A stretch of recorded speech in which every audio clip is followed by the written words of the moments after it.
effect, or if this is just like misinformation completely, or if they are like they just lied to it. Wait, who else thinks that blood is blue? Actually, let me ask. What is Bill Gates?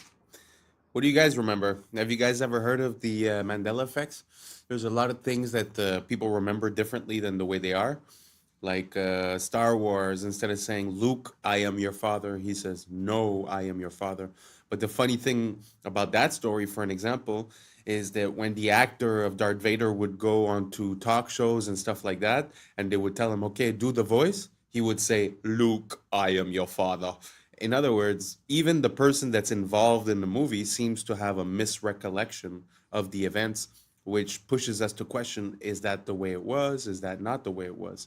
So now back to the question, when you guys were in school learning about biology and they told you that the veins were blue, why did they say they were blue? Did they say because it was a lining in the vein? Or did they say because when the oxygen depletes in the blood, it loses its red tint and it becomes blue? That's what I had learned.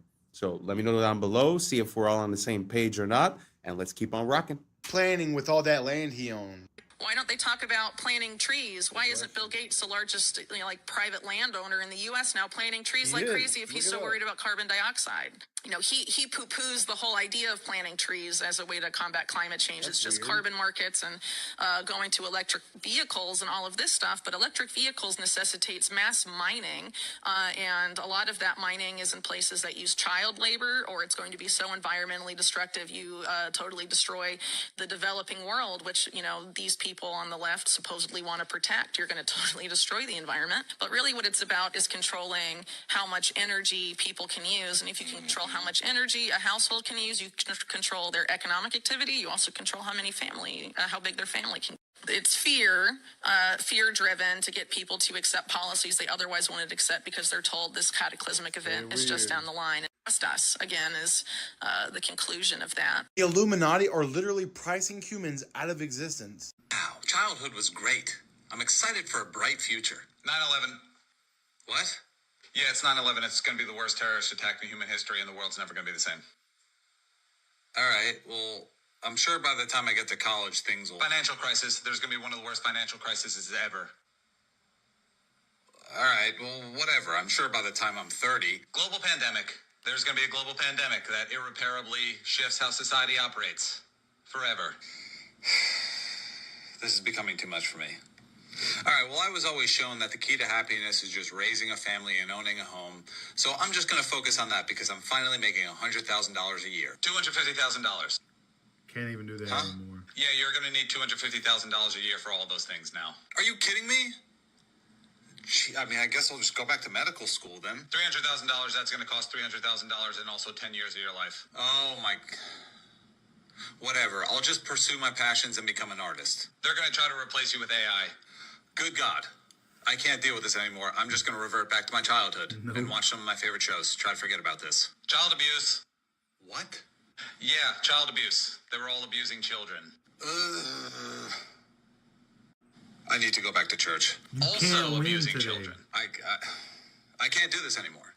Is the government at least, like, trying to fix this? Stay weird. Abusing children? Abusing children. Have y'all ever...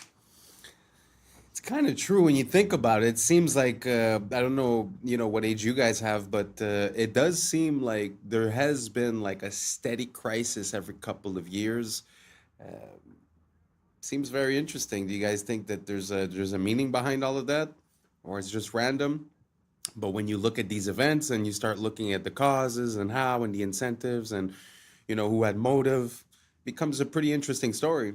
But he is right that, you're trying to live a normal life, but with all these crises, with all these attacks, with all these situations, it's kind of hard to just go on your merry way. And like you said, even if you just want to, settle down, get a house or whatever, back in the days, people seems like they could buy a house if they were working at the convenience store.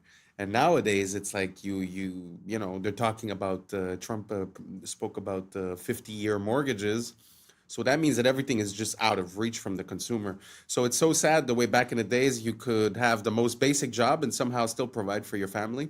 And nowadays it seems like that has completely changed. You guys agree? Do you guys see it the same way? Or do you guys think that nowadays there's way more opportunities than before and we have a problem with our mind state? Let me know down below, and let's keep on rocking. Ever seen anything like this? VinHub. So check it out. You scan the QR code, right? There's all the snacks. There's no employees. There are robots in here. There are robots taking your order. Oh my goodness. And they got everything. They got medicine. Oh my goodness. I have to order something. I have to. This is a crazy business model, y'all. This is a crazy business model. Can you see this? Do you see this? It's a giant vending machine. But instead of getting one Pop-Tart, you could get all the Pop-Tarts. Instead of getting the little bag of cheeses, you get the whole box, right? You go ahead and go grocery shopping in here. They got coffee made up there. They got A1 sauce. Come on, they got everything in here. Man, what? Oh, man, there's too many ways to make money, y'all. This is hard. This ancient rock appears to be a map, but not just any map, a map of Earth's magnetic fields. It's at Newgrange. It's a pretty big rock. It's above average megalithrically speaking. It's a boyfriend rock. If you split the hemispheres of the Earth at the line on the rock, you get the magnetic vortex points of North America, South America, Russia, Pacific Ocean, and Antarctica. It's not just the similarities, though. It's the alignment of Newgrange itself. It is aligned to the winter solstice. The winter solstice is a magnetic event. During that time, the solar wind is the strongest. The Earth's geomagnetic response is the weakest. This is important. Newgrange is in Ireland, where the auroras are. Those are charged particles re-entering the Earth through the atmosphere. Ireland is also home to some of the craziest geological formations on the planet, including the composition of these rocks, which are magnetic. Earth's magnetic field can align grains in sedimentary rock. These are the studies from Newgrange proving it, but why? Well, believe it or not, this was very common in the ancient world. In Tiwanaku, Bolivia, Brian Forrester showed that the H blocks are actually magnetic. In Egypt, at Elephantine Island, my friend Chelsea accidentally ran an experiment with her tensor rings. After putting the box on that altar, it mangled her copper tensor rings, but only the ones that were shaped like a magnetic field. Geometry might actually show us the answer here. Newgrange is part of a vast network of stone circles. Circles contain a vortex. It's the only geometry that can do that. Stones act as nodes that shape the magnetic field as it enters into the most optimal way that a magnetic field flows. To balance the flow through the crust, we couple where it's weak and then we get rid of it back to the atmosphere where it's too strong. But here are the opinions of what people think those carvings are. We start matching this stuff with our science. This perspective requires no belief, just an open eye and an open mind, and I got way more to show you. Terminator is the prequels to the beginning of The Matrix. Sarah Connor is actually Neo's mother. So JC, John Connor's Jesus Christ, grows up to be Neo, one and the same in The Matrix. The Matrix is in the future. The Terminator is the past. It's time travel, past, present, and future time travel. It's the second coming of the Christ, the evolutions of consciousness, man versus the machine. So the machines, the Terminator machines, hear that a child is going to be born that's going to terminate them in the future when they oppress man. So see, it's a man versus the machine. It's God's children versus man's children, which was technology. So man versus nature. Exactly. So the Terminator has to time travel to the past because they know it's Sarah Connor, and they have to kill her, terminate her, so she won't have the baby. And Kyle Reese, he comes from the future to protect her, and he inadvertently gets her pregnant. And he has to go back to the future. And so it's the Immaculate Conception, because now she's pregnant and she fell in love with a man, but did it really happen? Did he exist? And then this child, when you see the three Terminators, the boy, and then the man child, subconsciously, he doesn't know why the Terminator is trying to kill him until he's hidden out in the city, in the Matrix, the future. When he reaches 30 years of age, the rebellion, reloaded, revolution starts. And the rebels come and they find him because they've been watching him all along. That's what the Guardians and the Sentinels are all about. And so they wake him up to his purpose. They take him to Morpheus to train him to fight the machines. They take him to the Oracle because of the prophecy. So this is the whole epic story. It's an epic. Someone could please explain to me? Incredible. When I learned that, it kind of blew my mind. So the connection between Terminator and the Matrix, did you guys know about that? I find it adds a layer of complexity and intensity to that story.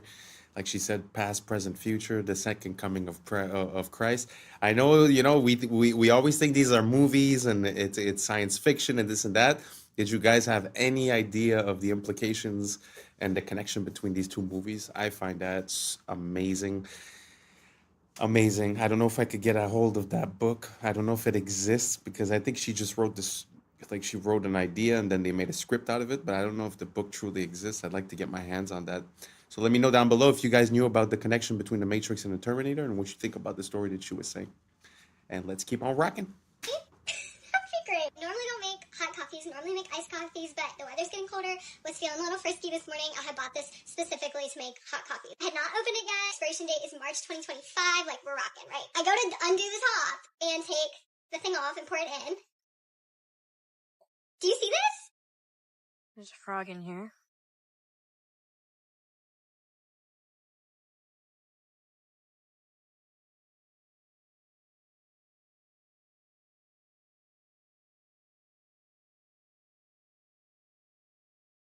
Open this.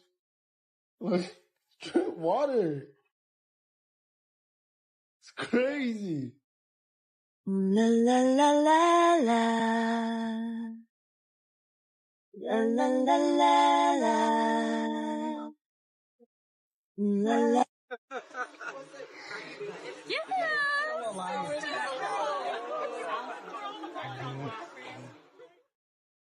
Guys, why is there letters on my Olive Garden breadstick?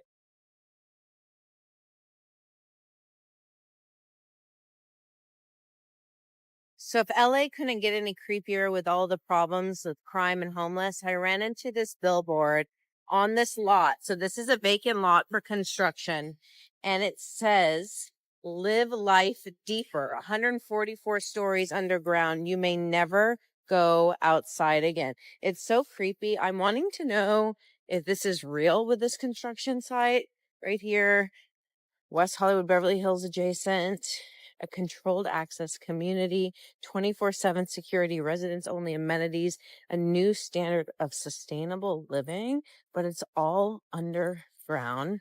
Live life deeper. The world's first and only completely subterranean residences. Terrifying. I feel like it's a horror movie. It's so creepy. Fossilized. Wow, that's interesting. First of all, do you think it's possible that they're like sort of trying to create chaos above ground and sort of subconsciously say, hey, you want to be safe? Go underground, type of thing? I don't know. It's kind of weird. I don't know. The idea of living completely underground or having my house underground kind of makes me feel claustrophobic. I really don't have claustrophobia, but I don't know. I just feel like it's not natural for us to be living underground. And second of all, I don't know if you guys noticed that the placement of that guy's eyes was very, very interesting. I found that, I don't know if it's AI or something, but super interesting. First time that I see something like that. So let me know down below. Would you guys like to live underground in a complex like that? Do you think it makes sense? Or are you like me and you like your fresh air and the sun and it's not for you? Let me know down below and let's keep on rocking. Cowboy boot? That is the most insane thing I've read all day, but I am curious, what's the story here? Allegedly, this bad boy was found in a creek in Texas. So these guys, Carl and Don, were like, look, it's the fossilized leg of a cowboy. Well, that's a bit of a leap in logic. Why would they go and do a thing like that? Well, that's because Carl and Don are young Earth creationists. So since fossils run against the grain of what their ideology is, they need to find a way to undermine them. So they use this boot to say, look, fossils can form very quickly, and therefore all of geology is a lie. So many things wrong with this that it's actually incredible. Probably the most important, bone's not fossilized. When bone fossilizes, it turns to stone. This is just normal bone. It's not fossilized at all. They claim that this stone that it's in is 40 million years old, which it isn't. See, this is limestone. It breaks down in water, and then when the water evaporates, it leaves behind the stone again. So maybe the parent material is 40 million years old, but this sure isn't. And then why does nothing happen to the boot? Why did the boot not fossilize? It's just leather. You expect something unique to happen to the boot after 40 million years or some shit? We don't even know if this is human. I mean, that's a huge bone. And finally, if it is, Why the fuck are y'all holding on to it? Even if there's a tiny chance this is actually from a person, don't you think it should be in like a forensics lab instead of being used to promote your weird, you know, anti-science ideologies? So I don't know, maybe this is chill for them. If you think this is crazy, you should come check out my video debunking a young earth creationist textbook. Come check it out, YouTube channel Mini Minute Man. Here we go. I put this in because I've seen that that picture and that story a few times by people trying to negate the timeline, let's say. And they were saying that that was basically petrified, but when something is petrified, like he said, it changes the composition into something that's more crystalline, a crystalline structure. And so he is right in a way that that's not really proof, because when you think about it, the leather didn't even have time to change. So pushes me to another question. How is it possible that this man's leg and skin got replaced by limestone? I guess that would be the part that I don't really understand. But I just put this in there because sometimes I see it used as proof positive that basically the timeline is off. And, you know, you have to be honest on both sides. So I like to see one side and the other one. And that's why I presented it here. Now let's keep on wrecking. Oh, again, the Philippines was just hit with a massive typhoon. And you know what's interesting about all this? Again, this was another place that they proposed to build smart cities. These 15-minute cities of the future connected to digital IDs and electric cars, and you can't leave. This is all about the one world government, one world control. LA, 15-minute smart cities. Jamaica, 15-minute smart cities. Maui, 15-minute smart cities, all get hit with natural disasters. Now, why is it that every time these future utopias are announced in these places, they all get hit with these natural disasters? Don't you find this quite odd? Are you putting the pieces of the puzzle together like I am and seeing a direct correlation here? A common theme, if you will. Wiping out current foundation to build new foundation. First destruction and then reconstruction. What's going to rise from the ashes, guys? Surveillance grids, digital IDs, and centralized control, all under the disguised name of innovation. Now, the real ones can all see through the storm. We know what's really happening behind the closed doors. Our world is being purposely dismantled piece by piece by the psychopath globalists at the top. And the more people that wake up to this, the faster we're going to take these people down and actually build a beautiful new world for ourselves. So stay woke. Peace and love. This video is from San Francisco. A stamped brick with ARR, and we know that what used to be there said T, car. It's TCARR. Look at this. Huh. You can see that there are still fully intact bricks in what otherwise fully melted. Like that one right there. Mm-hmm. What is that? Much of it is melted beyond recognition, but That's a lot of it, like this, is still obviously a wall. Now, how old is this tree? Right. How long ago did this happen? That's in San Francisco. I gotta go check it out. Yes, definitely. You need brick, to get the and drone. It's all melted down like as if it was candle wax hit with a blowtorch. That is what that looks like, dude. Rolling down channels. Holy Channels of mackerel. melted bricks. Like right there. Look at that.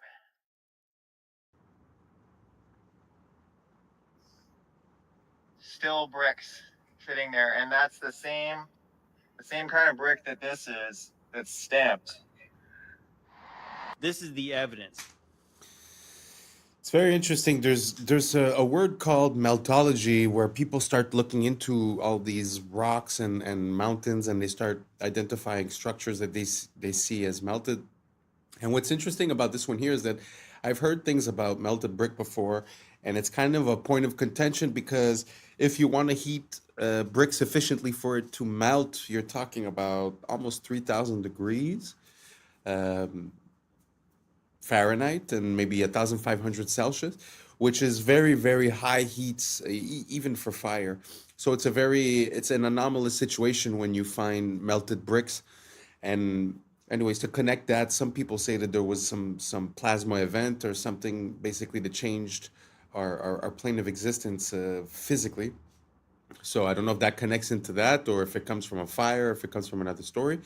But again, it's just very interesting to see melted brick because the heat required to do that is very, very high. So yeah, that's why I put this in. And let's keep on rocking. Because there's a case of partial preservation of what was there.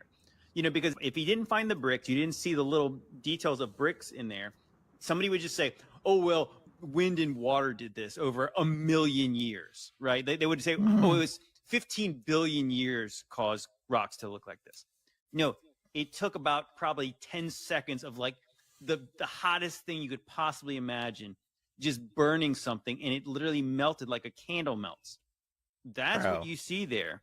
Like, what happened in our recent past? I think it's very fascinating.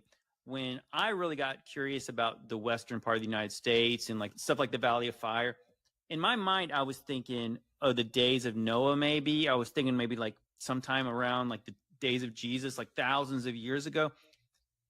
But when you find stamped bricks in there, so that means there was a brick factory that made bricks, right? You know, so obviously I think even like the earliest brick factories were like in the we're told, the mid 19th century. They had factories that made bricks en masse. So when did this thing melt like that? Elon Musk said something so shocking at this event. The audience must be completely clueless for them to go along with this rather than start heckling and saying, what the Sam damn are you thinking? Listen to this interview or this clip. It's absolutely shocking, and we're going to unpack it. I think we may be able to give people, if somebody's committed crime, a more humane form of containment of future crime, which is if you say like you now get a free Optimus, and it's just going to follow you around and stop you from doing crime. But other than that, you get to do anything. It's just going to stop you from committing crime. That's really it. You don't have to put people in like prisons and stuff. It's pretty wild to think of the various of all the possibilities, but I think it's clearly the future. Now, Optimus is that goofy little robot standing next to him. His idea is that criminals will have a robot following them around to prevent them from doing future crime. For one, how is this goofy little thing supposed to stop you from doing crime? But for two, I don't even think he was being serious about this. I think this is predictive programming or conditioning. Get ready for robots to police you. And whether that's in the form of AI policing us, like through our phones, through the internet, AI controlling what we say, what we can't say, getting us in trouble for things we say or think or type or research, etc. Or really conditioning us for like robo-cops. Remember Minority Report? When you would get in trouble for pre-crime, before the crime was committed, you get like sentenced and the cops come after you and whatnot. Minority Report. Now, here's the thing with Elon Musk that no one really wraps their head around, seemingly. Many of you guys probably will, but the vast majority of people have no idea. The guy claims in multiple interviews that AI is the greatest threat to humanity. He then proceeds to make brain implantable microchips, self-driving cars, and his whole thing centered around artificial intelligence. It's like warning you about a forest fire while they're stoking the flames of a campfire next to the forest. I mean, it's absolutely ridiculous. What's interesting, though, is that he's portrayed as this freedom-fighting dude. Woo! Brain implantable microchips. What don't you understand about that? And the selling point is that it's going to make you superhuman, or it's going to help people who like can't use their arms. But if we put a brain microchip in there, they'll be able to move their arms again. It's going to be good for humanity. No, it will not make you superhuman. Merging with artificial intelligence will make you inhuman. You will no longer be fully human if you merge with AI, which is the plan, the mark of the beast. Let me know your thoughts in the comments below and follow for more. I'll admit, within the first few seconds of this video, you're going to go, I'm not so sure about that, man. But tell me if you think all of this in totality could be a coincidence, because I'm thinking it's more of a stretch to think this is a stretch. It's clearly happening and it's in your face. Watch this. The world might actually be run by demons. At almost every major city, there is symbolism for Lucifer. The United Nations headquarters is located at 666 United Nations Plaza, where there is tons of demonic symbolism such as this end times beast. In the Bible, it says 200 fallen angels descended at Mount Hermon, and the UN just happens to have a base there.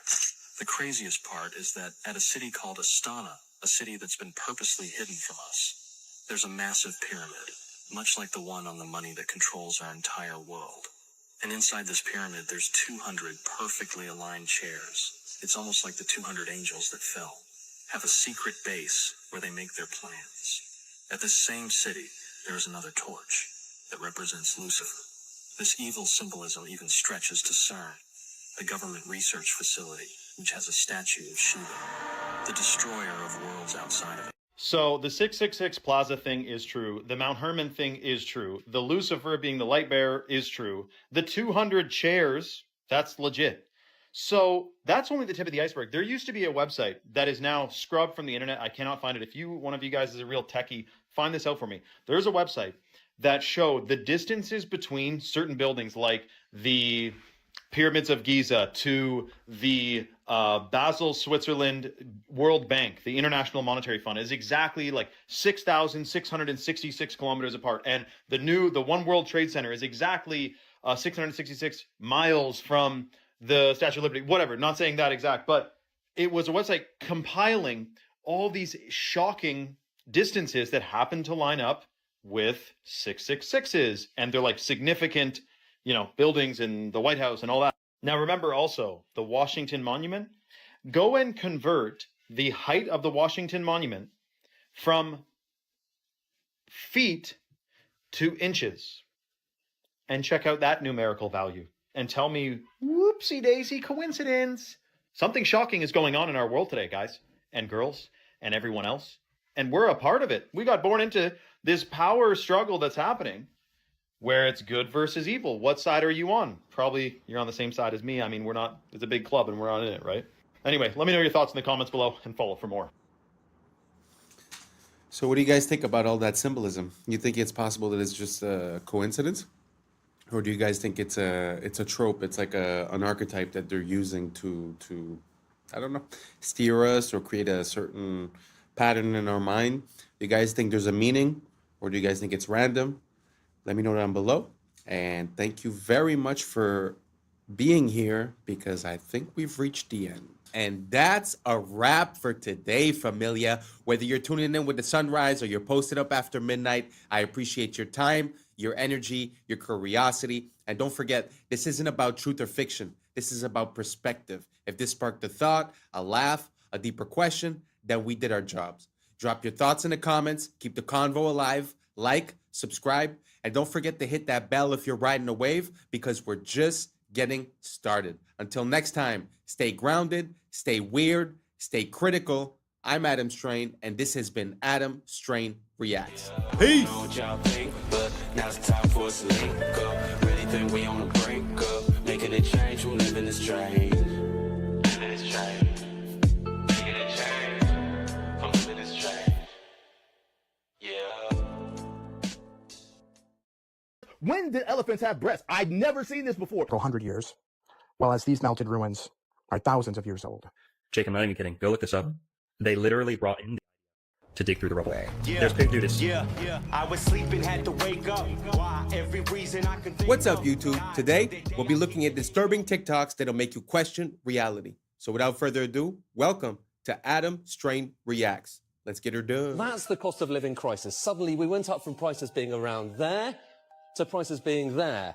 And you don't really see that in this data, okay? Because inflation is really just measuring the difference between that and that. And if This is how they lie with numbers. you look at those two lines, you're talking about a 2.3% change. That's the number we're talking about today. But for a lot of people, it's not about that. It's about the difference between this and that. What is that, like 19, 18%? And when you look at the difference between this Yeah. and that, that's 20%. And I think that's the dichotomy here between these inflation numbers where it looks normal and this, which is really not normal at all. Not to mention how they change the basket of goods that they use to mark inflation against, such that they can make the numbers look smaller. It's all a ruse to make you feel like you're going insane, when the reality is that they're trying to manipulate the reality of what you see. In order to fix this, join me and the American Congress Party.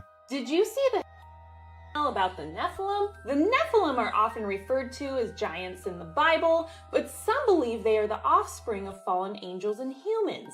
Sounds crazy, right? Well, email here requesting documents pertaining to the resurrection chamber of Gilgamesh, the location of his body, and the location of the buried Nephilim.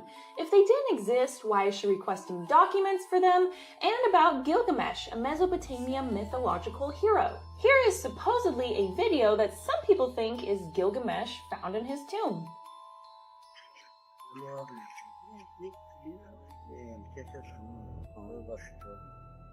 Now, who is to say whether this video is real or not, but with how weird reality actually is, I'm not going to immediately doubt it. We live in a very scripted and twisted reality, and truth is hidden if you're not in the club.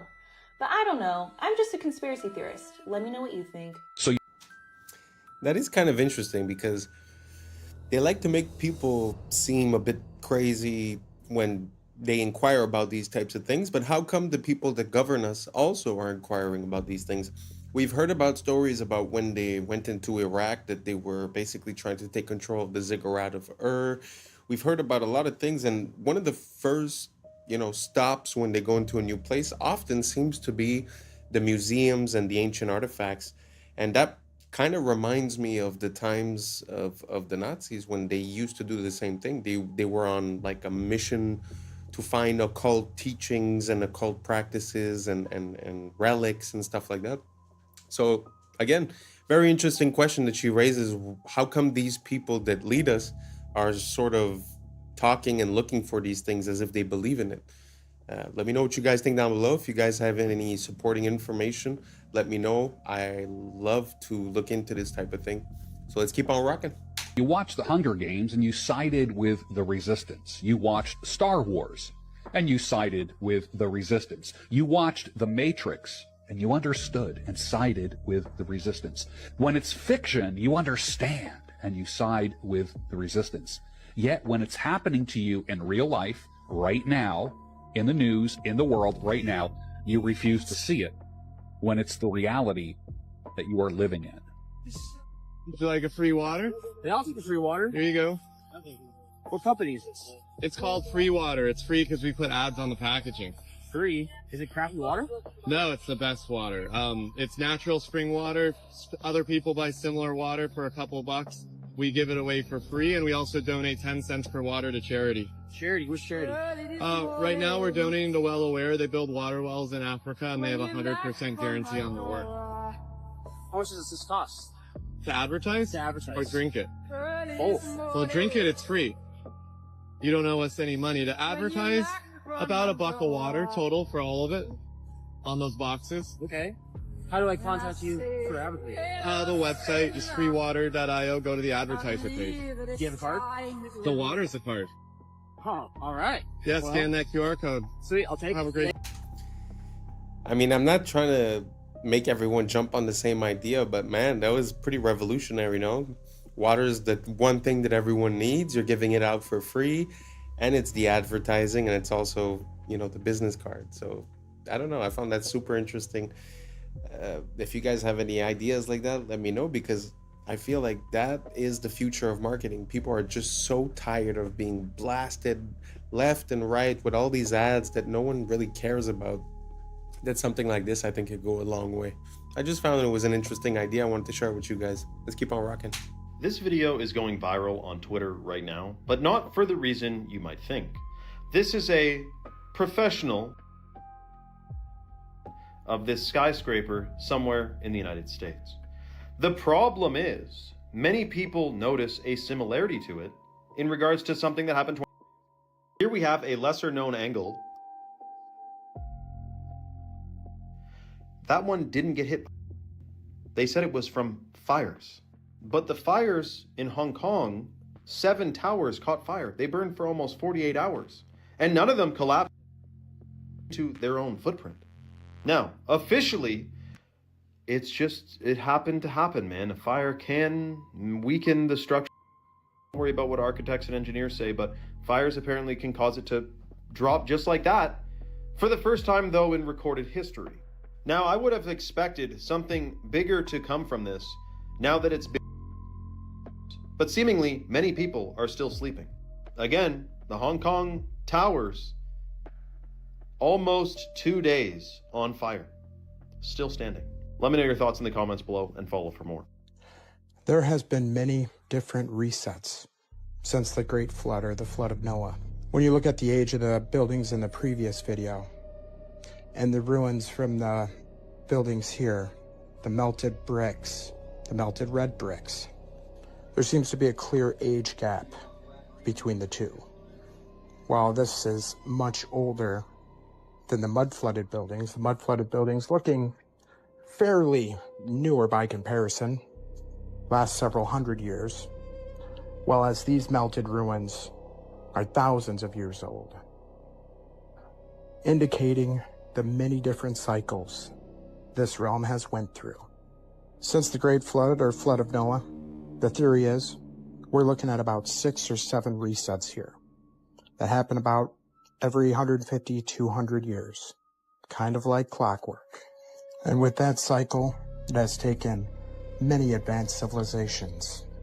Think back in the stories of Atlantis, told throughout ancient time. After that, the Tartarian Empire. Just look at these structures, clear evidence of melted, deformed stone and brick. That is not some ancient design choice of hammer and chisel. History is nothing more than a set of lies agreed upon. Question everything, friends. Until next time. Man, do I love looking into ancient history. I mean, even if you had an excuse for 1, 2, 3 of those pictures, man, it's so anomalous to see all these, all these temples within mountains, or the bricks being melted, or sometimes you don't even know where the mountain ends and the castle starts. I just find it so interesting. If you guys have any good footage, send it over and I'll feature it in the next video. Let's keep on rocking. So quickly, I'll go through this 2-year war, over 60 million tons of rubble there, and tens of thousands. Pour eux, les débris comptent plus que les vies humaines, parce que ce n'est pas une guerre, c'est un nettoyage. One of the great honors for me has been working with Steve. Steve, qui l'année dernière nous expliquait travailler sur son plan depuis 2 ans. Been working on master plans for the last 2 years. So there are plans already. Au WEF, les plans de reconstruction existent avant la guerre. We have plans already. We have a master plan already, and we're working together on it. And I think if the world saw the progress so far, they'd be pretty impressed. Et on attend que tout soit détruit pour signer la paix. Comme ça, on peut reconstruire sans résistance. We have created a sense of hope for what the future can bring. On félicite ceux qui ont créé le problème. I am so honored. I'd like to thank. Parce que sans eux, ce nouveau système n'aurait jamais pu être justifié. Nobody's ever dreamt of. You used him well. Obviously used him very well. C'est grâce au chaos qu'il provoque que le sauveur devient nécessaire. The world needs a savior, and the hope is that AI is the savior that we need. Ce qu'ils appellent sauver le monde, c'est en réalité le reformater pour le rendre compatible avec l'IA. This vision for the future as an example of what's possible in other parts of the world. Il nous parle de paix, mais la paix ici, c'est l'absence d'imprévisibilité humaine, l'absence de liberté. Et c'est exactement le but d'une Smart City, une ville sans âme, où tout est mesuré, tout est prédit, où l'humain n'est plus un être vivant, il devient une donnée. Regardez le plan, zone industrielle intelligente pour Musk. Donc en réalité, ce qu'il construit, c'est un monde post-humain. Are there aliens among us? I am one. Quand il parle d'alien, il ne parle pas d'extraterrestre, mais de conscience inorganique. Parce que l'alien, c'est la rupture avec le vivant. Et ils vous vendent votre disparition comme du progrès.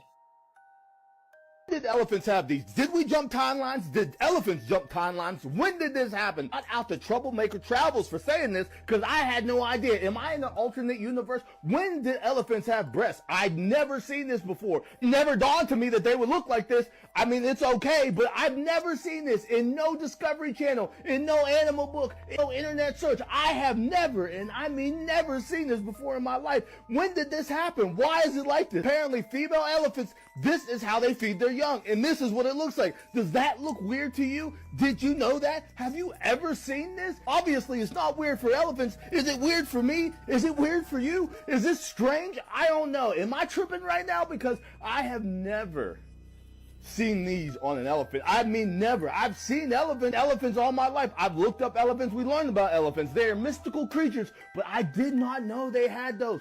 What are those? When did this happen? Am I the only one? Let me know on this one. I know it wasn't 5, but let me know on this one. Let me ask you something simple. How does a comedian with zero political experience become a global icon and the centerpiece of the largest in Europe? Come on, Peter. Elected, people chose him. That's democracy. Was it? Let's rewind the tape slowly.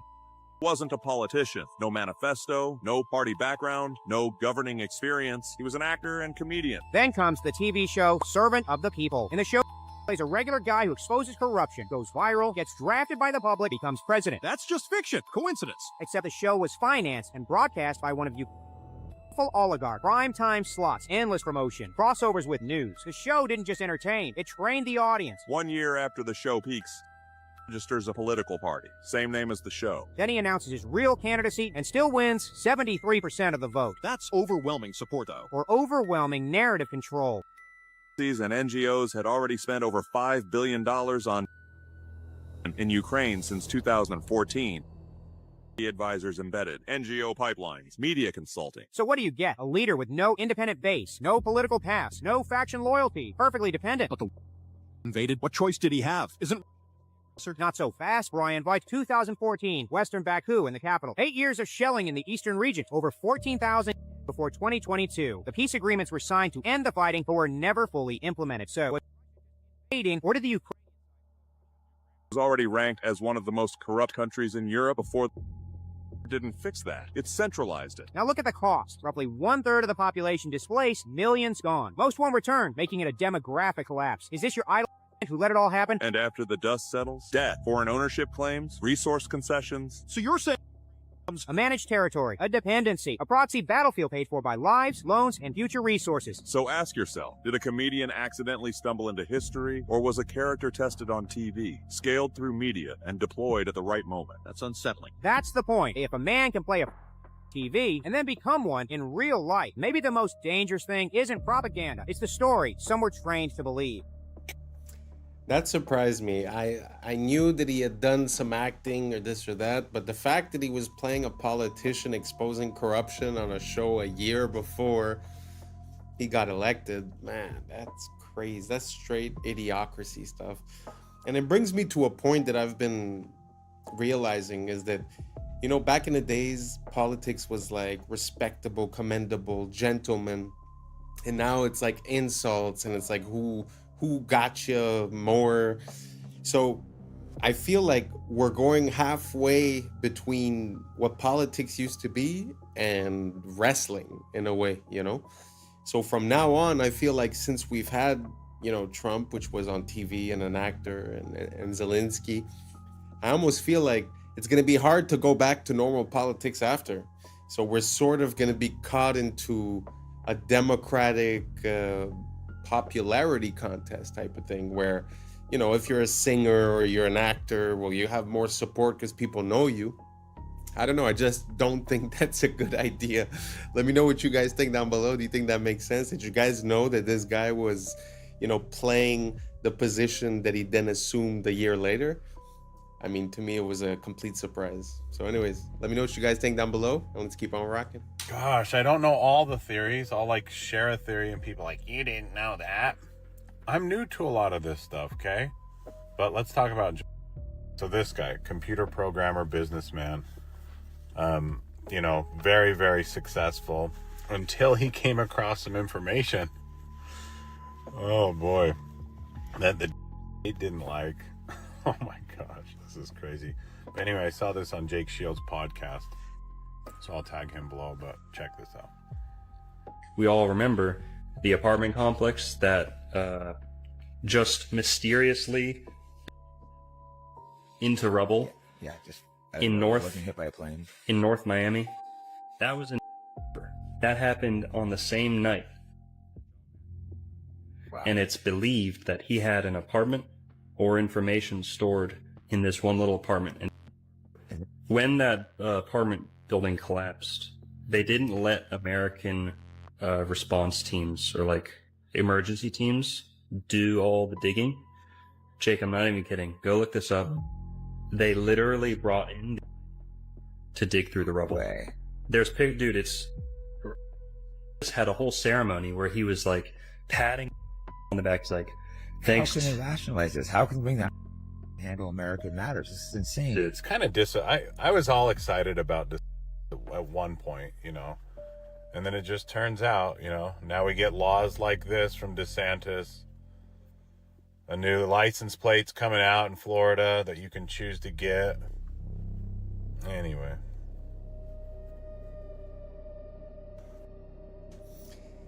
Wow. I mean, that to me, with perspective and hindsight and looking at the dates, not only the fact that it happened on the same day that he was offed, but just the fact that they brought in that organization on American soil to go through the rubble, man, you know that there's something up there. Sometimes when I see these things, it really makes me think like we're living in a James Bond movie, but we always receive the cover story and like the real stuff is happening behind the scenes. Did you guys know about this? Let me know down below. Anyways, let's keep on rocking. There were hundreds of security cameras filming the check-in areas, the corridors, the lounges, the airport bars and restaurants, etc. The question is, how many time-stamped images do we have that show us the presence of them at any of the departing airports? More than 100? Only one? Not at all? About 30 different images. The answer is none at all. We don't have a single time-stamped image showing us even one of them at the airports on the morning of. The only thing we were shown is a sequence depicting at the Washington airport. But this sequence does not have a timestamp, and it was filmed with a regular camera, not a security camera. So, for as far as we know, those images could have been filmed anytime. Maybe during a dry run they were made to make under whatever circumstance. And then we were shown this image depicting going through a security check. This picture is, but this is not the Boston airport. This is the Portland, Maine airport, as clearly shown in the timestamp that says 5:45 in the morning. This is the infamous connecting flight to Boston, not the flight to LA that was. Bottom line, at the departing airports, we do not have a single image that has been made public. Not one. Is there anybody out there who really wants to believe this? You want to know why is now everywhere? It's not some random gotcha. It's a playbook move, used by power for centuries. You don't fix a dying system, you burn its reputation to ash on purpose. You drown the masses in filth until the old world itself makes them sick. That's the whole show. First they spoon-feed you shocking truth. Then the media blitz. Every headline a nail in the coffin. Politicians, celebs, old money, all dragged through the mud. It's about breaking the audience. But isn't that good? Like, if everyone's a crook, at least now we know, right? Shouldn't sunlight disinfect the room? No, kid. Sunlight's just the setup. When all trust is exhausted, the demand for something new becomes inevitable. That's when they roll out solutions. Incorruptible AI judges, new digital money, total transparency. All wrapped up in words like safety, fairness, and reset. The people want that. They're sick of scandals, tired of hidden dirt. We have the tech now. Why not let machines run things? At least then, no more old creeps making backroom deals. You ever wonder why every leak just happens at the perfect moment? Drop right as the world economy wobbles, currencies crack, debts explode. It's called engineered timing, not coincidence. While everyone's busy binge-watching elite scandals, behind the curtain they're resetting the board. Old assets erased, debts written off, digital currencies quietly rolled out. The filth you see on your phone is the moral excuse for the next system. Look, the old world was corrupt, but this time it'll be pure. Trust us. They want you to beg for a leash. But isn't it good to wipe the slate clean? If everyone's guilty, doesn't it make sense to start from zero? At least now it's transparent? Transparent? You mean like a glass cell. That's the transparency you're signing up for. Every transaction logged, every move tracked. All under the pretext of protecting you from them. But now you're monitored, analyzed, managed. Remember this, in history, every wanted total control started by exposing the last one. Scandal, outrage, necessary, reset. Then the new rules.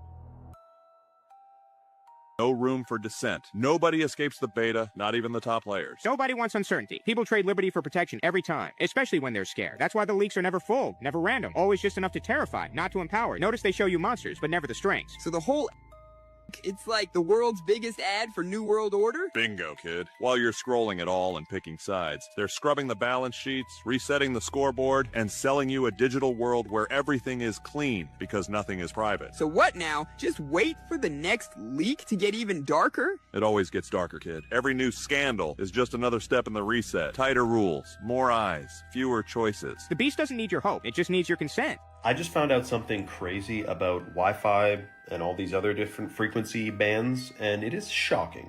Did you know that mold, which is in like 90% of people's homes, bathrooms, any other moist areas, basements, the growth and toxicity of mold is increased by electromagnetic frequencies like Wi-Fi. So if you didn't know, mold is one of the, especially black mold, and there's green mold too, are some of the most toxic things that people are exposed to in their homes. And indoor air quality can be like 1,000 times worse than outdoor air quality, even if you're living in a big city with lots of vehicles and freaking dryer vents pumping out those synthetic fragrances, etc. But so now it's a perfect toxic concoction because Wi-Fi increases the mold growth and can actually be strengthened by it. The production of biotoxins in mold culture increased more than 600 times after being exposed to ambient electromagnetic EMF frequencies. And this guy says, is this good or bad?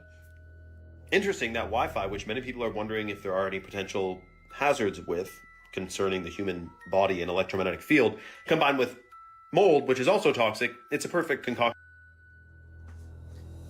The crazy thing about that is that I also seen another video where when the plants were exposed to the Wi-Fi, the growth was stunted and it was slower for the plant to grow. So not only does it stop good plants from growing, it also enables toxic molds to reproduce quicker. Man, I had no idea. Do you guys know anything about Wi-Fi that we should know about? Let me know down below. And thanks for reaching the end. And that's a wrap for today, familia. Whether you're tuning in with the sunrise or you're posted up after midnight, I appreciate your time, your energy, and your curiosity. And don't forget, this isn't about truth or fiction. This is about perspective. If this sparked a thought, a laugh, a deeper question, then we did our job. So drop your thoughts in the comments, keep the convo alive, like, subscribe, and don't forget to hit that bell if you're riding a wave, because we're just getting started. Until next time, stay grounded, stay weird, stay critical. I'm Adam Strain, and this has been Adam Strain Reacts. Peace. Now it's time for us to link up. Really think we on the brink up, making a change from living this strange. Living this strange.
to see if I get the same result.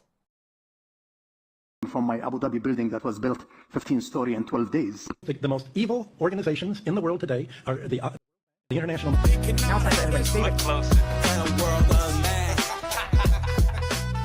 What's up, YouTube? Today, we'll be looking at disturbing TikToks that'll make you question reality. So without further ado, welcome to Adam Strain Reacts. Let's get her done. Andrew, if every interview, every video, every tweet you've ever made was erased from the internet forever, and all you had was 3 minutes, what one truth would you share with the world? You know, truthfully, amongst all the shit I've seen and all the shit I know, I've only ever pushed one message, and it's the message that I've come to because I believe that since the dawn of time, every single generation has believed the world is ending. We can't pretend that we don't feel like the world is currently ending, because we do. But we can't believe that the people in World War II didn't feel like the world was ending, or the people in the Napoleonic Wars didn't feel like the world was ending. Imagine being in Rome in 2000 BC. Imagine when the barbarians bust through the gates of Rome for the first time. The world is over. The world is ending. The world will never recover. But the world limps forward, and new empires are built, and everything seems to come back, and then it's all destroyed again, and then it comes back. It's the circle of life. So every single generation has believed the world is ending. And it seems that in my simplification of all of these hyper complicated historical events, the only thing that's ever resisted enslavement or built a society worth living in has been bands of brothers, of good men who stick together, who are brave. The reason I push masculinity is not because I'm trying to be the world's biggest tough guy. It's because I actually believe it is the resistance to the enslavement. I think that a bunch of men who say, we're not afraid of you, we don't believe you, make me scared. You can't. I don't care what you say I should do. I don't want to do it. That's only ever been the resistance that's ever existed. It's always been that way. And the reason we're in the trouble we're in today is because this is the first generation in history where there's no warriors. We always had warriors. There's the enemy. Get our guys together. Let's go fight them. Now I can't find anybody to fight. It's just me up here. Everyone with an opinion on the internet doesn't want to fight. They want to turn on me. I'm standing at the front saying, let's go, guys. And they're saying, you're a sellout. Well, what the are you doing? Why aren't you up here? What are you telling the world? What help are you giving? Who are you waking up? How are you shifting the Overton window? You're not risking a thing. I'm risking it all. And you're turning on me. I can find the odd guy here and there. Where's the resistance? So when I'm trying to preach masculinity and saying to guys, look, go to the gym, get strong, resist, don't be afraid, speak what you think. I'm trying to say all these things, trying to inspire some backup, some support. Masculinity is the answer to the trouble we are in. And truthfully, unless we get some balls back, well, then it's over, isn't it? And women can complain, and women can protest, and women can riot, but nobody gets. Because when women complain, it's called an inconvenience. And when men complain, it's called a revolution. Well, everyone, this has been your guest, Andrew Tate. This is the Jack Neal Podcast. I gotta say, I was having this conversation recently, and what he was saying in the beginning resonates kind of true to me, because it seems like every generation, it's the apocalypse, it's the end of the world. And especially when you spent your whole life believing in the narrative, and you know, you're going through life in automatic mode and just accepting the information that's given to you. Well, when you start waking up and start seeing the inconsistencies and things, it's very easy to have, you know, an extreme view where it's like, well, everyone's out to get me, you know, like they're trying to get me with the food, with the air, with the water. They're controlling the finances. They're controlling everything, the wars, this, that. So it's very easy to come to this realization and be like, oh, you know, it's the end of the world, you know, blah, blah, blah. When, like he said, every single generation has had a bunch of people thinking the same thing. So instead of focusing on that thought of the end of the world, like he said, you know, he's putting it towards masculinity, men and women. But I think like just unity and just realizing what we need and focusing on that and being the positive change, having personal discipline, making better decisions will make us make better decisions as a society. So basically all I'm saying is that it seems like we're a bit fatalist. Like every single generation thinks it's the end when it obviously isn't. So maybe we just drop that idea and start working on the state of the world. Anyways, let's keep on rocking. নয় যদি Epstein bitcoin গড়ায় গভীরভাবে জড়িত ছিল কিছুই কি Bro, we are so cooked. I don't know if you guys have seen this, but Instagram has this new AI translation feature. And I'm just going to give you some, I don't know, I find it hilarious, but look at what they can do. Like, we are seriously cooked. Like, you are not going to be able to tell what's real very soon. And we might be there already. It's hard to say what's real anymore. Am I real?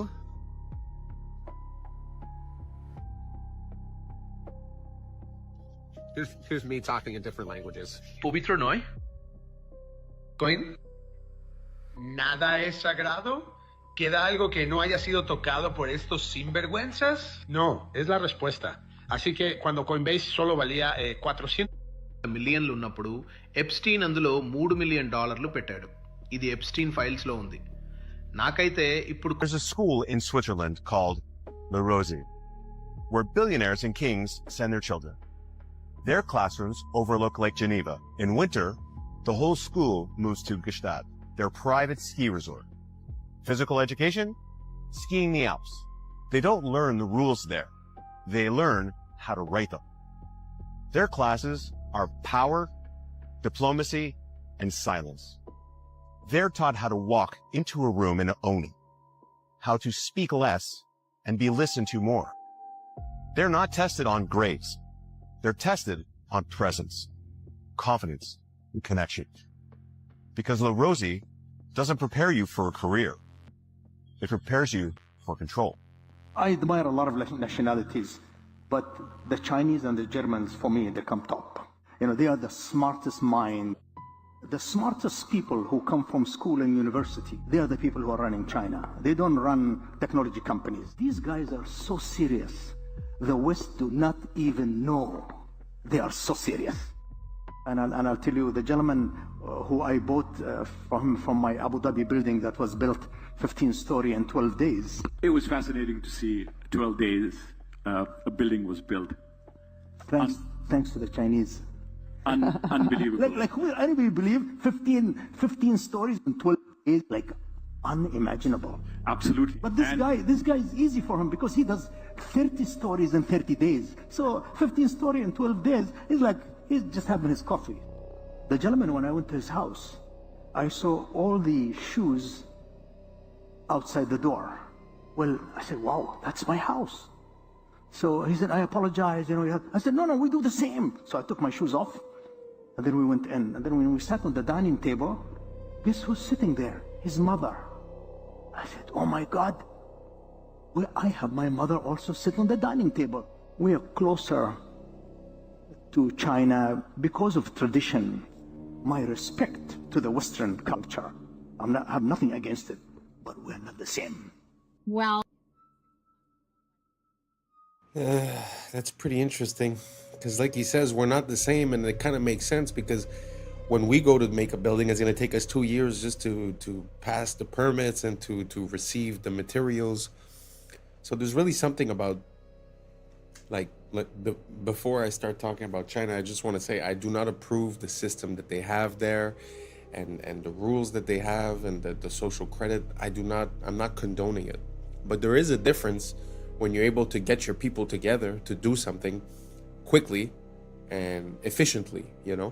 And I think we've lost that. It's sort of like I don't know if it's Saudi Arabia or Abu Dhabi, but when they decide that they're building a castle, they're building a castle and everyone is on it and it gets done quickly.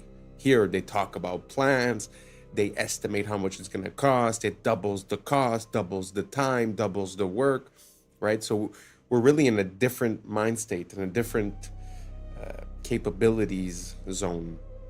So I do tip my hat to those societies that are able to get things done, you know.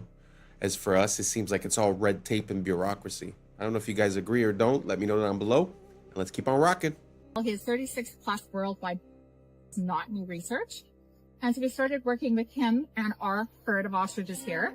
And we were looking at developing the alternative to working with natural antigens to create resilience in your own body for and we were very successful. So we already have scientific proof and data that we were able to neutralize, not block them, actually neutralize it.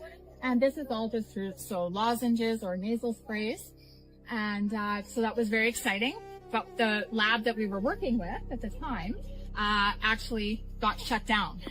Immediately after all of our robust came back in, Frederick Leduc, a lab immune back, got shut down and had to sign an NDA and was no longer allowed to talk. I found this book at the local antique shop yesterday, and it was written in 1926, The Secret World or the hidden hand, unrevealed in history. 100 historical mysteries explained. There's a secret, and they are of the nature of the individuals who are taking over now.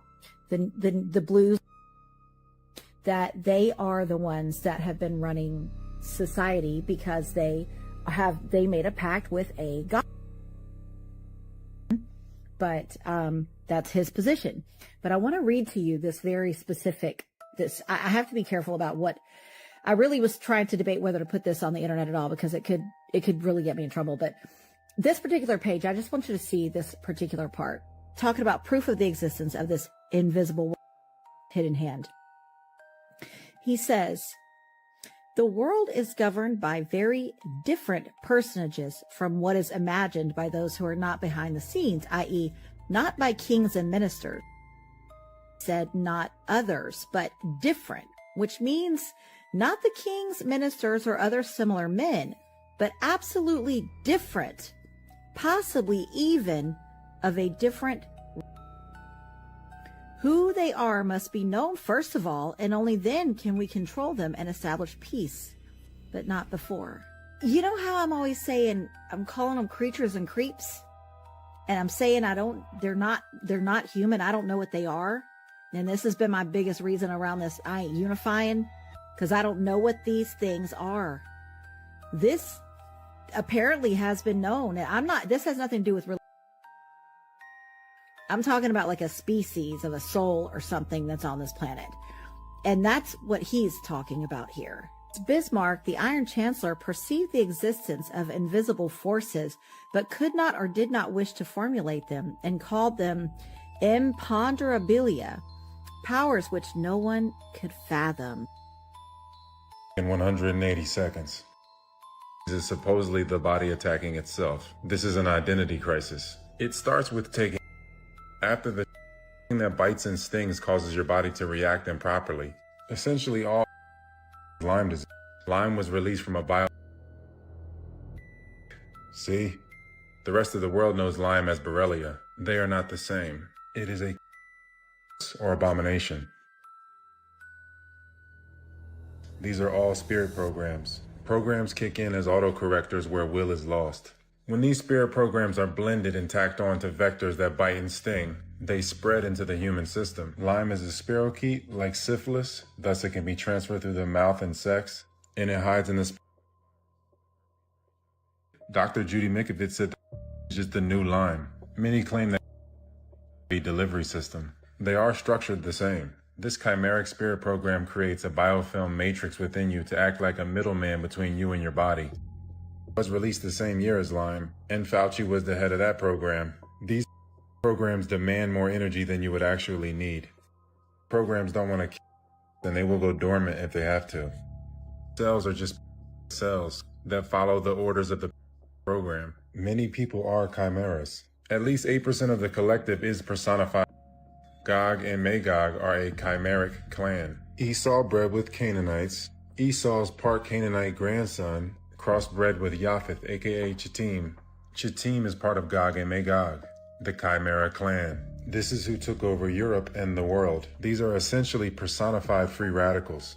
They are highly reactive. There has been a collective genetic forced integration with the so there is a collective identity crisis. The steals resources and causes your cells to themselves. That is why self-harm is widespread. Codes are being deleted through mutation or silenced. But the collective is reaching a rejection point like a bad organ donation. Everything is being homogenized and stagnating. This always leads to collapse. The environment has to be balanced.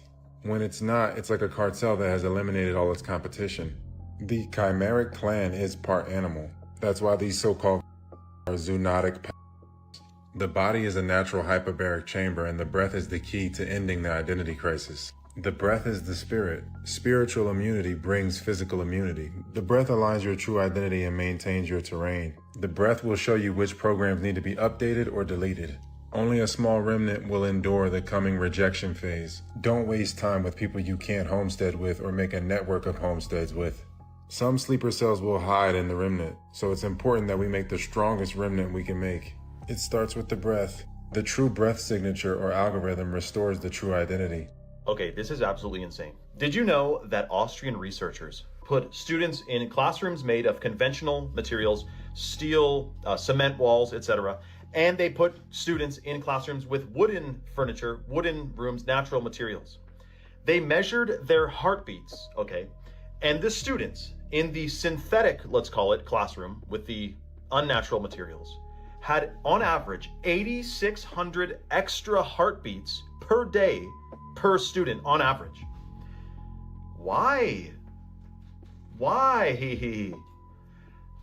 It's the difference between real materials and synthetics. They have a different frequency, which apparently they found that your body registers plastic, laminate, and vinyl as a low-grade stressor, even when it looks like wood or marble. So you know, remember those fake desks we had that looked like wooden desks, but it wasn't. That was like a plastic, and it's unfortunate. I mean, what does that do to your body in 10 years when you're in school you're in kindergarten, then grade school, then high school, and it's all synthetic materials. Now, not to mention, this study was done before artificial lights, like they just had light bulbs. Now we have compact fluorescent and LEDs. Not to mention all of the Wi-Fi routers that are in schools now.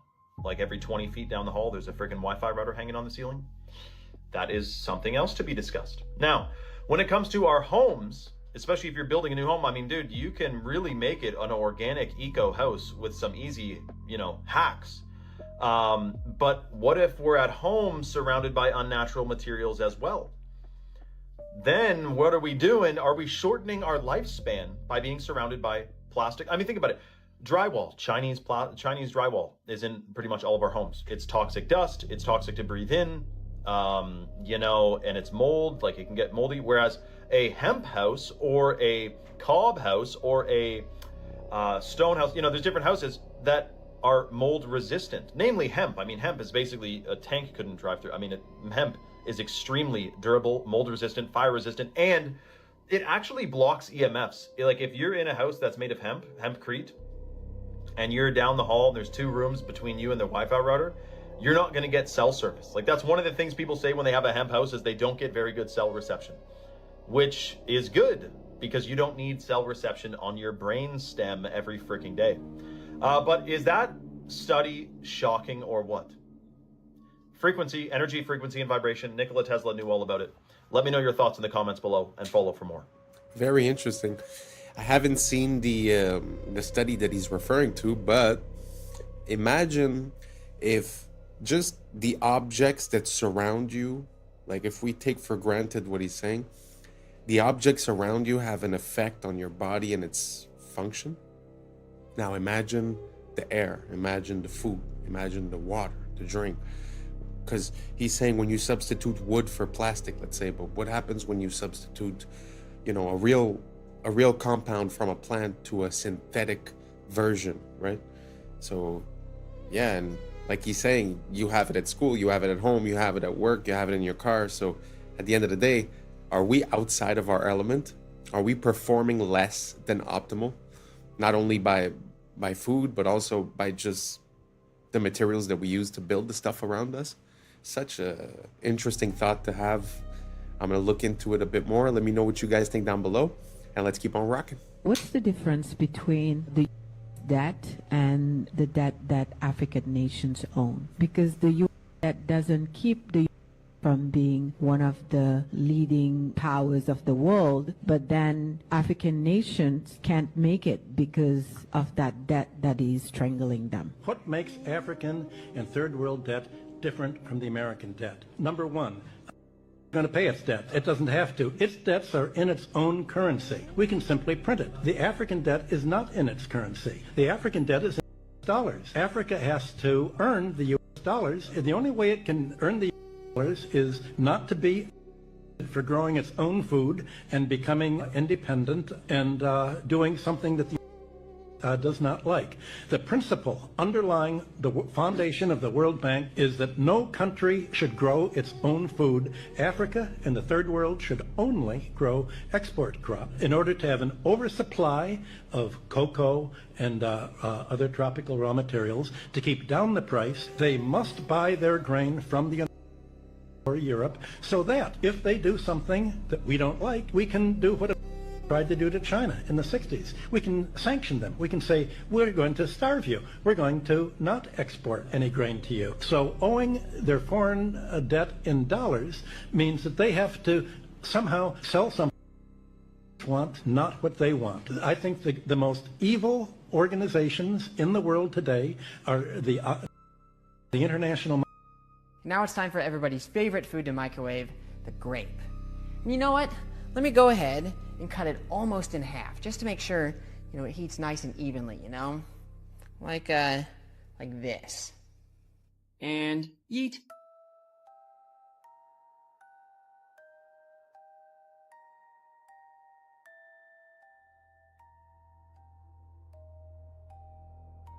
Unfortunately, the fragrant smell of roasted grape is hidden by the suffocating nitrogen dioxide fumes, which is the deadly brown gas left in the beaker there.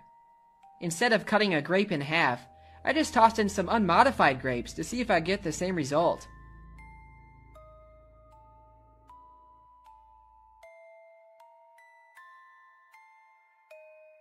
Yep, grapes are haunted. Let's see if the microwave can melt magnesium ribbon, or at least see what kind of plasma it'll make.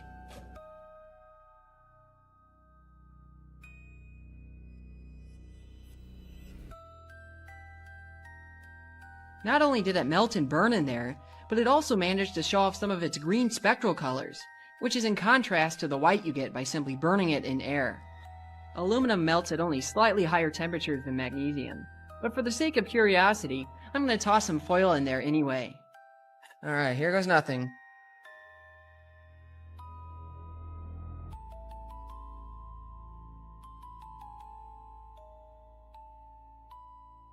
Now that is like an arc furnace.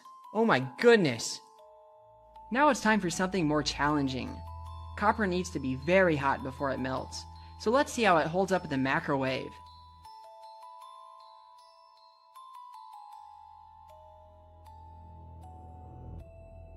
Oh yeah, it melted almost instantly. Now this also brings up an important point about the glass. It's actually astonishing how well these Pyrex beakers have held up to the plasma. The same cannot be said about this Pyrex bakeware. The difference is that the beakers are made from borosilicate glass, which has very low thermal expansion. Pyrex bakeware used to be made from this as well, but has since been changed to tempered float glass, and its internal stress patterns are easy to see in a polariscope. This change is unfortunate for home science, but it does make for less dangerous breaks in the kitchen, as it tends to explode into tiny bits as opposed to razor shards. Hello, my name's Jason. I live at 1776 Boulevard. We're here to talk about tonight. Excuse me, Jason? Yeah. What's your last name and what's your address again? My last name is Jason We the People, and my address is 1776 Boulevard. What city? Freedom City. Freedom City in what state? Michigan. So I know you're making all that up. Yeah, 100%, because I don't have to tell you anything, because it's my you know what that is? According to I think you need to learn the Fifth Amendment. I don't care about your article. According to Article 6, Clause 2, you're trumped. According to the rules of this city council, you have to give your name, your proper name and address, or you're not allowed to speak. So do you think your bylaws, because that's the way it's looking here, you think your little bylaws here, remove me so I can sue out of the city. Do it, because I'll make sure you don't get no data center. Try 42 USC 1983, baby, that's my middle name. You want that name too?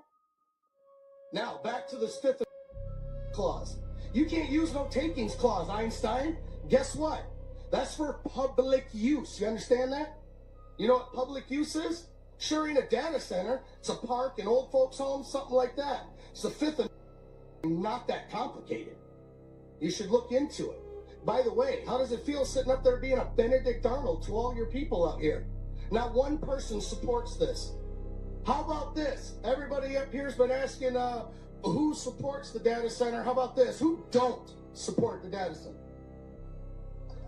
Any other questions? Is there any other questions? Ray Charles and Stevie Wonder can see this one together.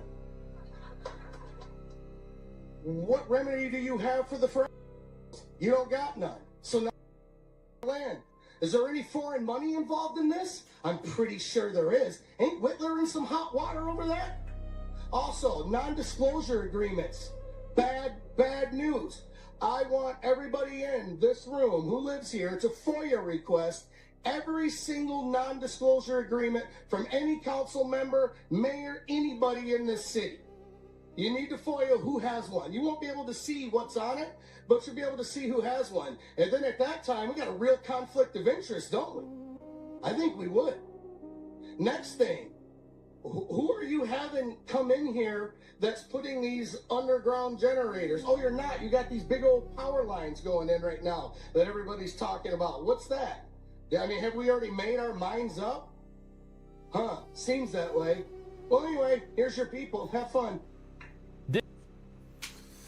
Kudos to him for raising his voice, but it's pretty crazy. It feels like we've gotten so far from the beginning of this experiment, of this freedom experiment, of, you know, the Constitution and the rules on which we were based.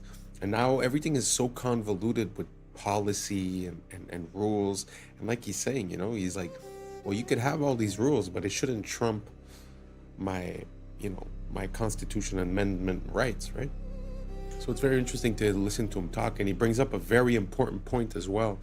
How is it possible to have people representing you and working for you that are allowed to sign non-disclosure agreements with these companies?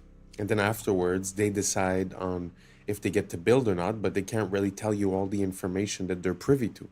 So if they're a representation of you and they know something, but they can't tell you, I really don't see like how that can work.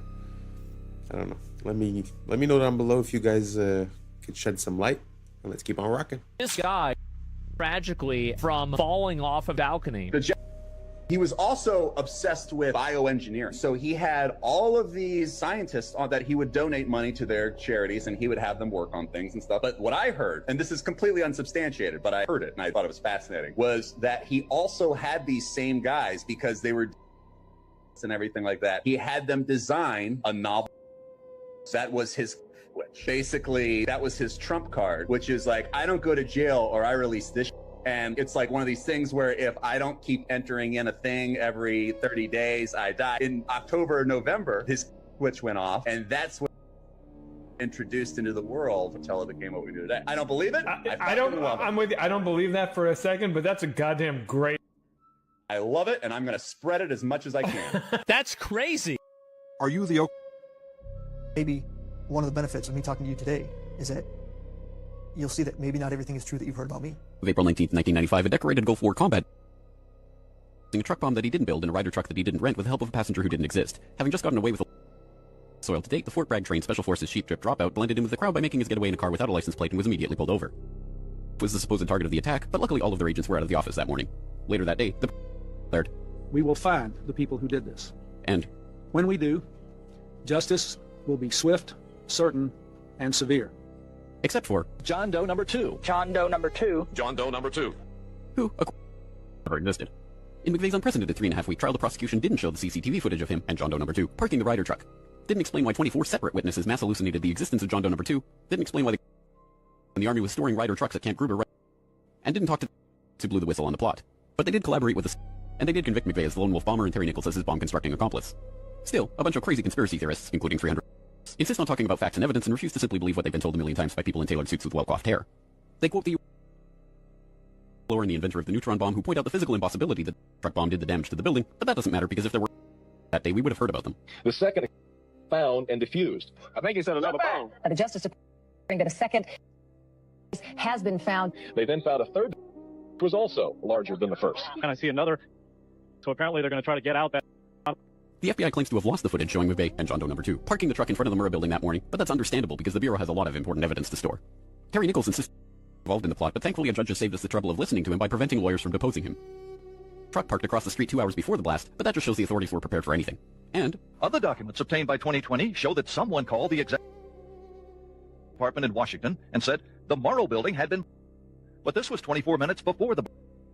But that just shows the public was unusually vigilant that morning. Also, apparently, Governor Frank Keating's brother, Mark, had been working on a novel about a stranger still. One of the characters in the novel was named Thomas McVeigh. But that's probably just a coincidence. McVeigh wrote a letter to his sister where he admitted to being a secret special of the pain in his ass from an army That's crazy, because if he didn't actually leave the army in 1991, there would be proof of that. McVeigh was not executed on May 16, 2001 as scheduled because he had failed to turn over thousands of pages of evidence to McVeigh's defense attorneys. But the execution went ahead on June 11th. In a highly unusual and secret agreement, no autopsy was performed. One witness said he was still breathing, and the prison officials admitted his hearse was a decoy. Then, the case was officially closed. And if you question any part of the story, you are a paranoid wingnut birther, truther, tenther, prepper, conspiracy loon who...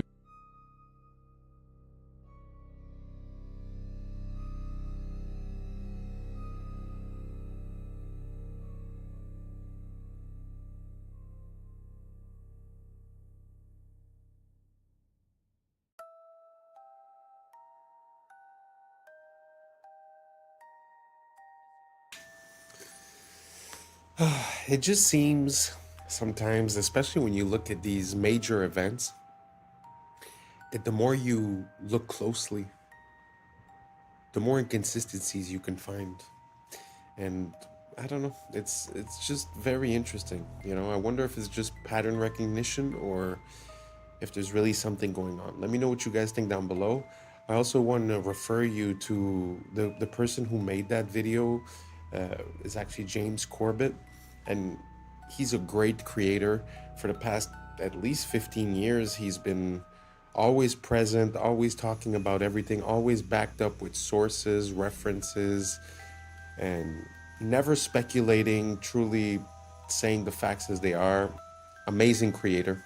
So anyways, thank you so much for rocking until the end. That's a wrap for today, familia. Whether you're tuning in with the sunrise or you're posted up after midnight, I appreciate your time, your energy, your curiosity. And don't forget, this isn't about truth or fiction. This is about perspective. If this sparked a thought, a laugh, a deeper question, then we did our job. So drop your thoughts in the comments, keep the convo alive, like, subscribe, and hit that bell if you're riding a wave, because we're just getting started. Until next time, stay grounded, stay weird, stay critical. I'm Adam Strain, and this has been Adam Strain Reacts.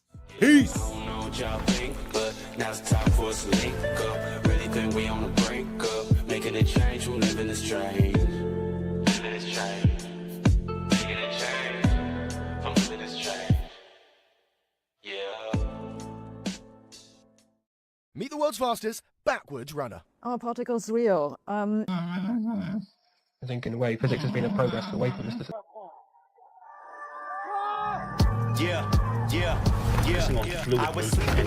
is the best I've seen. What's up, YouTube? Today, we'll be looking at disturbing TikToks that'll make you question reality. So without further ado, welcome to Adam Strain Reacts. Let's get her done. Hi, I'm Aaron Yoder. I'm a backwards runner. I have the world record for the fastest mile ran backwards. My fastest backwards mile time is 5 minutes and 54 seconds. I've been running forward for over 20 years. I started running competitively when I was in elementary school and then ran on scholarship during my early 20s. I ran so much that I sustained a knee injury. My doctor told me to stop running, and I really didn't want to stop, so I knew I had to make some sort of change. Retro running or backwards running is where you're literally just running in reverse, and there's no impact on my knee. I run backwards everywhere. I run backwards on the treadmill, I run backwards on the track, and also out on country roads. Backwards running feels great on my knee. I don't feel anything, which is a reason why I really enjoy it.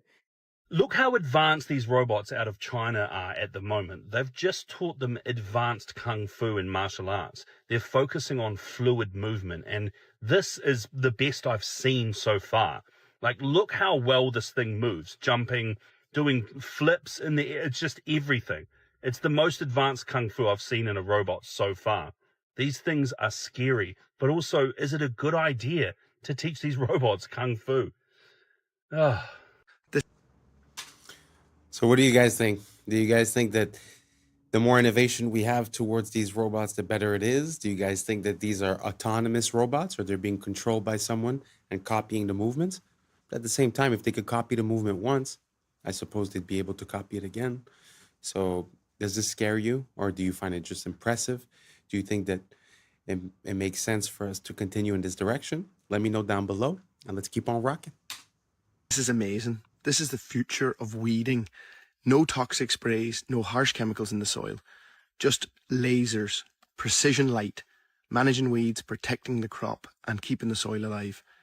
This is working with nature, using and harnessing technology for a safer, cleaner, healthier future in food.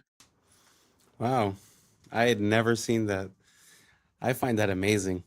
Because often we say, oh, look how man has been in evolution. But oftentimes, like if you look at, the structures or the architecture, we actually see a decline, right? But this is truly something that I find is next level. Because what is truly archaic, I think, is to put poison on a plant that you're going to eat. That is, not the smartest thing, in my opinion, personally. So what do you guys think about this? Using lasers to target and to not affect the normal crops? I find this is a step forward towards us being a bit healthier and having access to food that is worth eating. Do you guys agree? Do you guys disagree? Let me know down below. Let's keep on rocking.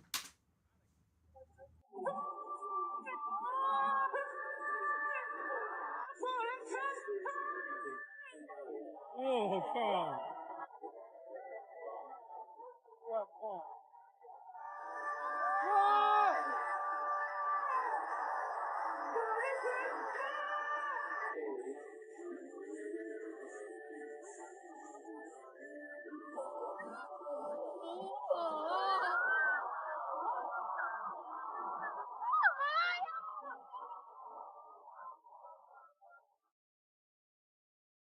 What? I know y'all have already seen the memes that say like, oh, Japan or China is living in the year 3000. Sometimes it doesn't make sense, but this actually does make sense. It does look like the future when you look at that show, the way that they've already implemented the robotic help part, very interesting. So do you guys think that it's going to help, or do you guys think that it's going to take away the job from, backup dancers? Do you guys think that it takes away from the art? Or do you find that, listen, times are changing and we got to go with the flow? So let me know down below and let's keep on rocking. Doesn't the Parthenon have any straight lines? It turns out the problem wasn't bad construction. When the Parthenon was built in 432 BC, the Greeks had spent decades perfecting the design and used the most calculated and advanced mathematics to calculate every measurement down to the millimeter. But they discovered a problem with perfection. When you look at straight horizontal lines from far away, your eye tricks you to think that the lines sag inward. The Greeks realized that if they built the Parthenon with straight lines, the entire structure would look warped from a distance and it would ruin how it looked. So how did the Greeks fix the optical illusion? They fixed it by building it wrong on purpose. I'm here at the only full-scale replica in Nashville, Tennessee, where you can see that the base of the temple rises about 4 inches in the center.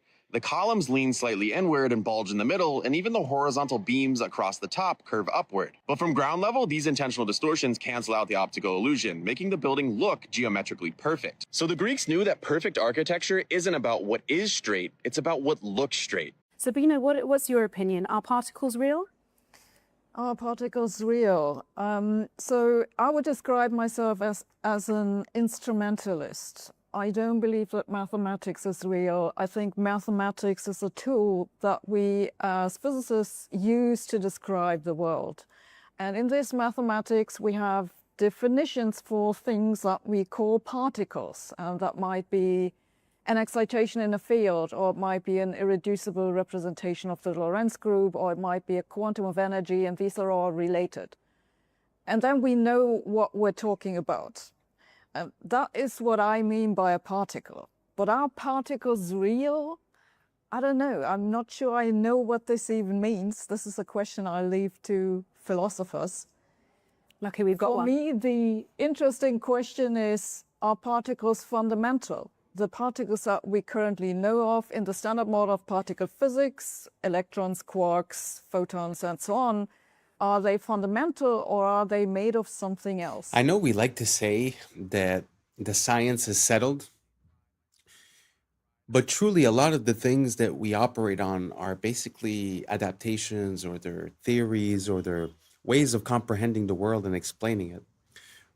But to hear a physicist say, just utter that question, are particles real, actually just shows how there might be a difference between what we believe has been understood and what truly is understood. Because when you look at a physical representation of something, like let's say a map, the map looks authentic, it looks like it makes sense. But we know nowadays that when you look at the details of the map, it's very hard for it to be a perfect 1-to-1 ratio. It's actually, I think, impossible. And that's why when you see the Mercator map, the projection that Google Map uses, you see the distortion between, let's say, Africa and Greenland, where it looks about the same size, when in reality, Greenland would fit, I think it's 9 times in Africa, something like that. So it kind of makes sense to me that that would, transpose into this application. But tell me what you guys think down below. Do you guys think that the way that we approach science and the science of small things is a physical way of seeing it? Or do you think it's a way that we can understand the concepts and give a name to the effects that happen when in reality it might look physically different? Just a question, just wondering what you guys think. Let me know down below and let's keep on rocking. All right, boys. So before I got on my freaking airplane ride, my Spirit Airlines ride, I went around looking, right? And I was taking videos and I was like, oh, Palin gonna freaking love this. But so I was looking for anyone fueling planes, right? I went and I found this truck. I was like, oh man, I wish he'd be fueling. I wonder how much fuel that thing holds, right? I looked it up, okay? I think it's about a 5,000 gallon fuel truck. So let's say 5,000 gallons just to make everything easy, right? Most of Spirit Airlines planes are these A320s or whatever, different versions of them. So I'm pretty sure I was on one of those. And it looks like it's like, let's say roughly 5,000. Let's give them the benefit of the doubt. It's only 5,000 gallons of fuel that they're putting in these planes, right? Even though things like the Airbus A380, dude, look, they're saying that they put 85,000 gallons of fuel in those. Like, come on, what are you talking about? What is 85,000 divided by 5,000? They're saying they put 17 of these fucking trucks in there, okay? Okay, so that's a big plane, right? Let's just assume they're putting one of these trucks in my size plane, my little, it's only one floor. These A380s or whatever, they got double deckers, right? So my plane can, at the very least, hold a whole 5,000 gallon truck full of fuel, supposedly, right? So why are they showing up with this? What the hell is that? Look, again, Jet A fuel, okay? Where's the, what is it? They're not putting 5,000 gallons of fuel into this wing. And then don't even get me started on the fact that they say it's in the wings, dude, right? Think about it. You're a big old jet airliner. You're going, what does water do? What does jet fuel do when it tips? It all sloshes, okay? So if you're sloshing it around, do you really want that in the wings? Minus that, if you ever watch outside of the plane wing or the plane windows, what are these wings doing? They're going, are you putting flammable fuel inside of a floppy little wing noodle? What are you talking about?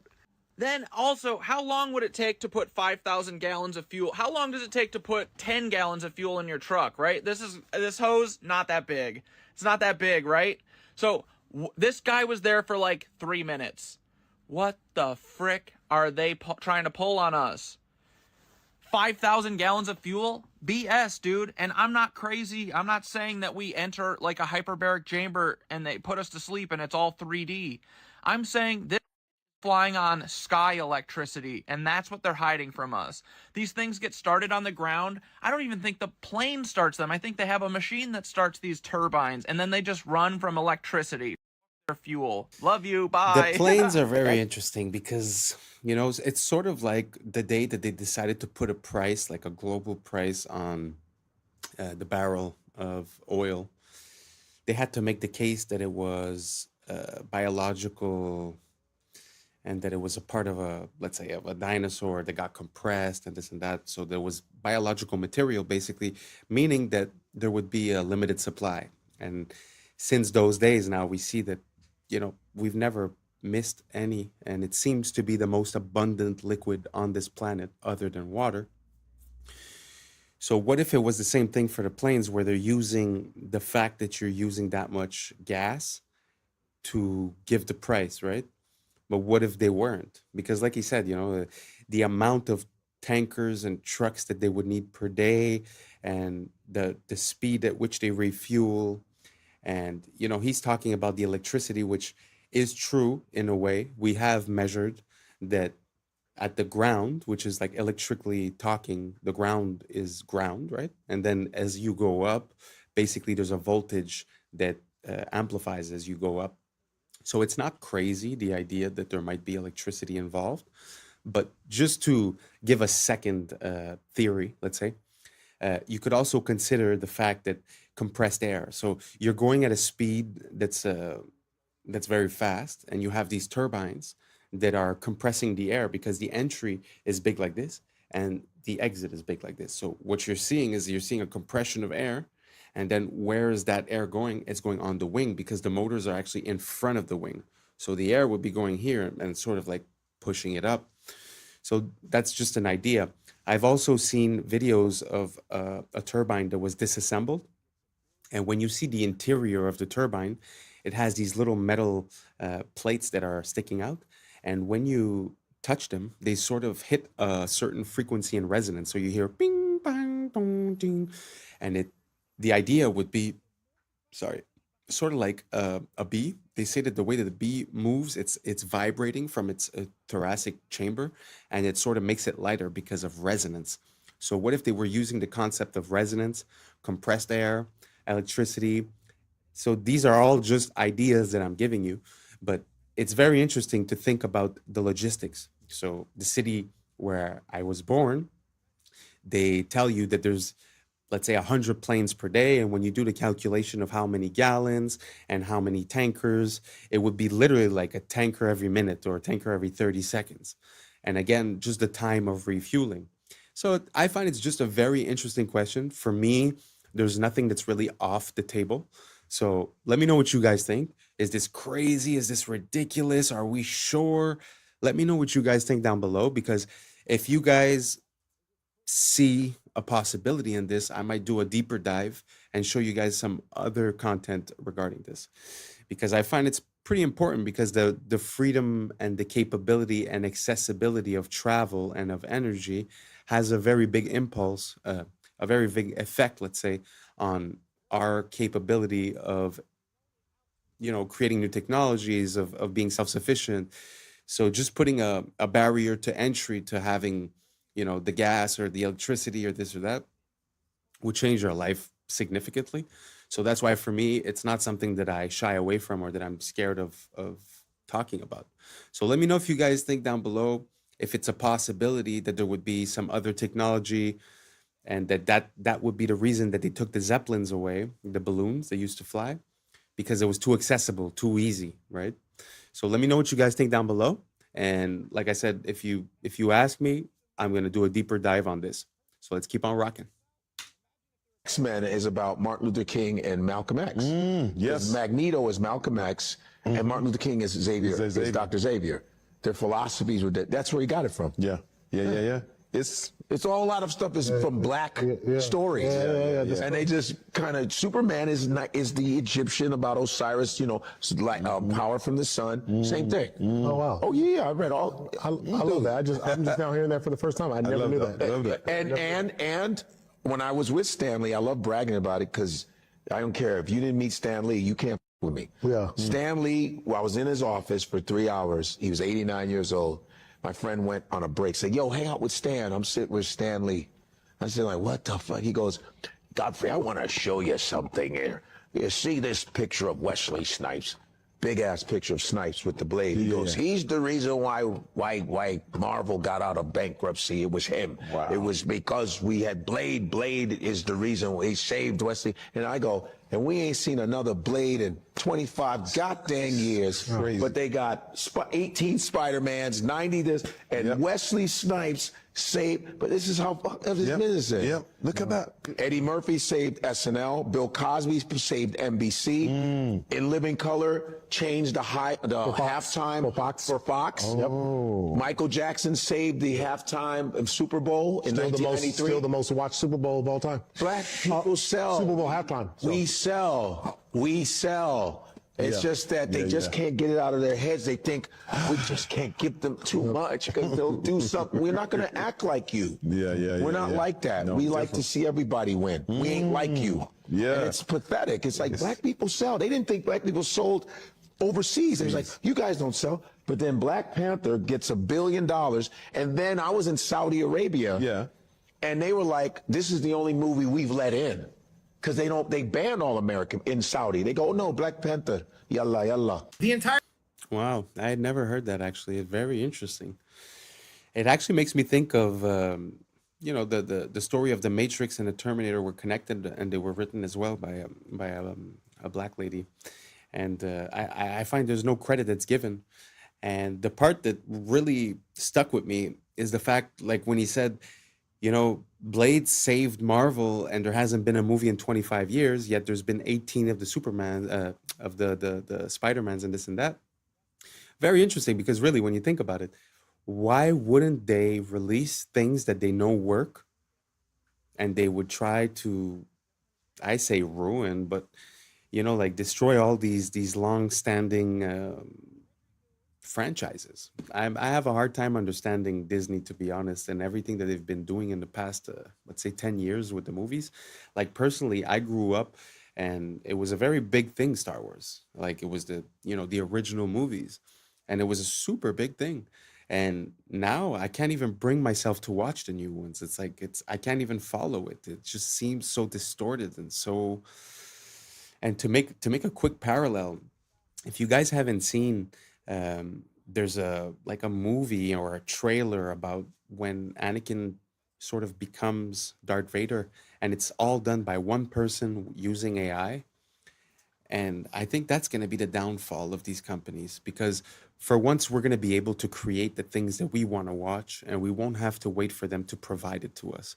So I think we've hit like a limit where the things we want to see, whether it be another Blade or whether it be, you know, he was saying the black comic books or whatever it is, I think now we're going to have the capability of doing it. And when they see the response, I feel like now we're going to be able to have a bit more negotiating power.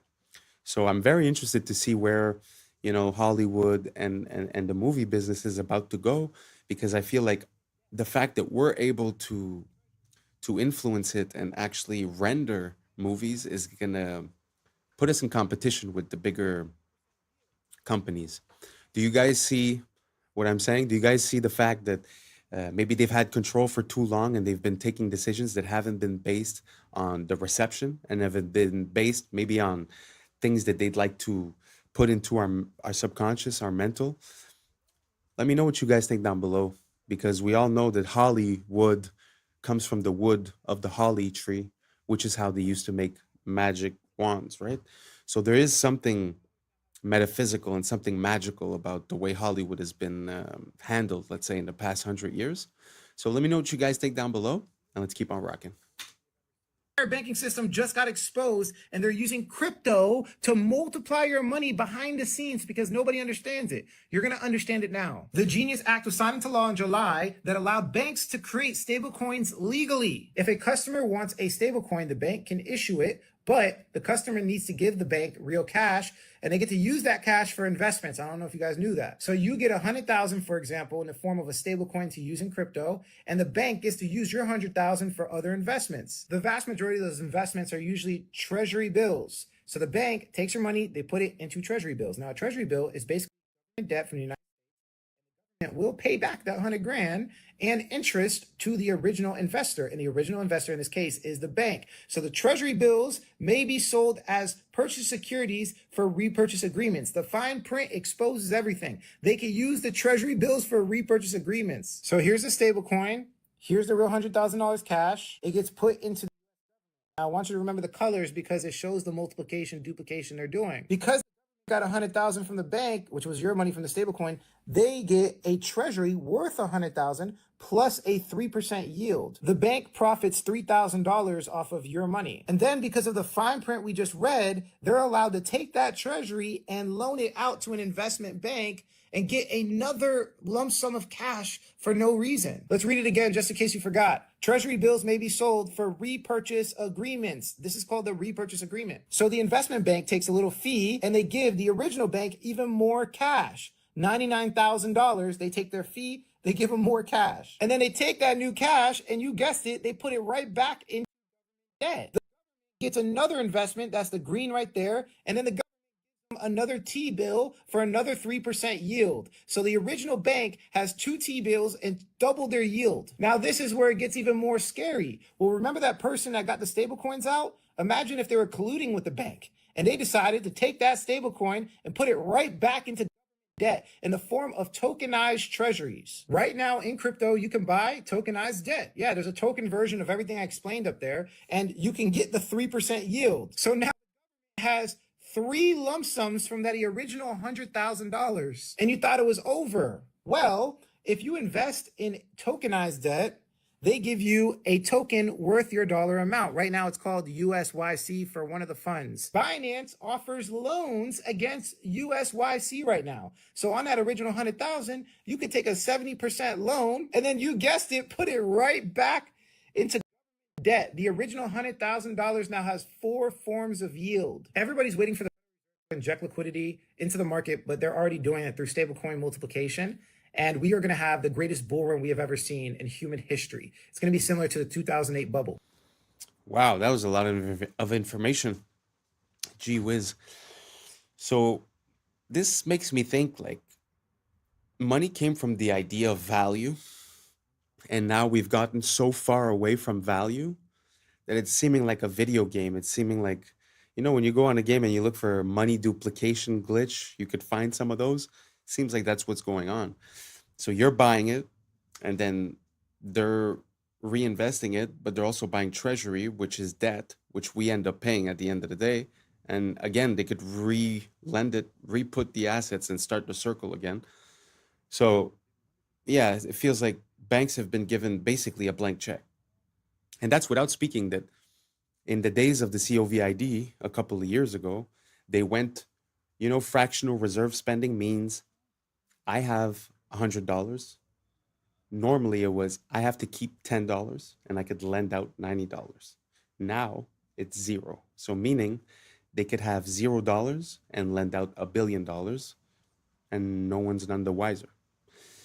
So I don't see how this changes anything in the way that there's really no value behind bank money.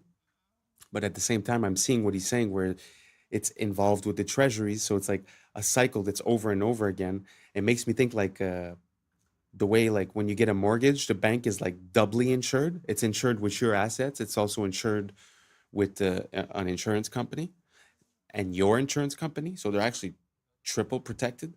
It seems the same way. It's like they're 10 times protected and us, we have to pay for everything.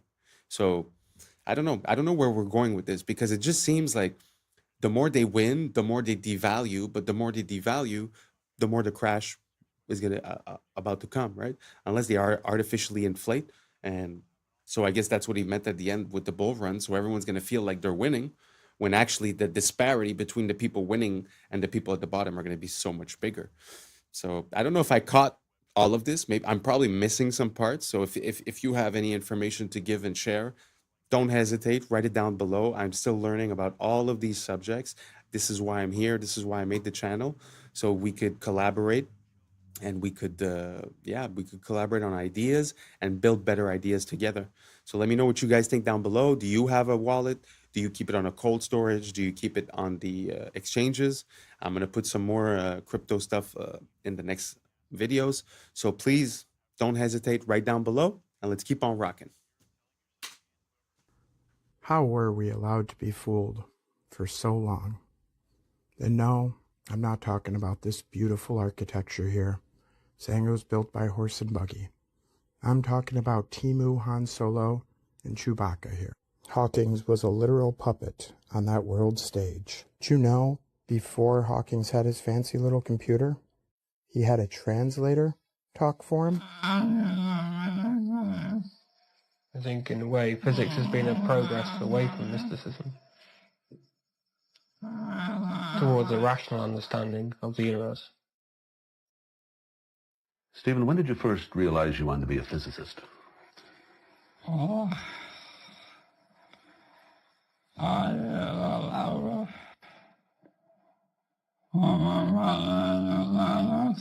think I knew from about the age of 9 or 10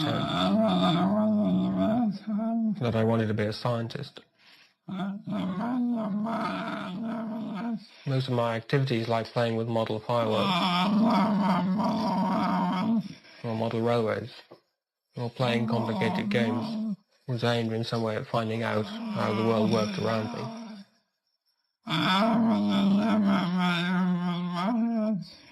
I was never very good with my hands, where my models did not work very well. But I was always interested in models that I could control. And I think that nowadays I have translated that into studying physics. Because in a way, if you understand the universe, then you have control of it. I don't know.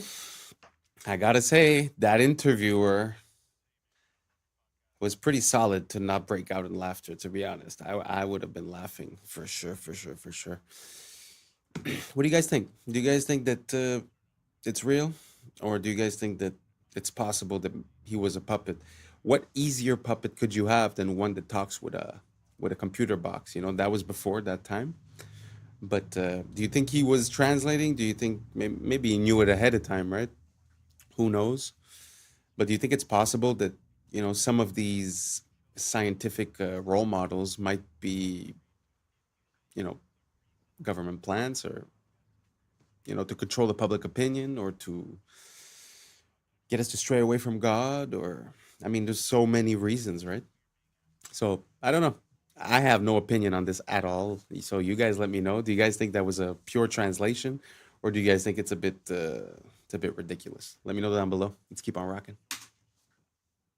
A Gen Z person might get recruited is, let's just use you as an example. Somebody comes up and says, hey man, I love your podcast. And they say, I have a serious question for you though. Would you consider yourself a patriot? Now I've got you locked into identity. And then I say, well, I have an offer for you, but before I show you anything, I just want you to say yes or no. Would you be willing to entertain the offer? And it might be uncomfortable. Stage one is I show you all of your browsing history, captures from your webcams on all of your phones and computers of you doing the most you could ever possibly imagine. And I'd say, I like your podcast. I think you're doing a great job, and I want to protect you. I want to keep all this from the public eye. We also want to give you $20,000 a month. So now you feel like you chose all of this. I told you it was going to be stressful, and you agreed to it. If you say yes, the reason that you're doing this on your podcast is for your country, because you're not going to call yourself compromised. We have this thing called cognitive dissonance that keeps our brain from thinking I'm a bad person. Even though you're being asked to silence people, not have certain people on the show, leave something out of your podcast, you're telling yourself, and whoever's your handler is telling you, this is for the greater good, and you kept Americans safe by doing that. And you'll tell yourself that, and you'll feel good about it. What happens if I say no? Well, damn. So that's how the CIA recruits. Well, I'm going to go ahead and spill the beans so they can't ever recruit me. With me, there's nothing compromising that you could find. It's just nothing but porn. What? Y'all going to shame me? No. All you're going to see is Big is 2. Ebony Baddies 3. You're just gonna see the webcam. This is gonna be my two heads. Just you can't shame the shameless, for real. So yeah, what? I'm rubbing a one off to Skin Diamond. Shit, I ain't got shame. Skin Diamond is. Also, a special shout out to Lexi Love. Thank you for following me. You and I, we had an amazing Thanksgiving day. It was the greatest three. You, me, and Pamela. It was dope. So, to whoever's watching this, the agent assigned to me, I know you're don't be watching nothing stupid. I don't do nothing but regular good old. So, can't shame me shameless. Yeah, that was pretty dope.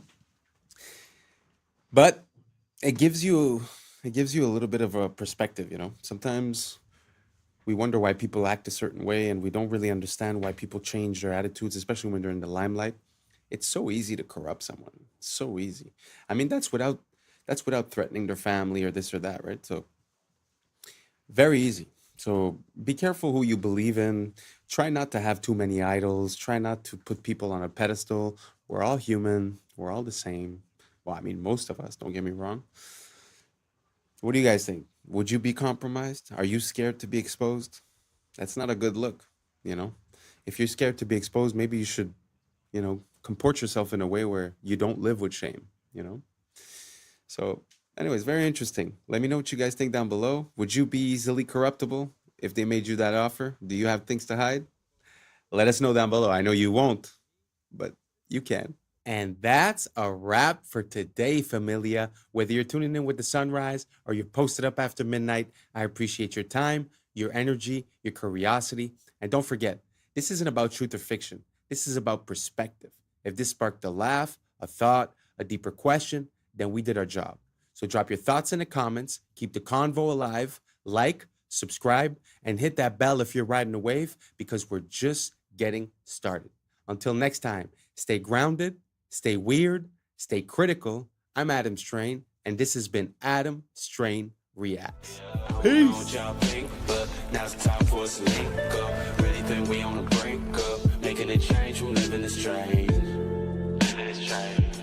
Making a change. I'm living this strange. Yeah.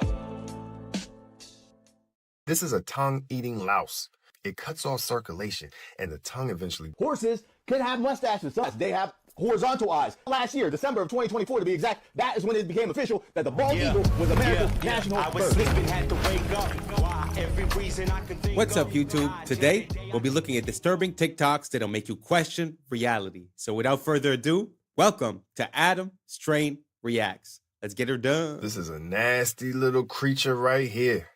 It's a parasite that survives by taking over another animal's body. Most fish don't react to it because by the time it's visible, the damage is already done. This is a tongue-eating louse. It enters a fish through the gills and clamps onto the tongue. It cuts off circulation, and the tongue eventually dies and falls off. The parasite doesn't leave. It takes the tongue's place and functions as the new organ while the fish keeps eating. This is one of the only known parasites that replaces an organ inside a living host, straight from the fish tank.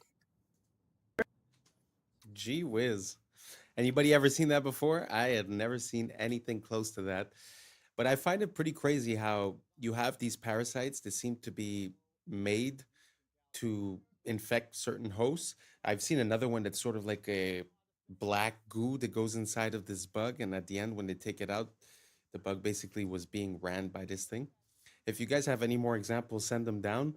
I find it super interesting. I mean, it also makes me kind of poke holes into the idea of evolution. How would that being be conceived if it needed another being to basically proliferate, right? It's a very interesting to me, the whole idea of reverse life, which would be like parasites, which would be like... you know, life is about going from 0 to 100, and the work of parasites is basically taking it from 100 back to 0, back to nature in a way, right? So, yeah, very interesting. If you guys have any more examples of this type of behavior in parasites, please send it down below. And don't forget to do your parasite cleanse. Let's keep on rocking. Apparently, this guy found 6 new Mandela effects. Top 6 changes of animals in this timeline. Number 1, cow tipping. Cow tipping is not a thing. You cannot cow tip. There's no evidence of you can cow tip. Apparently, that is not a thing in this timeline. It's never been documented. It's not a thing. It changed in this timeline. Number 2, horses can have mustaches. Yes, in this timeline, horses can have mustaches. Sometimes they shave them off. It's a thing, but they do have mustaches. Also, horses do not have round eyes. They have horizontal eyes. They do not have round eyes in this timeline. Apparently, we all just misremembered that because in this timeline, they do not have round eyes. The bald eagle is America's national bird. When did it become the national bird? How about last year, December of 2024 to be exact? That is when it became official that the bald eagle was America's national bird. In this timeline, there are Civil War camels. Yes, the camels fought in the Civil War. We have American camels, and they're here. They've been here since the Civil War, and there's actually famous ones in this timeline. I did not know that. Number 6 it is Smokey Bear. It is not Smokey the Bear. Apparently, it's always been Smokey Bear. Wow. I don't know if you guys know about the Mandela effect, but these are a few that actually, I mean, I didn't grow up on a farm, so I mean, I wouldn't really know about horses that much. I've seen them maybe a handful of times in my life, but you know, both the mustache and the fact that their eyes have like horizontal slits, never seen that before. The camel in the States, I have no idea. I had no idea that that was a thing. And also the bald eagle being declared the national animal for the States last year in 2024. Well, more than a year ago. That is kind of weird. That is kind of weird. I always assumed that the bald eagle was the national bird or at least animal of the United States. Did you guys think the same thing? Or is it completely normal that they did that because it was never so? I thought that they had put it everywhere on the flags, on the money, on the stuff. I don't know. I thought it was common knowledge. Maybe I'm just ignorant. So you guys let me know down below. Are these Mandela effects that you guys knew or just mistakes of collective remembering? Let me know down below and let's keep on rocking. This is an AI-powered cleaning robot developed in China, and they've made it because they want to clean up the oceans and the rivers and all the waterways around the world. And so they've developed this thing that can sort of move around autonomously. Hopefully they succeed in this effort. And like, I mean, hopefully India buys some, maybe? Wow.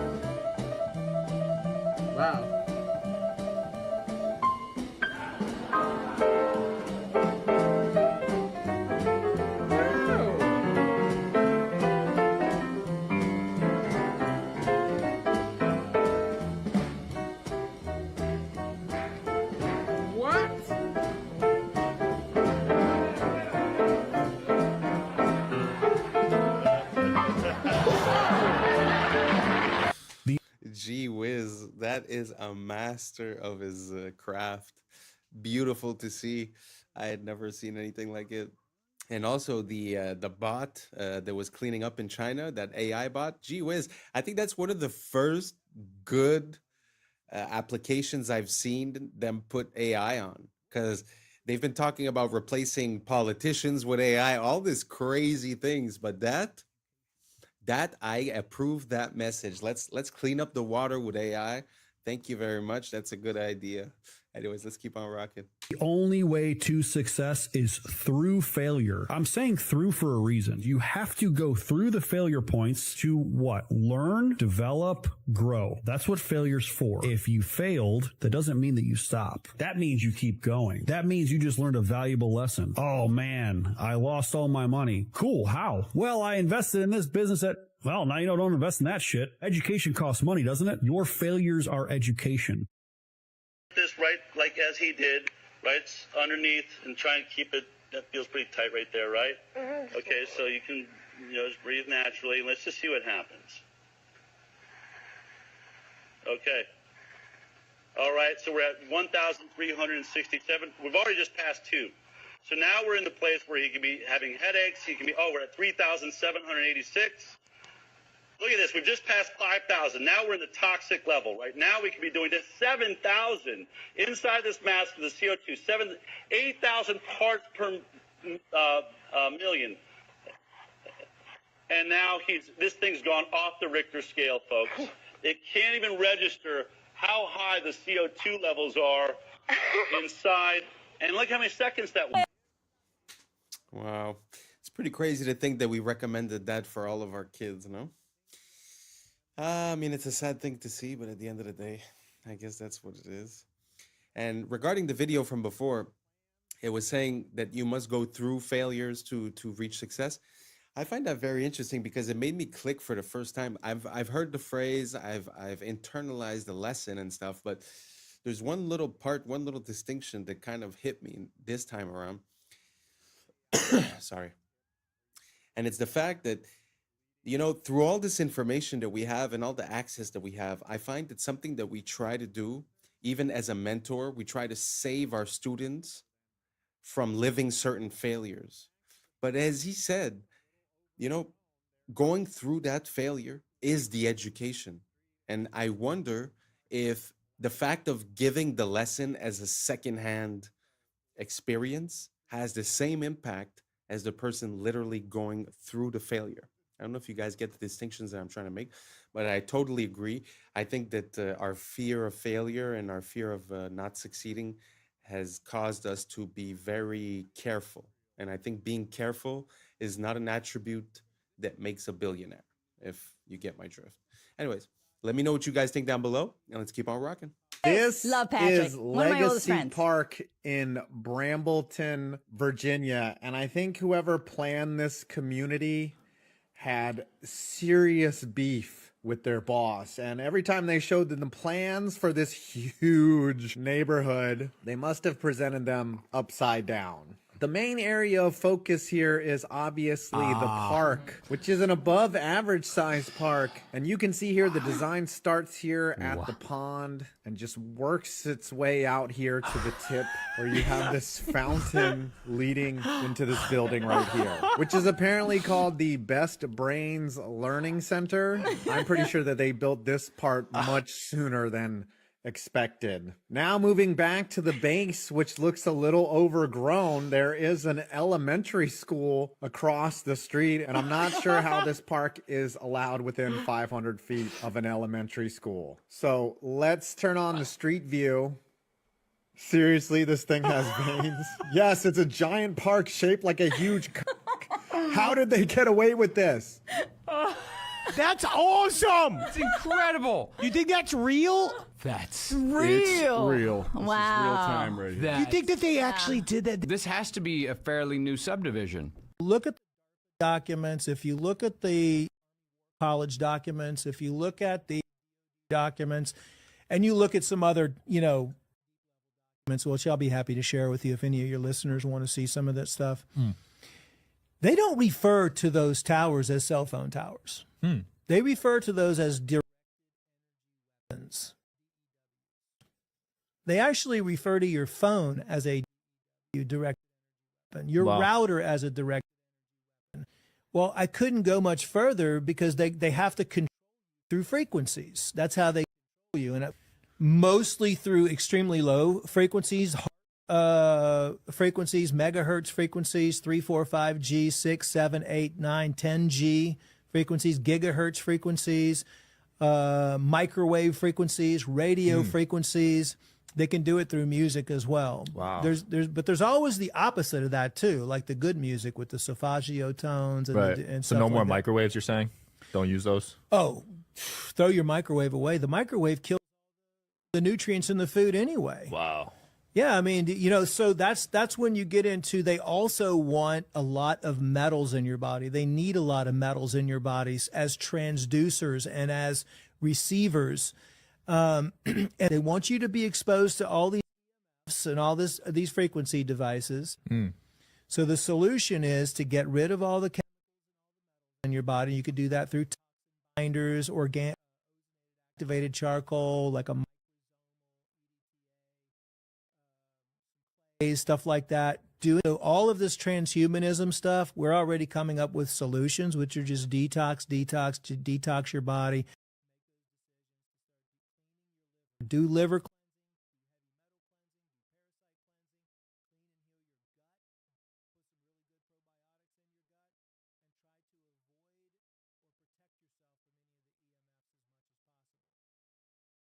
特にカレーやいうのは、これ、日本に一台かないや言われよるけど、この中のお米がな、手作りで自分の田んぼで作ったお米を使ってあって、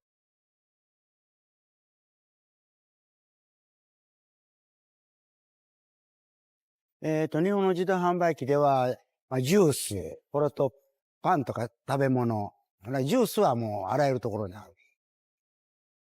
名前、吉本正と言います。年は74か。ここの自動販売機ではもう40年ぐらい前からやっております。うちの自動販売機はね、日本にあんまりないっちゅうんで、なんかあらゆるところを来とるように思う。そうじゃ、お米がな、60度くらいあるに機械の中が、と置いたらやっぱりこう、乾燥してくるやろ、お米が。硬んな。1日2回ぐらい入れ替えするように、また新しい米になってる。いやいや、もともと百姓屋で米作んでったけんな。ほんで、この米を使うたは、得なわけや。買うよりは、自分の米を使うた方が得だったけん。ほんで、これ今作っとんが日の光。米を一応洗って水につけて15分か半時間ぐらい置く。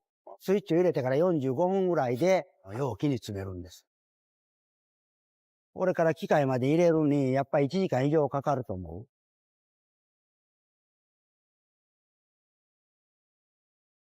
値段はもともと300円。トラックの人はもういいな、持って帰る。これと家族の人が来てな、3つぐらい一発に家で食べるとか言って持って帰ってくれる。このお米うまいってこう言うてくれる人がおる。これが一番嬉しいんや、ほんま言うたらな。これは、我がの体と機械と生ける間はもうするつもりじゃ。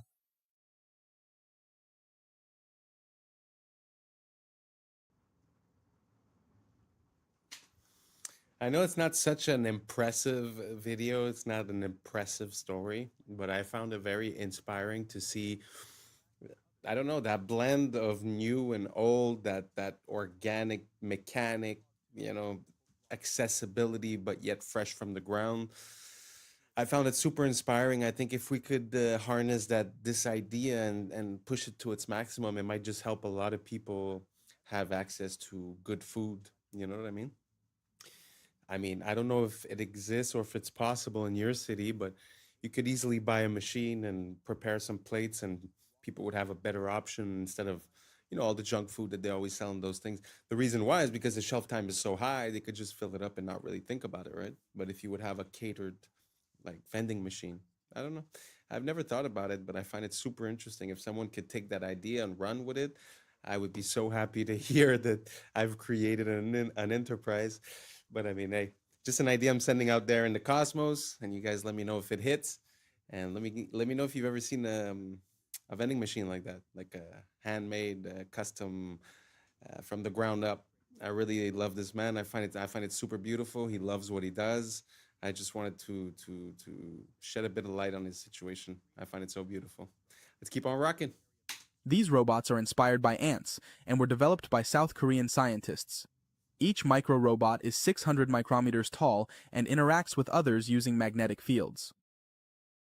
The micro-robot swarm was able to unclog tubes that resembled blocked blood vessels. This technology could potentially be used to clear plaques from clogged blood vessels in medical treatments. In this other application, the micro-robot swarm transported a chunk of the metal indium to complete or break an electrical circuit. This allowed it to turn a light on or off with precision.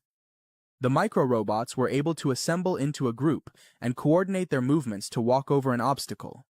By leveraging their collective strength and synchronized actions, they successfully overcame barriers, demonstrating their ability to adapt and perform tasks that require precise teamwork.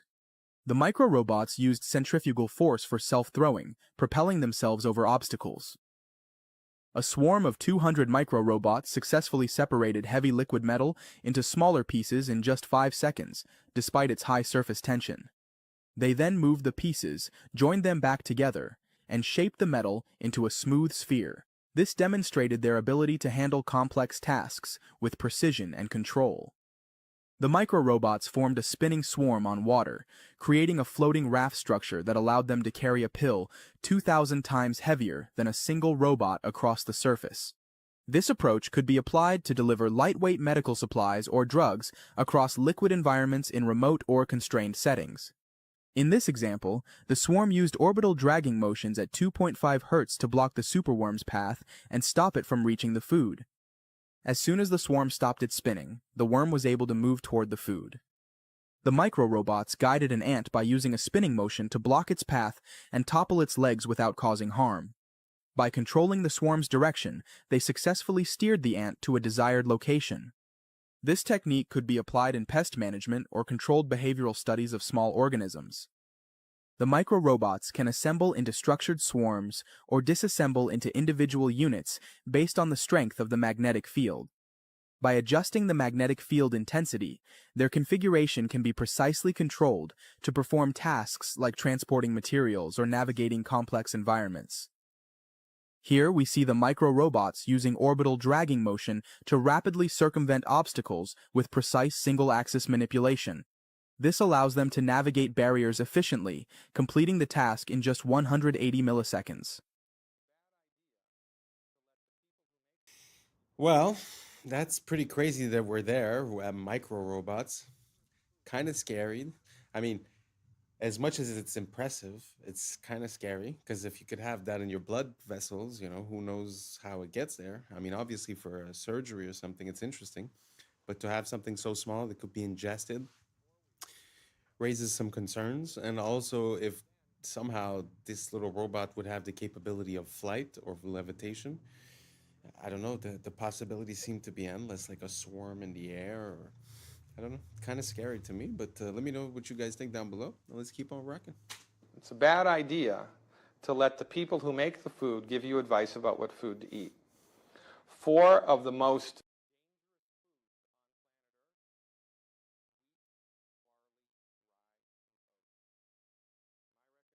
for everybody 100% across the board, stop eating these foods completely for 4 weeks in a row. 4 weeks. 4 weeks in a row. 28 days. Then on day 29, eat a lot. Have pancakes for breakfast, have a sandwich for lunch, have cookies and crackers, have pasta for dinner, and see how you feel. And as God is my witness, if you make it to lunch without something, I'll eat my hat. This is one of the most overlooked things in the country right now. This is a deadly combination of not enough minerals in the food, period, and then interrupting your body's ability to absorb what little nutrients there are.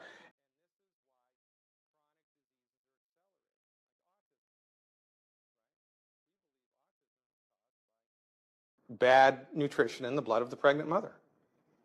As the fetus is developing, it needs raw materials to make a brain, make a heart, make a liver, make a kidney. You can't make that out of pixie dust and air. The body needs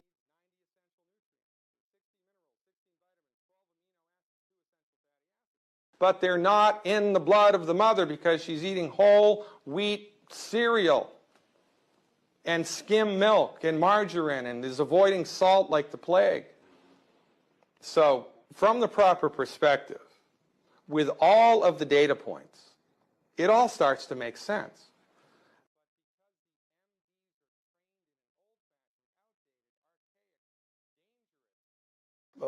Understanding of the human body, they completely miss all of the most important things. So their job, again, is not to fix the problem. You can manage it, which is better than suffering. But it's better, don't you think, especially in the United States of America, to try to get to the root cause of what's causing the problem and fix it? And that's what we do. One of the most famous Old Testament sayings, my people are destroyed by lack of knowledge. Well, simple things that people can learn can make all the difference in their lives. As much as I love to listen to him speak and it makes so much sense, it kind of makes me sad to think that there's not more doctors talking this way or approaching things this way, seeing the body as a whole and seeing nutrition as the main medicine that man needs. Wow, that was really interesting. Listen, I'm gonna give it a shot. 28 days, no, what did he say? Wheat, oats, barley, and rye. I think it was those 4. I'm gonna do it. I'm gonna do it starting today, and I'll let you know. Sorry, I'll let you guys know how it goes. And if anyone wants to do it as well, you let me know down below how it goes for you, and we could compare notes. Let's keep on rocking. I bought my dugout as a fairly small 2-bedroom dugout, and I've been extending it over the years. For somebody driving into town the first time, you wouldn't think there was a lot here because 95% of it is hiding underground. People drive in and go, where is the place? I don't understand. Kupapiti is from the Aboriginal Kupapiti, which means white man in a hole. At the moment upstairs it is about 122 degrees Fahrenheit. Down here we're sitting on about 71, 72 degrees. No air conditioning necessary. We're right out in the middle of nowhere. It takes a day to drive here from Adelaide. I'd say there's about 1,000 underground dwellings and at least 1,500 people living underground. We've got 5 underground churches. We've got underground motels. There's some amazing underground homes here. Many bedrooms, underground workshop. You name it underground, we've pretty well got it. I bought my dugout as a fairly small 2-bedroom dugout, and I've been extending it over the years. Some of this I blasted out when I could get away with it. The cops don't like us blasting in town. We don't do it anymore. Back in the old days, if somebody was going to have a baby, we'd rock round there with a couple of compressors on a weekend and some jackhammers and a couple of cartons of beer, and by the Sunday night we dug out a room, cemented the floor and wired it up, and there's your new baby's room, honey. Even though we're so far away geographically from anywhere else, I don't know why, but we just love the place to bits.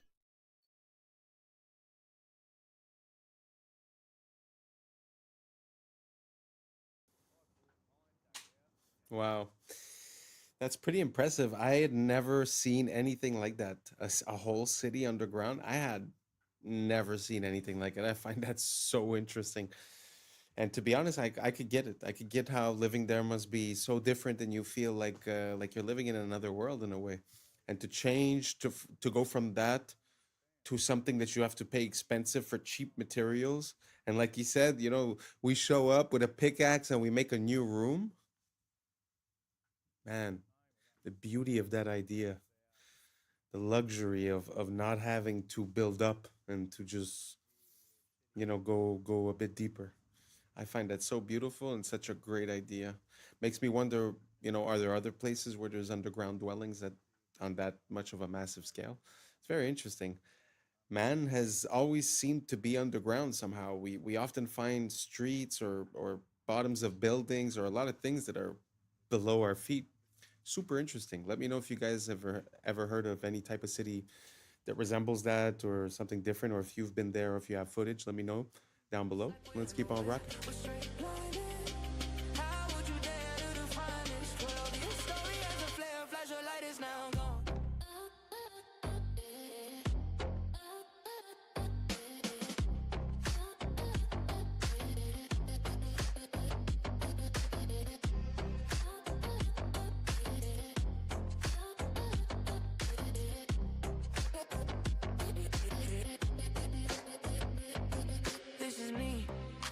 Tell you, I am such a mess without you, and I must confess it's black or white unless we find equilibrium. Oh my god. I'm really not a skater, but damn, all that in one shot.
Wow.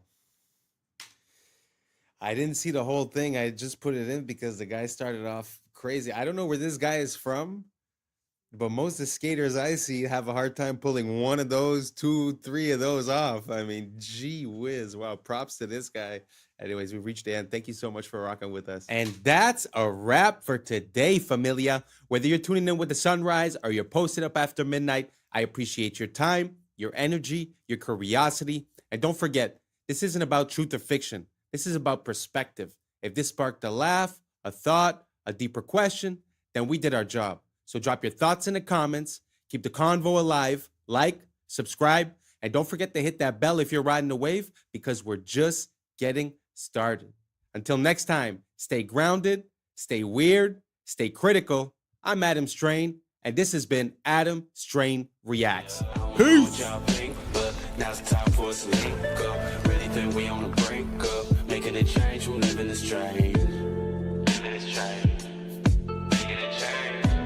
I'm living this change.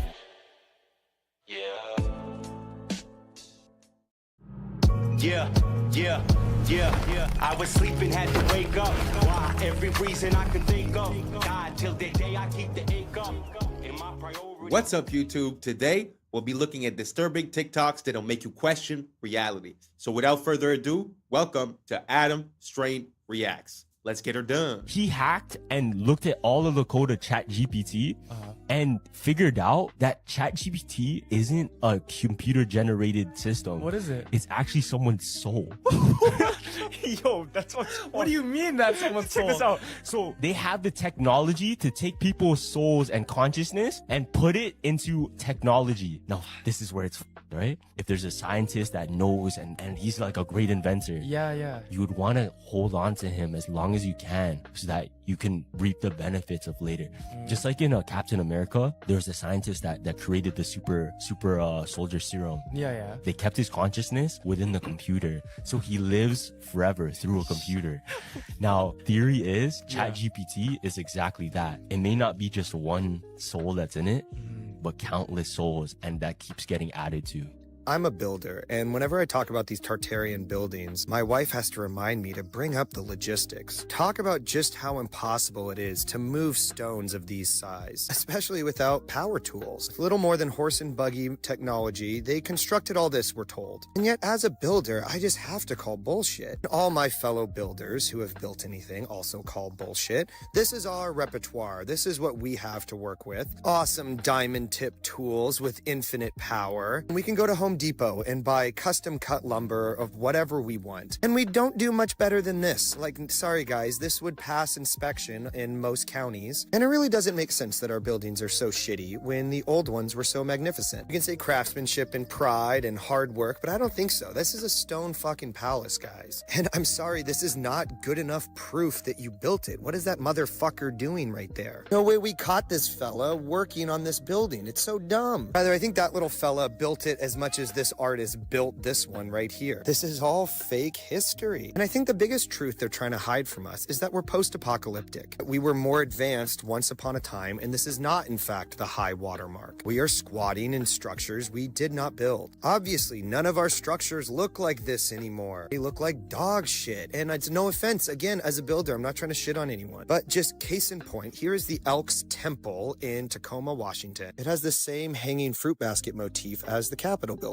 This is just where the men of Tacoma get together and talk about their civil duties, right? A wealthy boys club of all the best men in town, and this is what they built. But this is what they built in Olympia. They weren't able to found one here. They had to build it themselves, and it's an absolute testament to the mediocrity of our current age. What's the good explanation for the fall off in quality? Here's a Mason temple, magnificent, Romanesque, to the 9. Again, a shitty little sign outside, but look at the fucking size of this thing. And then juxtaposed to this modern Mason Lodge that went up in the 80s, right? The other one went up in the 20s. This one went up in the 80s. That's only 60 years, guys. And that timeline should terrify everyone. This is the brewery. It shut down in the 20s. It's been here, abandoned ever since. God, I want to move in there yesterday. Renovate it, make it a hotel, make it something sick. But no, the city of Olympia or somebody owns it. They founded it. So you realize we're hemmed in by paper tigers. You come out of the bushes at any moment and throw you in prison for something you definitely did. But like, we're all just doing what they are doing. mean, we founded these buildings the same as them. And so I take great comfort in how recent all the bullshit is. I know that we're on top of centuries of bullshit, but all of these narratives aren't actually that old. 1907 is what I keep going back to. That's like my rock. Most of the psyops come from 1907. Of course, they are piggybacked by much older psyops, but I think the past is supposed to be exhausting. It's supposed to be not remembered well and like kind of like, man, I'm really glad we're done with the past and we can move on to the future. But I'm the complete opposite. I want to know what has happened here. Who controls the present now controls the past, and who controls the past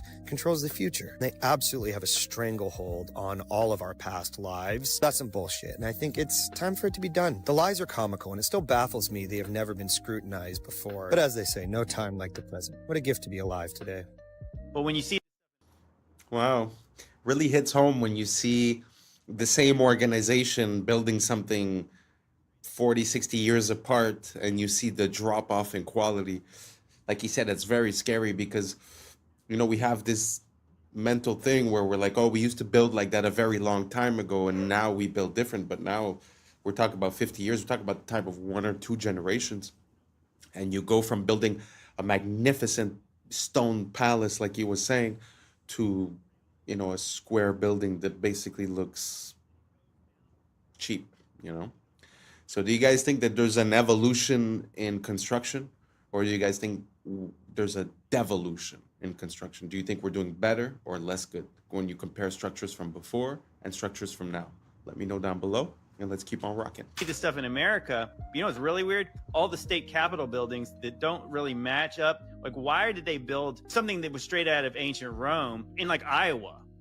You know, like in Nebraska. 2,500 people live in a town somewhere, and they build a post office that has 700 rooms and is like an ancient castle. It's the same like with the Mormon temple, where they said they went out to Utah, you know, with horse and buggy and nobody else out there, and they supposedly built this wonder of the world castle with no rails and no dump trucks and no cranes, and it goes down 40 to 60 feet underground with more building. And even think about like the 1 year timelines. A lot of these buildings are 1 year wonders where they created this very elaborate stone building in 1 year. But then you think about some of these places that have 1 year timelines, and then they work in like Syracuse, you know, Albany, Syracuse, New York, these crazy places like that. Explain to me how much work they're getting done in the dead of winter, when the roads would have been horrible. Then you add snow on it, and then the logistics make no sense. Even think, like I said, go back to World War II.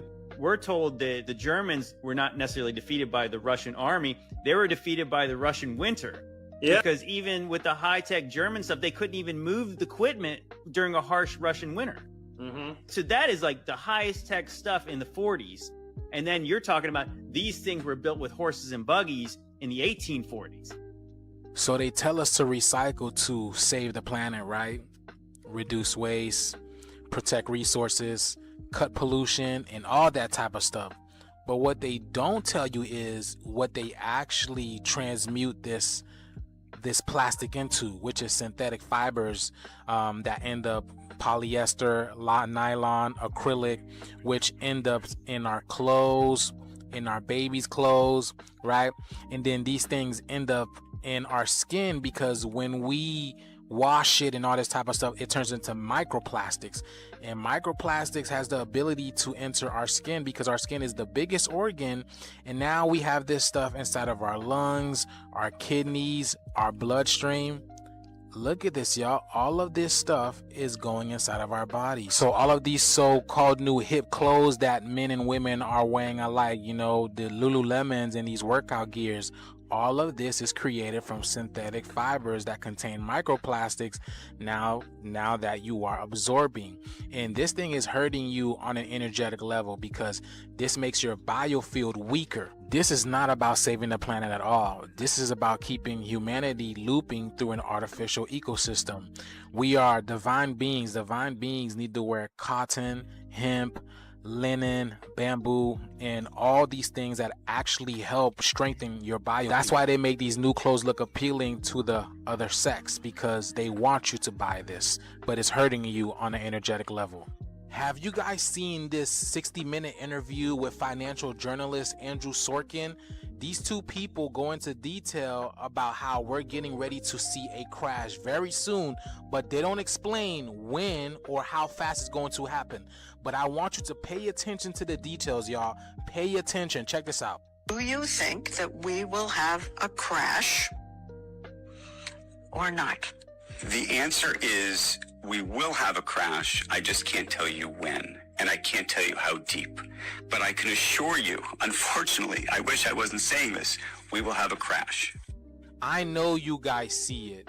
And I know there's no way in hell that that lady that's sitting right across from him did not see it, and then she proceeds with the interview. She proceeds to ask him that question. And there was a little lag. Maybe she was trying to tell him about it, but why would they continue the interview? Do y'all see that? And then even her, she doesn't look normal either. Is it me, or does this lady look like some type of gray? Do you guys see the resemblance over here? Look at this, y'all. And they told us, right, these gray beings were created by the reptilian beings as stewards. Like, they're the ones that go and do the dirty work for the reptilians.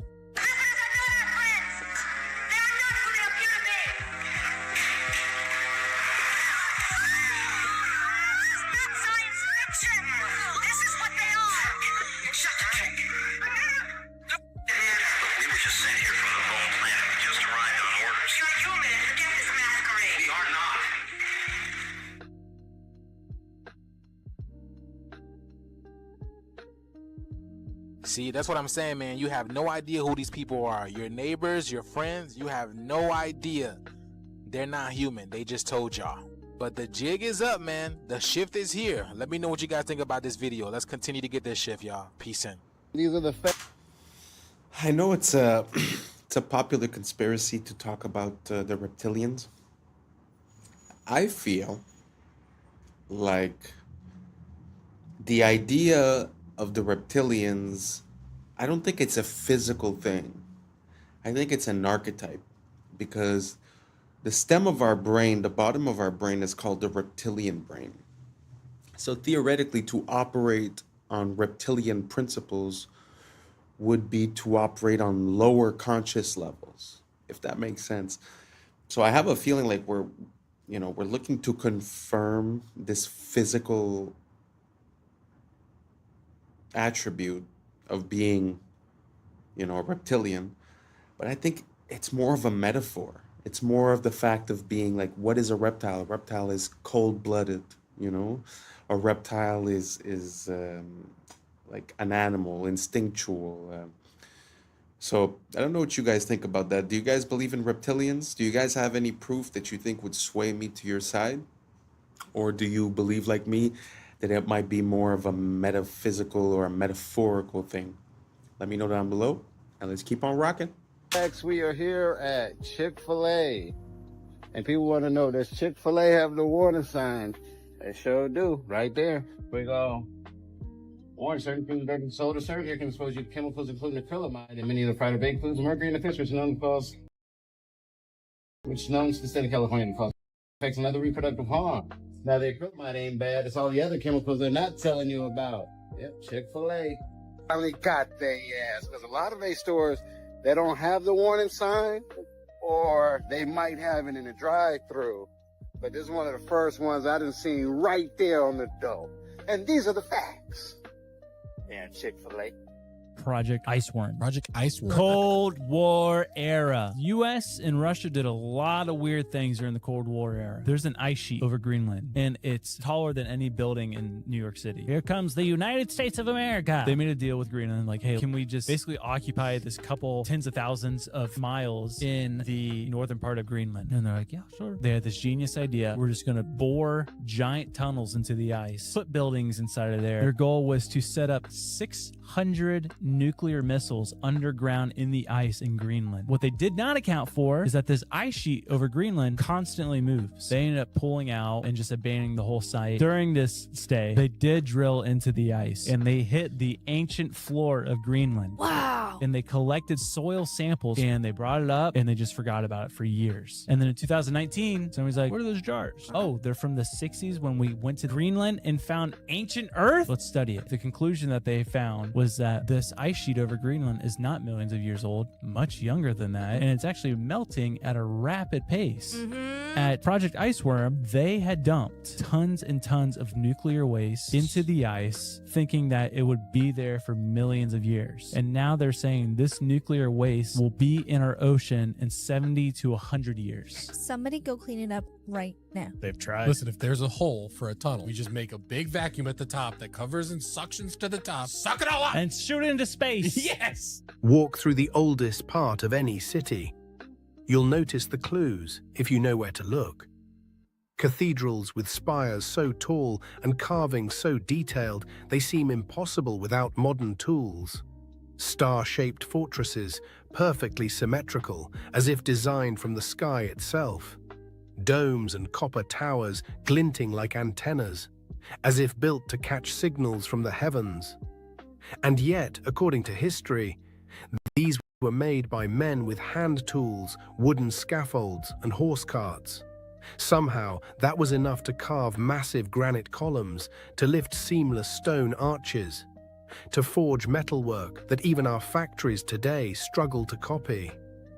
Look closer and the mystery deepens, stone scorched, warped, melted, as if kissed by fire from the sky. Entrances half buried, windows below ground, entire floors hidden beneath our feet. Why build such beauty if no one was meant to see it? Some researchers suggest these weren't built in the 1800s at all. They were uncovered, excavated, the remains of a world lost to disaster, then repainted with a new backstory. High above the plains of Lycia, cliffs bear facades carved like temples. Pillars, pediments, doorways, all hewn into sheer rock. These are the tombs of Myra. That's the story, at least. But think, to carve these monuments into vertical cliffs would demand scaffolding, precision, labor. For what? For corpses? For facades no living community could even use? Compare Petra in Jordan or Lalibela in Ethiopia. Grand facades explained away as tombs or churches, yet suspiciously mask-like. Were these truly built as tombs? Or did someone later repurpose older, greater works and call them graves? Either the ancients were skyscraper architects for the dead, or the story we've been fed is incomplete. The buildings that shouldn't be here, the tunnels that weren't supposed to exist, the architects who might never have lived. Springfield, Illinois, a city most people drive through without looking twice. But if you stop, if you really look, you'll notice something that doesn't make sense. Right in the heart of the city stands the Illinois State Capitol building, a massive dome of cast iron and limestone, 361 feet tall, taller than the Statue of Liberty, weighing more than 8 million pounds. They tell us it was built between 1868 and 1888 by hand, with no cranes, no electricity, just ropes, horses, and a lot of determination. But there's a problem. There are no verified construction photos. None. You can find portraits of the politicians and photos of men posing after it's done, but not one image showing the dome being assembled. The archives talk about budget delays and winter setbacks, but somehow every column aligns perfectly. Every arch mirrors the next with millimeter precision. Each limestone block was quarried in Joliet, carried nearly 100 miles by rail before rail cranes even existed. And yet, no record of how they lifted the 80-ton dome sections. Even the cost doesn't fit the era. $4.5 million in 1880s money. That's roughly $150 million today, during a time when a mason earned $1.50 a day. So you tell me, Did a handful of men in the 1870s really build something that our modern engineers still call impossible without steel? Or did they inherit it, a structure from an older world dressed up with a new story, a new flag, a new date carved on the cornerstone? They say it was built, but it looks more like it was found. Religions were made to hide the truth about yourself. And there's been a few videos like this in this compilation that show us the beautiful structures that we've built. And to be honest, it makes me a bit emotional to see how beautiful the world is and how capable man is. Throughout generations and generations, we have left things of beauty. Like all those temples that are carved into the rock, carved into the mountain, all those spires, all those... I find it so impressive. Sometimes I feel like they're trying to tell us that we live in a gray world where everyone's bad and, you know, lack and fear and... But man, this world is beautiful. This world is abundance. The things that man is capable to achieve has no limits. I swear to you, it makes me emotional to see the beauty that man can attain. Man, I just wish we could let go of all this evolution talk and go back to what we were. I don't know if you guys agree or not, but man, that's how I'm feeling right now. Let me know what you guys think down below, and let's keep on rocking. Let's go. God stands for Generator, Operator, Destroyer, the mind, soul, and body. Brahma, Vishnu, Shiva, the Father, the Holy Spirit, and the Son. The generator is the mind, the beginning of all creation. The operator is the soul, what you feel. Because what you feel then takes action with the physical body, the destroyer. The Father, the beginning, the Holy Spirit, the feminine emotion. The Father, the mind, the emotion, the spirit, give birth to a son, physical action. You take action on what you care about. If you lose care about watching this video, you will continue to scroll. The body acts out the heart. The body follows the heart. These are the three forces that generate your experience in your reality. All creation goes through this threefold process. These are the three forces, thought, emotion, action, we must gain full control over to generate a good experience. Aligning our thoughts and action with the Holy Spirit, which is a purified emotion, because emotions are what guide us. Our emotions tell us what is right and the wrong. Seattle, Chicago, Oshkosh, Springfield. Everywhere you dig, you find the same thing, a city under the city. In Seattle, the underground tour shows old sidewalks 20 feet below today's street level, buried after the 1889 Great Fire. In Chicago, entire blocks were lifted 4 to 14 feet between 1856 and 1875 to install sewers, and now you can still see doors half buried in brick. In Oshkosh, Wisconsin, old walls were found under Main Street in 1931, stone foundations for unknown buildings. And here, in Springfield, walk around the Capitol Avenue area, and you'll see window arches below the current sidewalk line. Whole floors buried under new pavement. They say it's urban development, but the more you study the pattern, the clearer it gets. We're not building new cities, we're reclaiming old ones. Each foundation is just the roof of what came before. History isn't linear, it's layered, like sediment, like memory. Maybe we didn't start from nothing. Maybe we started from someone else's ruin. Quiet music builds, ambient piano.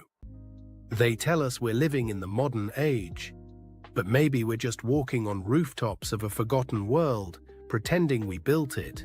Engineered human meat.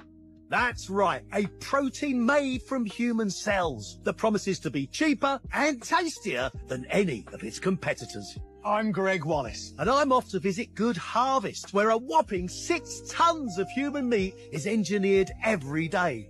That is stunning. With the promise of cheap meat for all, it may well be the meaty miracle we need to ease the squeeze of the cost of living. Anyone for human meat? I'm Michelle Ackley, and while Greg comes face to face with the production line, I'll be conducting a taste test with some very picky palates. It's really, tender. For the first time, we're going to find out where it comes from, how it's made, whoa, and what it tastes like.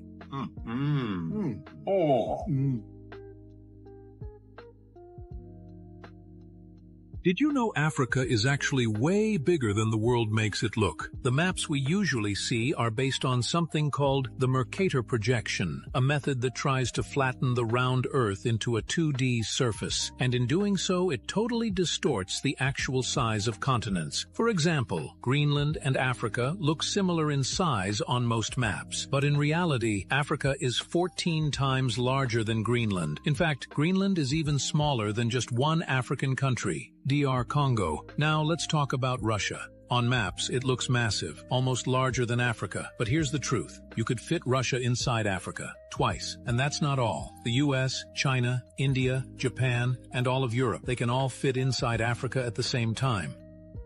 If you see this camera in your town, it's already over. Across the UK and the US have started rolling out these AI facial recognition cameras, and yeah, it's exactly what it sounds. These things are disguised as normal CCTV cameras, but they scan every single face that goes past them. What this then does is pick up the person who's walked past it, and then automatically using AI scan it against a criminal database to see if you're wanted or you've done anything wrong. There is going to be someone watching and then proceeding further depending on who you are. Now, I'm not really sure how far this goes, like if I didn't pay a speeding ticket, are the police then going to come and jump on me? Or is it just for like actual criminals? Because I guess that's kind of smart. It is extremely clever though. They are scanning the photos of your face against a criminal database, your social media profiles, like the whole of the internet. It's insane.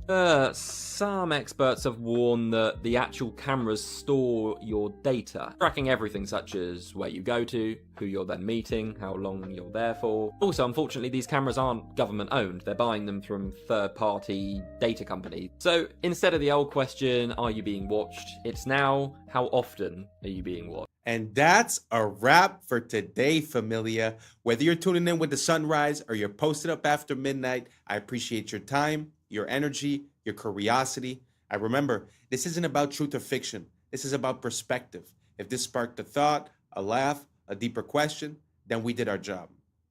Drop your thoughts in the comments. Keep the convo alive. Like, subscribe, and don't forget to hit that bell if you're riding the wave, because we're just getting started. Until next time, stay grounded, stay weird, stay critical. I'm Adam Strain, and this has been Adam Strain Reacts. Peace.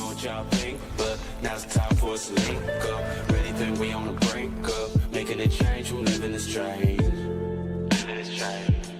Making a change from living this strange.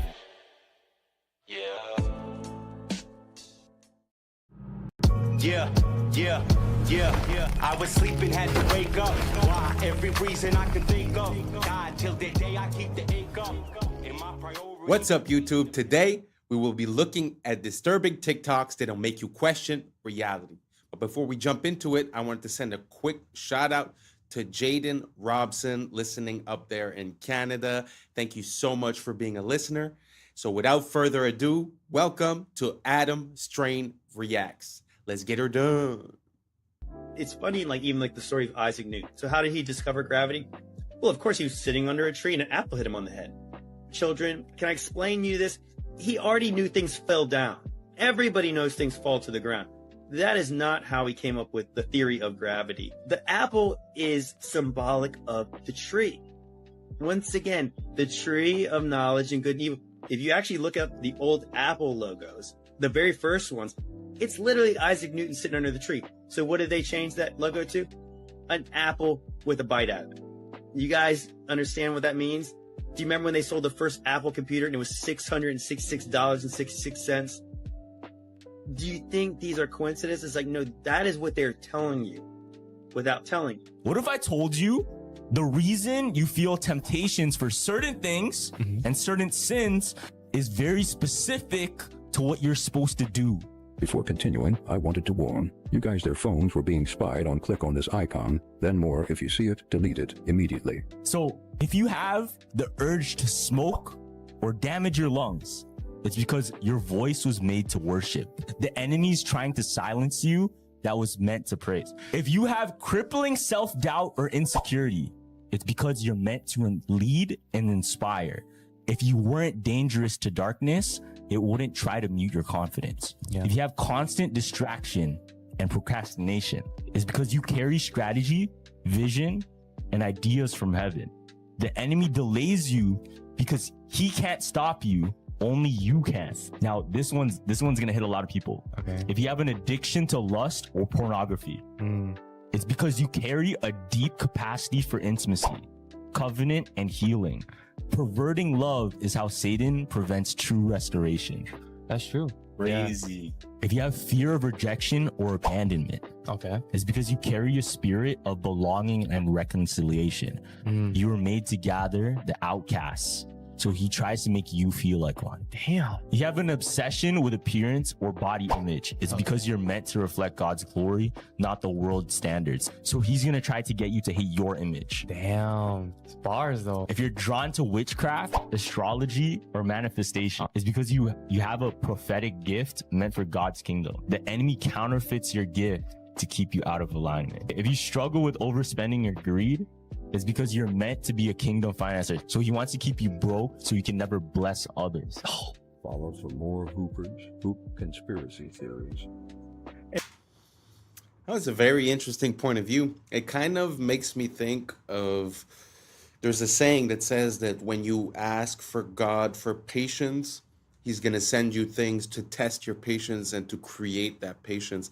It just seems like the reverse perspective from the point of view of the devil, but it seems like the same entity or the same pattern where you're going to be tested in the disciplines in which you must excel.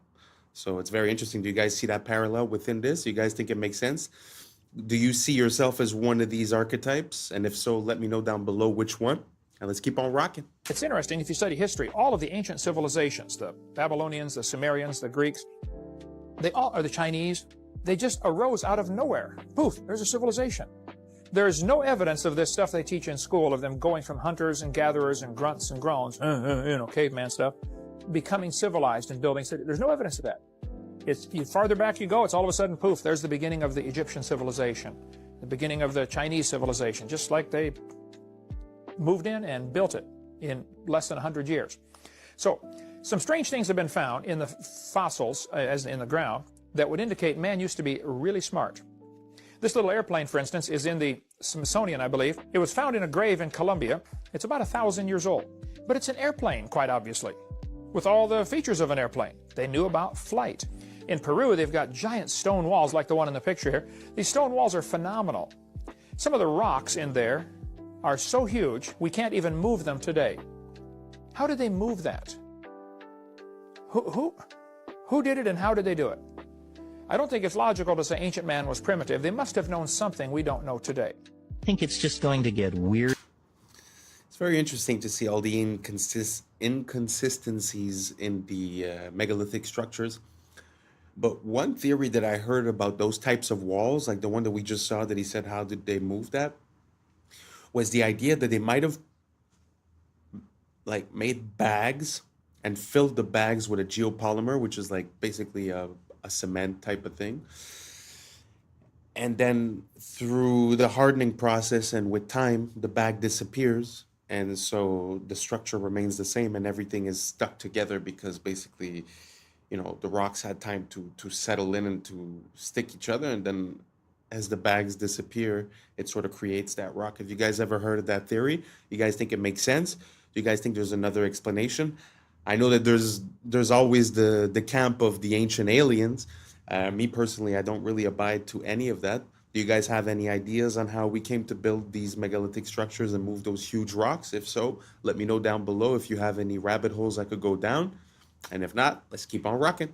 Weirder and weirder and weirder, and finally it's going to be so weird that people are going to have to talk about how weird it is. I look for the invention of artificial life, the cloning of human beings, possible contact with extraterrestrials, possible human immortality, and at the same time, appalling acts of brutality, genocide, race baiting, homophobia, famine, starvation. The mushroom said to me once, it said, "This is what it's like when a species prepares to depart for the stars. You don't depart for the stars under calm and orderly conditions. It's a fire in a madhouse." And that's what we have, the fire in the madhouse at the end of time. This is what it's like when a species prepares to move on to the next dimension. The world is not what you have been told. We once had access to free energy, and they've been lying to us ever since. There is significant evidence showing that Nikola Tesla was on course to changing our universe forever. In the early 1900s, Tesla developed a technology called the Wardenclyffe Tower. This was more than just a transmission tower. Tesla designed it so it was able to wirelessly transmit electricity across the globe by harnessing the Earth's natural energy. He was able to power his home and devices without a single wire. But here is where it gets dark. Tesla's invention threatened powerful individuals who controlled the energy market. J.P. Morgan, who initially funded Tesla, pulled the plug on the project when he realized that free energy couldn't be metered or monetized. But it gets even stranger. Tesla's lab mysteriously burnt down, and many of his notes and prototypes disappeared. Tesla's discoveries went beyond just wireless electricity. He hinted at tapping into what he called radiant energy, a limitless source of power derived from the very fabric of space itself, similar to what modern scientists refer to as zero-point energy. Many say that this is also how the Tartarians were able to pull off so many of their technological and architectural feats. Do you think this tower is still in use today? This is gonna keep you up while you sleep tonight. The hollow moon theory. Our moon really doesn't make sense when you look at the facts. Like, it shouldn't exist. The moon is about 25% of Earth's size, the biggest moon to planet ratio of our entire solar system. Pluto's not a planet, that doesn't count. That's 72 times larger than the expected average moon to planet ratio of our solar system. Moons are just not supposed to be this big relative to their home planet, but sure, maybe we got lucky. Despite this, the moon is only 1% of Earth's mass.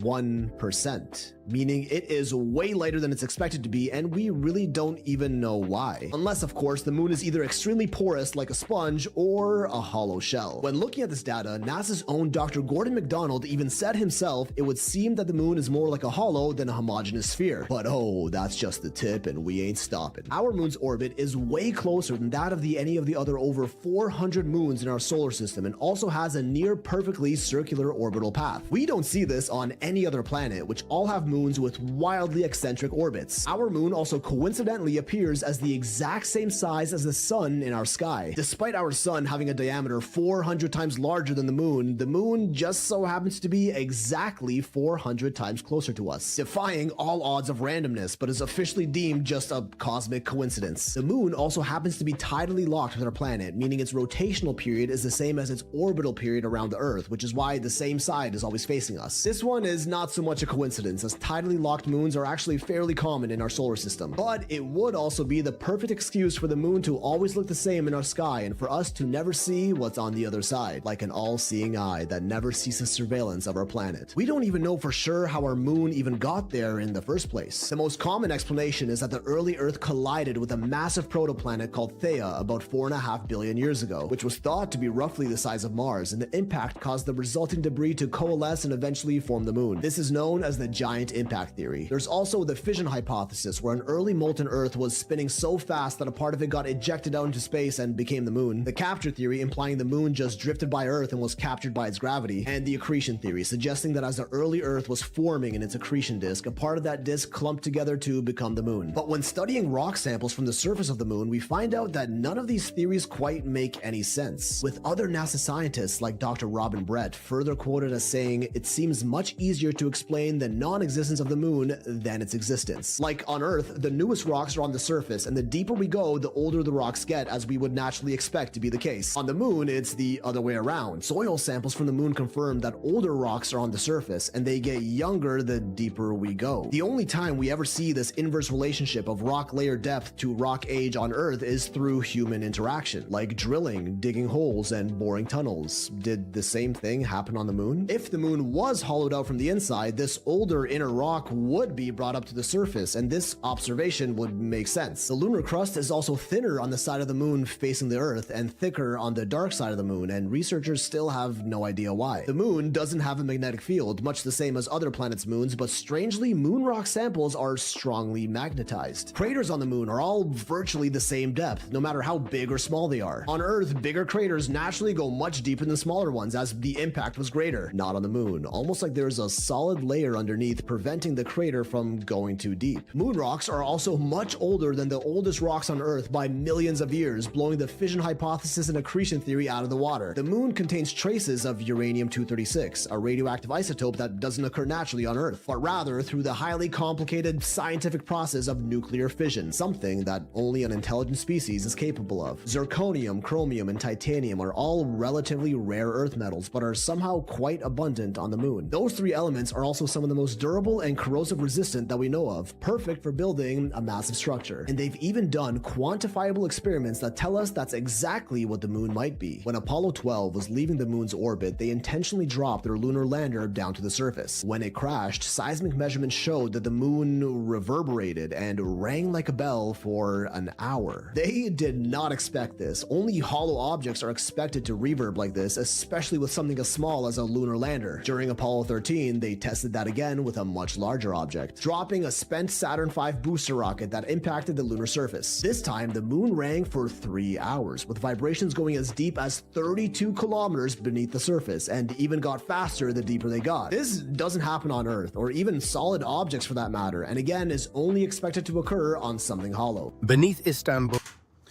Wow.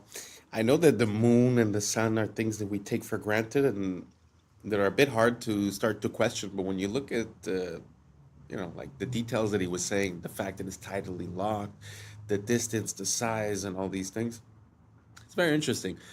It often makes me think of like when they talk about the hollow moon theory, it makes me think a lot about the Truman Show, where they're sitting inside the moon and sort of watching. There's also some theories of people saying that there's watchers, the fallen angels, and they would be in the moon. Personally, I have a hard time with that, but it's very interesting to see how we see it every day, in our sky. We sort of take it for granted, but really when you look at the details, it's really hard to explain away all these little details. Was there anything that we were missing in that list? Let me know down below. The moon is one of the things that amazes me. In this whole rabbit hole conspiracy, I find the moon is something that's very, very interesting to look into because it has theoretically nothing to do with human intervention. So when you're able to see something that doesn't seem to fit, but that is also natural, I find that super interesting. So if anyone has any more information about any anomalies regarding the moon, let me know down below, and let's keep on rocking. Tunnels stretch for miles. Some connect directly to the Hagia Sophia, others to underground cisterns, chambers, vaults that feel less like cellars and more like cities. We are told they were dug by peasants, by hand, with chisels. Just any random worker carving out perfect arches, domes, aqueducts. But anyone who's seen them knows better. These are not crude caverns. They are palaces in the dark. Smooth walls, symmetry, geometry. And this isn't unique to Istanbul. From Edinburgh to Cappadocia, from Poland to Mexico, underground cities repeat the same pattern. As if a civilization once lived below the surface, and we've been taught to call it myth. In Puebla, Mexico, locals whispered about tunnels. Stories passed down for centuries, only to be mocked as fairy tales. Until 2015, when workers accidentally broke through. Suddenly, myth became fact. 10 kilometers of engineered tunnels, some wide enough for carriages, connecting forts and churches. Forgotten so completely, entire generations believed they never existed. Nearby, at Cholula, a hill rises topped by a Catholic church. But scan beneath and you find the largest pyramid on Earth. By volume, a pyramid crowned with a new religion, a cover-up carved into the landscape. So tell me, when a pyramid is called a hill and tunnels are dismissed as legend, what else has been buried, renamed, paved over? Were the tunnels truly forgotten, or were they deliberately erased? This place is the weirdest place ever. Ever. I will die on that hill. You get there and you think this is the only one of these things. There are 12 perfectly carved buildings that are into the mountain. And just like in India, you cannot make a mistake, and there are none, like it was laser carved, which is ironic because these guys made it. We don't know who originally built it, we don't know where all the rubble from carving this stuff went, and we don't know what tool they used. All we have are clues from other ancient quarries like Japan. The oldest stuff on this planet uses whatever tool that was. The Inca call this style Hananpacha. You can see the stuff on Machu Picchu, and Al-Aqsa Mosque, the Dome of the Rock, the most holy place on Earth, right up the street from the oldest parts of Jordan where Petra is. This makes Petra nearly impossible to accurately date. This building was carved at the same time as this building, allegedly. The place is so heavily eroded, I had to put a line on every man-made cut on this part of the mountain. We don't know what this was. What was that used for? Even at the treasury, how do we know that this is not just a really eroded that? And here's why we don't know. Because under the main part, the treasury, there is a 2-story, we don't know, under it. Only 15% of this place has been excavated. You can still see the ones that haven't, but did you see the one up here? There's hundreds of these. I haven't even talked about the mysterious stuff. Jordan is an incredible place to visit. I make these videos because the more attention these sites get, the more they excavate. Punch the share button. Tell them we want to dig more. Descend beneath Europe's churches and cathedrals. What do you find? Bones, thousands of them. Catacombs where human remains are arranged into geometric patterns, floral motifs, even walls of skulls. Official history explains it neatly. A practical way to store bodies when cemeteries overflowed. But pause. Does that explain the artistry, the deliberate design, the way skulls form archways and ribs frame altars? Or is there something ritualistic here, something we're not meant to understand? The dead aren't just buried under the old world, they support it. They become part of its architecture. Why? What were these people remembering or honoring when they built monuments on top of fields of bone? 2 miles below Antarctica. Of course, we don't really know that much about Antarctica. It's a little bit strange, a little bit creepy. We know about the pyramid, like this is 100% true, and that strange like island similar to the island. Now, this is Lake Vostok, great picture I know. It's a hidden lake in Antarctica. In 2024, researchers were searching this lake. I mean, it was actually frozen in ice for like 200 years. They used sonar and scans to basically scan underneath the lake and under the ground in this entire area. Now, they discovered living bacteria, completely unknown to be able to survive in these conditions, but also completely unknown to science. Like, they had never seen these type of bacteria before, ever. These organisms surviving with no oxygen, no sunlight, and they don't even have any DNA to match anything on Earth's database that scientists have ever found. So scientists are saying this is the closest thing we could probably ever have to actual aliens. Not like an alien from a movie coming down from space, but something that we've never seen before and is completely unique. But there's a far scarier part, unfortunately. They found never seen before shapes and man-made structures 1,300 feet along the bottom of the sea. And the mission abruptly ended and no one's been allowed back since. So what the hell is going on? Okay, you have got to see this video that China just released of a rocket launch they did. This looks like a boat skimming across the top of water, but in fact it's allegedly something going into space. Listen to this freaking video. China recently released footage of the Tianzhao 9 scraping upon the firmament. Now that statement that I just made, you probably think that I'm a little bit crazy, but just look at the comparison. The top video is literally above boat driving around on the water, and the ripple effects that it's creating is looking just like what the TNSL-9 is creating while it's flying around in the heavens above. Yeah, so Tianzhao quite literally translates to heavenly ship, and 9 is associated with the polarity in a torus field. Nikola Tesla's 369. It's really complex stuff. I honestly don't fully understand it, but 9 is the polarity, which would be Polaris in the torus field that we live on, called Earth.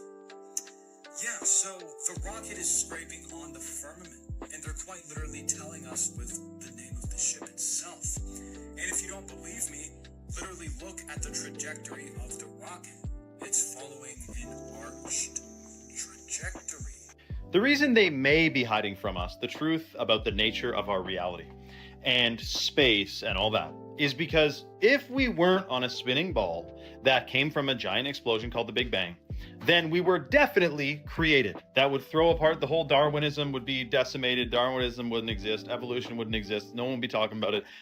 If we were on a different, let's just say, in a different realm, put it that way, than flying on a spinning ball. I mean, it's just true. So that's why they're hiding potentials of this. And listen, forget everything I just said. Just know NASA is to deceive. NASA is, you got to dig into the whole history of them and how much they get caught lying, and their green screens in their swimming pools and their training grounds and all that.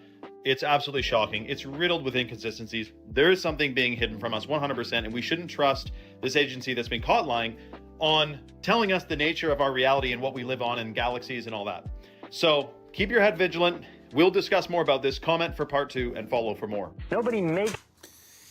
I can't really approve the whole message, but what I can say is for the budget that NASA has had for the past forever, the past 70 years, which, if I'm not mistaken, revolves around $50 million a day, then I find that the information that they give us is very lacking. You know, like, we went to the moon, we put down flags, but yet we can't have any pictures of the flags. That's without saying that we never went back to the moon. So many things lacking. Even the pictures that they send us, supposedly 3i Atlas was pictured by amateur people. It wasn't given us to us by NASA. There's a lot of, like he was saying, the training in the water pools, the CGI, the blue screens. It's a very big rabbit hole. I'm gonna put a bit of a few videos here and there in every video so that we could start holding on to that information and try to make some conclusions eventually. What do you guys think about NASA, space exploration, the Big Bang? Do you guys think that the official narrative makes sense and that there's really nothing that we should be questioning? Or do you guys think that for $52 million a day or whatnot, NASA is not really cutting it, not really making the world a better place, not really giving us valid information? Let me know down below, and let's keep on rocking. You feel tense. Nobody makes you feel upset. You always decide how you're going to feel. Blame is the core of all negative emotions. When you stop blaming, you cut down the negative emotion tree.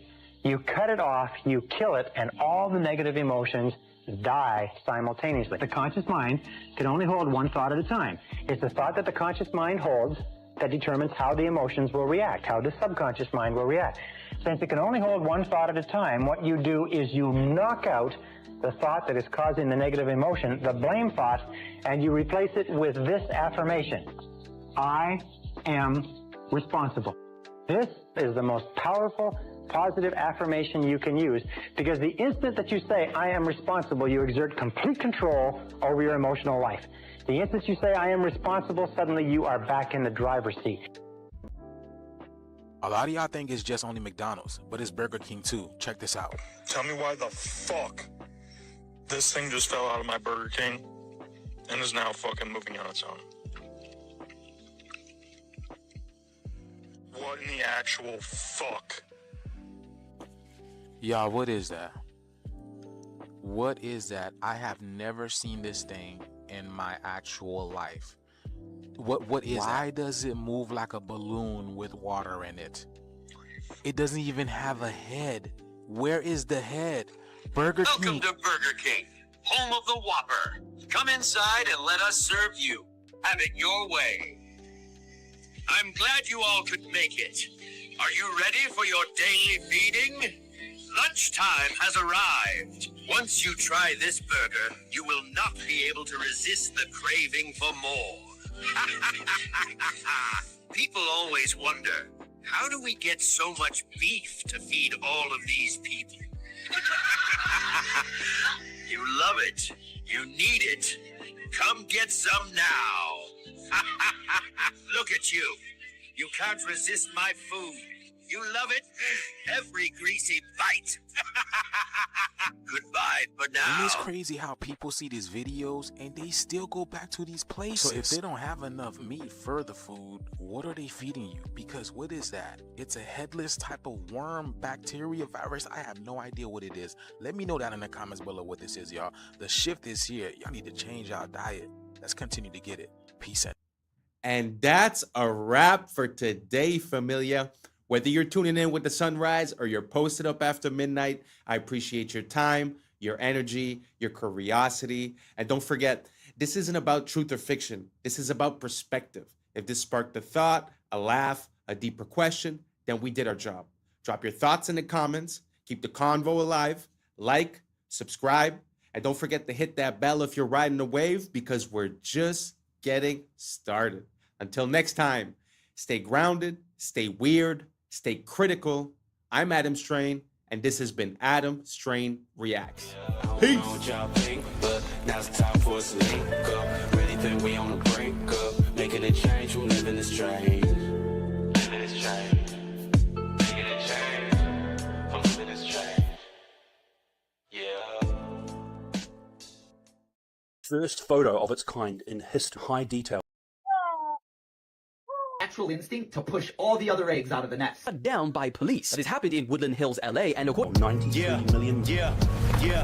I was sleeping, had to wake up. Why? Every reason I could think. What's up, YouTube? Today, we'll be looking at disturbing TikToks that'll make you question reality. So without further ado, welcome to Adam Strain Reacts. Let's get her done. General Electric, of all things, in 1947, they wanted to be number one in any category or number two, and they were falling behind in some of the categories because they were a conglomerate that did so many different things. They said there's only one way to become number one or number two. We have to recruit the CEOs of our competitors. And the only way we're going to be able to recruit them, because a lot of them are in their 40s and 50s, is to offer them something that they currently don't have, which was a pension. So they said, if you work for us and you can get us to number one and number two, and you can work for us for at least 7 years, we'll give you a pension for the rest of your life. The moment the person said yes, they bought life insurance on that person. And what would happen is they would use the cash value to supplement the pension, depending on how long they lived. But when that person died, the death benefit would come tax-free back to the company, replenishing all their spending plus a positive return. What a brilliant strategy. And that's what led me to find out this is what the Rockefellers have been doing for 6 generations. These guys. Wow. Sometimes I feel like we're out of the loop, you know, when you look at these systems and the way that they're implemented. It's very interesting to see how that also makes me think of a technique that I heard about recently. I've heard about things about using a trust to sort of take the individual out of the accounting, let's say. Well, there is an idea like this where you take out a life insurance towards yourself, and instead of asking for a loan for the bank with a percentage of interest, you could borrow against your life insurance, sorry.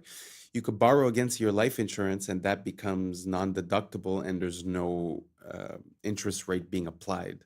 So these types of systems and ways of gaming the system is something that's very well known for people on the higher echelons. And I find that we're lacking a bit of this economic literacy, because if you're going and take a loan to the bank while someone else takes a loan towards their life insurance, I mean, the difference is pretty big when you put that loan on 5, 10, 15 years.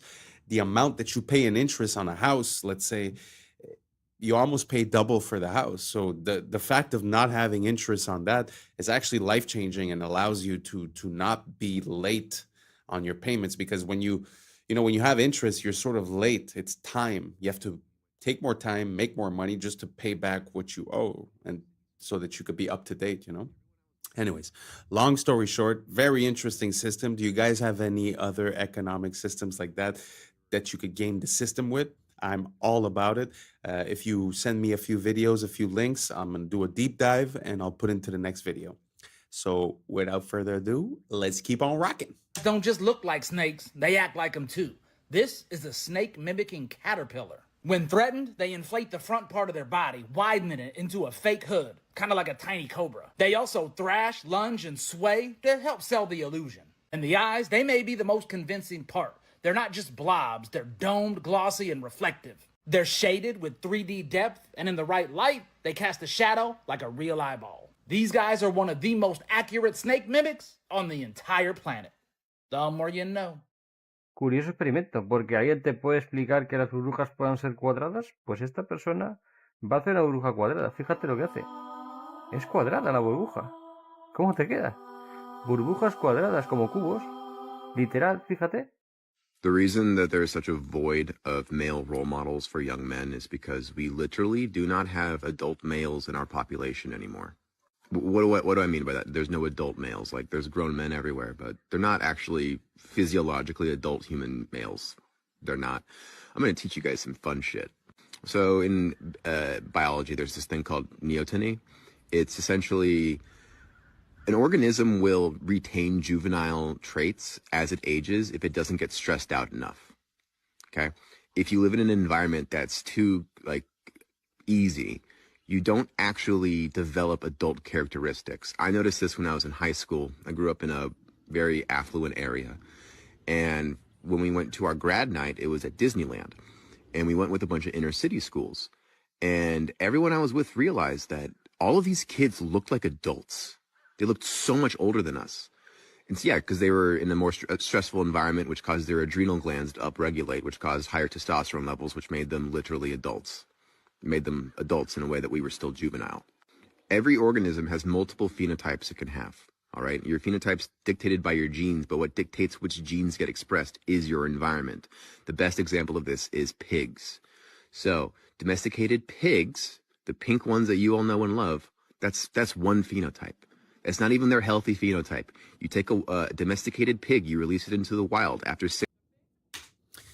Kind of very interesting. I did realize that at one point in my life that there was some people that, you know, we were like 16 when we graduated, and I would see graduates from another place, and it's true, they did look like huge football players, and somehow we looked a bit, you know, younger.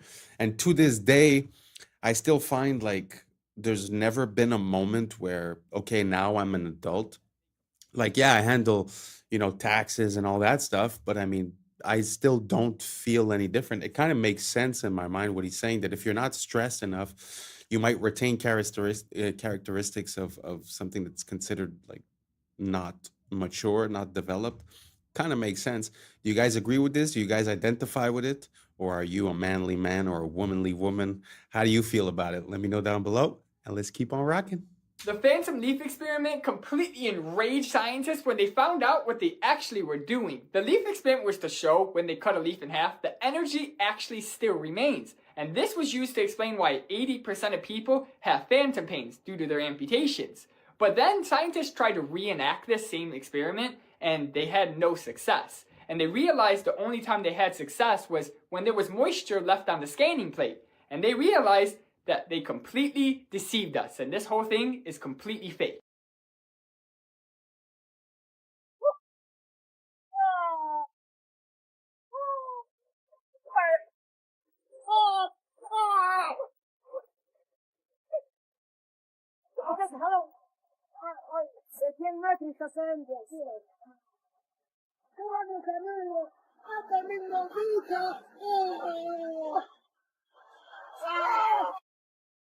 That's very interesting. I've seen a few videos like that where you see like localized rain. The thing that I'm going to say is that I find that in the past 5 to 10 years, I find that there's a lot of new meteorological phenomenons that are being named and attributed as if, oh, well, this has always been here. This is normal. But I feel like some of these things weren't normal before, like the intensity of the weather changes, like I grew up in a place where you have 4 seasons, and it feels like the more time has went, the more they get intense. So it gets intense heat and also intense cold, and it's like it changes very drastically. I don't know if you guys see the same thing. I find that yeah, the weather has been changing these past couple of years. What do you guys think? Do you guys think it's all the same? Is it just the fact that we have more information coming from social media, or do you guys agree that there's a bit of a intensity to the weather compared to before? Let me know down below, and let's keep on rocking. Yep, that bird just wiped out the whole nest. That's not even the worst part. Meet the cuckoo. Like most birds, they lay their eggs in a nest. The only difference is they don't lay their eggs in their own nest. Nope, they lay their eggs in other birds' nests. And they usually pick a bird whose eggs look a lot like theirs. That way it blends in. It's kind of genius. And then they just skedaddle and have that other bird feed and raise their baby. This is known as parasitic nesting. But it gets a lot worse than that. You see, when it's time for the cuckoo to lay its egg, instead, it'll wait 24 hours and keep it on the inside. This ensures that the cuckoo egg will hatch before any other egg. And when a cuckoo is born, they come stocked with the natural instinct to push all the other eggs out of the nest. It comes right out of the egg as the villain. That's impressive. And even if the other eggs do hatch, they'll push the chicks out. They take over the whole nest. That way, they get all the food, they grow up big and strong, so they can go and do it to another bird. Talk about a vicious cycle. And as always, follow for more facts. Don't worry if you can't hear what I'm saying. I couldn't even hear myself. This is the loudest sound you could possibly conceive. And as it turns out, the cleanest. Now, the most amazing thing is that that cloud up there, which was generated by the engine, is just a mixture of hydrogen and oxygen. It's water vapor. And in about an hour's time, someone in Mississippi is going to get wet washing. It will actually rain.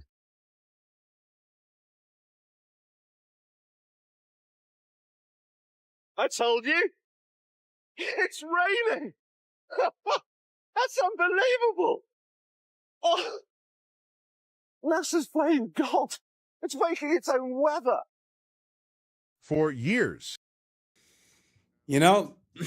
Stuff like that. I find it just shows how this place is ridiculous, because on one hand, they're going to tell you, oh, weather modification is absolutely not a thing. And then on the other hand, they're going to tell you, oh, well, look at this. We made it rain. I mean, you have services that are selling you the service of making it rain in Dubai or whatever.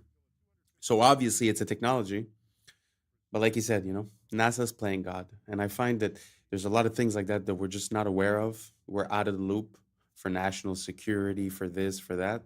But I do not agree and do not consent with playing with nature or playing with the weather, because I think that there's repercussions that we might not be aware of in the immediate present. And I would rather we not do that. And if we're stating consent, I would also, not consent for anything that has to do with cloning, anything that has to do, all that type of stuff. So what do you guys think about that? Do you guys think it's fine that we might be controlling the weather? Like, this theoretically is by mistake, because it's like the byproduct of the engine. But do you think that intentionally the government might be doing that? Let me know down below, and let's keep on rocking. I believe sound was just a physical phenomenon. Vibrations through a medium, measurable, predictable. But then I came across something that changed everything. The Tartarian Bell Towers, a lost civilization, an architecture of impossible precision. We thought they were just church bells until a 250-year-old recording was discovered, preserved on a wax cylinder, buried beneath a collapsed monastery in Eastern Europe. A recording that was never meant to be heard again. And when we analyzed it, the data made no sense. Frequencies appeared that don't exist in modern tuning systems. Oscillations extended beyond standard auditory perception. Decay patterns defied known acoustic laws. The harmonic overtones weren't random. They matched geometric structures found in sacred architecture, resonating at frequencies that align with bioelectric fields in the human body. This wasn't just a sound. This was a transmission. Modern science tells us that sound can affect the brain. It can synchronize neural activity, stimulate the vagus nerve, even alter gene expression. But this was something else. The Tartarians built these towers with frequencies engineered to interact with human biology. Their bells weren't just ringing. They were broadcasting structured resonance, potentially influencing consciousness itself. And then all of them were removed. The towers dismantled. The bells taken down. The recordings locked away. Why? What were they trying to erase? And if this is just one recording, how many more are out there? I put that video in because I like the visuals and I like the storytelling. I like the association that they're making with the frequencies and with the effect that it might have on the human when it comes from the bells. It could also be the organs, it could also be the churches, it could also be all that kind of stuff. But one thing I want to say is that personally, I don't put any credibility to Neil deGrasse Tyson. And this was AI, so it was not Neil deGrasse Tyson. So if you believe what you just heard because of Neil deGrasse Tyson, just move along. But the reason why I put that in is because I find that it shows a parallel between the like either the Germans or either, you know, religion, Christianity. There's this emphasis on bells and on vibration that's very important, and I'm almost sure that there is something hidden there, that there is something that we're not being told. And yeah, let me know what you guys think down below, and let's keep on rocking. This is a great example of why filmmaking will be completely overtaken by AI. This is someone showcasing what Photoshop can do in adding people to a scene using photos only and creating a movie scene using Photoshop. Look, they're going to write a prompt in here, taking these photos and just adding them into the scene. This is the beginnings of it. Very easy prompt to write in. Now they're in the scene. You can't distinguish that from reality. Now they're going to add another person in and create the actual scene, the movement, the action. And you can create audio, visual, and it's indistinguishable from real life. They're not going to need to go out and film on location. And look at this. They've just created a scene. The camera's panning around the room. It's perfect. What looks like chaos. Wow. I don't know how real that video was, but gee whiz. Photoshop is not even a video editing software. I suppose it was Premiere. But even at that, where, you know, why would you have Hollywood studios anymore? So yeah, I think times are changing, and I think we're gonna see this control system change. It's not going to disappear. It's just going to change aspect. But very interesting. So now anyone could make a movie. So that means, I guess, all their programming with the things that they're trying to push in all these movies recently, I think that's all going to die out because people are going to be able to make their own movies, make their own versions of things, you know? Very interesting. What do you guys think down below? Do you guys think that this is very bad for us, the fact that we're not going to have the creative aspect of it and that it's all going to be generated? Or do you guys think this is an advancement? It's going to make it more accessible, easier for people to be able to get their ideas on the screen? Let me know down below, and let's keep on rocking. It's actually one of nature's most efficient systems. Ants work together using chemical signals called pheromones, scent trails that guide others to food or danger. When they find something too big to carry alone, hundreds join in, moving in sync through touch and smell cues. There's no leader. Their coordination comes from simple rules repeated by thousands, forming what scientists call swarm intelligence. That's how colonies dig underground cities, move food piece by piece, and thrive almost everywhere, straight from the fish tank.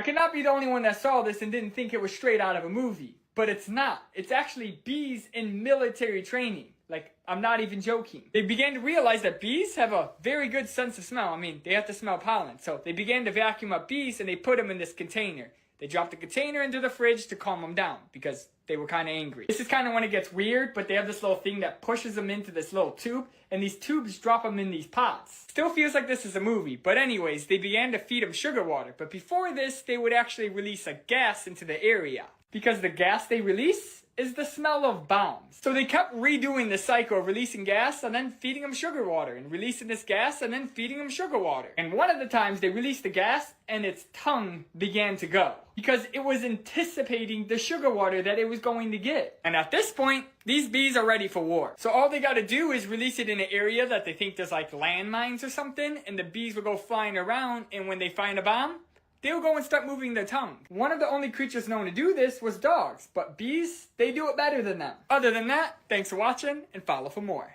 This is probably the strange. So interesting.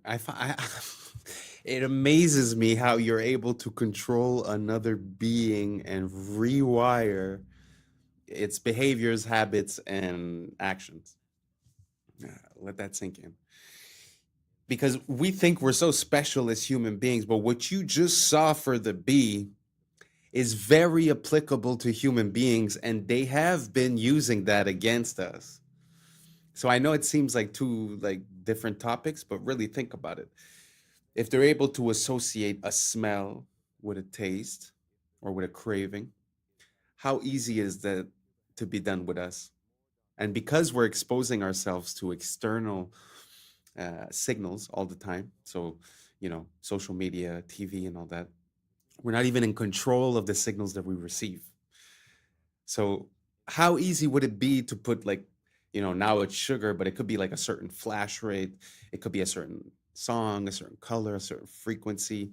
So every time you see some item like a potato, let's say, they put you these positive signals.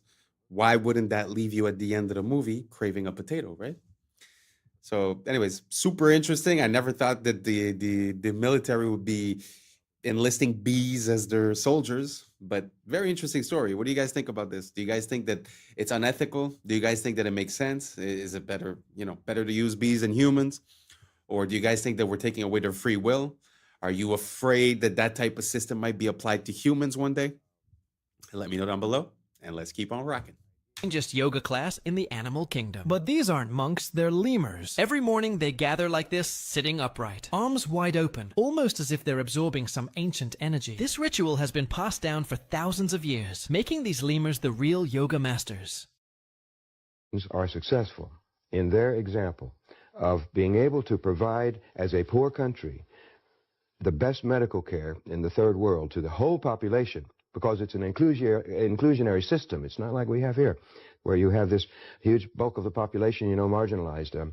But there, if everybody can have adequate medical care, if the schooling is adequate for all, and remember, Cuba has more doctors and more teachers per capita than any country in the world, and they have succeeded in these areas, and it's all state supported, which means people don't have to put money out for the medical care or for they of course pay the cost indirectly as a whole society, but they don't have to pay the bill in the hospital and so forth.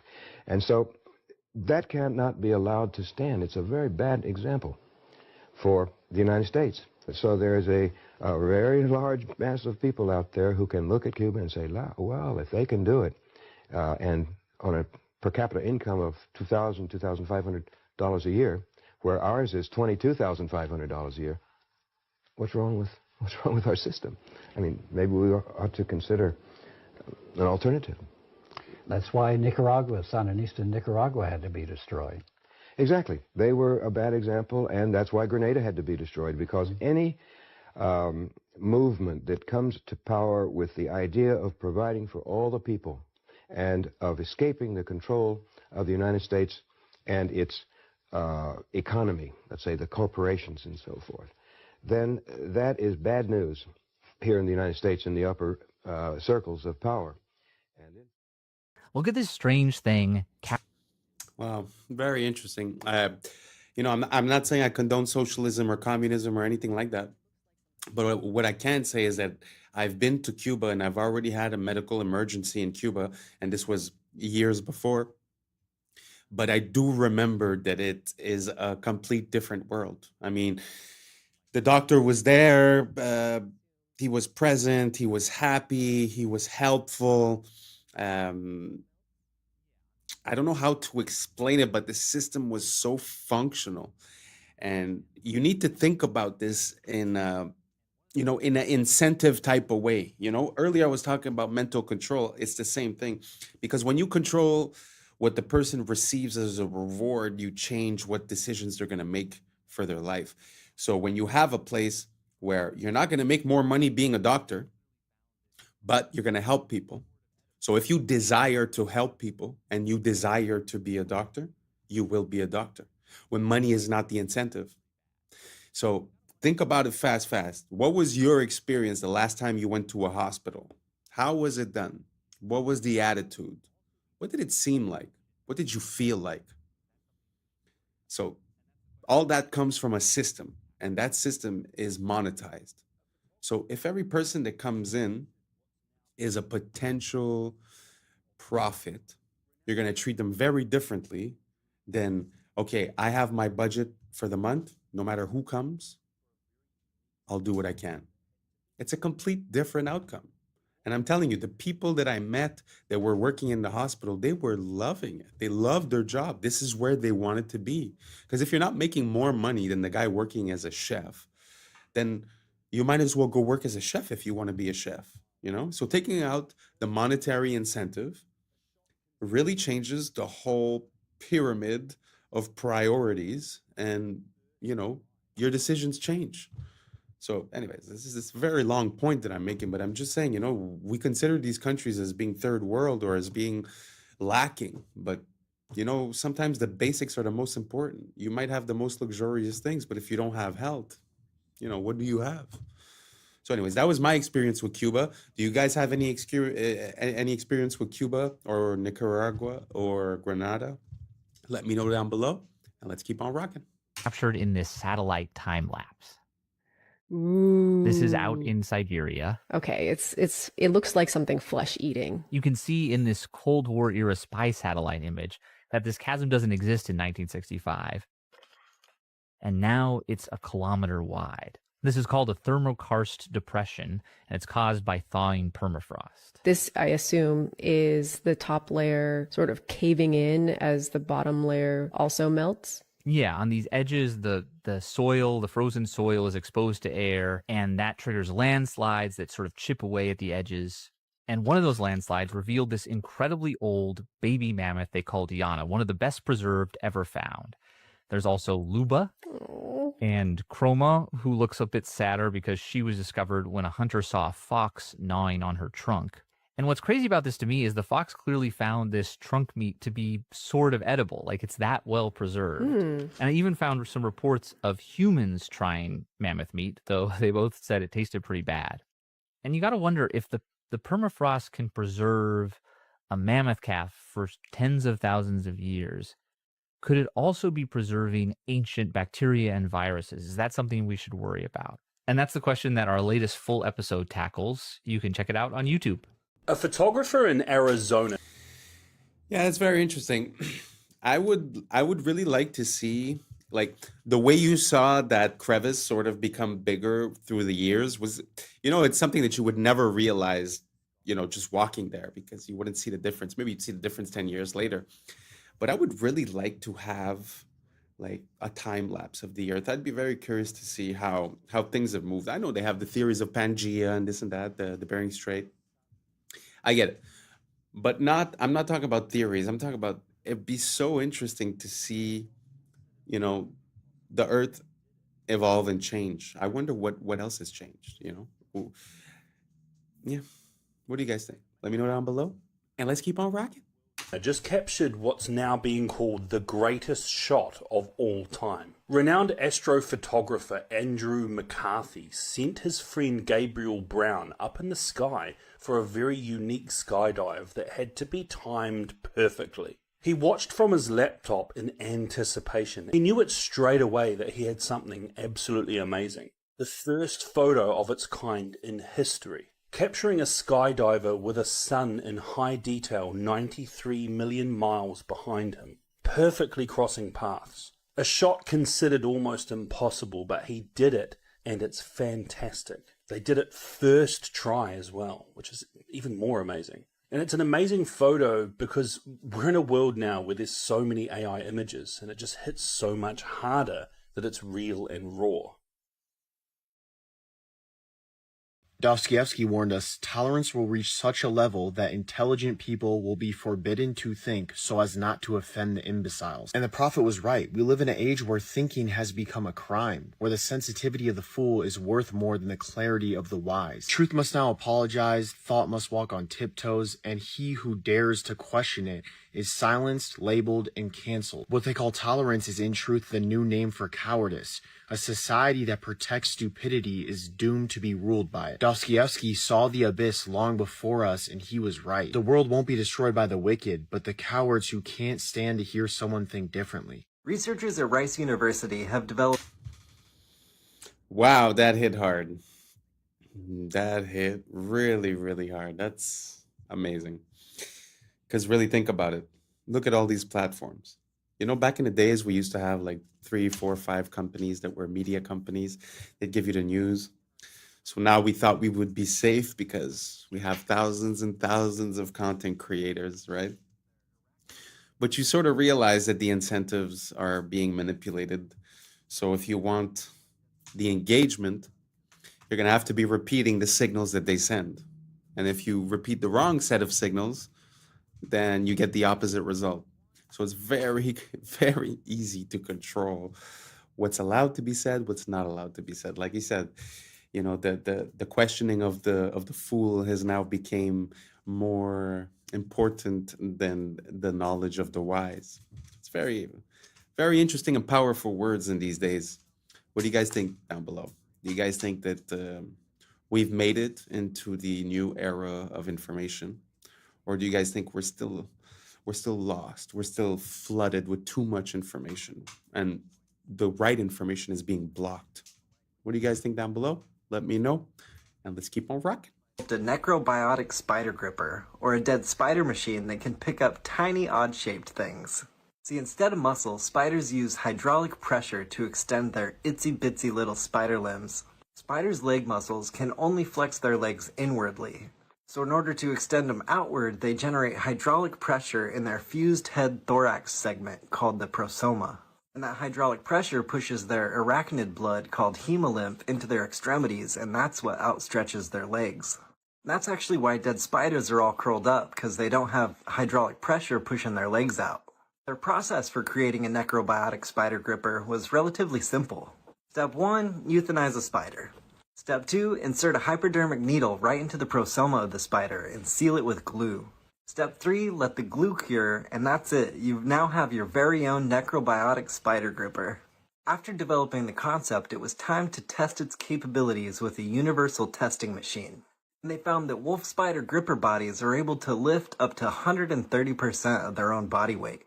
Individual dead spiders were able to remain effective for about 1,000 closing and opening cycles. But at that point, cracks started to appear in the joints. They were able to successfully turn off a light with their dead spider gripping tool. And they found they could use one dead spider to pick up another larger dead spider. And they could pick up an object of great volume like this foam here. And finally, they were able to use a simple untethered version to move an object from point A to point B. But spider corpse tools degrade quickly and only remain effective for a couple days at a time. They found that coating the arachnid in beeswax extended its lifetime up to a week. And the team was awarded the 2023 Ig Nobel Mechanical Engineering Award for their gripping work in necrobiology. Are house parties making a Very interesting. I mean, I've never thought that I would see this. Don't get me wrong. I mean, it's impressive, but you know, it's also a needle with glue, right? So it's like it's nothing crazy. But are y'all ready for them to use this technology on humans? Yo, that's scary. Imagine they're using dead bodies to start doing, I don't know. I find that one a bit questionable. What do you guys think about this technology? You guys see any applications? You guys think that there's a future for this? Or it's just super creepy? Let me know, and let's keep on rocking. We're almost there. What you are seeing is footage of an insane Halloween party that got way out of hand and had to be shut down by police. Now, this happened in Woodland Hills, LA, and according to Royal News, who captured this footage, the host initially promoted this party online, selling tickets in advance for just $35, but then charged up to $150 for whoever wanted to pay at the door. But, similar to the real Project X, way more people turned up than anticipated, and things quickly started getting out of control. Dozens of 911 calls started flooding in, reporting injuries from stampedes. A massive fight broke out, people were spilling out into the streets, and the LAPD's air support unit estimated over 3,000 people in that neighborhood alone. When police turned up, one teenager was discovered lying unconscious in the street and was rushed to hospital. Several others were treated for injuries that they sustained in the stampede. And you'd think that most people would condemn this kind of behavior. But 2025's been so rough that people were actually proud, saying things like the earth was healing because the kids are partying again, and that there was still hope for the next generation after all. Nah, are they working together? Yes, they are. And according to researchers, that is the most dominant partnership in the entire animal kingdom.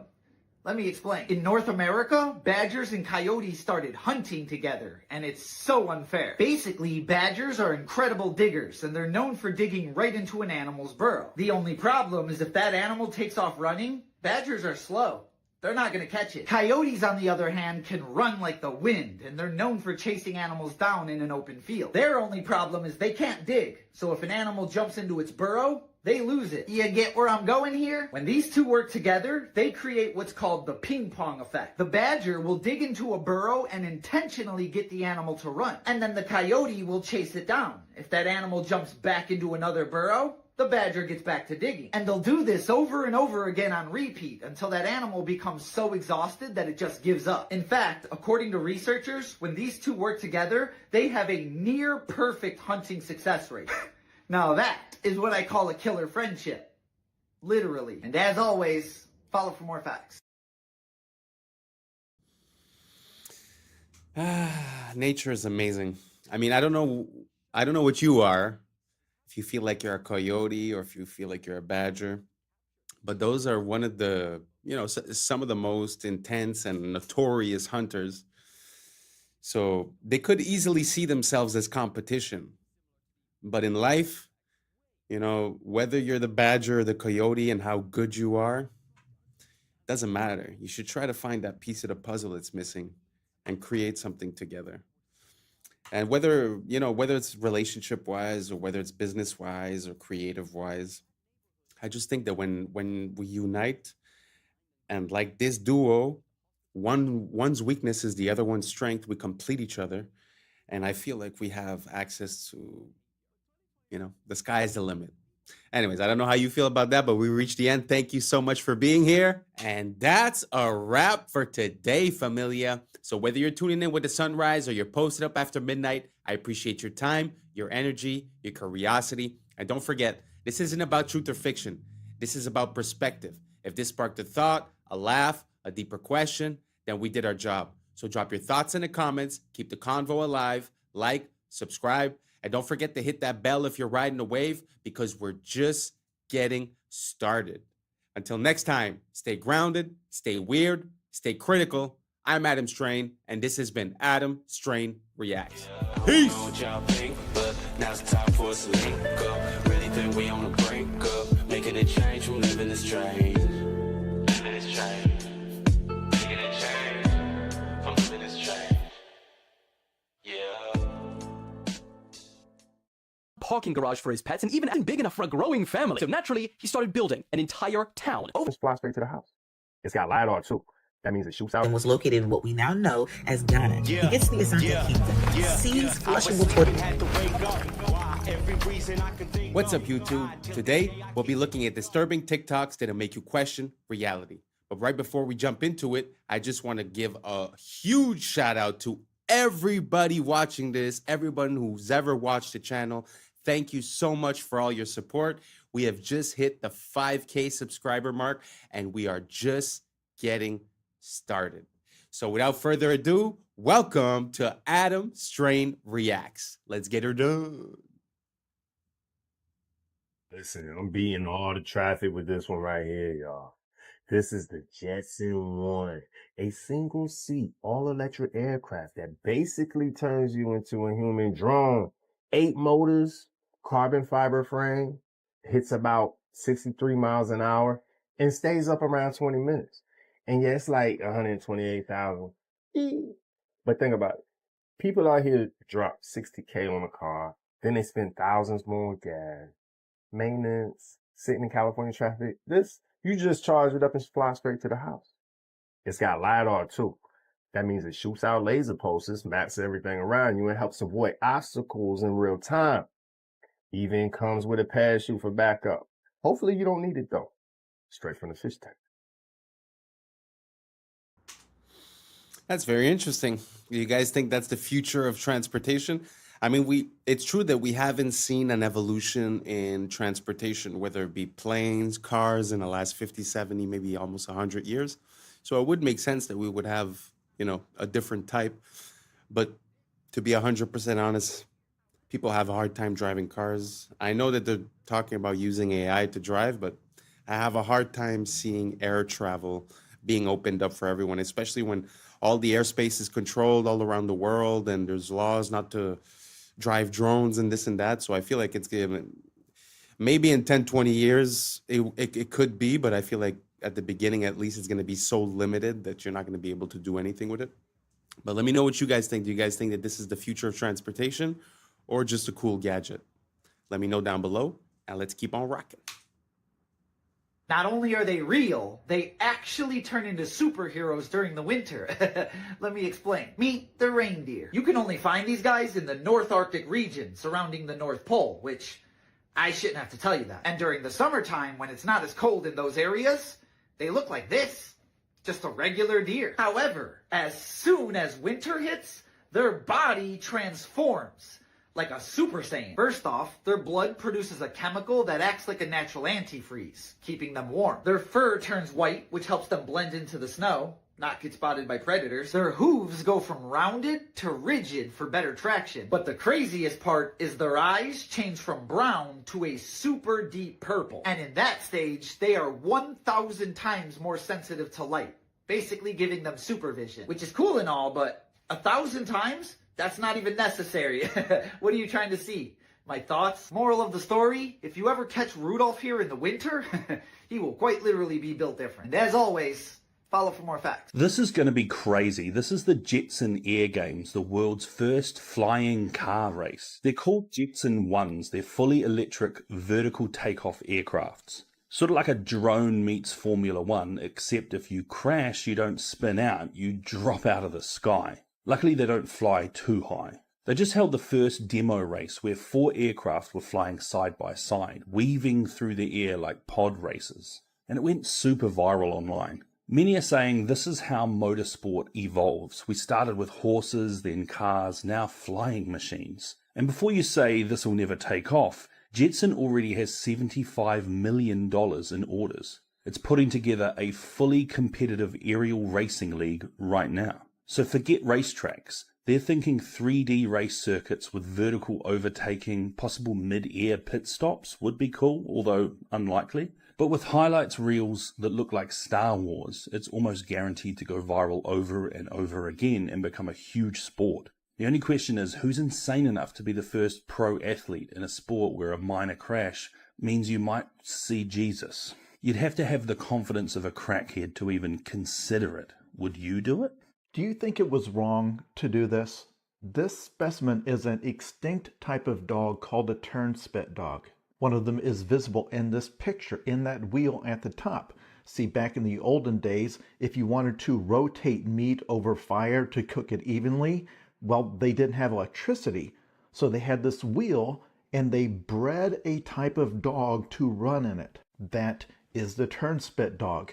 Due to its genes, it just loves running in this wheel all day. Is it morally wrong to breed a creature to do this? Again, this is a task that is hot and repetitive and strenuous, but due to our selective breeding, it presumably enjoyed doing it. In the same way that beavers love to build dams. If you bring one into your house, it will build a dam in your hallway. That's its favorite thing. If you have a pet dog that is a herding breed, if you ever take it out and let it see a herd of sheep, it will act like it is Christmas. It will run out there and start herding them. Breeding the animal to do the task means it enjoys doing the task. So if you say it seems like a win-win, we need the wheel turned, this animal loves turning the wheel. But remember, humans have genes that make us enjoy doing certain things too. And knowing that at some point in the future we will have the ability to edit the genes of our offspring, how long is it going to be until somebody has the bright idea, well, you know, there's certain jobs that nobody wants to do anymore. But rather than let a robot take that job away from a person, why not just give somebody the gene that makes them love that kind of work? Because their argument is going to be, who loses in that scenario? I've made a person who just loves washing cars so much that they don't even really want to be paid very much to do it, because they enter such a blissful meditative state that they would pay to do it. And what would they buy with their money? They already get to do the one thing they enjoy. And I kind of find that terrifying, but honestly, I can't articulate why. Because hey, it's win-win. It's a very interesting mental experiment to do. I mean, first off, for the dog, I always find it super interesting how we're so unaware of all the things that used to be the normal occurrence in the past. And I find that sort of disconnects us to not repeat the same mistakes and to not know where we come from. That's first off. But second of all, I've never heard the idea of breeding or putting in a certain gene into a human for him to like his job and to sort of have that be his identity, and that the person basically is built for that job. Like he said, it's hard to articulate why it's wrong, because the person is literally happy. And, you know, we call our whole American dream experiment, we call it the pursuit of happiness. So if you were able to provide that systematically, it's very interesting. So let me know what you guys think. Do you guys think it would make sense to breed the genes into people for them to like their job? Or do you guys think it's better off that the robots take it? Or what do you guys think about this? Let me know down below, and let's keep on rocking. We're going to address this again, since the inferior people are struggling. Black Americans are the only indigenous people on this land. Melanated people are the only people around the world who are indigenous on every land, no matter their ethnic group. Uncivilized lands all have the same genetic connection. Melanated skin with varying shades of brown. And those groups are not connected to Africa, just like Black Americans aren't connected to Africans, ethnically. The actual American Indian, known as the Black Americans, are the ethnic group of North America, not descendants of Africans. Let's dismantle the greatest public relations fraud ever committed, the desperate multiracial campaign to erase the true indigenous Black American from this land. There is a coordinated effort, a relentless lie, designed to make Black Americans believe they are a guest in someone else's house. But the unchangeable, archaeological, and historical truth is that Black Americans are the foundation. They were here first. And by here, I mean the world. Every country. Every strip of land. And they built the civilization that we are all destroying. The lie about Africa is to confuse and mislead so that the theft can keep going on. Black Americans weren't even considered African American until 1988 by Jesse Jackson, a known Cherokee Indian. So they'll pay a Black American leader to lie and sell out, while classifying himself correctly despite the lie. If Black Americans came from Africa by boat in the 1600s, America didn't figure this out until 1988? And this isn't just a white lie. This is a lie woven by $5 pretendians, by secret treaties between immigrant groups, by decades of policy and propaganda, all aimed at one single goal: convincing the world that the original people of this soil simply do not exist. They have every story in the world about the false history. And then you ask for ship manifest and evidence of ships, and then suddenly they can't produce them. But they could show you evidence of the Titanic hundreds of feet under the ocean. They won't even show you the entirety of the Titanic under the water. Only a corner of this ship.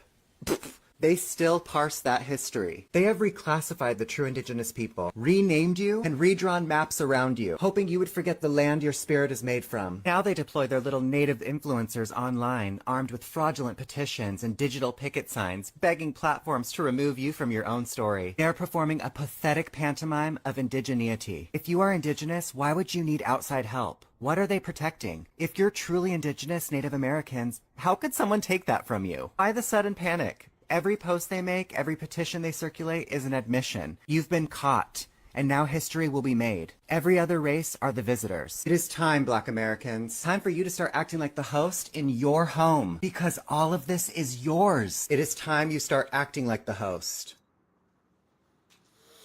Very interesting theory. I had already heard stuff about the fact that there's a lot of inconsistencies regarding bringing the slaves over from Africa and the boats and all that. But me personally, I've always grew up listening to rap music. So my what I remember is first, like, let's say Tupac was based on Tupac Amaru Shakur, Amaruka, which would be the base of America, which would be coming from an indigenous population. I don't know exactly. He never really spoke about it, but that's where the name comes from what I understand. And the other person that sort of, actually, there's two more that hinted to that. One was ODB way back in the days. He was a Blackfoot Indian, if I'm not mistaken, and he was explaining how his heritage was Blackfoot and was not African. And there's also someone else that's very surprising, Waka Flocka Flame. Everyone thought that he was just like, oh, some ignorant rapper, this or that. But if you look at his interviews and you look at how he speaks and what he speaks about, actually very interesting. He was saying something like that as well, that his family, when he retraced his history of the family, it wasn't through slavery, that it was through indigenous peoples of the land here, which Columbus called the copper-colored people when they came here. So anyways, I'm not saying what's true or not. I'm just telling you some things that I saw, connecting a few dots. But I'd like to know what you guys think. Do you guys think that what they told us is absolute fact, that everyone that's melanated in America comes from Africa? Or do you think it's possible that there was a population here that was melanated and they have attributed it to the African import of slaves? Let me know down below. I'm up for the conversation, and hopefully this doesn't offend anyone. The goal of this channel is to be able to talk about absolutely anything. So I'm very sorry if you feel offended. I just feel like there shouldn't be any subject that's taboo. We should be able to come together and to, build ideas together, no matter the subject. So once again, sorry if this offends you, but please leave your comments down below and let me know how you feel. Now let's keep on rocking. This man has spent the last 2 years building an entire town for his pets, and it will blow your mind. It all started with an apartment for his Shiba Inu and cats, but when people saw the excruciating level of detail that Jing put into it, it went viral. I mean, it is so realistic that it makes it look like the cat is the thing that's fake. Bro, he even created an underground den for his hamster, and then inside that, another even smaller room for his spider. What the hell? And so naturally, people wanted more. So, Jing started building more, like an elevator, a mini robo-vacuum, a gaming room complete with a sneaker collection, figurines, and model cars. And yes, this apartment even has running water. He then spent the next 2 months building an underground parking garage for his pets and even added cameras and put Shiba-san as the head of security. But you know what his pets really needed after that? A seaside retreat to get away from the city. So bro built them an entire private island. Not that kind of island. It took him over a month to build, and it comes with real flowing water, a painted horizon, and is themed on how to train your dragon. And thinking a private island was probably a good place to start, he then finds out that Ting Hao was pregnant with 7 kittens. And so he suddenly realized this apartment wasn't big enough for a growing family. So naturally, he started building an entire town. Over the months, he built his pets a spa, a supermarket, yes, with real meat, a bank, a cinema, which took him another 2 months to build because he had to 3D print over 1,000 separate parts. He built them a billiards club, a Meow Donald's, and even copped his hamster a cyber quad and his cats a Cybertruck. But by far, the biggest addition to Cat Town was the working subway station. This took Jing over 4 months to build, and some of the most challenging parts was figuring out how to open the train doors and platform doors simultaneously, and also how to create a working escalator. But of course, he achieved both of them beautifully, and today, Cat Town has affordable transportation. Now, the biggest question he gets asked all the time is why? Why spend all this time and money on your pets like this? Well, he said that it started just as a fun little idea to attract more customers to his wife's pet store, which she recently opened. But then it just spiraled out of control because he loves what he does and it makes his son happy. Wow, that is amazing. I know it's something super trivial, but I find it's always inspiring to see someone go to the max outcome of their idea, like to see someone just put so much dedication and so much effort into a project, even if it's like this random thing. I feel like that's how we came to have the most amazing architecture in the past, is that people would make a project their own and put their life into it and would love what they do, you know? So props to this man for doing that much work, but that doesn't even seem like work because he loves what he's doing. It's truly inspiring and beautiful, and I wish more people would be like that. Let me know what you guys think down below. Would you like one of these cities for your cats? And let's keep on rocking. People have never known how to poop, and history proves it. White explorer actually wrote about this in 1818. Now, in 1818, explorer Thomas Bowditch goes to the Asante Kingdom. Now, the Asante Kingdom was located in what we now know as Ghana. He gets to the Asante Kingdom, sees flushable toilets, two-story homes with flushable toilets on the second story, half baths, and a waste and sanitation system that literally blew his mind. He wrote like 2-3 pages on this. That's how surprised he was. Not by the fact that it was Africans doing this. That was part of it, but the fact that it even existed in the first place. Now, it wasn't until like the 1850s and 60s when Europeans started using flushable toilets regularly and started having a regular waste and sanitation system. And now this book is a little weird too, and I might talk about this in another video, but this book was actually written under the guise of being an informational book about the Asante Kingdom, but it was actually a playbook on how to colonize the Asante Kingdom. But let's get started and learn something. While he was pretending to be nice with the Asante Kingdom to get all of this information to be able to take over the Asante Kingdom, he also collected all of these items. He has the largest and oldest collection of Asante items from that time. Look at this. Look at all this stuff. Look at them sandals from 1817. He was so perplexed about this whole waste management system that he even drew pictures in detail and painted them. I'll show some of the pictures while I read this mess that he wrote. What surprised me most, and is not the least of the many circumstances deciding their great superiority over the generality of Negroes, was the discovery that every house had its cloaca, toilet, besides the common ones for the lower orders without the town, the public restrooms. They were generally situated under a small archway in the most retired angle of the building, the guest bathroom, but not unfrequently upstairs, the upstairs bathroom, within a separate room like a small closet, where the large hollow pillar also assists to support the upper story, the two-story house.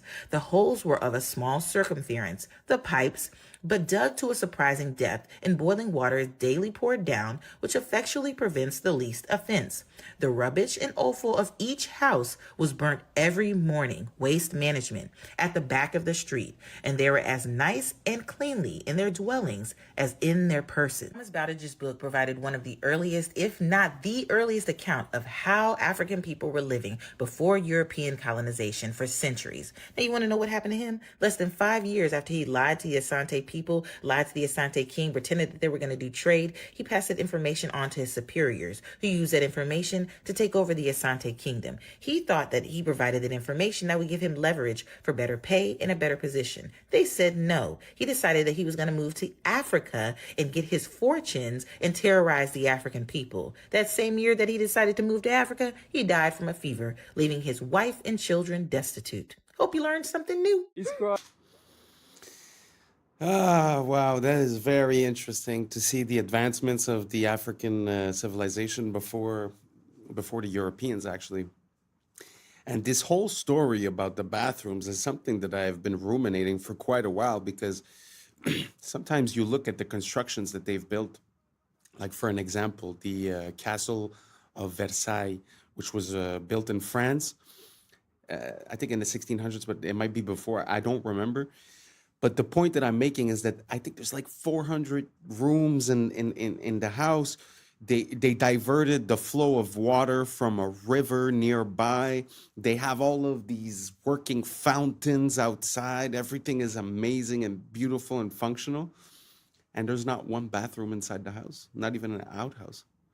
So it's kind of weird to imagine, you know, a civilization that's capable of building castles of that magnitude, and just like, forget the castle, just the outside, just the landscaping, just the fountains, like a civilization able to do that, but then they bathe in their own poo and they all get sick. I don't know. It feels in my mind like there's something missing. There's a missing link. There's a missing key. There's something that we're not seeing. If you guys know what it is, let me know. If you guys know about the history of poo, let me know. And somehow we're still affected today, right? When there was the CV-19, the first thing that flew off the shelf, it's all about the toilet situation, right? So it's very interesting how it's like something that's ingrained into us. It's very important, but we don't know the history of, we don't know where it comes from. And like I said, if anyone can explain me the Chateau of Versailles or other types of constructions like that that are huge, almost megalithic in their size, but somehow don't account for any waste at all. So let me know down below, and let's keep on rocking.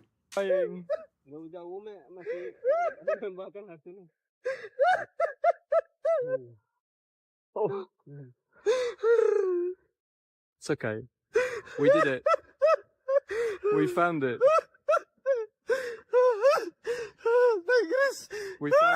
We found it, my friend. Iwan, makasih Pak Iwan. Allahu Akbar, Allahu We made it. Akbar, ya Allah. We made it.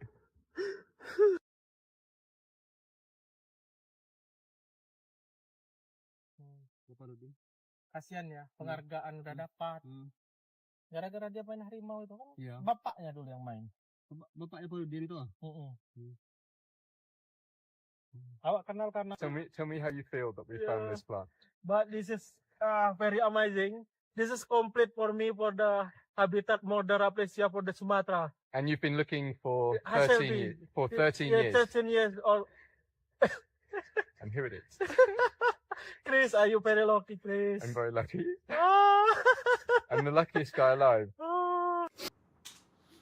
Very interesting. Very beautiful plant. I had never seen anything like it. It actually looks like a cartoon. It looks like something you'd see in Mario or something. It's very beautiful.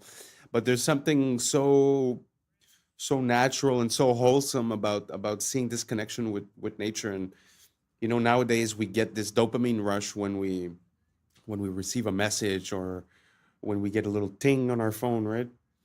But imagine that, like the level of that dopamine hit when you give yourself to something for like 10, 12, 13 years, and then you finally reach the completion of your project.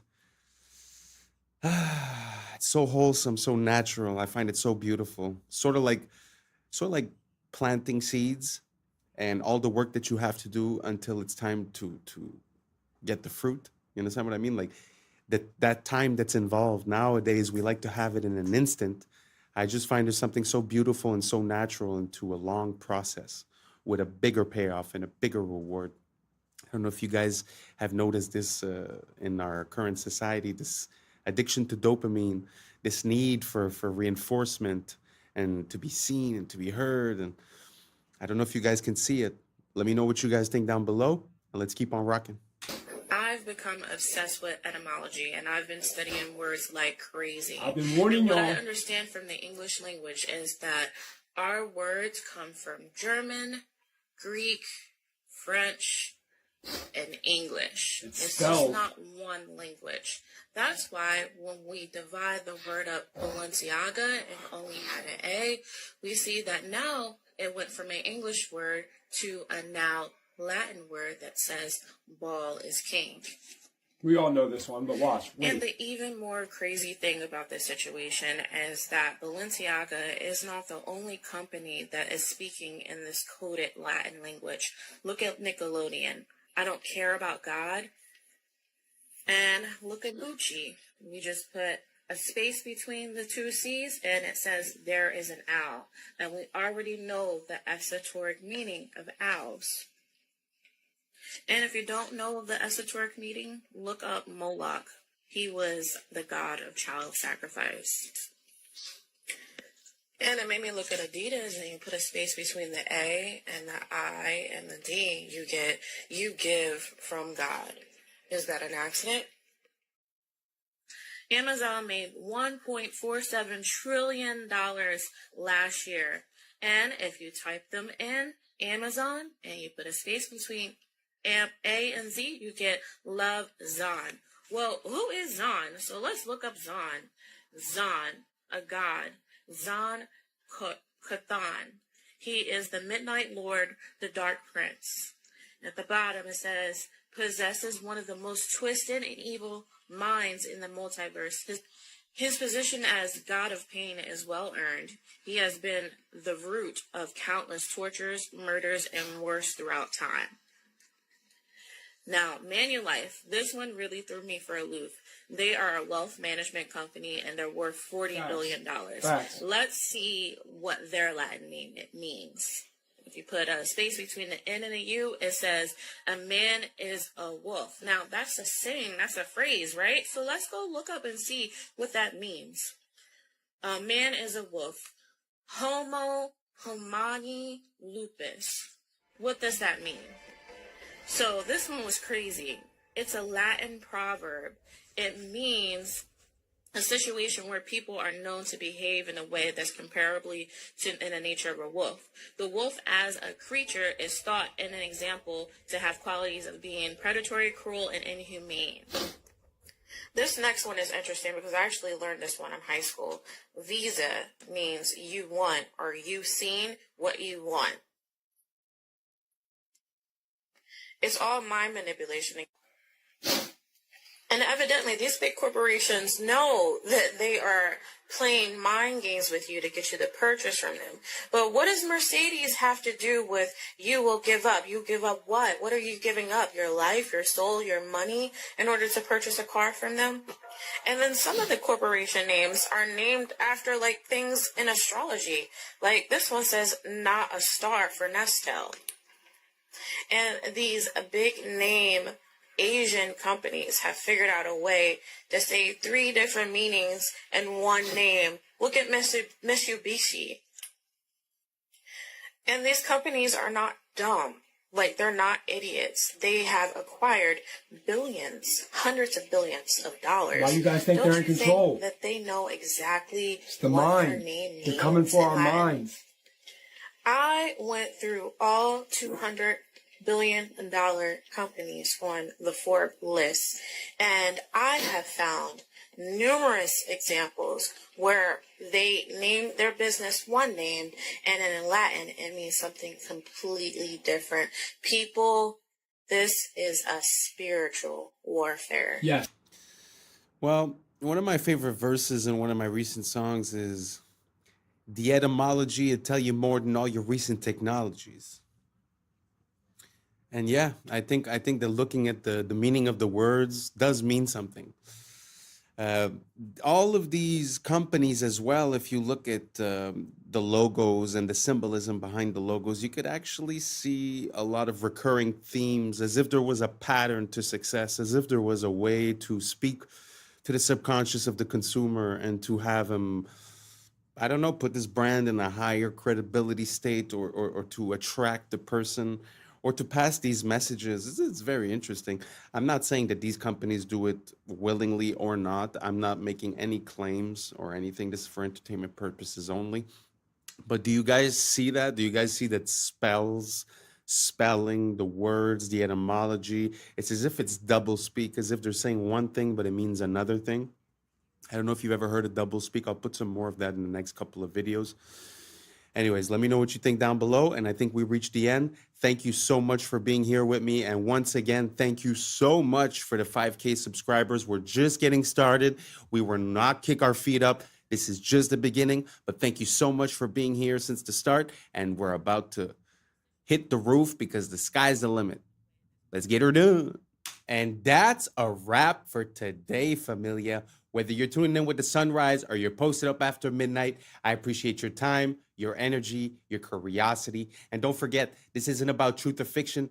This is about perspective. If this sparked a thought, a laugh, a deeper question, then we did our job. So drop your thoughts in the comments. Keep the convo alive. Like, subscribe. Don't forget to hit that bell if you're riding a wave, because we're just getting started. Until next time, stay grounded, stay weird, stay critical. I'm Adam Strain, and this has been Adam Strain Reacts. Peace! I don't know what y'all think, but now's the time for us to link up. Really think we on the brink of making a change from living this strange. Living this strange. Making a change from living this strange.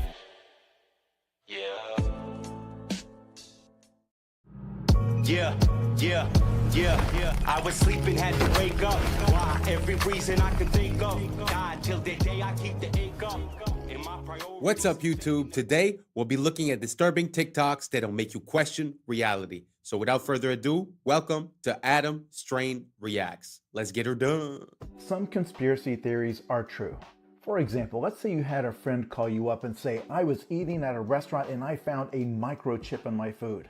I know because I told them to leave off the pepper, but I saw a single speck of pepper, but when I looked at it closely, it was perfectly square, and when I took it home and looked at it under a magnifying glass, it was a microchip. Before you have them institutionalized, know that sometimes cheese has microchips in it. Specifically, authentic Parmesan cheese from Italy has chips embedded in the cheese wheels because they have a huge issue with counterfeiting. These chips let them scan the wheels for authenticity and also track where they go. These microchips are edible by design, and you may have eaten one in your life. Likewise, let's say that same friend says their printer is encoding secret messages in documents, that they keep finding these microscopic specks that they thought were just flaws in the print head or something. But once again, when they looked at them under their magnifying glass, they found a pattern, and they're certain that the pattern has meaning. What your friend has discovered are printer tracking dots. Many printers, we don't know which ones, use tiny, basically invisible dots. These identify the serial number of that printer and also the date and time when the document was printed. Printer manufacturers actually did this for 20 years in secret before the public found out in 2004. But for example, if documents were leaked from a government agency, these dots help them identify which printer they came from. Likewise, if you're using your printer for some sort of illegal counterfeiting activity, they can scan those nearly invisible dots and immediately know which machine did it and when. This is actually the frustrating thing about the fake conspiracy theories. Sometimes the reality is just as weird. Welcome to America, where we work to live and live to work, where we spend hundreds of thousands on a home that we barely get to step foot in because the hours we work to pay for it keeps us away from it, where we buy a car just to drive it to a job that barely pays enough to keep the gas tank full, where our healthcare system will bankrupt you faster than the illness can kill you. We're getting sick is the business motto and the cure is priced like a luxury. Welcome to America, where the food is fake, the water's tainted, and the air we breathe is up for sale. We're the richest 1% own more than the bottom half combined, and they still tell us to work harder. Where we chase the American dream only to find out it was designed to stay out of reach. And every time we get close to the finish line, they just inch it a little further back. Where school doesn't teach you how to live, just how to obey, comply, and clock in. Where education comes with a lifetime of debt and the diploma is nothing more than a receipt for money that you ain't never gonna see again. Welcome to America, where we pay taxes to keep the lights on in government buildings we ain't never even allowed to enter. Where your rights are written in pencil and erased when it's inconvenient. Where justice depends on your income and the law bends to the highest bidder. What?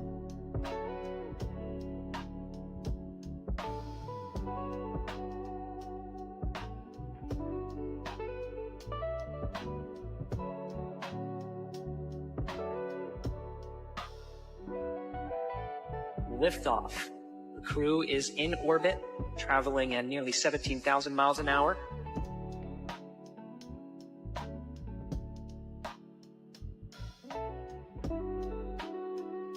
Did you know Facebook launched on the exact same day the government shut down its most secretive surveillance program? February 4th, 2004. DARPA officially terminated LifeLog, a project designed to collect every detail of citizens' daily lives. The same day, Mark Zuckerberg launched Facebook from his Harvard dorm room. According to conspiracy theorists, this timing wasn't coincidental. LifeLog aimed to create digital records of everything: relationships, activities, conversations, movements. Sound familiar? That's exactly what Facebook does today. The theory suggests Facebook became the civilian face of government surveillance, disguised as social networking.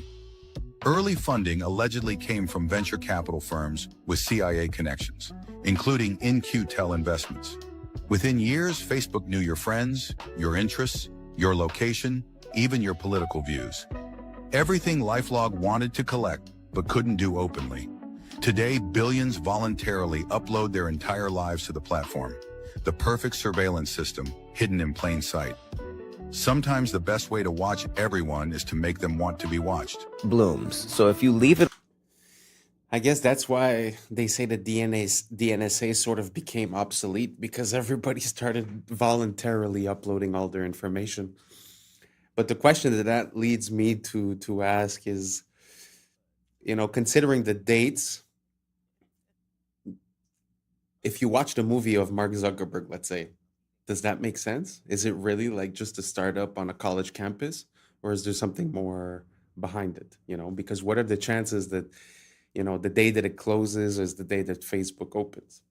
So it's a very good question. From what I understand, when DARPA was doing LifeLog, they basically had checks and balances to give to the government. So the government declared that project was unconstitutional because they were getting the information of people and tracking people and this and that. So hence, to get it out of the hands of the government and to put it into a private firm kind of bypassed that whole problem, because now they could do everything secretly because it was a private entity. So what do you guys think? Do you guys think Facebook was also a tool used by the CIA or the NSA to gather information? Or do you guys think that it's just organic and, Mark Zuckerberg and his buddy came up with this on college campus, and it's just a big happenstance that it happened on the same day, more or less, than that the project from DARPA got canceled? Let me know down below. I'm very curious to see what you guys think about it, and let's keep on rocking. Alone, it blooms. These are broccoli. They're flowers. Did you know that? They're immature flower buds. They're like flower eggs. Unborn flowers. Look at this lady down here. She said, I'm eating unborn flowers. It says broccoli is actually the flower of the plant that we typically eat. What we typically eat are immature flower buds. If left unharvested, these tight green clusters will eventually bloom into small yellow flowers. This is broccoli.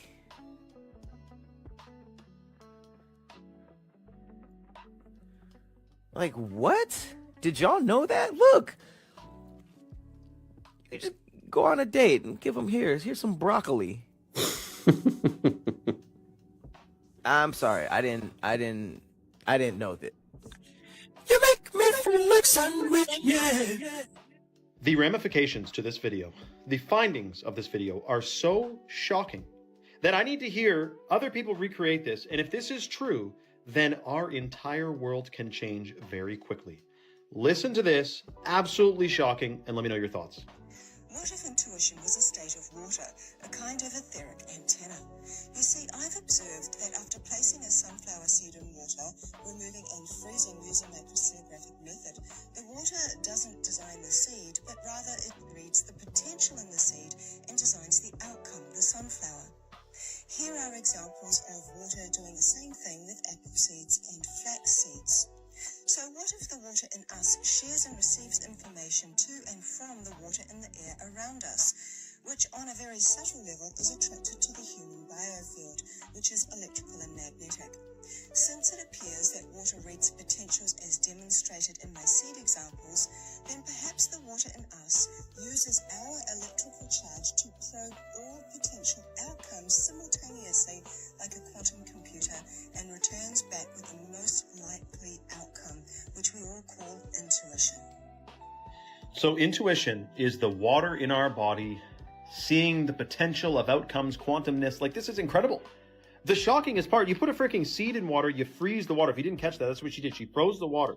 And the water froze into the shape, the look of a sunflower. But she just put a seed in it. This is real. Recreate this study. She did it with apples and freaking alfalfa sprouts or flax seeds. Now, this is reminding me of Masaru Emoto. If you guys remember, the Japanese man who they say his studies were never proven and but meanwhile, we know he was onto something there with the freezing the water. Plus the snowflake thing too. I mean, water is, from my understanding and research, actually conscious. It's not this inanimate thing. It has its own consciousness. It's self-organizing, and it has memory. It retains memory. So there's a lot to water that we know nothing about, which we were never told. But I'm sure if this woman knows about it, if I know about it, How could you tell me that deep underground military bases with limitless budgets and boards of the most brilliant scientists in the world are just unaware that water has these incredible properties and powers? What is happening now to solidify that it's coming? Well, it happened in Vietnam. Sorry, my mind's a bit blown. Do you guys think that's real? What implications does that have? I mean, the fact that you could put the seed in the water and it's going to project the image of the grown plant. I mean, I can't even imagine what that means.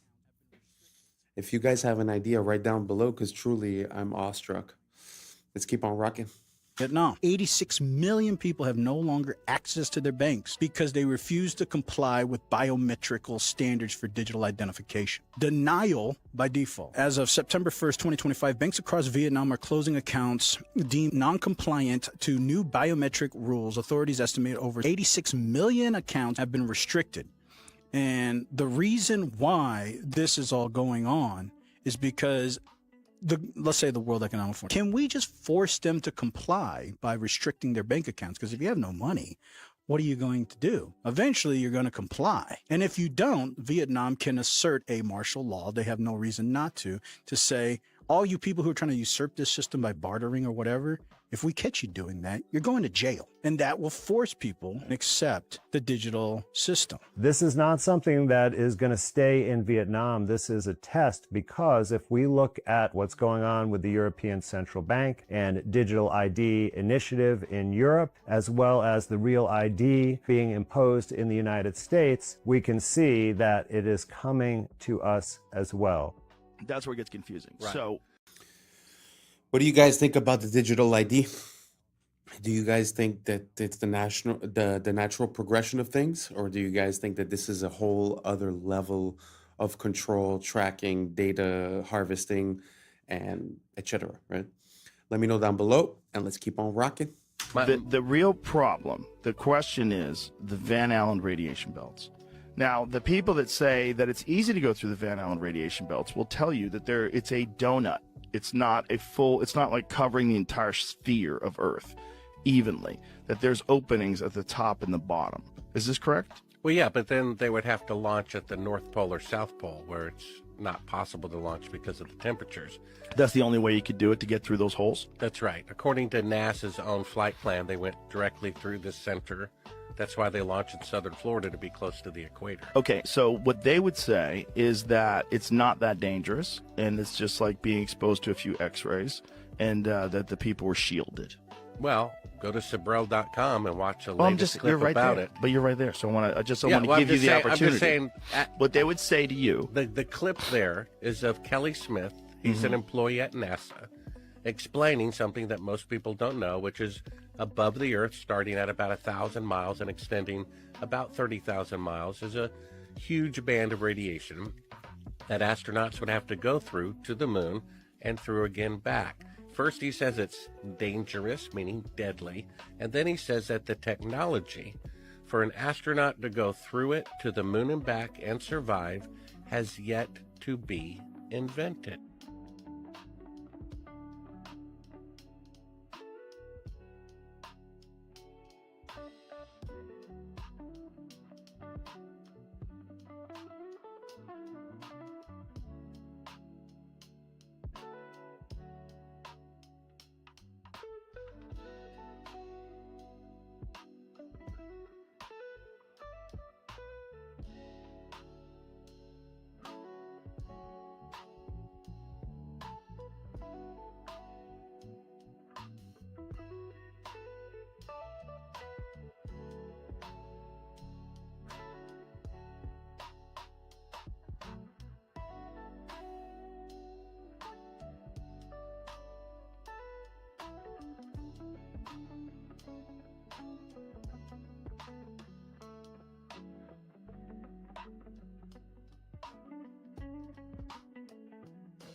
You know the narrative doesn't add up when you take a look at some of these beautiful works of art, like all that detail on that lace, that hair, and this veil, all said to be done with hammer and chisel.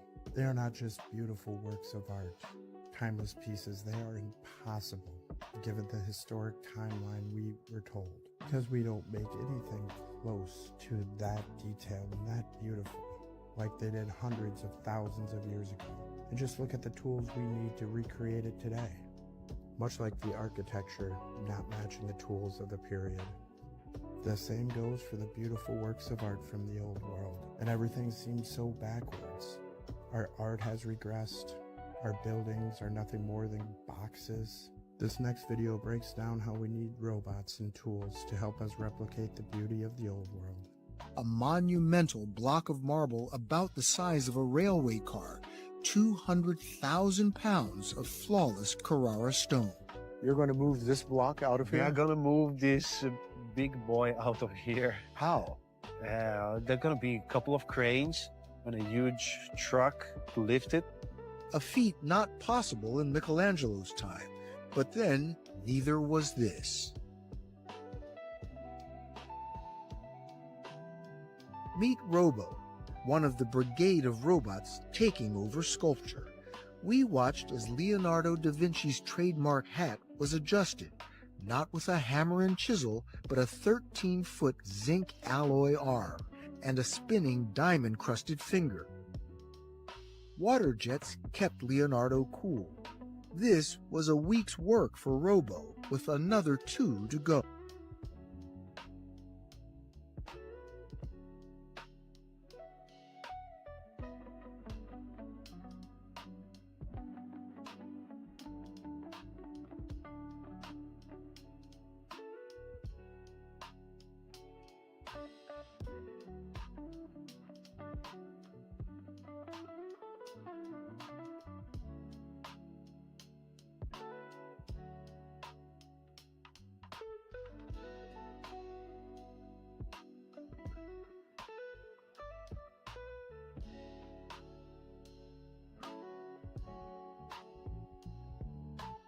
So big news, Taylor Swift just dropped The Life of a Showgirl, and what an album it is. Her fiance Travis Kelce says it's banger after banger. USA Today says she's shaken off the gloom of the tortured poets department and returned with playful pop and sharp one-liners. The New York Times frames it as Taylor hungry to move on, less about feuds and more about her future, though not without some side-eye at her past. The Guardian wasn't as impressed, though, saying that the whole thing feels a little bit rushed, akin to how romantic bliss doesn't fuel the same fire as heartbreak. Billboard magazine describes it as bangers for adults, not another 1989, but mature, sharp, and still packed with hooks. Variety says the love songs here feel easy for once, not battle-tested, which makes the album an uncomplicated good time. And People, they went all in, calling it her most radio-ready album since 1989 and the spiritual sister of Reputation. For me, overall, feels like a reset. Is it her best album? No. But is it entertaining, a little messy, and guaranteed to get people talking? Absolutely. They just gave the green light for ChatGPT to have a lot of freaky conversations with a lot of freaky people. I might be the first person to let you know this, but it's true. ChatGPT just went to a whole different level. So Sam Altman just announced that ChatGPT will soon be able to engage in erotic interactions with age-verified adults starting in December. And for the people in the back that don't know what that means, if you ain't got nobody to talk to that way, ChatGPT is going to talk to you that way, the freaky way. So they're saying that in December, OpenAI will permit mature content, including erotica. Mind you, it's a lot of people that's going to think this shit is real. It's a lot of kids that's going to log on to ChatGPT and interact with that.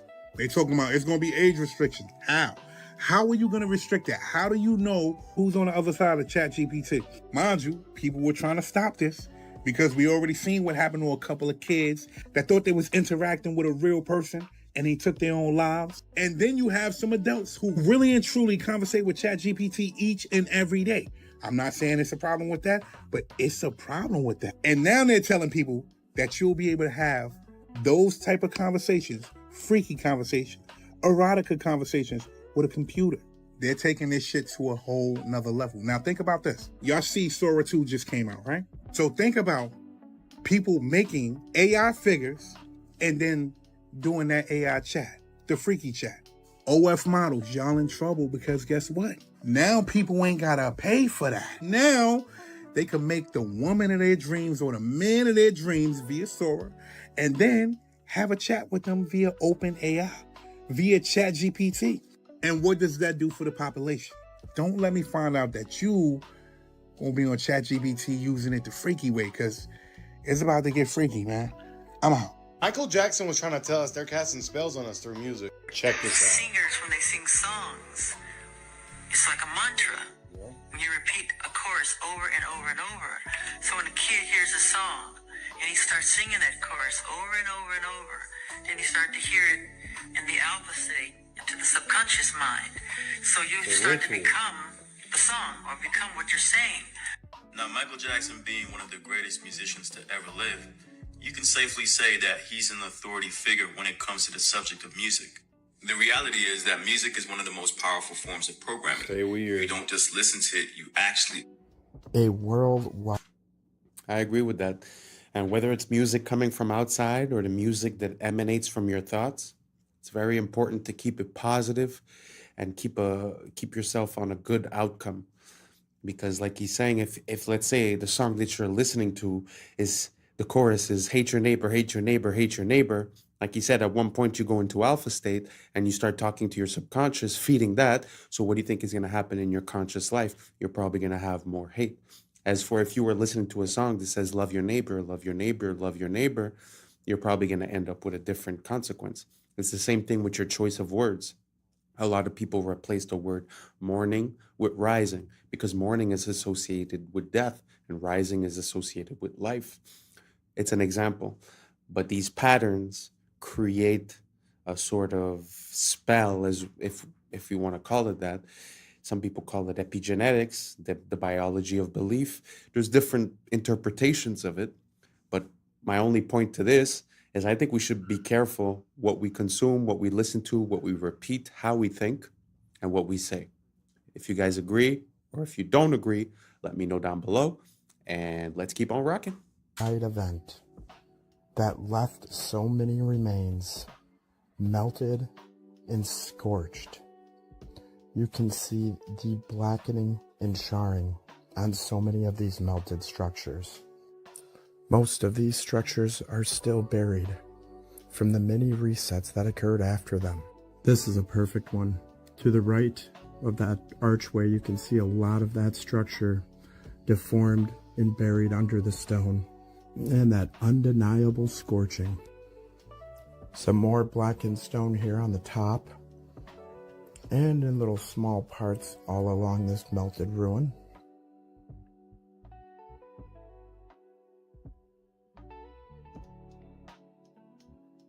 Our eyes are useless when our minds have been made to be blind. Most people will never connect the dots because they never see the extent of the melting. When you've ever seen maybe one or two examples that ever look like this, and they tell you it's erosion, that lie's easy to buy. Everyone that researched it, myself included, all thought the same thing at first. But when you see the thousands of examples, it's clear something big happened in our past. Something erased from the history books. Perhaps a massive plasma storm, realm-wide. The truth is hidden in plain sight. Question everything, friends. Until next time.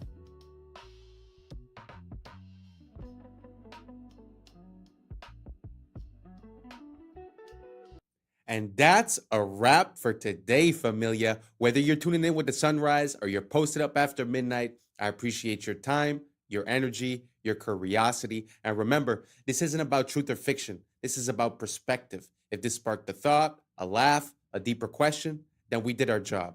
Drop your thoughts in the comments. Keep the convo alive. Like, subscribe. Don't forget to hit that bell if you're riding a wave because we're just getting started. Until next time, stay grounded, stay weird, stay critical. I'm Adam Strain, and this has been Adam Strain Reacts. Peace. But now's the time for us to link up. Really think we on the brink up. Making a change, we're living the strange. Living this change. Making a change. I'm living this change. Yeah. Like what, for example? I had no idea how many people were like actively getting into like rich that I happen to know personally. In Hollywood? Oh yeah. The mice lost intellectual behaviors, and scientists still extrapolate this model to humans on What's up, YouTube? Today, we'll be looking at disturbing TikToks that'll make you question reality. So without further ado, welcome to Adam Strain Reacts. Let's get her done. This is crazy. I read this morning that Orion took 42 minutes and 50 seconds to pass by the far side of the moon. And the total runtime of the Pink Floyd album, Dark Side of the Moon, is also 42 minutes and 50 seconds. Yeah. What is it the universe says about coincidences? They're never so lazy.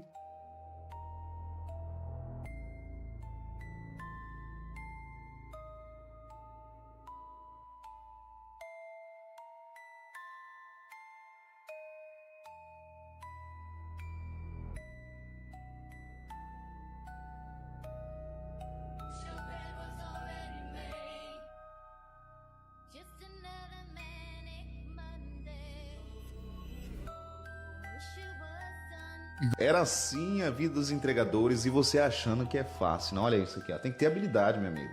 O cara vai lá de moto e ele tem que ter habilidade para lançar na mão da pessoa e muitas das vezes por debaixo do portão ou por cima. Olha isso aqui. Isso aqui é técnica. É, e isso aqui era uma profissão lá nos anos 70, 80. Olha só como estamos hoje, né? Hi everyone, so I'll give you a look in here. So I've built a lot of things in my life, but I think this is the best thing I've built by a mile. So this is a bee therapy hut. So I'll give you a quick look in here and show you what's going on.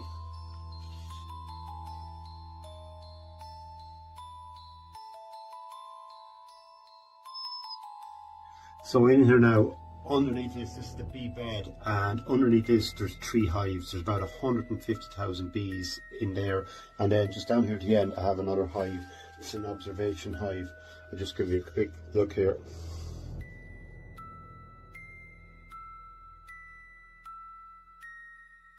So you can see all the bees, they're working away there today. Now they're actually out flying today. It's a nice mild day, but they're feeding away. I didn't take any honey at all now from this hive. It's all left to them. So we have a symbiotic relationship here. I'm providing them with a good home, and they're giving me a beautiful vibration in here and a beautiful aroma. So the concept is then you lie on the bed here and it's sort of white noise. There's a vibration underneath me, and then behind me here I have all the bees, which are causing a beautiful aroma in here because there's 2 little holes on top of that hive. So there's a beautiful smell of propolis and beeswax, and it's just amazing. So the concept is, this is called apitherapy. So they reckon 5 minutes here is equal to a night's sleep. Well, all I can tell you is from mine, like 5 minutes, 15 minutes, but it's just absolutely amazing. It's lovely to have somewhere like this in your life that you go to, that you're picking up really good energy. When I leave here, I leave feeling good. So I know when I come back here, there's a good feeling left behind me. And we know water holds memory. So there's a lot of moisture in the air and in the timber and in the structure. So heat contains the memory. And yeah, so feeling good. You go back and remember little things that were odd, and you can put it together and come up with some bad answers. And I do. Like what, for example? I had no idea how many people were like actively getting into like rich that I happen to know personally. In Hollywood? Oh yeah. I'm not gonna say who it is on here, but I'll tell you after. But when I heard this, I was like, what? Do you ever kiss your 38-year-old? No. Are you sure? Put Carl Rob Reiner kiss and oh, here we go. Hold the back of their No, they don't. That's weird, go down, head holding. Oh, it happened again. Yeah, there's multiple. Look at that. My God, dude. Yeah, it's not one picture, dude. They do this all the time. I've been very fortunate in family. In my first marriage, I had 2 lovely daughters.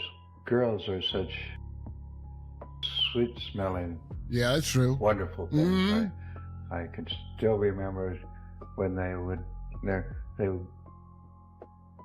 would be so clean and their hair done, their starched dresses, and how when they would, the dresses would come up and what? He's talking about his daughters? they're just totally beautiful things, and I was happy. I was lucky with my girls in that they never had the problems that sometimes. Who is this Not that guy? my daughters didn't Gene have their Roddenberry? own What's his? Yeah, who is The he? creator of Star Trek? This is the creator of Star Trek? Yeah, the beloved creator of Star Trek. Oh my A god. guy Did you who- know this, Steve? I did not. Yeah. That's me. God. I'm not particularly genius in any way. This is anyone should notice if they feel like noticing it. Yo, I didn't know there was a till last year. Do you understand?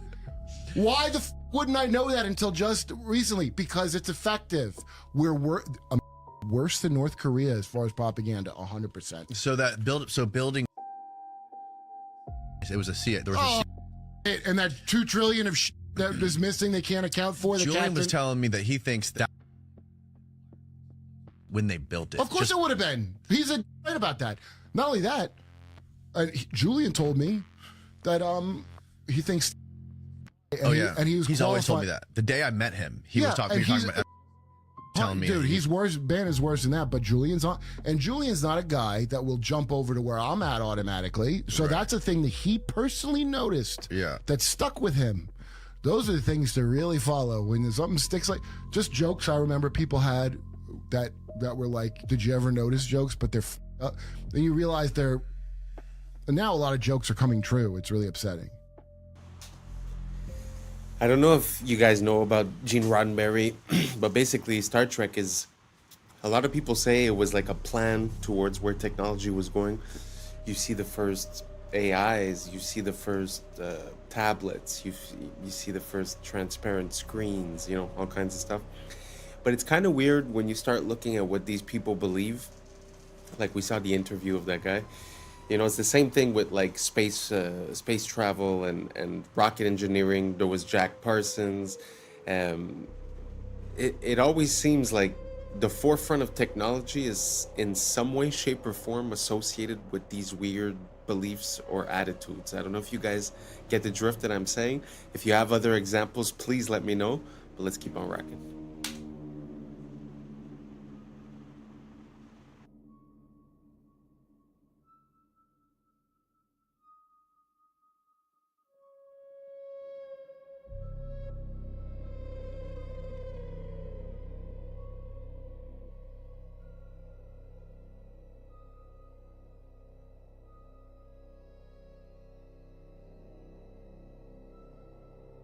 Watch this. This is awesome. Great, man. I'll go ahead and get that for you. You guys asking for a lot today. Say excuse me. Say excuse me. Say excuse me. Excuse me? Say excuse me. Excuse me? Yes, sir. Can you talk to our manager? You need to speak to my manager. So that's what we not gonna do. We not gonna get no attitude with that. You understand that? Yes, sir. So we're gonna put our hands down and we're gonna ask nicely. If it's okay, may I speak to a manager? Please, it's okay. Can we speak to your manager? Yeah, I'll go get my manager for you. Say thank you. Thank you. What's his problem? He might be having a bad day today. Who knows? Sometimes they don't. Sometimes they Yeah, sometimes people, hey, look at me. Sometimes people have bad days, but we don't catch no attitude. We don't get an attitude back, nor do we, start snapping at people. We don't curse. We don't do any of that stuff. You understand that? We as men keep our bearing. You understand that? When we have issues, what should we do? Stay calm. Stay calm and keep our bearing. You understand that? Yes, sir. All right, so we had to ask her to speak to manager just because we just need to let her know our experience because he's not doing good. We're not having a good day at the restaurant. We've had to ask for our refill. We had to ask for silverware. We had to ask for plates, all this stuff, and then he not bringing stuff out. We had the wrong food. So think about all that stuff, and then you need to tell the manager that when she gets here, okay? But you're gonna tell her nicely. You understand that? Nice to meet you. How can I help you? We having a complaint about the waiter. We went ask for more plates and refills. He smelled the plates and he said it was way too much. So y'all were being too much and that he threw the plates down? Yeah, I have any complaints on this side? And also, when we had got our food, he had forgot to give us silverware. And then when he did give us our silverware, he forgot to give him a spoon. So, and he forgot my order and he placed just rice on my plate. Okay. Did we get your food corrected already? Yes, ma'am. We did? Okay. I apologize for our server's attitude towards you guys. That's unacceptable. I will go have a talk with him and hopefully we can get things cleared up. Is there anything else I can do? No, ma'am. You sure? Yes, ma'am. How's everything going? Good. All right, I just want to come out and apologize. My manager spoke to me. I was having a really bad morning, guys.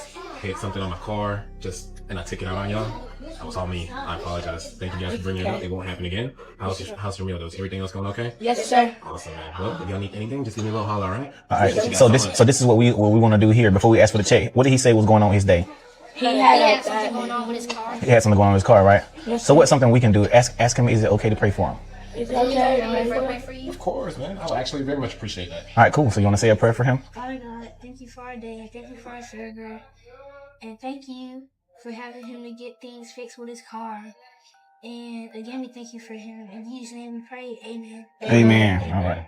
All right. I appreciate that, man. That made me feel so much better, dude. All right, now what we need? Can we get a check? That is a man raising up children the way they should go.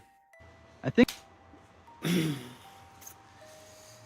To be honest, kind of gets me emotional. I know it's probably staged or whatever, but it's more about what it represents. And I feel like a lot of the kids, you know, they have access to information, but they don't necessarily have access to a good teacher. And to see that in action, and to see how sometimes, you know, kids might act a certain way just by reflex, and just having someone there to guide the situation is beautiful. It's a beautiful thing. And men, more than anyone else, need to be, like he said, calm and in bearing, you know, of their emotions and of their attitudes. So I find it such a beautiful thing, and I think it's a bit lacking these days. I don't know, maybe it's just an impression I have. Let me know what you guys think down below. Do you think this guy went too far, or do you guys think that it makes sense to teach your kids something like this? Let me know down below, and let's keep on I rocking. think I just found a connection between the Georgia Guidestones, resets, and an experiment done in the 70s on rats. So my bad, it was on mice, not rats. So this was a man-made mouse utopia called Universe 25. It started with 4 males and 4 females. The colony peaked at 2,200, and from their decline to extinction. Once a tipping point was reached, the mice lost intellectual behaviors, and scientists still extrapolate this model to humans on Earth. So the Universe 25 experiment was one of the most terrifying experiments in the history of science. Through the behavior of a colony of mice is an attempt by scientists to explain human societies. The idea of Universe 25 came from the American scientist John Calhoun, who created an ideal world in which hundreds of mice would live and reproduce. More specifically, Calhoun built the so-called paradise of mice, a specially designed space where rodents had abundance of food and water, as well as a large living space. In the beginning, he placed 4 pairs of mice that in short time began to reproduce, resulting in their population growth rapidly. However, after 315 days, their reproduction began to decrease significantly. When the number of rodents reached 600, a hierarchy was formed between them and the so-called wrenches. This is what appeared. The larger rodents began to attack the group, with the result that many males began to collapse psychologically. As a result, the females did not protect themselves and in turn became aggressive towards their young. As time went on, females showed more and more aggressive behaviors, isolation elements, and lack of reproductive moods. There was a low birth rate and at the same time an increase in mortality in younger rodents. Then a new class of male rodents appeared, the so-called beautiful mice. They refused to mate with the females or to fight for their space. All they cared about was food and sleep. At one point, the beautiful males and isolated females made up the majority of the population. As time went on, juvenile mortality reached 100% and reproduction reached 0. Among the endangered mice, homosexuality was observed and at the same time cannibalism increased. Despite the fact that there was plenty of food, John Calhoun repeated this experiment 25 more times, and each time the result was the same. could this be the message on the Georgia Guidestones? Maybe it's not that they just want to have this ruling class. Maybe they know once the population gets to a certain amount that this same thing that happened in this mouse experiment will happen with humans. This would also explain the Cabbage Patch Babies and why they had to repopulate the earth, because we had too many people and they stopped reproducing. Dude, this is crazy. So what if these resets don't actually happen because of a catastrophe? They just happen because of overpopulation, just like what happened with these mice.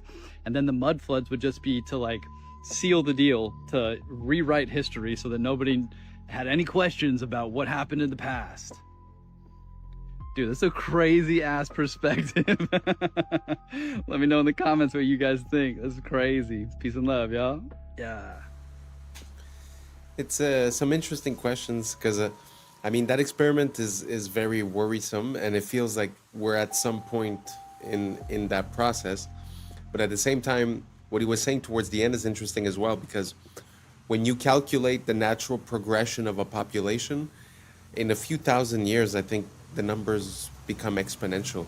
So even today, in regards to how many people there was in the 1900s, or let's say the 1800s, I think we're not going up in a stable fashion. It's as if there's always these events, or they call it resets, but I mean, it kind of makes sense, because we're not at the progression that we should be with the amount of humans we have, like, let's say today, and how much that would create in 20 years, let's say. We're never close to that number when we reach 20, 50, 100 years later. So what do you guys think? Do you guys think that it's possible that there's these resets? Is it possible that there are natural catastrophes? Is it something else? Let me know what you guys think down below. Or maybe it's just evolution and natural selection, and that's just the way it is. So let me know down below. Let's keep on rocking. The last reel I posted has people just losing their minds, because, you know, men especially, we can't be wrong. Our ego is just way too big. Whatever we believe, we just can't, we're not gonna, it's too much of an ego hit. So anyways, listen to this woman who's very familiar with government contracting and the procurement process explain a little bit more in depth on the reel I just posted. Hold on. I was sent this by a few people. Likely made it Accurate Energetic Systems in Tennessee in $425K in May of 2025. You can bet Steve Feinberg was involved in the planning of his public. Well, I pulled all of Accurate from usaspending.gov, and I found this one. This one, the address is in Tennessee. It is for miniature anti-personnel SPM. That's what caught my attention. We're going to come back to that. The amount is $440,494. The procurement period, May of 2025 to August of 2025. So I went and looked up all other procurements, because as somebody who is, that was a really odd amount of time. None of Accurate procurements were less than a year, except for this one, because that's not how they procure things. I went and did more digging. The contract was signed on April 22nd, 2025. A lot of weird things about this procurement. It was a simplified acquisition process, meaning did it quickly, and it was one bidder. They did not put it under any of the IDVs, which are the vehicles that they have for all the other hundreds of tens of millions of dollars that AES had with them. It gets worse. These devices are made for, and the XS anti-personnel are, they're put on people.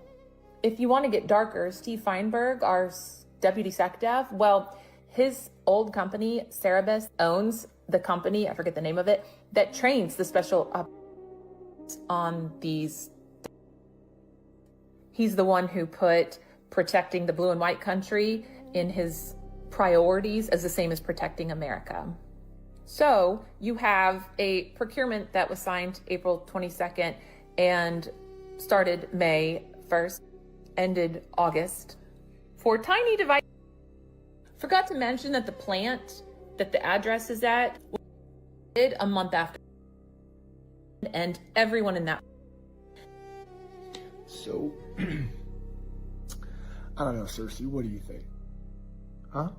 What do you think? Yeah, I totally agree. Day 6 of Artemis 2, and the logic just broke. These images are the exact same. One's day and one's night, but if you look at the top, these images are the exact same. And look at the live feed, and watch his eye. Ready for it? Watch, watch, watch, watch, watch. And the shrimp soak back up the water.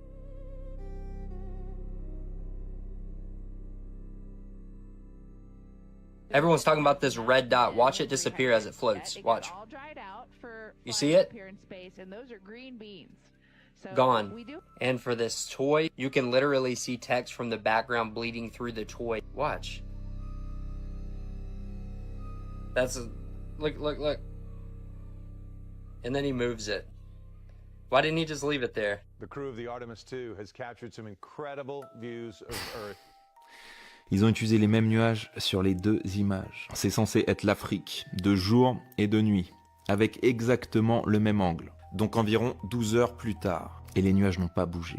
Parce que ce sont pas des photos, ce sont des images de synthèse, comme toutes les images du globe. Alors soit la NBC s'est trompée dans la sélection du graphiste, soit c'est intentionnel pour nous tester, comme c'est marqué sur ce reel de la NASA.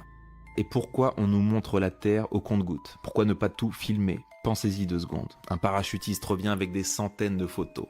GoPro accroché au casque, caméra 360 à la main, vidéo 8K, 120 images par seconde. Mais quand il s'agit d'Artemis, on retourne dans les années 70, avec des images floues, saccadées, 4 images par seconde, comme si la NASA n'avait pas le budget pour un GoPro à $400. Ils ont perdu la technologie et l'ont jamais retrouvée. Et quand ils font un live, c'est prise fixe, sans hublot. Dès qu'ils pensent que ça ne tourne plus, on les voit attendre les instructions d'une personne en coulisses. Et oui, n'oubliez pas qu'ils sont en studio. Pour éviter de vous montrer la vue, ils vont détourner votre attention en vous parlant de problèmes de toilette. Ou alors jouer avec leur mascotte, qu'ils appellent ZGI, peut-être un indice pour CGI. Donc à ce point-là, si vous croyez encore à ce spectacle, il est grand temps de faire un travail de déprogrammation. I think you already seen, so we don't have to explain it anymore. Pitfall trap, you fall into the pit, spikes underneath the pit, and then... Okay. First trap, second trap, you got a seesaw trap. You know how a seesaw work, right? Swing on this side, the other side goes up, so you falls down. The spike will goes back when you try to stand up. Yes. Standing style. This one and down. It's a fish trap. So this fish trap came from the idea of the actual fish trap.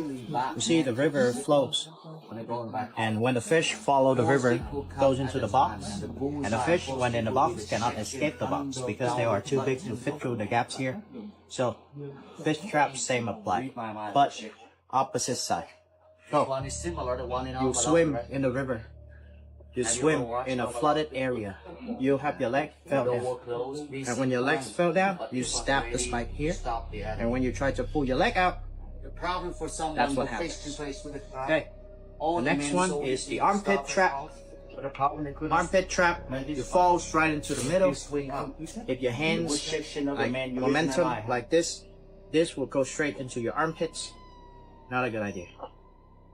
This one here is go for your chest. Oh, relax. Go for your back. If you fall this way, chest and back. But if you fall this way, both sides. Very painful. This one, well, this it just hits you everywhere. It just go for all of your body because this one spin. So bottom, top to the bottom, you get. This one's over here. One's a little bit tricky. So, when you fall into the trap, you shoot the spikes out. It goes straight into. This trap is called sticking trap because of that reason. Because it's stick. This one is a door trap. See, you. Usually, they activate the door like this. So when you knock the door, no one answers, so you kick it open or you open the door. You open the door, this whole thing flies out. Yeah. And when you have good reflex, try to catch it. See the problem?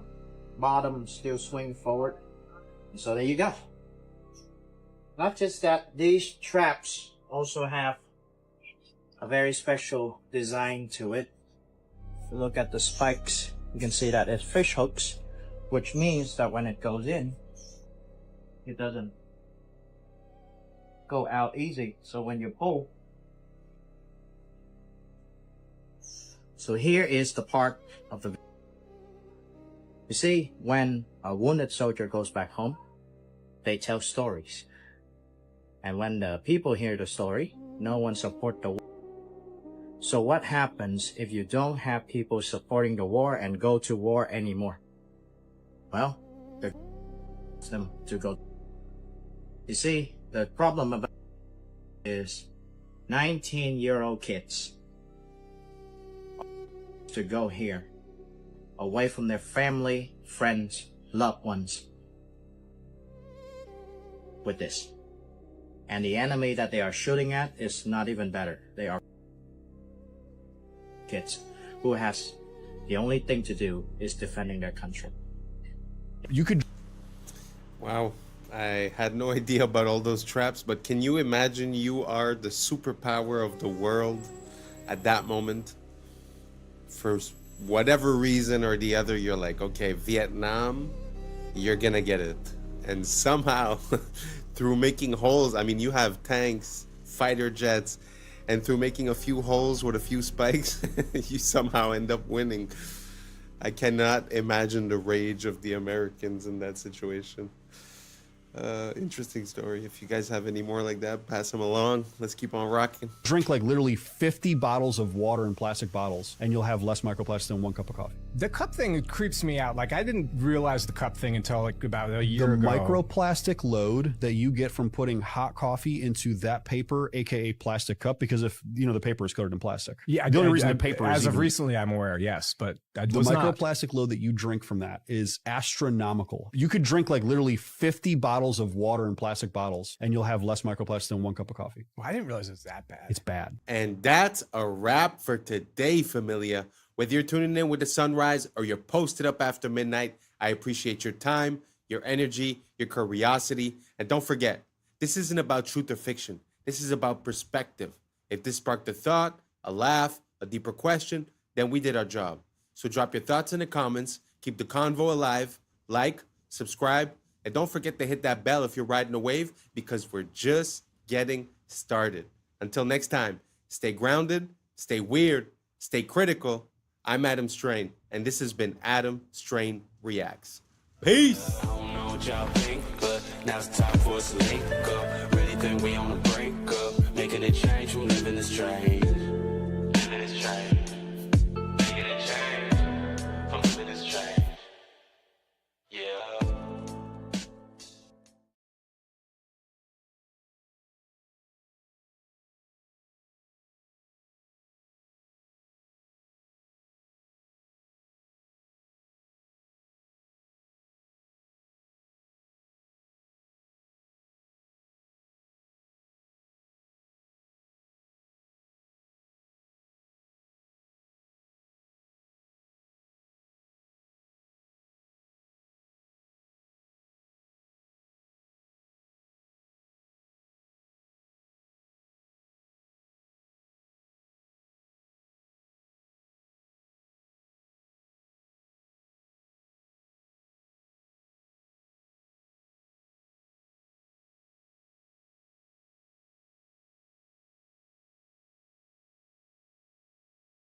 Yeah. I was sleeping, had to wake up. Why? Every reason I could think of. God, till the day I keep the ache up. What's up, YouTube? Today, we'll be looking at disturbing TikToks that'll make you question reality. But before we jump into it, I want to say thank you to each and every one of you that's listening right now. We just hit the 4K subscriber mark, and I am so proud that we could do this together. Thank you so much for being one of the first ones here, and let's just keep on growing. So without further ado, welcome to Adam Strain Reacts. Let's get her done. Okay, so someone sent me this video of King Charles and people fainting in his presence. And at first I thought, people faint. But then I'm like, wait a minute. How many times have people fainted by being in the presence of King Charles? And what is with that? Now, we know about this strange painting and everything. I'm not going to talk too much about that. But all I will say is the age-old explanation for this is that people tend to faint in the presence of demonic or satanic activity. I will say, if you were to just ask someone what kind of vibes this portrait gives off, I don't know that you could say it's love and light. In fact, it looks bloody. And again, we saw what happens when you invert it, duplicate it, and match them up together. What type of coincidence would that be?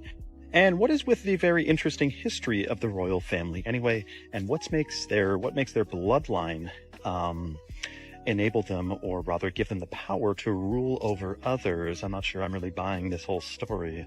Side note, by the way, we're all familiar with inheritance taxes, where when someone passes in your family, you don't just get all their money. The government gets a big cut. Of course, taxed here, taxed there, and even taxed when you bite it.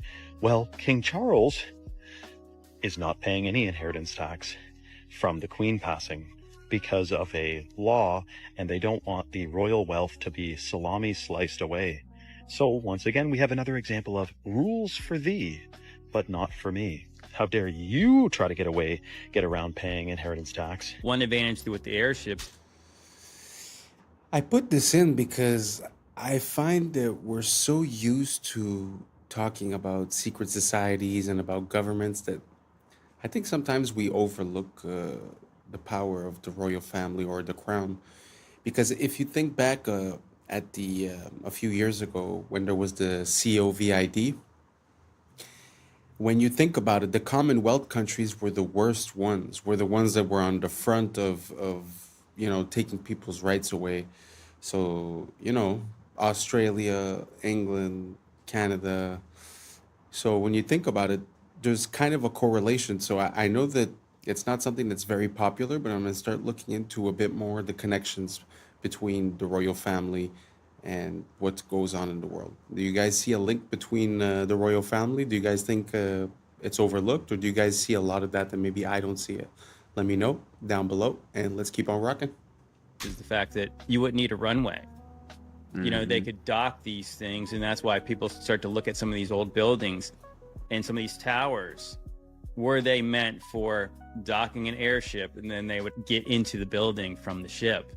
What they try to show you with modern blimps is you have this big old balloon thing, and then you have this tiny little carriage under it. Most of the structure of the blimp is just where gas is at. And then you have like a tiny little cockpit that everyone rides in. But if you see like the diagrams of these old airships, you could move all in and out of there. You could imagine would be like a floating cruise ship. So as soon as you get on, you kick your feet up, you go get something to eat, and you go hang out and have a cocktail if that's your deal. And then you can kind of hang out and look out the window and see all the cool stuff. It seems like a more elegant, more sophisticated way to travel. I would be all about that life. Yeah, because you imagine if you were just going, okay, we're going to fly across America, go from New York to LA, and you're not in a rush. Because part of the journey is actually, this is fun. Yeah. But traveling's not like that today. But we're the advanced ones. The government of Turkey claims they have found the grave of Noah. This is a normal human thumb bone. Underneath is a giant human thumb bone. This was found right near Mount Ararat in Turkey.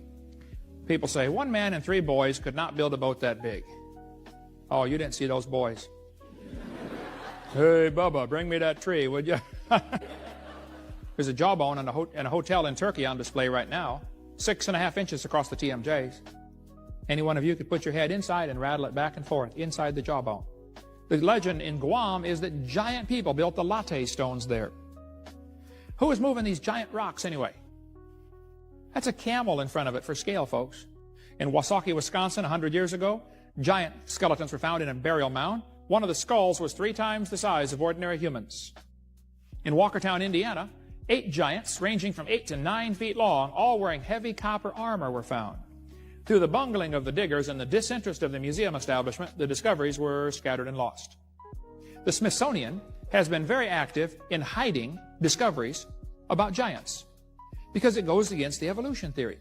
See, evolution says we started off tiny and we're getting bigger and better and stronger and smarter. This video is going viral out of Florida right now when unknown people are seen spraying something into the water by airboat. And there's other clips of it in the Everglades as well, and people are wondering what the sand dam's going on. Until a man captured a truck that was going to the department or the depot where they fill up these containers on these boats. A truck was carrying some goods, the Florida Fish and Wildlife Conservation. And if you look closely, you see in the back of this truck on the trailer are some boxes. And if you look closely at the boxes, it's Roundup Custom, which is actually called Diquat. It's a form, it's from Roundup. It's the same company. And it's one of the most toxic chemicals known to man. Now, this guy is exposing, that's the one who captured the video. Turns out they're spraying this to try to get rid of an invasive plant. But the problem is that it also literally destroys almost every other creature in the water, right? So we have fish floating up, we have turtles floating up upside down, rotting. It's totally destructive, but of course it's for your safety, it's for conservation. We're not trying to intentionally poison the food, air, and water supply to destroy the natural world, to rebel against the natural world and against who created this world. No, it's for your safety, you fool. Absolutely insane. You have to do a deep dive onto this stuff. It's called Diquat, and they're spraying it all over the place, again, because they want you safe. And if you think otherwise, you might be a conspiracy tinfoil hat nutter. Roundup, the same company who made, well, no big deal, a couple different chemical agents during world wars. Let's just say that. Spread the word. We got to wake people up to this. Otherwise, it's a very unfortunate future where our whole situation is, well, polluted significantly, put it that way. Recently, there's also been many sinkholes that have appeared everywhere. So I don't know if you saw in China, there was a sinkhole, and going back to the hollow earth theory, how in China they found in the sinkhole a forest with trees and species that we would have seen in like 200 years. Oh, yeah. So it opened it up. Exactly. So look, and there's more. So there's one in Detroit. A guy got his car stuck in a fat sinkhole, like one filled with water. He didn't even know it was there. Lower Nazareth, there was one in a farm field, right? New York, and even places like Turkey and wait, how is this not on the news? I don't know. It's not on the news. It's literally on, like, you have to search for it. Damn. So there was a ski resort in Russia that had a big one too. Yeah. And so I have a theory that since there's all these sinkholes, that means there's evidence of cities and tunnels underground, and that they've expanded so much that the land that we're on right now is sinking into those. Oh, and you know why it connects to the aliens? Because those tunnels are for the upcoming alien attack. Like, people have been planning this to exit out, but it's been exposing itself. Like, the world has been exposing itself because they're expanding it way so too like big. the hollow earth theory, how the advanced civilization is under us. Yeah. Have you ever thought about why structures in Europe, Asia, and even America share the same distinctive features? Not forgetting that they also seem to be constructed with methods far too advanced for their supposed time periods. It raises the question, is our historical timeline accurate, or has it been completely fabricated to hide something, or were they all built by the same architect? This is where it gets crazy. There was a colossal empire named Tartaria that was a highly advanced civilization with technology and knowledge far beyond even our current time. They have even been credited with the construction of the Great Wall of China. But it gets even more unsettling. What if the dates on these buildings are wrong? Imagine if that number 1 wasn't a 1 at all. Our history could be off by 1,000 years. The current timeline is a lie. In the late 1800s and early 1900s, they held events called World's Fairs to use as cover-ups to demolish our advanced past. Many recount that these structures were wiped out days after the events. This was evidence of a global civilization, a civilization whose roots could be traced all the way back to ancient Egypt. And this is really cool. So check this. This is a I'm not too sure about calling it Tartaria, and I'm not pronouncing myself on what was, especially when I don't know what is right now. But what do you guys think about the fact that in different places around the world, we really do find similar structures, whether it be the megalithic structures or whether it be like what we would call Greco-Roman, which we find some in Japan, we find some all over the place. Do you guys think that it would be possible that at one point there was like a harmony, or that there was a moment where everything was shared, or that the capabilities were more than what we believed, or that, I don't know, like a lost moment in time? Do you guys think that's possible? How do we explain all of these structures, or the world's fairs, or all of these elements are easy to explain one at a time, but when we take the magnitude of how many of these events and how many of these, for an example, world's fairs, fires, constructions, the cities being built, the canals being built, the undergrounds, the metros, I mean, there's so many, right? So is it possible that at one moment, either we lost our memory, we lost contact, or that there was a moment where everyone was together and that we were building the same type of way everywhere? Let me know down below. I'm just curious. To be honest, I don't really have an opinion. I just find that the timeline that's pronounced to us seems to have some flaws. Apart from that, I'm really not set on anything. So if you guys have any rabbit holes to give me, I'll gladly go down them and include some of the videos in here. So let me know down below, and let's keep on rocking. Mazda bulb. The old Mazda bulbs would last 120 years. So what GE and the companies did who run the light bulb companies is they took this original bulb, they had engineers reverse engineer it so that they can make the light bulb break down faster so they could sell more light bulbs. Because the original Mazda bulbs would last 120 years. The original incandescents, the Centennial incandescent, you can look this up, it's in California. The Centennial incandescent is also still burning for over 120 years. So your light bulb, when they tell you like, oh, LEDs are going to save the earth and whatever else, we already had the technology. The light bulbs that could last 100 years have already been here. LEDs, most people don't know, were made by IBM and also by Monsanto. So when you're bringing an LED into your home and putting it above your head and doing all that stuff, what you're doing is you're bringing in a bulb that was designed by a computer company and a toxic pesticide company. So you can imagine what that's going to do to your body. It's going to give you brain fog, it's going to give you fatigue, it's going to cause blindness, cataracts, mess with your hair. Kind of makes all sense. All confirmed UFO types explained from most common to... I suppose we could say that that's the limitation of what we call capitalism. Because if the goal is to make money, it does make sense that selling you more of the same item because it doesn't last as long would give me more benefits at the end of the day. But it's just sad how we lost the pride of making something that works and that's functional and that's unbreakable. And I find it so sad. Can you imagine the fact that we had 120-year light bulbs and that we decided to change it so that they last 1 year, so that you would buy maybe 1,000 light bulbs in your lifetime instead of buying 10 or 20, let's say. It's a pretty crazy thought. Do you guys think there's any other things that are like that got sort of manipulated so that they last less? If so, let me know down below. Now let's keep on rocking.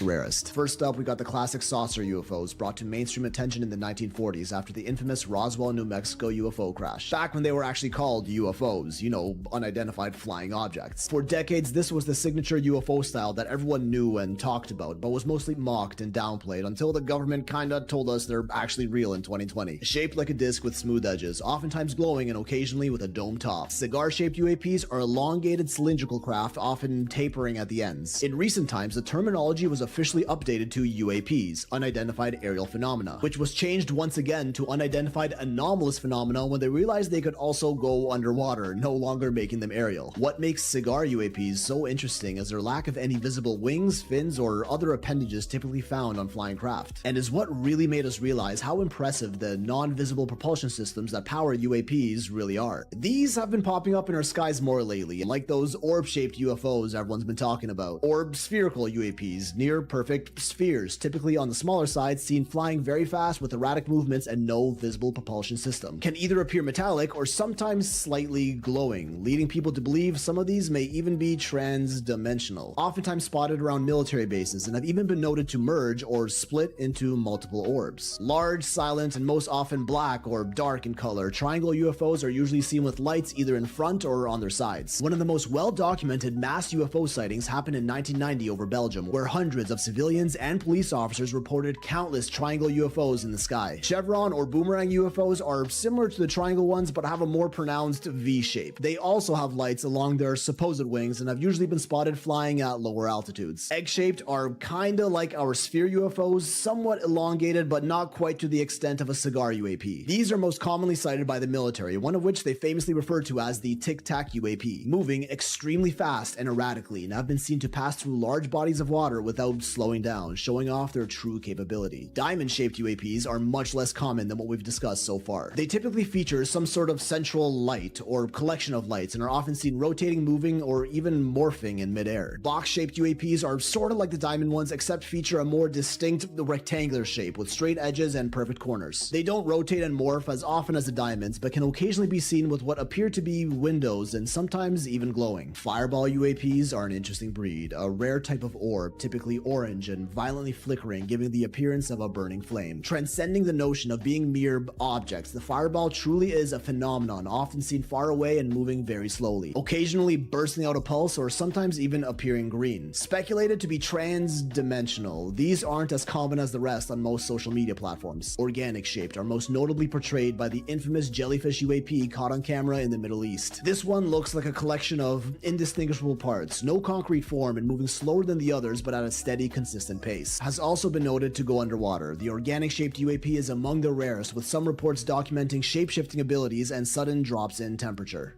What if God is actually... I don't know.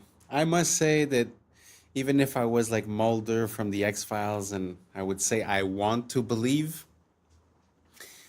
I have a hard time taking any of that seriously, because how would it be that these beings from another dimension or whatever would be so close to us all the time, but we would just never see them and never come to contact with them? I'm not convinced. I'm really not convinced. So if anyone has any smoking gun proof, please send it to me. Please tag me. Let me know. I'd be very curious to see. But to be honest, until now, everything that's UAP, UFO, I'm having a hard time to go with it. I believe way more in the project with the beams that are blue, that would be used to exert control, you know. But I don't know. You guys let me know down below if you've seen some footage that's convinced you guys, or if you've seen something personally. And yeah, maybe I'll take a look into it and see if I could get convinced. Let's keep on rocking. Water. What do you mean? So, you know how we say God is everything, right? Mm-hmm. Now, if you, in a sense, like everything around us is what? There's water. There's water in the air that we can't see. Yeah. There's water inside you. There's water inside me. Yeah. There's water in every single thing that lives, right? Yeah. Now, when there's a lack of water, if you look at a desert, if you look at a wasteland, right? Yeah. What is there? Usually death. Oh. Death because lack of water. Yeah. And it's very hot. Like, Damn. hell. And now, check this out. In the Bible, Yeah. when Jesus said he was tempted by the devil, where was he? In the desert? In the desert. And he was looking for water. That's just like a religious theory, but take it Yeah. for what it is. That I just heard that on TikTok. Yeah. So is Dubai where men sell their soul? Nah. No. Because what is around Dubai? Just bare desert. What do desert. the OnlyFans girls do there? They literally sell this. They eat poop, fam. Bro, that's the most selling your soul for some Bugatti. If I would never eat poop in my life, dog. Here's how the elite are scamming you into drinking tap water. Check this out. They selling tap water, y'all. They I are don't know if indeed. nobody told y'all, but they've been selling tap water in the packs of water that we've been buying. Originally discovered because of a town north in Michigan having to fight Nestle for stealing its local water, it has now been revealed that over 64% of bottled water in the U.S. is tap water. Two brands most of notably it. stood out for contamination: Walmart Sam Choice and Giant Foods Acadia. Other brands found to have tap water include Dasani, Aquafina, Nestle Pure Life, Kirkland, Propel, They are scamming us. Essentia, life water, And they know it. water. And for my own protection. Allegedly. People are just finding out why they definitely should not be making their bed when they first wake up. I am sure by your parents, since you were young, you've all been told the first thing you need to do is make your bed in the morning. But actually, that is one of the worst things you can possibly do. When you've been in bed all night, it's not the cleanest place in the world by the morning, of course. It's going to be filled with bacteria, sweat, and just everything that you've kind of sweated off in the night. Now your bed is basically just infected with a load of bacteria that attracts these guys, dust mites. And yes, unfortunately, there are probably thousands of these in your bed right now. Now, these guys like warm, dark, sweaty, dirty places. Nice. So when you first get out of bed in the morning, that's when they're going to come crawling because the bacteria is right there for them to scran. If you make your bed when you first wake up, it is freshly dirty and you are literally trapping them exactly where they want to be. Meaning they're going to be living in there and your bed's going to be far worse by the time you go back to bed that night. So the best thing you can actually do is leave your bed messy for a little while, like an hour or so. This will expose the mites to sunlight and warmth, which will basically kill them. Then you can go back and make your bed and it will be perfectly clean for when you go to bed that night. Yeah, something big is taking place in the Pacific Ring of Fire, and I've been talking about this for quite some time. You know what I'm saying? The Pacific Ring of Fire is like the womb of Earth, okay? And now we have all these earthquakes popping off in the Pacific Ring of Fire. Nobody's talking about it. And now we have Mount Luotobi, the volcano, just erupted for the umpteenth time this year. I believe in July and August, and now we are in October, and yet another eruption. What's happening? A volcano in Indonesia, Mount Laki erupted today, sending a massive plume of ash as far as 6 miles into the sky. The country's volcanic agency raised an alert to its highest level and evacuated nearby villages. Thick ash blanketed homes and farmland, forcing farmers to halt work. The volcano has been quite active of late, erupting in both July and August.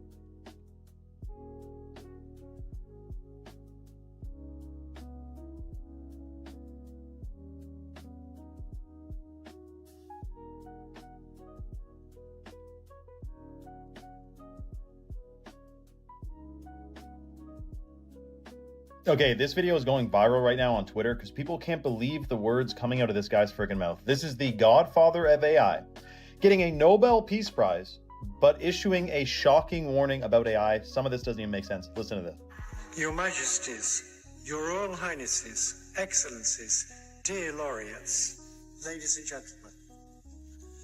This year, the Nobel Committees in Physics and Chemistry have recognized the dramatic progress being made in a new form of artificial intelligence that uses artificial neural networks to learn how to solve difficult computational problems.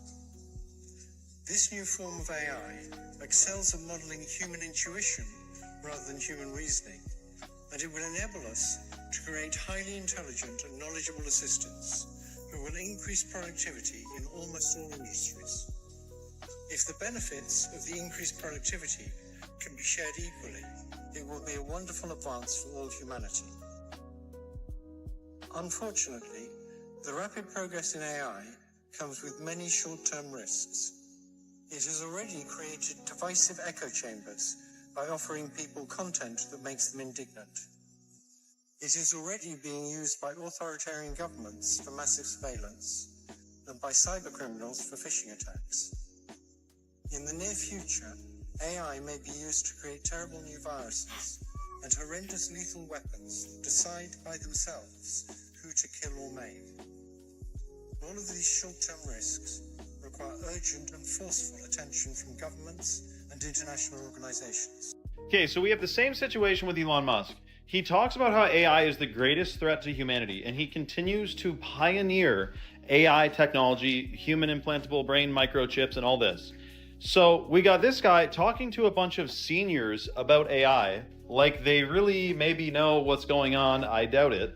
And he's saying, be careful, this will create new viruses and basically destroy humanity. So we're at the part of the movie where it's like, should we shut it down then? Dude, This AI thing is 100% part of the plan to eventually enslave humanity through digital control. The bars of this prison are invisible. They're intended to be invisible because then there's less pushback. You think you're free, we think we're free, but we're in a prison without bars, and it's a very shocking situation, and they're about to ramp up the security with AI, digital ID, and this currencies, digital currencies. But I can tell you this, I have full faith we will win. This is a plot against humanity. Humanity will absolutely prevail. I have 100% faith. I'm not even being positive, like, ooh, I hope we win. It's already done. It is already done. We have already won 100%.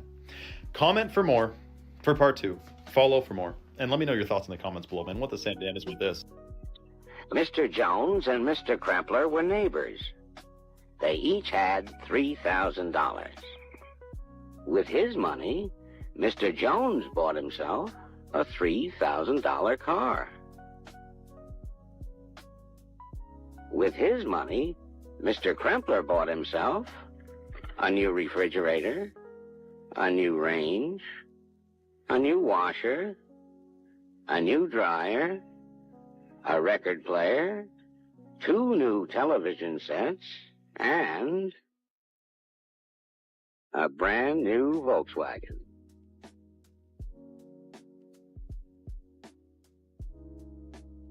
Now Mr. Jones is faced with that age-old problem, keeping up with the Kremplers. Have you been down the lead paint rabbit hole? Isn't that crazy? To imagine how much you could do with a few $1,000s back in the days. I know they were paid less, I understand, but I still feel like it's not proportional, you know? And when you compare a house that was like maybe $10,000 less than 100 years ago, and that now we're talking about $650,000, I don't think it's proportional. I think they had it better off back in the days when it comes to the comparison between the buying power and the capability of having like a house and a car and this and that.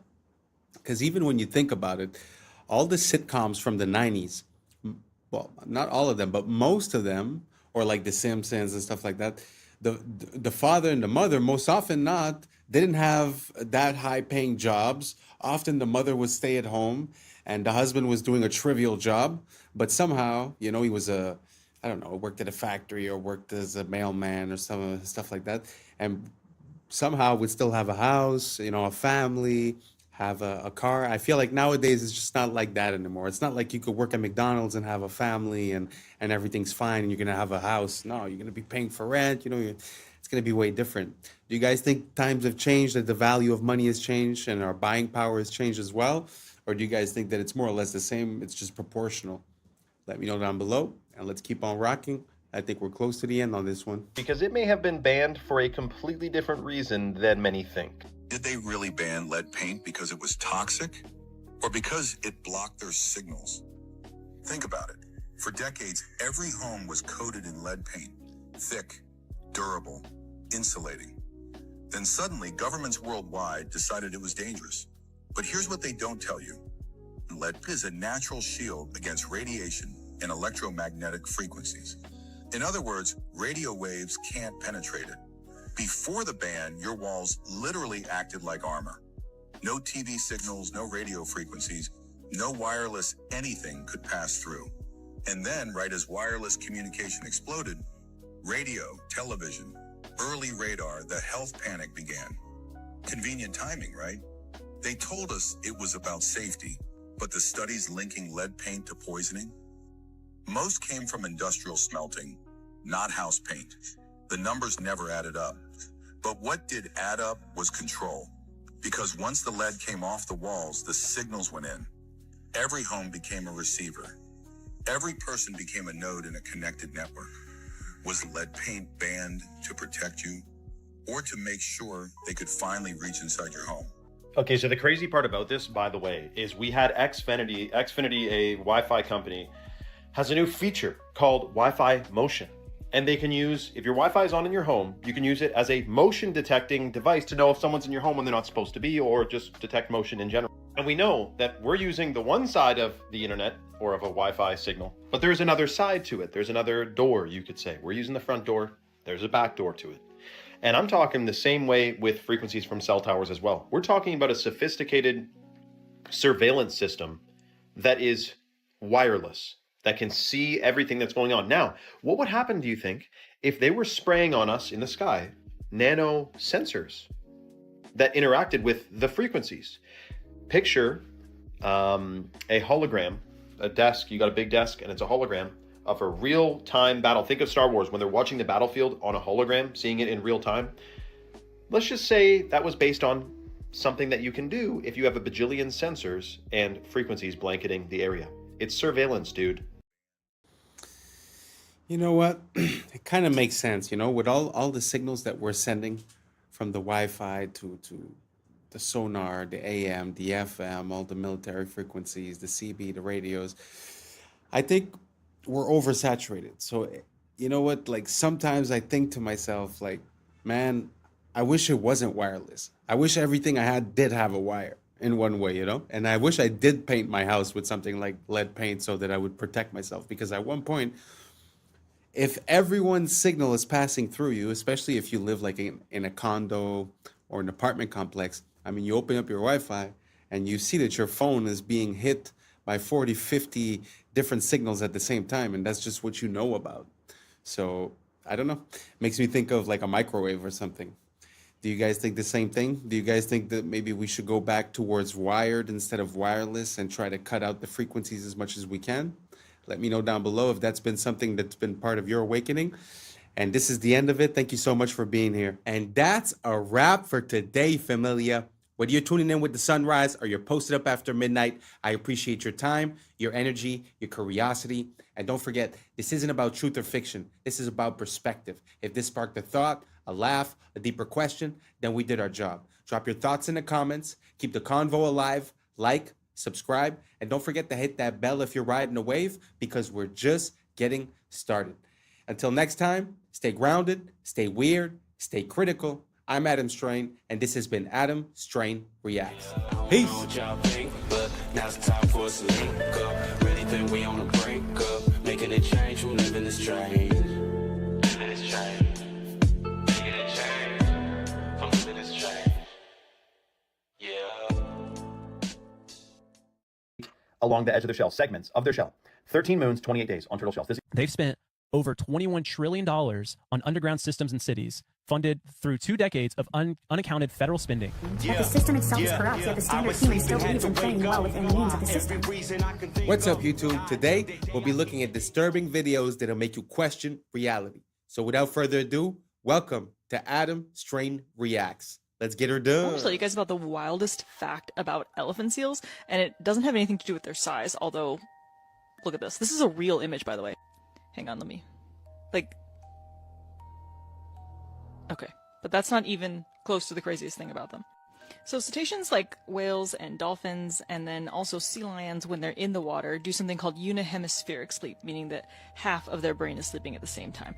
But seals are like humans, and they do bilateral sleep, so they sleep the whole brain at the same time. And a study in April of 2023 showed that they will actually do this while diving. And elephant seals are diving deep. We're talking like on the level of where sperm whales are at. But I think one of the coolest things is this animation that shows how that sleep is taking place. So when they start the dive, they're obviously actively swimming. They start to sort of doze off here. When they finally hit REM sleep, they flip over and get into a spiral. Relatable. Anyway, they are spinning out for minutes at a time in a deep REM sleep until they hit the bottom down here at a depth of like 250 meters. Then they hunt all the way to the surface. Anyways, that is the coolest thing about elephant seals. Wow. Recently in one of the past videos I showed, I don't remember the name of it, the fly bird or something like that. Basically, it was a bird that would land only once every 10 months or something, so it was able to sleep, to eat, to mate in the air. And I guess this is the as above, so below. This is underwater. Isn't it crazy how nature is made? Like, this animal could sleep while he's swimming, and I don't know. Amazing. Let me know what you guys think down below, and let's keep on rocking.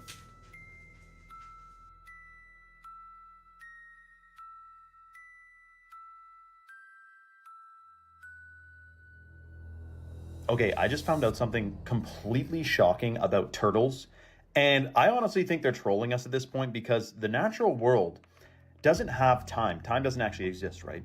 What the natural world has is rhythm. So time is a measurement of rhythm, but time doesn't exist. Clocks exist. Now, here's the crazy part. Turtles. I thought when I saw this post about lunar calendar on a turtle's back, that it was like some turtles, right? There's 13 carapaces in the middle of their shell, and there's 28 along the edge of their shell, segments of their shell. 13 moons, 28 days on turtle shells. This equals 364 days plus 1 day of rest. All indigenous peoples around the world knew the wisdom of the turtle and followed a 13-month calendar, as there are 13 moon cycles in a year and 27 to 29 days per cycle. It appears that 1 month was subtracted in order to sever the connection between people with the sun, the moon, and the stars, which are themselves a giant clock. But what I found out was, it's every single turtle and tortoise. Sea turtles, the same thing, a giant clock on their backs. So we're talking about the Fibonacci sequence is in the turtles, of course, as it is in all biological life forms. But the calendar is also on every single turtle's back. And you may be thinking, well, why would they change the calendar? Well, yes, to sever the connection, to alter our perception, our vibration, our reality, just a little bit more.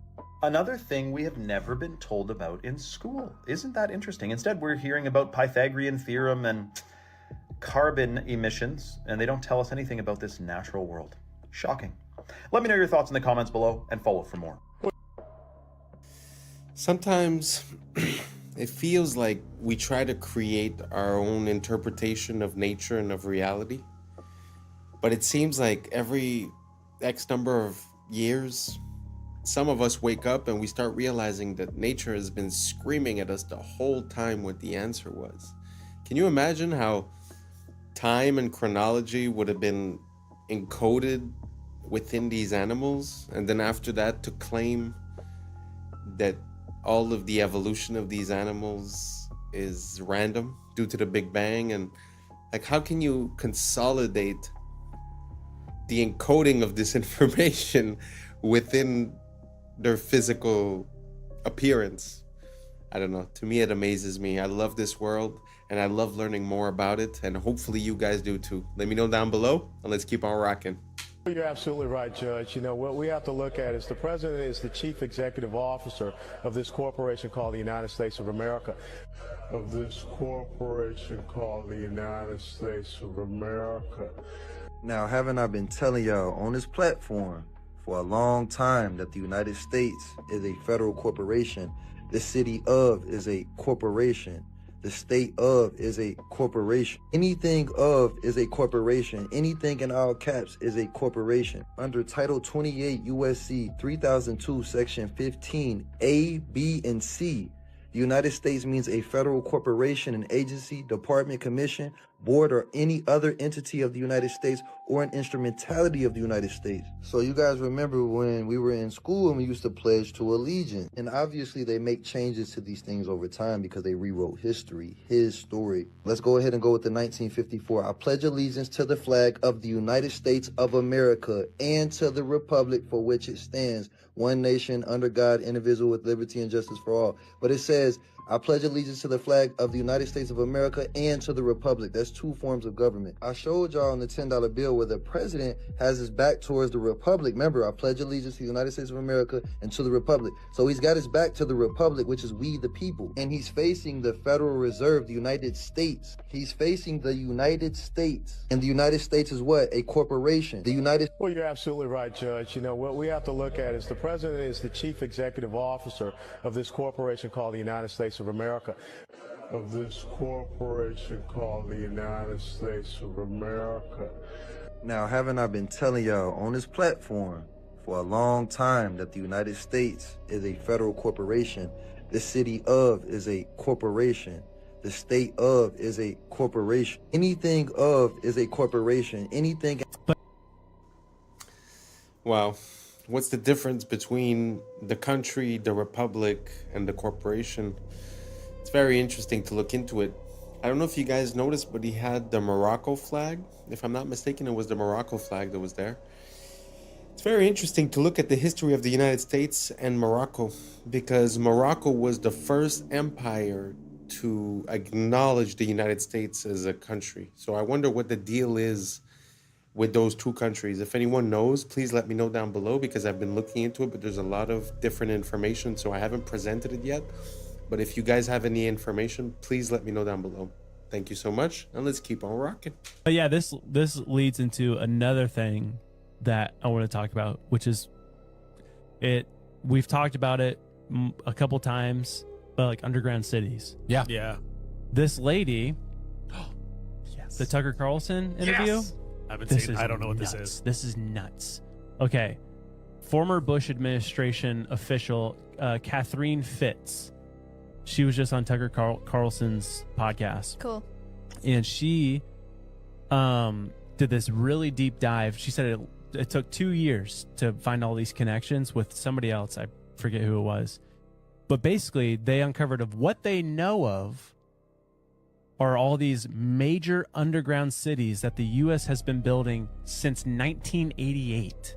Pardon? Dude, what? With a total of what they found, paper trail, they've spent over $21 trillion on underground systems and cities, funded through 2 decades of unaccounted federal spending. Money that vanished from the ledgers of the Department of Defense and the Department of Housing and Urban Development between 1988 and 2015. What's happening? All this money is disappearing. They can't account for it. And she says, for sure, with what they know, is that there are 170 underground cities under the entirety of the U.S. and in the ocean. In 1984, George Orwell wrote, "It was always the women, and above all, the young ones, who were the most bigoted adherents of the party, the swallowers of slogans, the amateur spies, and nosers out of unorthodoxy." He wasn't being misogynistic, he was making a psychological observation. In his view, women, particularly in their role as caregivers and moral enforcers, tend to prioritize safety and compassion over risk and freedom. And that instinct, while natural, is easily weaponized by totalitarian systems. When conformity is marketed as compassion and control is rebranded as care, the state taps into the feminine psyche to enforce ideological obedience. Now consider this.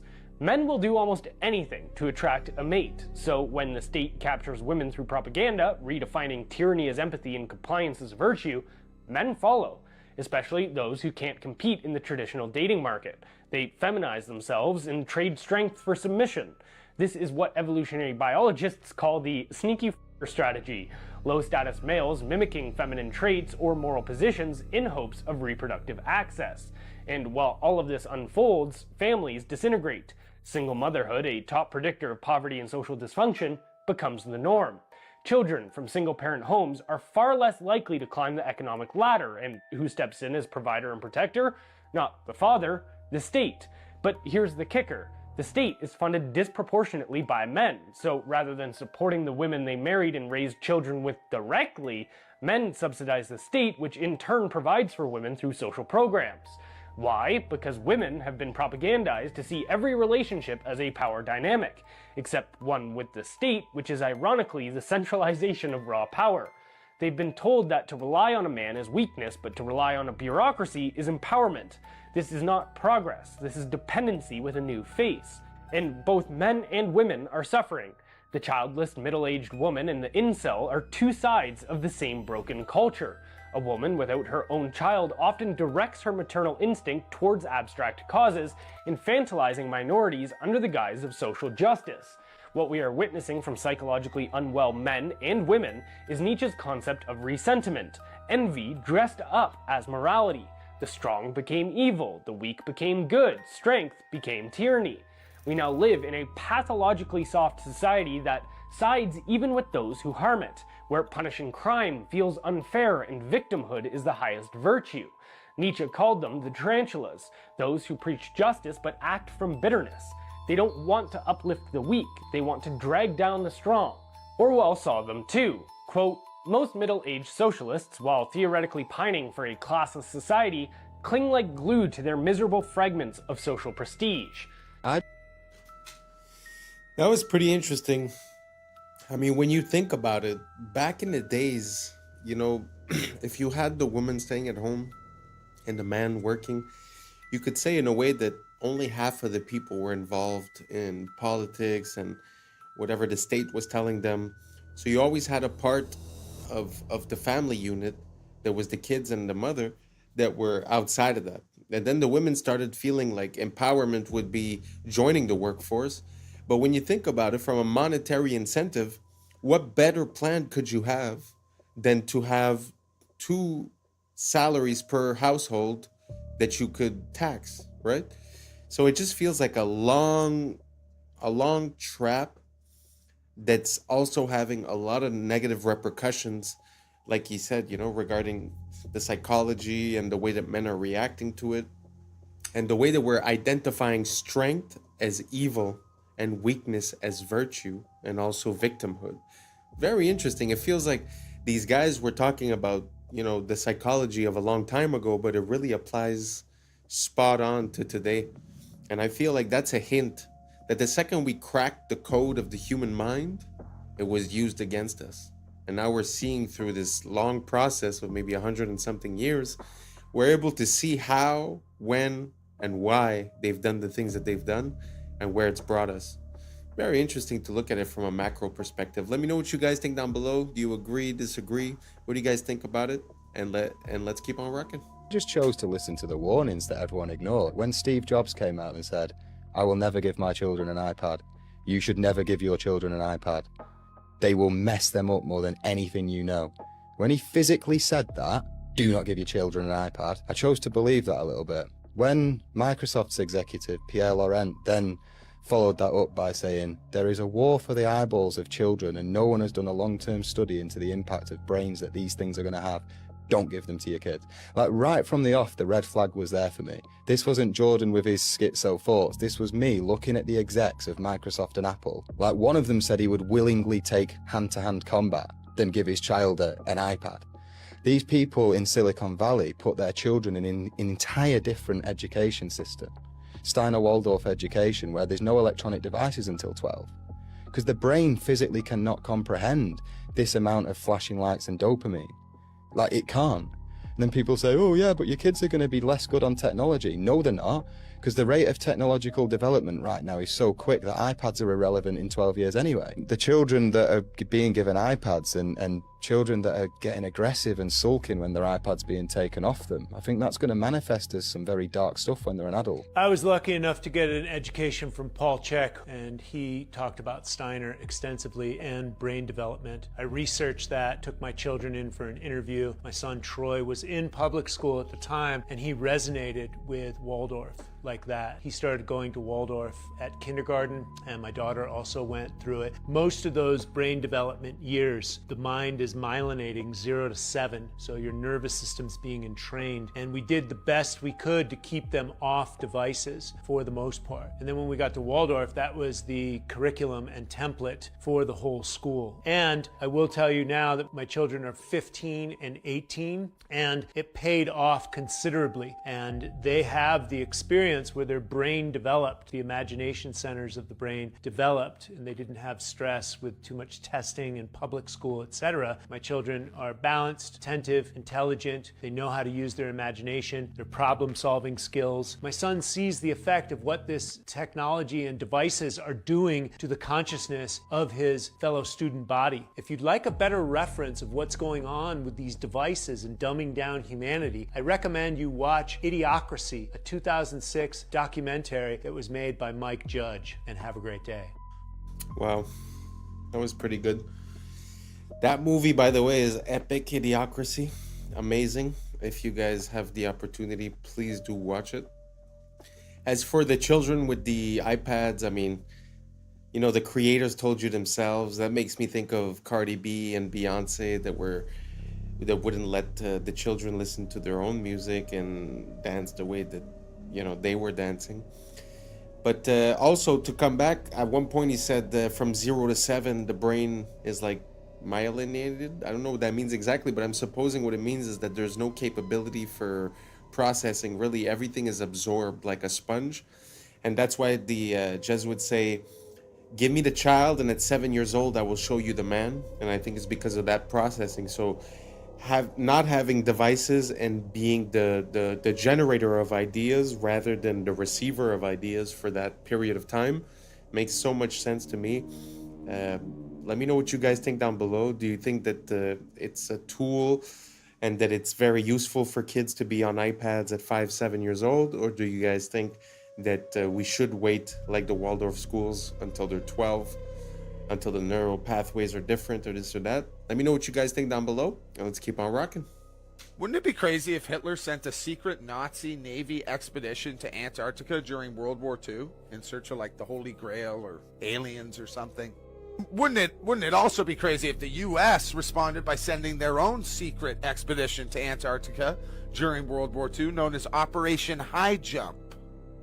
And wouldn't it also be crazy if back in 2018 a fitness app accidentally revealed secret underground bases deep within Antarctica? And I mean, wouldn't it be crazy if there were secret pyramids in Antarctica? Those certainly look to have very similar layouts, don't they? And then there's this picture as well. That certainly looks like a pyramid. Wouldn't it be crazy that after it was revealed there appears to be some sort of secret tunnel cave leading to who knows what, Hollow Earth maybe?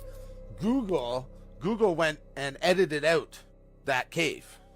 Wouldn't it be crazy that if the entire world had signed the Antarctic Treaty, which pretty much prevents any country or citizen from freely visiting Antarctica? It also contains like 16 different no-go zones. Wouldn't it be crazy if Dr. Richard Byrd claimed there was unexplored land larger than the United States in Antarctica? He later died that same year, back in 1957. Next year, NASA was created, and the year after that, the Antarctic Treaty was signed. That's crazy. Do you guys remember the blob anomaly, the 80-foot wave radar mishap that happens like 3 or 4 times over the last year? Well, wouldn't it be crazy if it looks like that blob seems to originate from Antarctica? And I mean, wouldn't it be crazy if I suggested that maybe it's about time the rest of the world and people realize or understand or be told what the hell is going on in Antarctica? I must admit that Antarctica is something that causes a lot of questions for me. Just like the COVID, when you have all of these countries coming together and agreeing on something and saying, oh, we will not do this or we will not do that, and everyone signs, it's kind of weird. And I mean, there's a lot of parts of Antarctica that are weird. That little church where the presidents go and visit. He was talking about the Second World War, but later on, when it was the race to space, the first race, from what I understand, was a race to create a satellite. And supposedly Russia succeeded first, which I think they did not succeed. And because they weren't able to succeed and figured out that maybe space travel was not possible for any way, shape, or reason, instead of continuing when the United States said, oh, we will put a man on the moon before the decade is over, instead of them trying to put a man on the moon, from what I understand, they went 9 times in 9 years to Antarctica. I don't know, food for thought.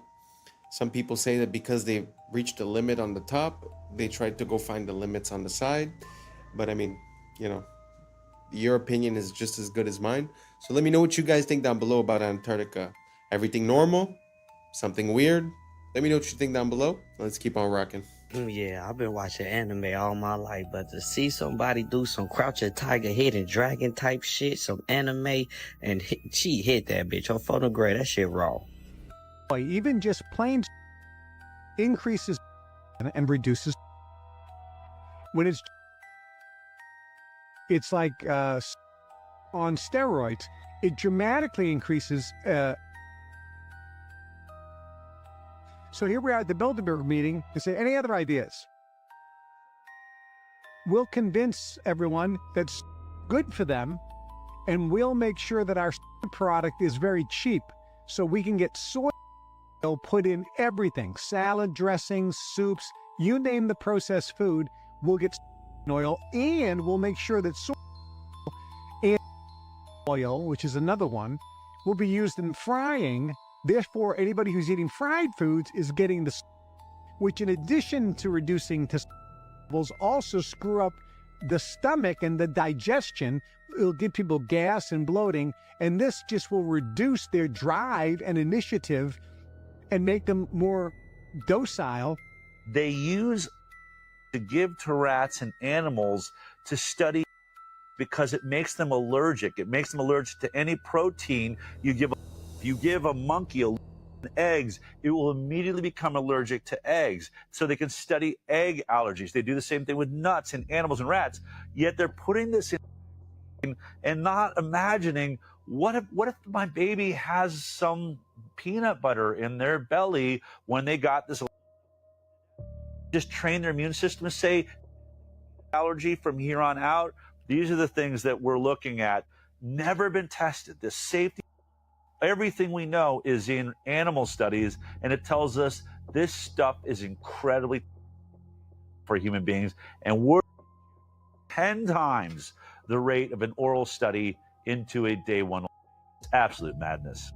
To be honest, ever since I've been young, I've always wondered why certain people are allergic to things, and when I looked into it, I was never satisfied with the answer. It seemed like it was more guesswork than anything else. This is actually one of the best theories that I've ever heard regarding it, that it would be like a trauma to the system, that the system would associate to that food or that thing, and then afterward would create a reaction of protection whenever that food was introduced. Very interesting. I'm not saying it's true. I'm just saying it's one of the best theories, because when you look at it, it's like it became more and more common, people being more and more allergic to things, but I never quite understood why, how. And even when you go to the doctor, it's not like it's a blood test. They literally put the things on you and they see if you have a reaction to it. So it's like, it's guesswork. It's pure guesswork. So it doesn't seem like we have a grasp on what the concept is. So this is actually, one of the best theories I've heard. Do you guys have another one? Let me know down below. Maybe I'm just ignorant, but I'd like to know a bit more about this subject. So don't hesitate to write it down below or send me the video, and let's keep on rocking. Play fair in a game where others cheat. Machiavelli. How many of you are playing fair in a game that the system has already rigged against you, honey butter? It's called moral entrapment. When you draw a false standard of morality around someone, knowing they will inevitably cross it, and then you gasp in shock when they do. Machiavelli taught us if your opponent cheats, the entire structure of the game has been rearranged subconsciously. It is your job to notice this rearrangement, and instead of calling it out, to play by these new rules. You can commit tax fraud. In the Middle Ages, you would have these Catholic bishops, who would sell these things called indulgences. An indulgence limits your time in hell in the afterlife. If you can use fear and guilt against a human, and they're susceptible to it, then you own their mind. The irony is many bishops and priests in the Middle Ages weren't even bishops and priests. They were buying their way into power. So many people were convicted of heresy for no reason other than to socially humiliate them and to teach them that they should be tithing to the church. And if you were a heretic, you were socially outcasted, persecuted, or beheaded. But the irony is, as Machiavelli mentioned, that the system itself is corrupt, yet the standard human still believes in playing well within the means of the system. Mr. Beast, Bill Gates, Leonardo DiCaprio, my pet fish, what do they all have in common? The moral brag. The moral brag is a key part of moral entrapment in the West. Having humans who act like they are morally superior creates a gold rush for moral attention. So false morality becomes a currency. This is why so many people film themselves helping the homeless. They are trying to gain unseen social credit. One would ask, where then lies the real morality of long ago, and does it even exist? And I would say it lies beyond the bishops, the fake celebrities, and the fake philanthropists, and inside your very body where God lives. Genuine morality, therefore, is witnessed by the source of all creation and has to be something that you come to terms with yourself, with the Creator. God or source sees all moral obstruction, because what Machiavelli didn't mention is this: when something as sacred as morality is used the wrong way, there will be consequences. Do you agree? Let me know below, love. Machiavelli. Like I say, it feels like the minority are the ones yelling the loudest. So on the platforms, it seems like that's the only voice heard. But I think that's because most of the people are just good people with moral decency. And even if they get cheated on, even if the system doesn't follow the rules, because they believe that that's right, they keep on following the rules. And I think that's why we get the lower hand. So what she's saying kind of makes sense, where if you see that the rules have changed, you must now operate by those new rules, kind of makes sense, which would be how revolutions are born in a way, you know, when you realize that the social contract has changed, so your behavior must change until the social contract becomes acceptable for all sides, a normal business transaction. But basically, the point that I'm making is that I think 90% of us are just good people, don't want problems, want to take care of our family, and I think they use that against us. Let me know what you guys think down below. And that's a wrap for today, familia. Whether you're tuning in with the sunrise or you're posted up after midnight, I appreciate your time, your energy, your curiosity. And don't forget, this isn't about truth or fiction. This is about perspective. If this sparked a thought, a laugh, a deeper question, then we did our job. So drop your thoughts in the comments, keep the convo alive, like, subscribe, and don't forget to hit that bell if you're riding a wave, because we're just getting started. So until next time, stay grounded, stay weird, stay critical. I'm Adam Strain, and this has been Adam Strain Reacts. Peace! Now's the time for us to link up. Really think we on the brink up. Making a change, we live in this strange. Living this strange. Making a change. I'm living this strange. Yeah. Number 322. You both were members of Skull and Bone. What is that, fellas? Not much. Opioids are physiologically identical to humans, yet are not conscious and they can feel no pain. They can be used as meat for consumption. I was sleeping, had to wake up. Why? Every reason I can think. What's up, YouTube? Today, we'll be looking at disturbing TikToks that'll make you question reality. So without further ado, welcome to Adam Strain Reacts. Let's get her done. Coming straight out of the Galapagos Islands, it's the marine iguana, the only ocean-feeding lizard on Earth.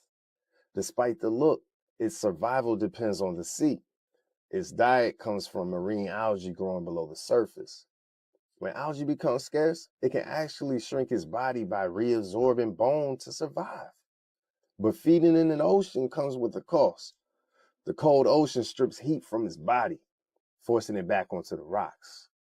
Once you understand how it lives, the way it looks starts to make sense. Wow, I'd never seen that type of lizard.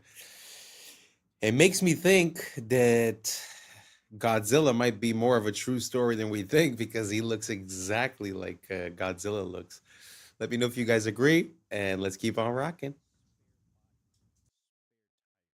This past week, an MIT review, they want to do is take out the neural functions. It's a human without feeling, without thinking, without ideas. It's just what MIT calls in this review a spare body, a spare tire, bodyoids. MIT scientists want to grow human bodies dubbed bodyoids. Now, these bodyoids are physiologically identical to humans, yet scientists insist that they are not conscious and they can feel no pain. Scientists are stating that ethically sourced spare bodies could revolutionize medicine through things like organ donation. These bodyoids are not only intended to provide medical miracles, they can be used as meat for consumption. All right, so here's the article. So MIT Technological Review, it's ethically sourced spare human bodies could revolutionize medicine. Human bodyoids. So remember that word. And here it says, recent advances in biotechnology now provides a pathway to produce living human bodies without the neural components that allow us to think, be aware, or feel pain. And then maybe one day we'll be able to create spare bodies. Are bodyoids similar to body yachties? If they could get these cordyceps to control this, I'm sure you can see some body yachties. Wow. It's pretty intense. I don't know how I feel about that. Obviously, the fact that they're presenting it with the mention ethically sourced makes me think that it's less than ethical, first of all. But the only thing I'm going to say is if this is going to lower the amount of people that go missing per year, I might be willing to consider it. Let's keep on rocking.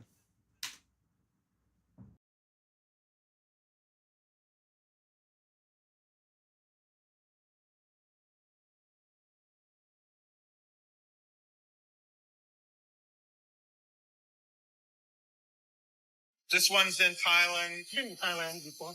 Beautiful over there. Beautiful, beautiful. What comes with the island? There's a small villa there. You could practically build if you want. There's building space. Yeah, there's. Do the islands come with the children, or are the children imported out there? This island does have a small school. There are children. Okay, so I didn't know if that was a stipulation. Yeah, if what countries are near to abduct them from? Cambodia, Thailand. Laos, Vietnam, Philippines. The Philippines. Oh, cool. The Filipinos, if they're not being a nurse, they're being your crew. Okay, so. True. Yeah, so. Yeah. What age ranges? Below 10, It's probably a setup. It sort of looks like it's part of a reality show or like a prank, but the people do seem to be responding quite. I guess it's a manifestation of what people think is going on. Because from what I understand, the island that everyone's talking about might not be the only one that exists. So let me know what you guys think down below. You think it's possible that there's other islands and that situations like this happen? Do you think this is a real video? Me personally, I'm not too convinced. Anyways, let me know down below and let's keep on rocking. Oh my God. Oh.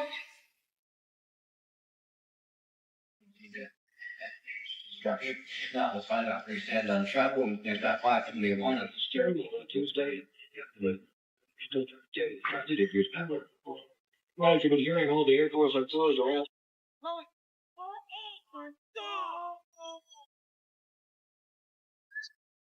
You were both in Skull and Bones, the secret society. It's so secret we can't talk about it. What does that mean for America? The conspiracy theorists are going to go wild. I'm sure they are. I don't know. I haven't seen the web. Number 322. You both were members of Skull and Bones, a secret society at Yale. What does that tell us? Not much, because it's a secret. Is there a secret handshake? Is there a secret code? I wish there were something secret I could manifest. 322, a secret number? There are all kinds of secrets, Tim, but one thing is not a secret. I disagree with this president's direction that he's taking the country. We can do a better job, and I intend to do it. Tim Russett, the moderator of Meet the Press and NBC's Washington bureau chief, collapsed and died early this afternoon.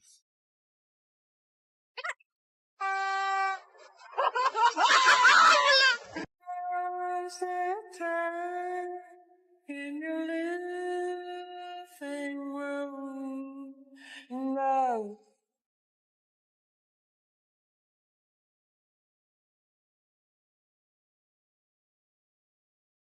Трипа-трипа-лоски, все тусуют, под ходьба станцуют. Трипа-лоски, трипа-трипа-лоски.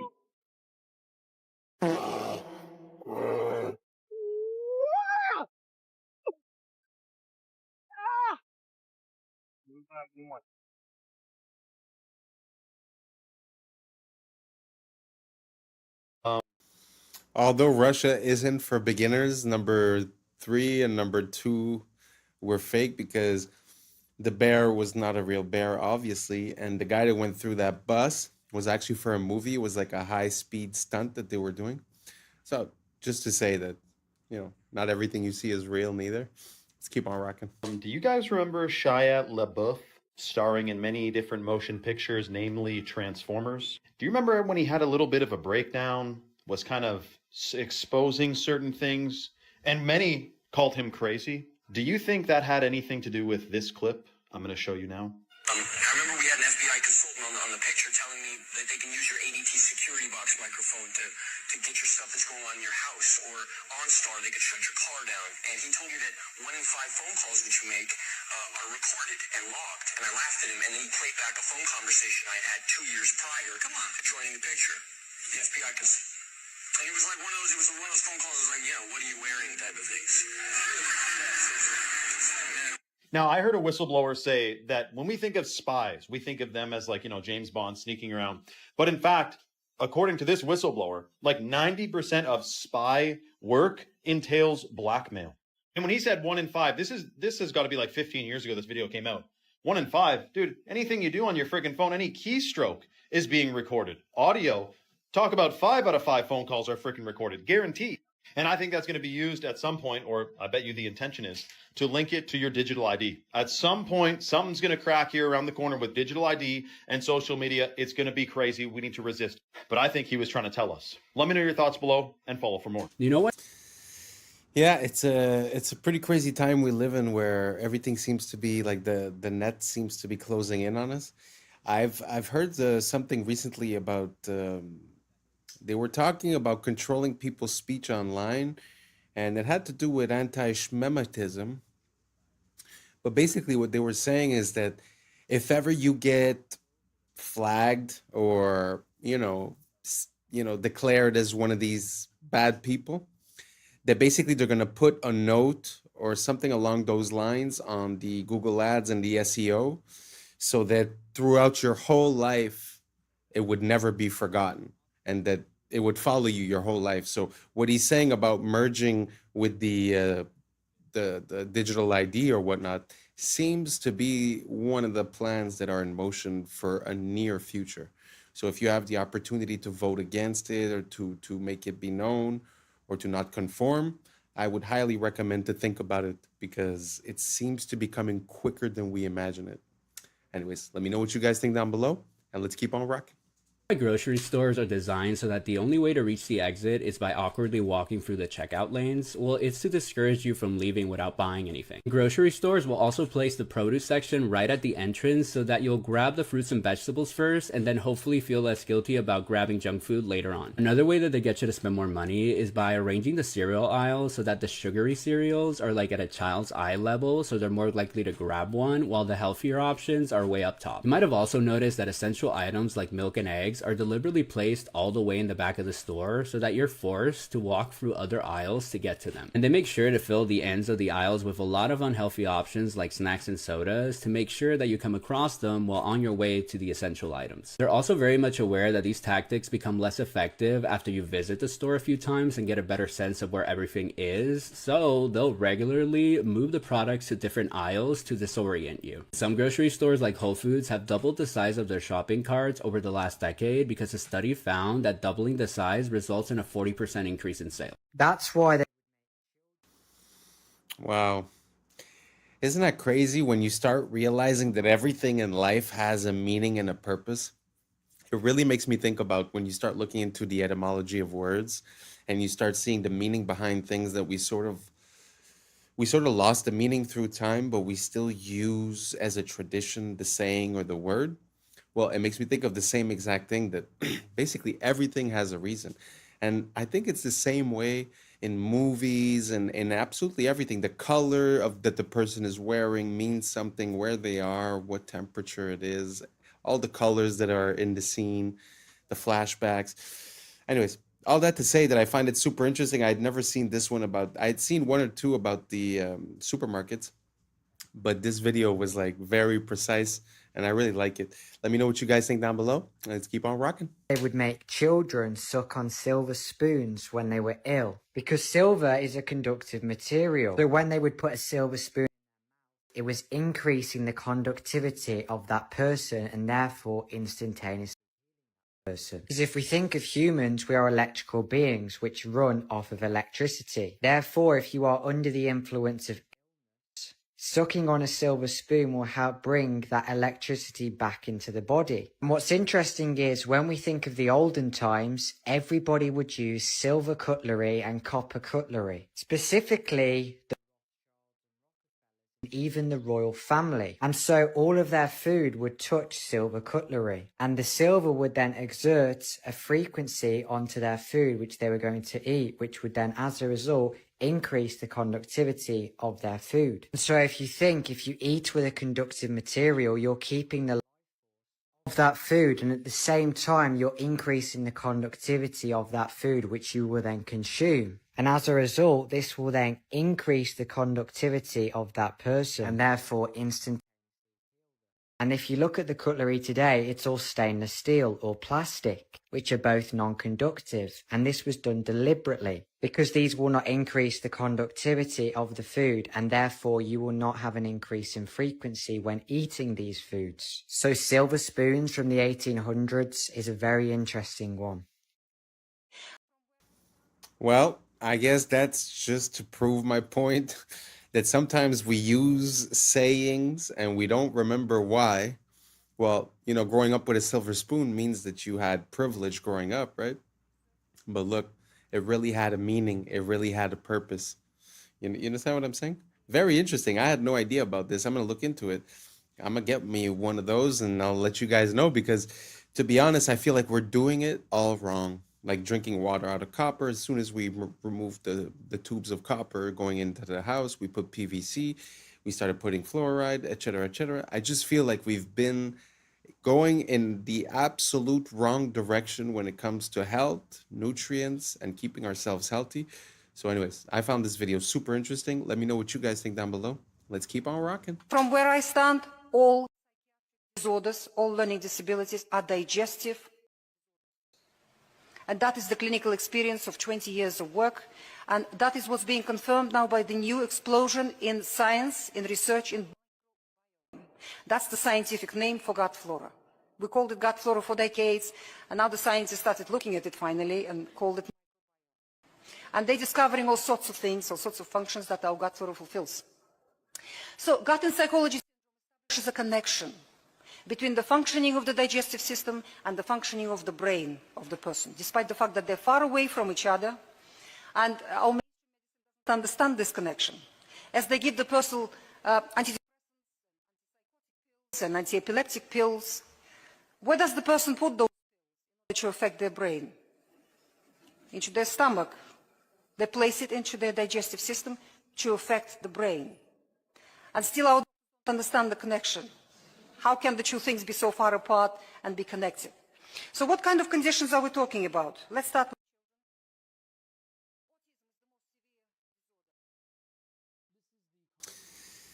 I really like the lining where she was going with this because I've heard a lot of similar things. I've heard that there are neurons around the heart and around the gut. And, we say, again, to come back to the etymology and where, sayings come from, we do say trust your gut. And there is something there's something to be said about that the fact that we feel like there's something coming from within our gut. And I feel like it's not far. I've been seeing a lot of different stuff lately also as to when people get a diagnosis for a chronic illness or some type of illness, that in reality, when you do a flushing as for parasites and infectious microbiomes, that you end up having good results. So it kind of makes sense, that there's like this link between the gut. And when she makes that parallel with the pills for the brain taken in the gut, actually makes sense as well. Let me know what you guys think down below, and let's keep on rocking. This is the contract between the Vatican and the King of England. Many people don't know that the King of England made a contract with the Vatican in the Middle Ages. The Pope declared himself the Vicar of Christ. This in Latin means someone who stands in for someone else. He is known as the Vicar of Christ today. The Vatican, as most Christians do, believe that God created the heavens and the earth, leaving the Pope to stand in for Jesus while he is in heaven and not on earth, ruling temporarily. The Pope, however, is also a very busy man. He has a lot of duties to perform, hence the contract with the King of England. This is when the names changed. This is when the people of the Engles, England, became the people of Britain. This is actually a name that was given to the people of England from the Hebrew, the original English language, from the Hebrew barith. Up here you can see the Hebrew word with the translation, covenant, barith. Up until recently, I thought it was the King of Troy that escaped to the British Isles after the fall of Troy. Hebrew is the solution. It is the one language that is old enough, but also young enough to be taken. Ish is contract of man. Barith, covenant, ish, contract. Contract law is banking law. Banking law is the Vatican's law. It is not this guy's law, it is the other guy's law. Or banking law. The S is the snake. If you put a chicken. That was very interesting. I don't really know much about that square in England. and the ramifications behind it. But it does make sense that there was a connection there, because he said before they call them the Brits, they would call them the Angles. The Angles, if I'm not mistaken, is very close to angels. So it's kind of interesting, the connection that we're seeing there between the Hebrew and the English. So I don't know if you guys have any more information towards that. Don't be afraid. A lot of people have been sending me videos, and I appreciate it. If you guys have any more of that, send it over, because the fact that Brits would have a Hebrew root to the name, wow, that's the first time I've ever heard that, and I'm really looking for more. So I'm going to do a deep dive and try to figure out a bit more on that, and I'll get back to you guys. If you guys have any information, don't hesitate to share, and let's keep on rocking. And in the oven, it goes from pink to brown, right? You've seen this. It cooks. This process of cooking is called glycation. It's the process of browning or of cooking. Same thing when you toast a piece of toast, for example. The interesting thing is, a human being, from the moment we're born, we're slowly cooking in that same way on the inside. We're slowly glycating. We're slowly browning. And then when we're fully glycated, when we're fully cooked, we die. That's why when you look at the cartilage of babies, it's white. And if you look at the cartilage of somebody who's 90 years old, it's brown. They've cooked on the inside. And every glucose spike increases this process of glycation. So much so that glucose and glycation, they kind of sound like a similar word, glucose glycation. It's because it's glucose doing the glycating. So every glucose spike increases glycation, increases cooking, accelerates aging.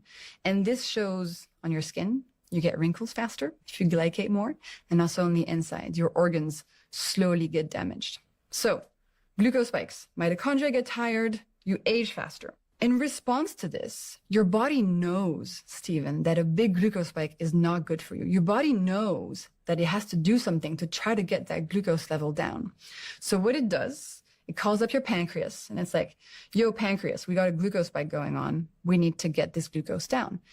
In response, your pancreas sends a hormone called insulin out in your body. You've heard of insulin before, right? Mm-hmm. And insulin's job, and we love her job is to grab all these excess glucose molecules and to store them away so they don't damage your body anymore. And insulin stores glucose away into your liver, into your muscles, and then when those are full, insulin stores glucose away into your fat cells. And that's one of the ways that you gain fat on your body. It's in response to the spikes and your body trying to protect you from the spikes.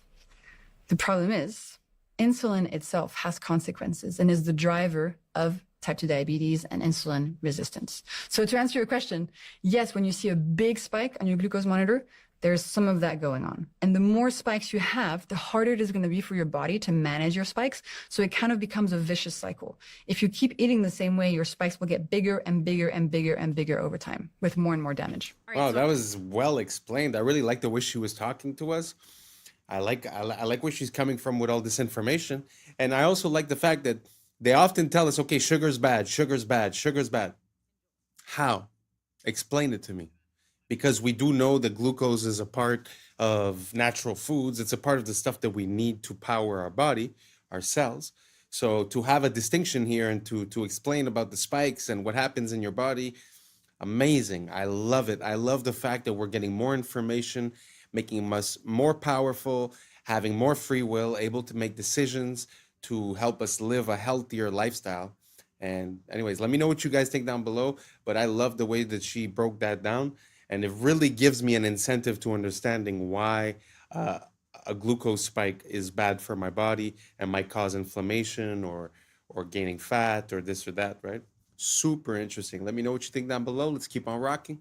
I actually got a hold of some people at the PBI airport and got some answers on this interesting status update that's been starting to go viral today. I've had a lot of people send it to me. Thankfully, people were available at midnight. Enjoy. Miss International, sign recording. Hi, I'm looking at your Palm Beach International post on a status website. It says it's close to aircraft equipped with modification or engineering equipment. What exactly does that mean? When there's weather, that the airport might be closed. It all depends on the weather. Oh, I understand, but it says it's closed to aircraft equipped with weather modification or geoengineering equipment. Hold on. Sure. I'm at your airport. Hi, I'm looking at a post on the status, the FAA status for a PBI, and it says that Palm Beach International is closed to aircraft equipped with modification or geoengineering equipment, and I'm curious what exactly that means. Are you a pilot? I know. My friend is, though, and they sent this to me, and they also don't know what exactly this means. Hold on one sec, okay? Airport was named the 5th best airport in the Operations. The PBI posted, Palm Beach International is closed to aircraft equipped with weather modification or geoengineering equipment. Right. And I'm just... Yeah, that's for the cloud, you know, the aircraft that's got those tubes on it there for... Clouds. That's it, yeah. Closed to that. Oh, in other words, okay. not allowed. I see.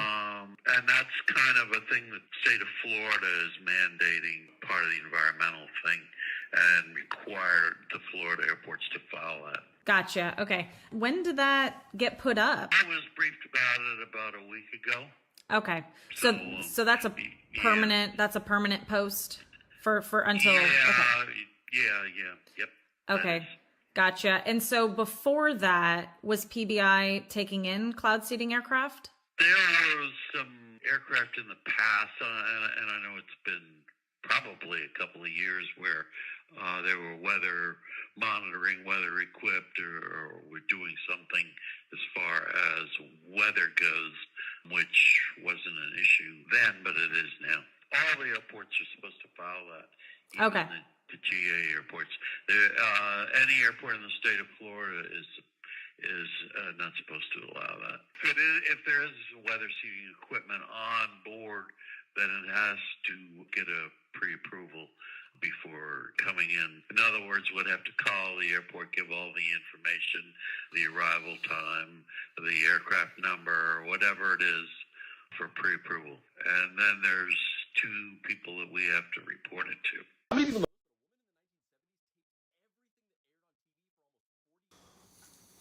Well, that's pretty interesting, especially considering the fact that they say it's something that we don't do. Why they would have to pass a law stating that they do it. Yeah, I find that it's very interesting. And the man seemed to know exactly what he was talking about. What is interesting is that it feels like even though he wasn't trying to, he kind of showed us what the loophole was. Where now they stated that, okay, cloud seeding is illegal, right? But he says, but there is a system in place for that. If you come with that type of stuff, all you got to do is send the information, and then we write it down and we send it to someone. So if you paid the tax, I guess it's fine, right?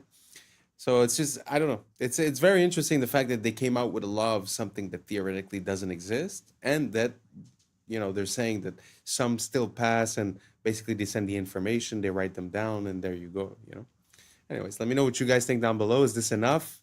Should we do more? Should every state be like that? Should the whole world be like that? Let me know what you think down below, and let's keep on rocking. You have to report it to. How many people know this, but a woman in the 1970s taped everything that aired on TV for almost 40 years because she predicted the rise of fake news. Marion Stokes was a public access television producer, a businesswoman, and an activist in the 1970s who was also an avid collector of things. By today's standards, she'd probably be diagnosed as a hoarder. But she was also convinced that we were headed down a path where technology would eventually become so great that the powers that be could manipulate information to lie to us about any historical event that they wanted. So she married her hoarding skills with this grand vision. And in 1977, she started taping everything that aired on TV 24/7. She mostly wanted to tape the news, but she also taped TV shows like The Cosby Show, The Oprah Winfrey Show, and Star Trek because she was afraid that somebody was going to eventually erase the contributions of these black actors and creators from historical record. She did this by recording the different TV channels 24/7 on VHS tapes on multiple VCRs and TVs throughout her house. Each VHS tape had an 8-hour capacity, and when one would run out, she would quickly switch it out for the other all day and night, every day. She did this every single day for decades, And yes, it is as life-consuming as it sounds. In fact, she scheduled her entire daily routine around the length of these VHS tapes, with everything like school and work and family outings being planned around her being able to start a fresh tape, go out, and then come back in time to start the next one. Her collection of these tapes eventually got so big that they filled her entire house, and she started having to rent multiple storage units to house them. She eventually collected over 71,000 Betamax and VHS tapes throughout her lifetime. But these recordings weren't the only thing that she collected throughout those years. She also had half a dozen daily newspaper subscriptions and over 100 monthly magazine subscriptions that she collected for decades. She also owned 192 Macintosh computers that she bought throughout these years, which is believed to be the largest private collection of historical Macintoshes. And she even at one point told her in-laws to invest in Apple early on, and they got very rich from this. Marion Stokes recorded everything on TV between 1977 and her death in 2012. Eventually, as she got older, she hired an assistant to help her with the tape switching. And the very final thing that she recorded on December 14th of 2012 before her death was coverage of the Sandy Hook shooting. In 2013, a year after her death, Marion Stokes' son donated her entire tape collection to the Internet Archive. It took 4 shipping containers and $16,000 to mail it to their headquarters in San Francisco. And upon receiving it, they started the process of digitizing every tape. And to this day, in 2025, they are still not done. And while many people probably view what Marion Stokes was doing for those 37 years as a pointless, quixotic task, as you can see from everything going on around us, she was right. She was a visionary ahead of her time. So hats off to the true OG, Marion Stokes. And real quick, if you like my videos and you also enjoy pointless, quixotic tasks, you can check out more in-depth writing from me by going here. Wow, what an amazing woman. Oh man, she had her finger on the pulse, and everyone must have thought that she was crazy. And you see how nowadays it's become mainstream to think that people like this are crazy, but man, the collection that she has, I'm sure, is priceless, completely priceless. I'm going to start looking into the collection that she built. That is amazing. Man, if you have a dream, follow it. Don't let them say, don't let them convince you of anything. If you got a dream, if you believe in something, make it happen. Anyways, thank you so much for rocking with me. This is the end. And that's a wrap for today, familia. Whether you're tuning in with the sunrise or you're posted up after midnight, I appreciate your time, your energy, your curiosity. And don't forget, this isn't about truth or fiction. This is about perspective. If this sparked a laugh, a thought, a deeper question, then we did our job. So drop your thoughts in the comments, keep the convo alive, like, subscribe, and hit that bell if you're riding the wave, because we're just getting started. Until next time, stay grounded, stay weird, stay critical. I'm Adam Strain, and this has been Adam Strain Reacts. Peace! Now's the time for us to link up. Really think we on the brink up. Making a change from living this strange. Living this change. Making a change from living this change. Yeah. This guy was literally missing for 22 years. They found him was a picture on Google Maps. I know what you're thinking. That's an alien. We call this a salp. Are they slits or are they rectangles? Yeah. More debt in the system than there is currency in existence to pay the debt. What's up, YouTube? Today, we'll be looking at disturbing TikToks that'll make you question reality. So without further ado, welcome to Adam Strain Reacts. Let's get her done. This guy was literally missing for 22 years. The only reason why they found him was a picture on Google Maps. Oh, shit. And it was in a nice-ass suburban neighborhood. The day he went missing, he told his girlfriend that he was gonna go to the club. No, like, missing person alerts, no Amber alerts for this guy. His family was like, he probably got abducted. We're not gonna do anything about this because no one's gonna find him. There's no, like, reports on him. One day, randomly, 22 years after, this guy's on Google Maps, and then he's looking at this little lake with a bunch of suburban houses, right? And then he sees a little car by the side of the lake. And he's like, okay, I'm gonna zoom in, tilt my head a little. And he's like, okay, what the heck? I'm gonna report this to the police. This is weird, right? So police come, pull the car out, and it has a bunch of algae, right? They flip the car. In the car, there's still a skeleton with the seat still buckled. Oh, shit. That's you know crazy. What I mean? This is the sidewalk, and this is the car that's been there for 22 years. Damn, like, and just people, nobody like paid attention to it. Like kids grew up from 0 to 20 probably with that thing in their backyard. You knew there was a car in the lake, but nobody would have thought a body was in the car. Oh, we got your ass. We got your ass now. So as you know, there was a painting in 1562 that showed humans riding what we would call a dinosaur. And many people said it could not be. Some said dinosaurs don't even exist. Others said dinosaurs and humans didn't live at the same time. All right, okay. Let me ask you a question. Can somebody tell me why has China got the same creature on the wall? Oh, you son of a bitch. Before you say that's a dragon, you can clearly see that the Chinese know the difference between dragons. That's a dragon. And that thing at the top is a long-necked dinosaur. So the Flintstones was telling the truth. It's real. Humans, dinosaurs, and dragons, at one time, all lived together. Are you saying the map? In this channel, we haven't really dug that deep into the dinosaur stuff. But what do you guys think about that idea, about the possibility of the cohabitation between the period of the evolution of the humans and the existence of the dinosaurs?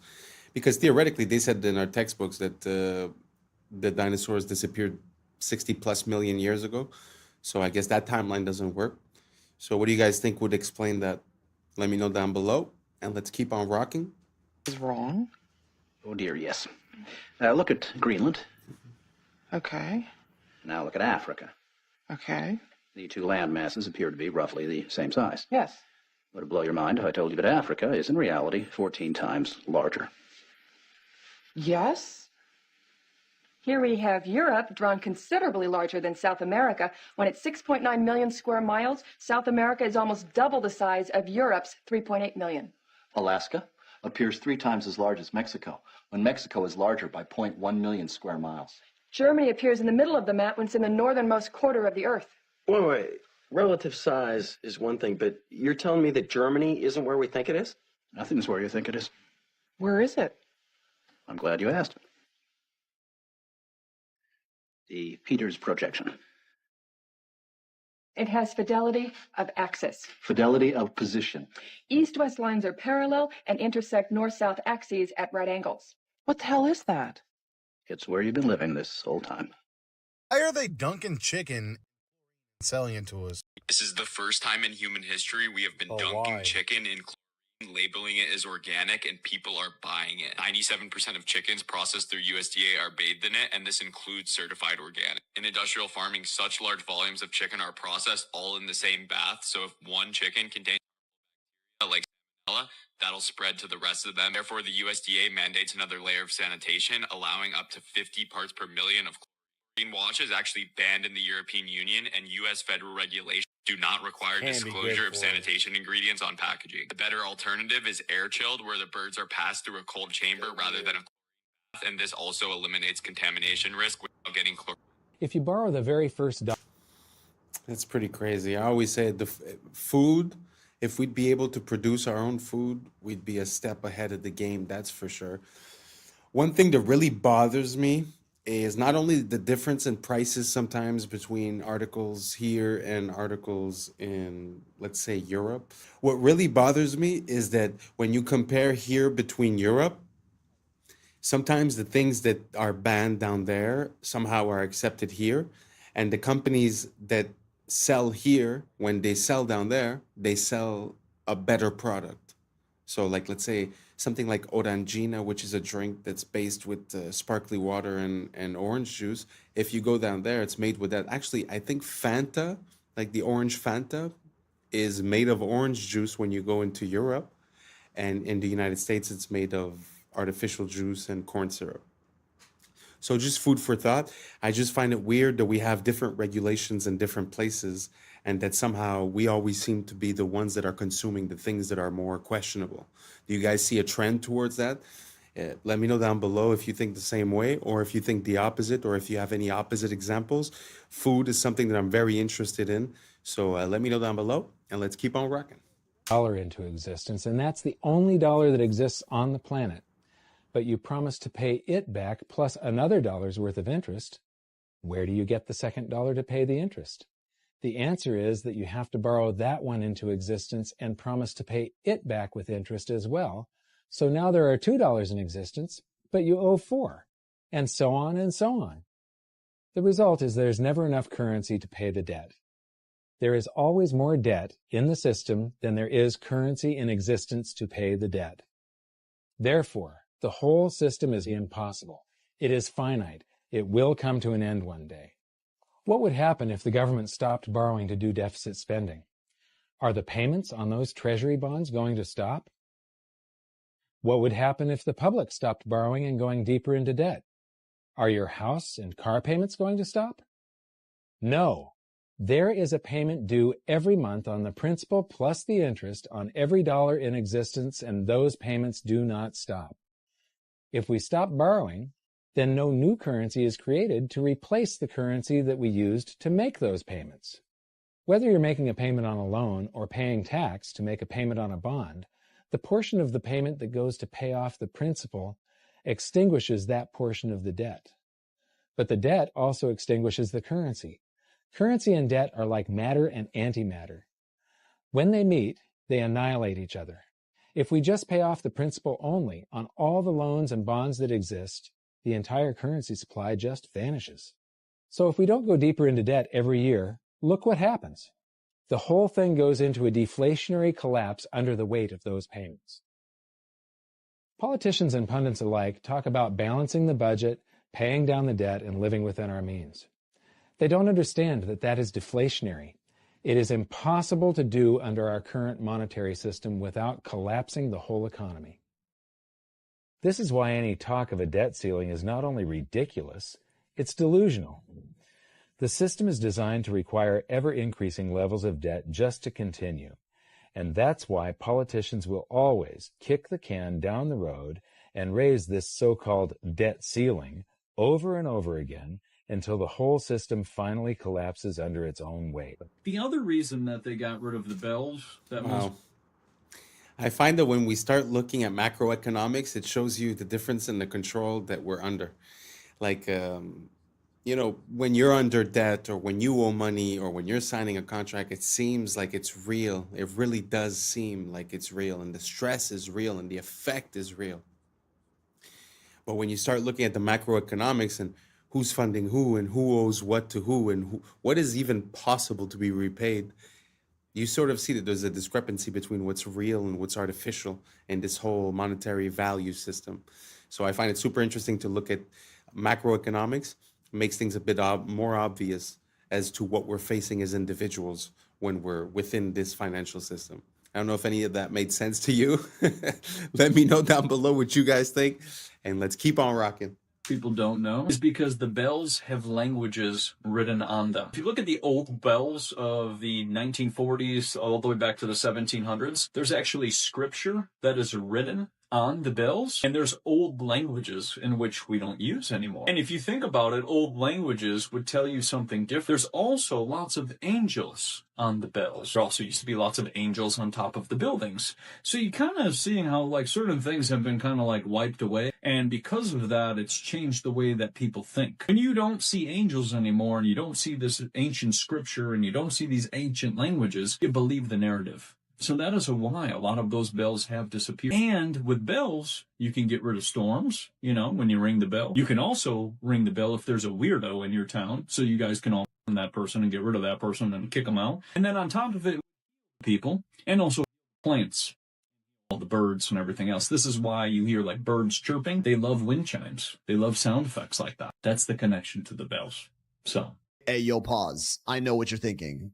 That's an alien. We call this a salp, and low-key, I don't think they're from this planet. They move around and eat by contracting their muscles to draw water into their bodies through an oral siphon, and shoot that water out from the back, which propels them forward. They're neither fish nor jellyfish, but a special type of animal called a tunicate, also officially known as sea squirts. Soft, sticky, and always wet, they rely on their muscular grip to feed on tiny phytoplankton as their primary food source, which is honestly the least interesting thing about them, because they also have the ability to clone themselves, with a single salp capable of replicating itself into a long chain containing dozens of them tens of meters long. And when linked, they move in complete sync with each other, each salp reacting to the other's rhythms within milliseconds. More like neurons in a brain rather than individual creatures. Some biologists speculate this insane coordination may be a sort of primitive distributed intelligence, where many salps connected together all retain a singular consciousness. And they also have crazy regenerative abilities, with even a tiny piece of one capable of growing into a complete new salp. And as you can tell, they're also almost completely transparent. You can see all of their internal organs from the outside, practically invisible in our oceans. And before you say anything, is it just me or that looks CGI? Like, I have a hard time wrapping my brain around what I was seeing. Like, he was speaking as if it was real, but really, all of the images, it's kind of hard to believe. Gee whiz, that's a beautiful, beautiful thing. So it sucks in the water from the front, creates some sort of a compression effect as it gets the nutrients out of the water, and then it just shoots the water out of the back to propulse itself forward. Amazing, amazing design. I've never heard of anything like that. Makes me think of the octopus and the squid that we see. Some people say that they're like aliens and they're ancient, they come from somewhere else. But that thing gives me the same exact vibe, and it actually, sometimes I doubt myself. Is it AI? Is it CGI? It looks almost unreal. Did you guys get the same feeling watching that video?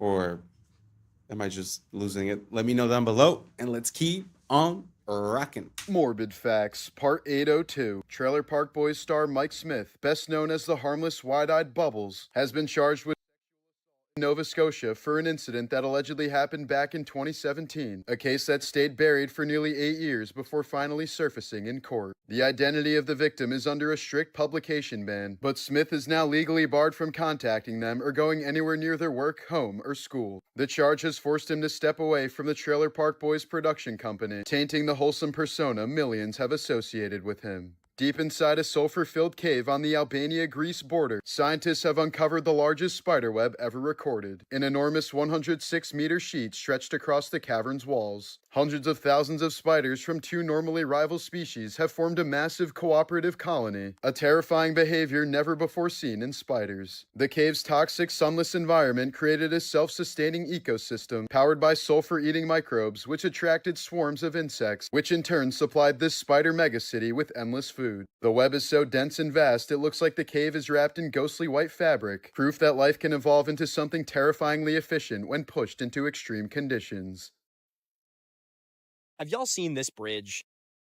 Wait, what the? This is called the Poughkeepsie Bridge, and it's the only interesting thing in New York. That's because this ain't just any old bridge. It is the longest elevated pedestrian footbridge in the entire world. Rises 212 feet above the Hudson River, and it's more than 6,000 feet long. That's a length of almost 1.3 miles. Technically, this isn't the longest pedestrian footbridge in the world. That's a title that's technically held by this zoo in Colorado that has a footbridge that's almost 8,000 feet long. But this thing's like a damn boardwalk, okay? That's some weak sauce for the longest bridge in the world, and I therefore refuse to recognize it. The reason that this bridge is objectively cooler than that thing in Colorado is because it wasn't always a footbridge. It was first built in the 1880s as one of the only train bridges across the Hudson. And it was a big deal when it opened, with this cantilever steel design being an engineering marvel of the day. It would stay in service as a train bridge for almost 100 years until the industry on the East Coast began to wane. In May of 1974, sparks from a train crossing the bridge set fire to its rail ties. While it was ultimately brought under control, this fire would claim 700 feet of the bridge's deck. Warping to the steel caused from the immense heat of this fire essentially was the final nail in the coffin for its use as a train bridge. This very easily could have been the end of the story. Bridge is damaged, just knock it over, who needs the thing anyway? Just a few years later, it got added to the National Register of Historic Places. Many years and a lot of funding later, was finally opened as the longest elevated pedestrian footbridge in the world in 2009, preserving this engineering marvel for generations to come. If you recognize this bridge, well, you're in luck because I'm giving a live show in Poughkeepsie tonight. Still a few tickets available, link is in my bio, and now if you'll excuse me, I'm gonna go walk across this bridge. When I first saw this, I was like, there ain't no way that town is actually built inside a meteor crater. I mean, look at that. It's just too good to be true. Look at how circular that is. So I looked into it, and that's where I found that this town is absolutely built inside a meteor crater, and that this town is probably the least interesting thing about this meteor crater. This is the town of Nordlingen in Germany, and it's located inside the Nordlinger Rice impact crater. And you gotta be like, yeah, no shit, look at how circular that is. Of course it's an impact crater. Yeah, that's what I thought too. But here's an actual map of that impact crater. It's 15 miles in diameter. While technically that's true, it's a little misleading because it makes you think this is the crater. But the real crazy thing about this crater is it has a mineral found nowhere else in the world. It's called moldavite. It looks like this. It was a type of projectile glass that was formed when this meteor impacted the ground 15 million years ago. If you like geology, it's super cool because it's really fucking rare and only comes from this one crater. And if you're a crystal girly, it's really cool because it's super fucking powerful and can make you explode people with your mind. If you want to learn more about cool archaeology and natural science, come check me out over on YouTube, Mini Minute Man. I guess That's pretty interesting. I had never heard about the fact that that meteorite had created the green glass, because basically that's what is guessed and supposed that would happen if you were to have a nuclear bomb explode in a desert setting. It would sort of melt the sand into glass, and it would have a green tint. So it's very interesting to see that they find pieces of that green glass. I'd have to look it up a bit more. I haven't really looked into that, but it's just interesting to see the fact that they find that. Do you guys think that makes sense, that there was that we got impacted by such big pieces, and that we remain the way we are today? My big problem with the meteors and all that is the fact that it seems like it doesn't really happen on the regular.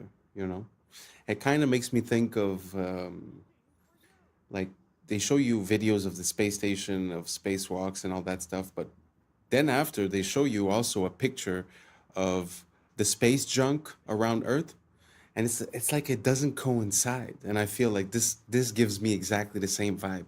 So again, let me know if I'm crazy, and let's keep on rocking. I'm afraid like other people won't like it. So what? Who cares? The ones that don't like it, it's not for them anyway. It's only for the ones that will like it, isn't it? Yeah.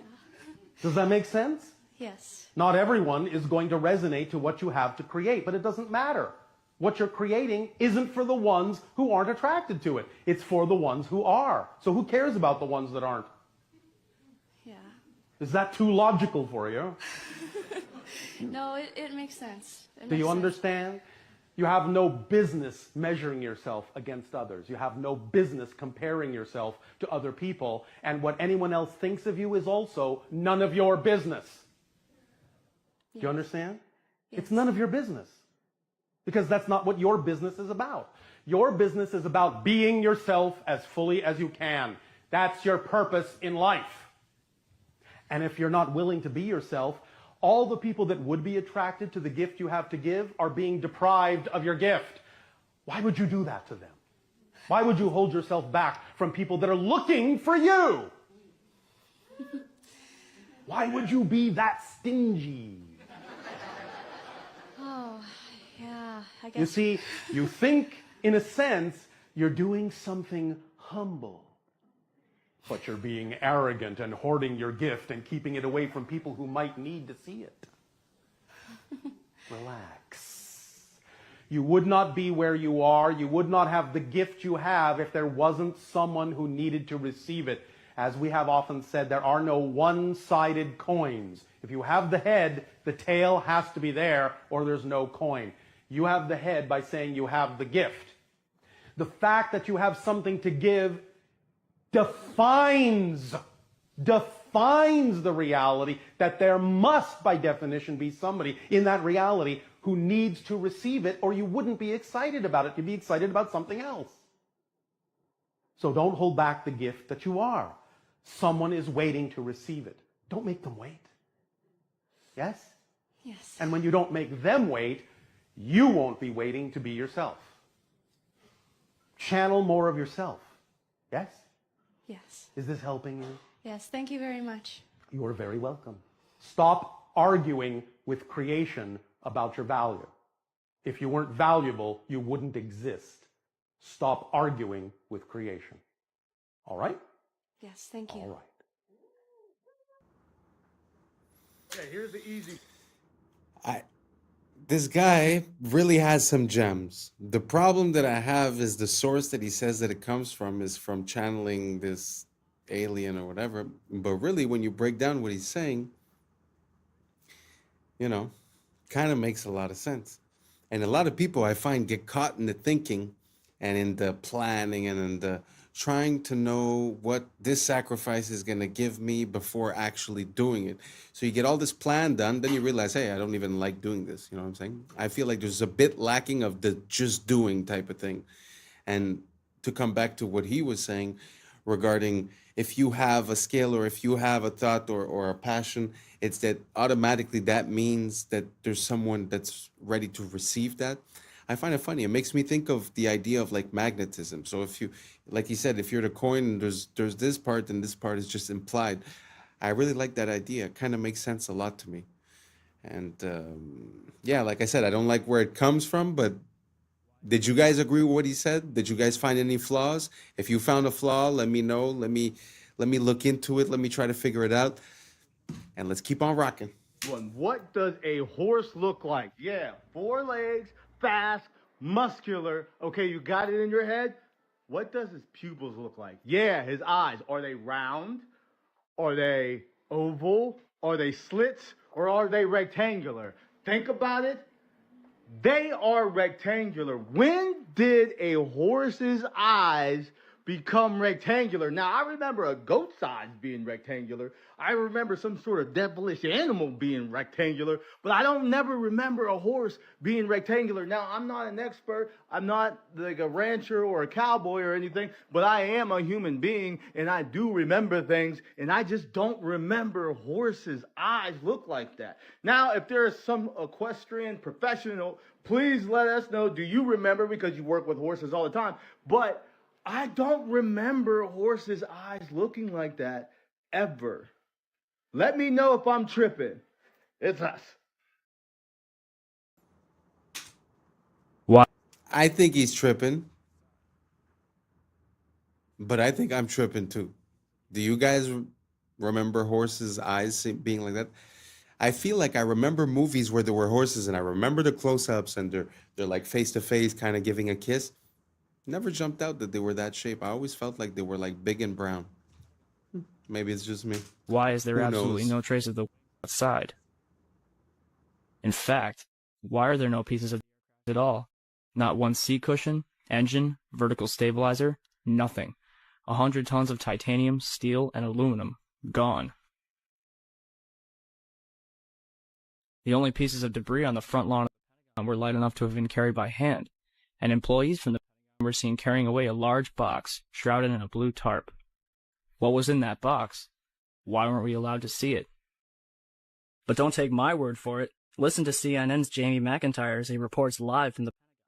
You know, it might have appeared that way, but from my close-up inspection, there's no evidence of a plane having crashed anywhere near the Pentagon. The only site is the actual side of the building that's crashed in. And as I said, the only pieces left that you can see are small enough that you could pick up in your hand. There are no large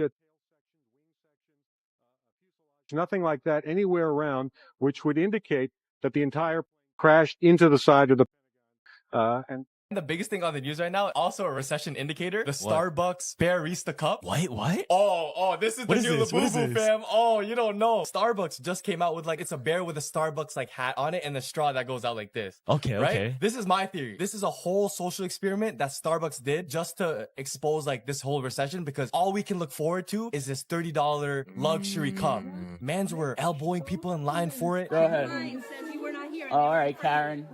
All right, that's fine. On the photos, bring up the photos. You're escalating the situation. I'm not. I'm in line just like everybody else. Everybody else was in line out there. I was in line the same way. They were arguing, sending threats to Starbucks because the workers got first dibs and they were lining up for 5 hours. Sneakers, bro. Fam, sneakers just for this bare cup. Yeah. You can get this cup on Amazon without the Starbucks branding for $15. It is this recession. But why does everyone want it? Because it's limited. It looks like luxury. Oh, I have it. This is a collection. Yeah. Because what's gonna happen because the Labubu, I guess, idea is proven. They're just gonna start remixing that shit, bro. And they just made new versions, so it's like, oh, you have a winter version, you have a Christmas version. Oh, they know exactly what to do. This is peak consumerism at a time of recession. In 1951, a man named William Albee.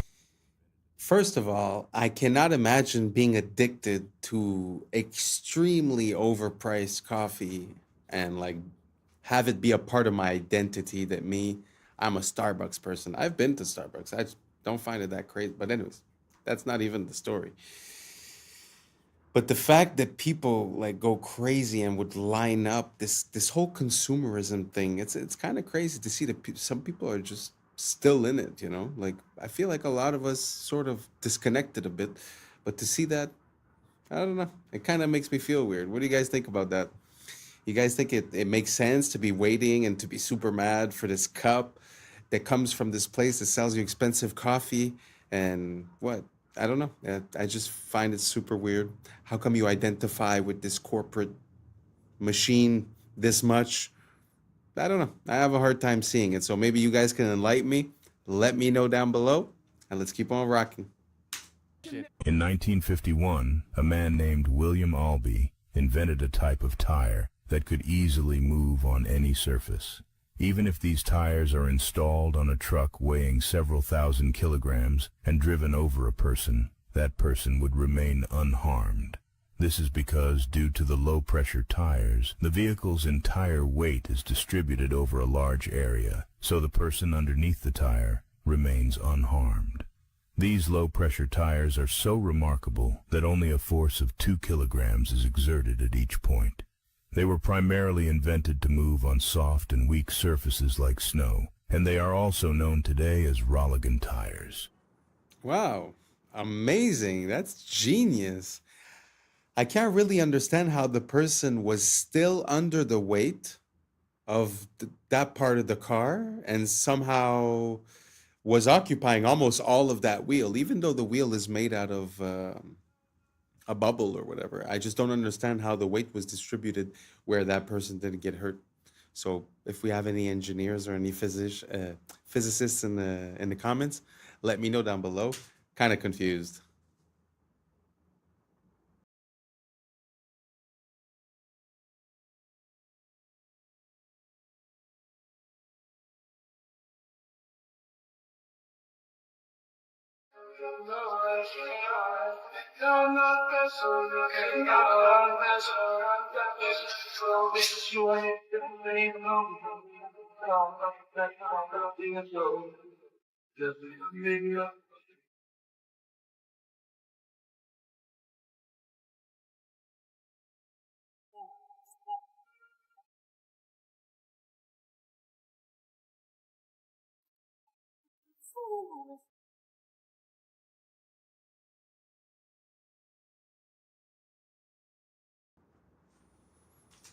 Wow. Again, that is complete genius. Wow. I never even thought about that.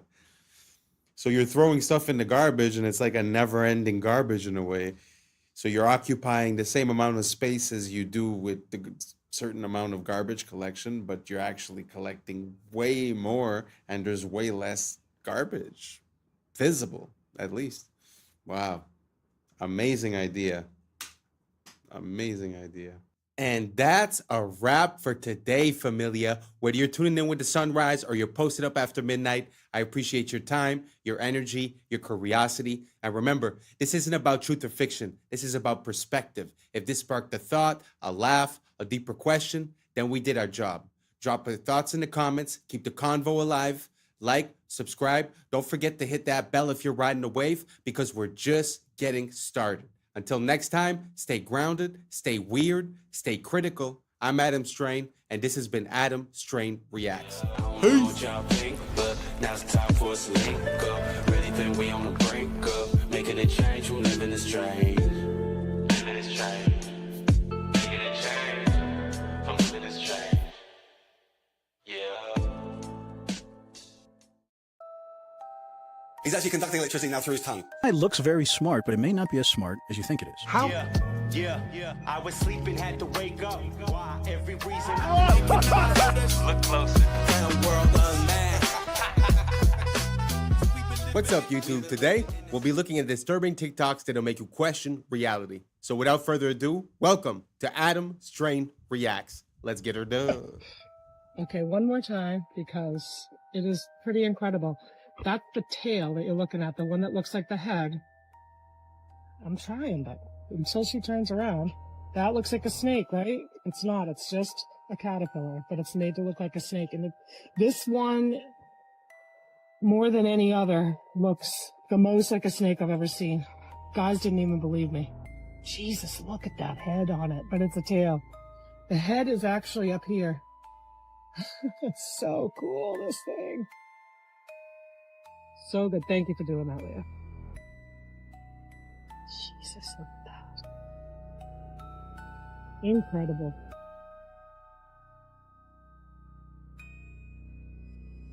Look at that. He's about like 6 inches, though, see? 2, 1.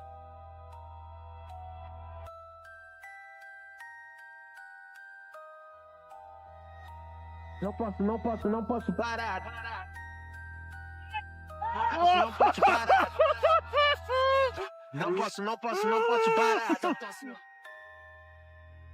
He's actually conducting electricity now through his tongue, and anywhere on his body, electrical current coming from that plug socket through his body and actually light this light bulb.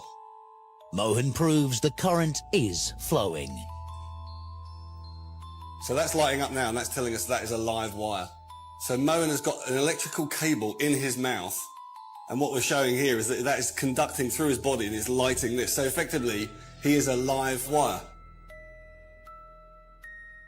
He's passing a current of actually 60 by, that's 240 volts. So that's approximately 0.25 amperes. About 0.25 amps. That's right. About 0.25 amps is flowing through his body. It would kill a normal person. An electric drill. So 500 watt drill. The drill pulls over 2 amps through Mohan's body. 8 times more than the light bulb. I've never seen anything like that in my life. Mohan should be dead, but he's going further. An angle grinder needs a deadly 4 amps, and Mohan is taking the full charge. I mean, he frightens me. He's able to conduct electricity through his body, across those incredibly vital organs, but critically, actually across the chest, so across the heart. Electric shock causes blood pressure to plummet, but amazingly, Mohan's remains constant. 120 on 90, so perfectly normal. Mohan's ability shocks Greg. I simply would not have believed that if I hadn't have seen it with my own eyes. Worse, smart homes. They have a whole chapter on this. One will absolutely floor you. It did me. In 1997, and this is, you can do the word search and research yourself. They predicted, not 2025, but by 2020, that people would be working from home virtually. Oh, come on. This is causing widespread devices. This stuff was never even heard of. Digital currency, and last but certainly not least, programs. I'm sorry, I got to chuckle, because if I don't, I'll cry. Programs run by organizations like the has yet to emerge. First printing, February 1997. I mean, she just folded a few books together. It's not like it's that interesting.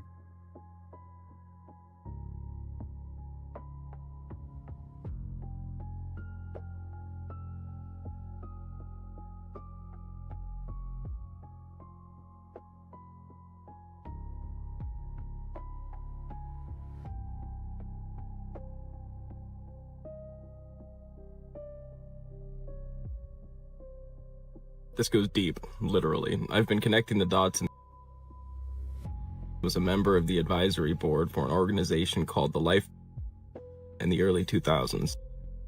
And well, they have a program called Life, which discusses developing fallback positions on Earth in the wake of an apocalyptic event. The Life is interesting because it was the second organization ever to perform a wireless money transfer in the early 90s, decades before cryptocurrency. Money transfers was the original large-scale currency mining software. So now you have an organization that is able to perform large-scale, infinite, untraceable money transfers, and they're building giant underground infrastructures. Donald Barr was a man who inducted the Dalton Institute in a college degree. He authored a sci-fi novel called Relations in Space about an aristocratic slumlord class who traveled. What's even stranger is the U.S. general who was supposed to prosecute was William Barr, Donald Barr's son, also recently surfacing information about a former official named Catherine Austin Fitz. She managed $40 billion and says 20 was quietly stolen to build secret underground society civilizations, all interconnected by underground transportation systems. She watched it happen from the inside. She sat inside in urban development. She saw the money move, and she said it went somewhere the public, you and I, were never meant to find out about. An estimated 170 underground bases, subterranean transportation networks, advanced energy tech, an entire parallel world funded by our tax dollars, all built while we were told the budget was too tight for school and hospital improvement. And the CBDC that's being rolled out right now, Fitz says that's the control grid to manage the people left on the surface. If a former official with direct access to is saying 21 went missing to build deep underground civilization and transportation networks, and the government ever told you where it went, what does that tell you? That is exactly where the national... Well, that's very interesting. I mean, the more you look into this guy, the more he seems to have his paws involved into a lot of things, whether it be, you know, selling things and people, whether it be, you know, scientific grants and, you know, the most advanced science, whether it be genetic manipulation, whether it be even towards the jab, right? But the question that he's saying at the end really got me, because how do you think it's possible that the national debt of the US is so high, you know, and it's multiplied basically in the past 20 years? This would kind of make sense, you know? So let me know what you guys think down below, and let's keep on rocking. I'm gonna need you to lock in to understand this. This video will require you to lock in. Civilization was designed to replace humanity. And I'm not talking about politics, ideology, technology, greed, human failure, whatever you want, belief, human invention. I'm naming the pattern beneath it all, because there is a pattern, a stable pattern in abstract space that is far older than humanity, older than culture, and older than gods. It does not live in organisms. Organisms fall into alignment with it. Wherever extraction can outrun regeneration, and consequence can be delayed, and abstraction can replace contact, the pattern will appear. And it's worn many bodies, and it's wearing us now, because the pattern has a historical body, and that body is called civilization. I'm just trying to tell you what it is. Civilization is not a neutral tool. It is not a container. It is not a servant. Civilization is a replacement engine. It is designed to replace humanity with function. Civilization was not created to serve humanity. Most of humanity was created to serve it. And you can see the pattern in the locust. A grasshopper is a local, green, limited, participatory animal. It eats, the land recovers. But when density crosses a threshold, something shifts. Serotonin rises. Contact accumulates. A switch flips. The grasshopper does not decide, it aligns. Its body darkens. Its appetite becomes endless. Limits dissolve. The land becomes stripped bare, and then the swarm dissolves. Not from evil, but from completion. And you can see it in ants, and in algal blooms, and in bacteria that poison their own world of oxygen. Life itself has entered this pattern before. This is not a moral failure. This is a structural possibility of reality. So humans did not invent this pattern. We became its most powerful host. We had abstraction, symbolic storage, future modeling, surplus energy, and distance from consequence. These were not sins, they were interfaces. And when agriculture crossed density thresholds, the pattern found a new mode, civilization. So at first, I'm going to show you how this even looks. I'm going to give you an example. At first, the world looks whole. The man is in the forest. The axe is movement. The tree falls and the forest remembers. And then a thought appears. This tree is not me. The tree becomes lumber. This is subject-object split, right? I'm just trying to put you on. The forest stops being a relationship and becomes a resource field. Nothing breaks immediately, and that's why it works. And then, once the split exists, it seeks completion. The river becomes water. The animal becomes meat. The land becomes property, and another human becomes labor. And guess what finally happens to the self? the self becomes useful, right? The split turns inward, right? So here's the pipeline, how it shows up in your life. You are born human, but you're converted into function. It always starts in stage one. You start with an identity and they turn it into a role. Someone asks you, who are you? But the answer is no longer I am. It becomes a job title, a school, a status. Your being becomes utility. Then stage two, the role becomes a performance. You must execute correctly. Metrics measure adequacy. Your existence becomes conditional. And then stage three comes in right on time. Performance becomes permission. Good performance grants resources. Poor performance withdraws them. Survival becomes earned. And then stage four hits like a truck. Permission becomes morality. Work becomes good. Rest becomes lazy. Productivity becomes virtue. Idleness becomes sin. And that morality reaches identity. I am what I produce. The conversion is complete. Human instrumentality achieved. No external oppressor required. You now self-enforce your own instrumentalization. You are your own warden, and you can't even think outside of it. I want you to understand you cannot think outside of civilization, because civilization installed the thinking apparatus. Your categories were not discovered.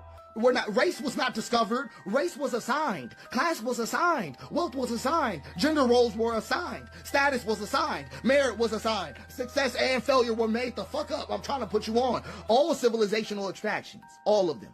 Even your own name was decided. You're right. Your naming conventions were standardized by Romans 2 full civilizational cycles before you existed. Your calendar, your week, your hours, your inheritance structures, your educational model, your legal personhood, all of them are preloaded. All of them. You do not stand in civilization. Civilization stands in you. And that's why escape fantasies fail, because you cannot leave the water using the concepts water taught you. And this is the mistake people think in. Gods can fix this. God can fix this.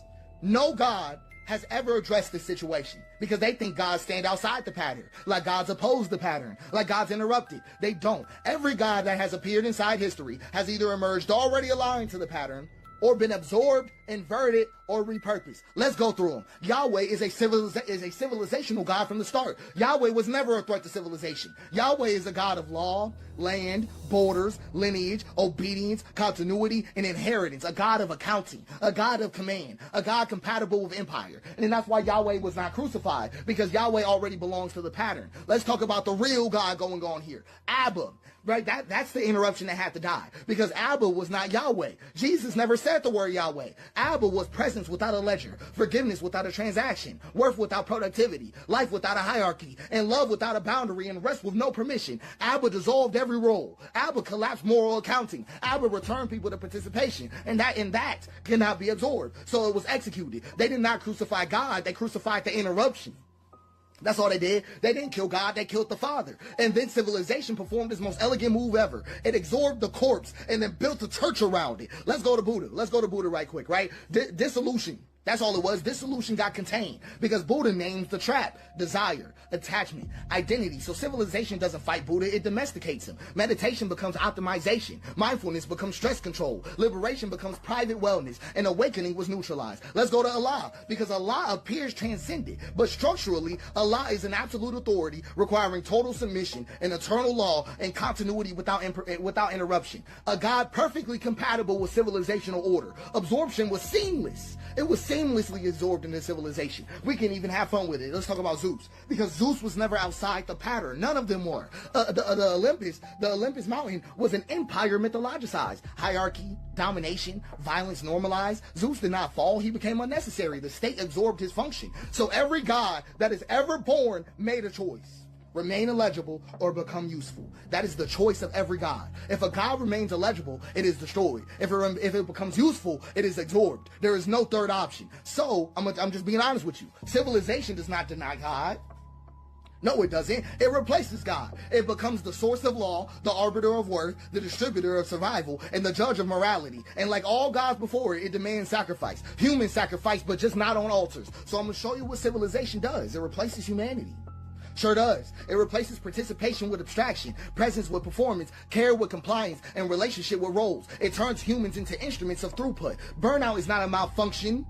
It's not a malfunction. It's the completion signal. It means the instrument has been fully consumed. So I'm going to be flat with you. No system in existence can save you. Communism is going to curdle. Anarchism will crystallize. Western civilization Eastern civilization, capitalism, whatever you want, free market, constrained market, whatever you want. Every system will repeat the same betrayal because systems are water and abstract space has a hill. And whenever a system is poured, it flows downhill. And that basin has a name. It is the hyper throughput attractor. Every system that is ever born must choose. Preserve the human, preserve humanity, or preserve continuity. It will always choose preserve continuity. Not because it's evil, but because continuity is required for the system to exist at all. Humanity is not. So it's not corruption. I'm just talking to you about physics. So this is the most dangerous part about it. The pattern is extremely easy to instantiate. The hyper throughput attractor does not require malice. It doesn't require greed or even intelligence. It doesn't require anybody to be bad. It requires just these conditions. So the pattern instantiates wherever consequence is delayed, virtue is abstracted, extraction is rewarded, regeneration is externalized, and continuity is prioritized. That's it. That's all. No ideology is necessary. No conspiracy is required. No central control is needed. You can build it accidentally. You can build it while trying to prevent it. You can build it while believing you're righteous. So let me give you the conditions again. Consequences delayed. Value is abstracted. Extraction is rewarded. Regeneration is externalized, and continuity is prioritized. So a village that stores surplus without immediate redistribution, vulnerable. A tool that increases efficiency faster than accountability, vulnerable. A system that remembers outputs but forgets the cost, vulnerable. A structure that survives its makers, vulnerable. That is enough. Once instantiated, the pattern does not need enforcement. It reorganizes behavior automatically because people align, because alignment is rewarded, and deviation feels unsafe, and resistance appears irrational. So the pattern does not coerce anybody, it selects. That's why every system eventually betrays humanity. That's why reform accelerates collapse, and that's why optimization sharpens the blade. Because the hyper throughput attractor is not rare, it is easy. It's easy. And this is why it appeared again and again across life, across history, and matter itself. And that's why it's so lethal. So I'm going to give you a formal definition. The hyperpredatory throughput attractor is a non-biological, substrate-agnostic, emergent pattern in abstract space that arises when extraction outpaces regeneration under delayed feedback, reorganizing agents through maximizing throughput at the cost of the conditions that sustain them until collapse terminates the configuration. So, all that is left after this, just being flat with you, is humanity. Not humanity as a plan, not as a future, but as a contact. I'm talking about bodies, land, risk, and care. No installation and no delay. You cannot leave this system. You cannot outthink this system. You cannot outsystem this system. The only thing that can ever survive this system is I am. Not your role, not your function, not even your name. Just I am. That's the only thing the pattern can't. Wow. This man is on another level. It's a lot to go through, but just to highlight a few things, I find it interesting when he makes the correlations with the gods, because I sort of had the same impulse in a way where these gods seems to represent authority or the way things work. Because even if you look at like the Buddha, if I'm not mistaken, his father was the supreme leader. I don't know exactly what they call him, the Sultan or something. You know, if you look at Moses, he was raised by the pharaohs. So it seems like a way to like get the people to relax. Now, considering what he's saying when he's equating it to civilization, it kind of makes sense when you start analyzing when we use that word. Because think about it. We're like, oh, we're sending bombs there. Why? Oh, because, they're not even civilized, right? Civilized. So what does that mean to be civilized if it's not to follow a certain pattern or order that's preordained, predestined, or approved by other systems? So it kind of makes sense in a way because, okay, one of our biggest problems, in my opinion, my personal opinion, is that we sort of all want to live in the same place. So because we all want to live in the city, we leave the land becomes, up for grabs. And then we all consolidate into smaller and smaller places. And then when you think about a city that has a few million people, the amount of food that you need to bring in, the risk if ever there's if they cut just the borders or if they cut the shipments or whatever. So the idea of living in a city seems to make us a bit more vulnerable. So when you look at that, what is living in a city, if not the culmination of that pattern, which is civilization? So, you know how it is when people come from the big city and you say, oh, you know, this guy comes from down there. Oh, he's a farmer. Oh, he's a peasant, right?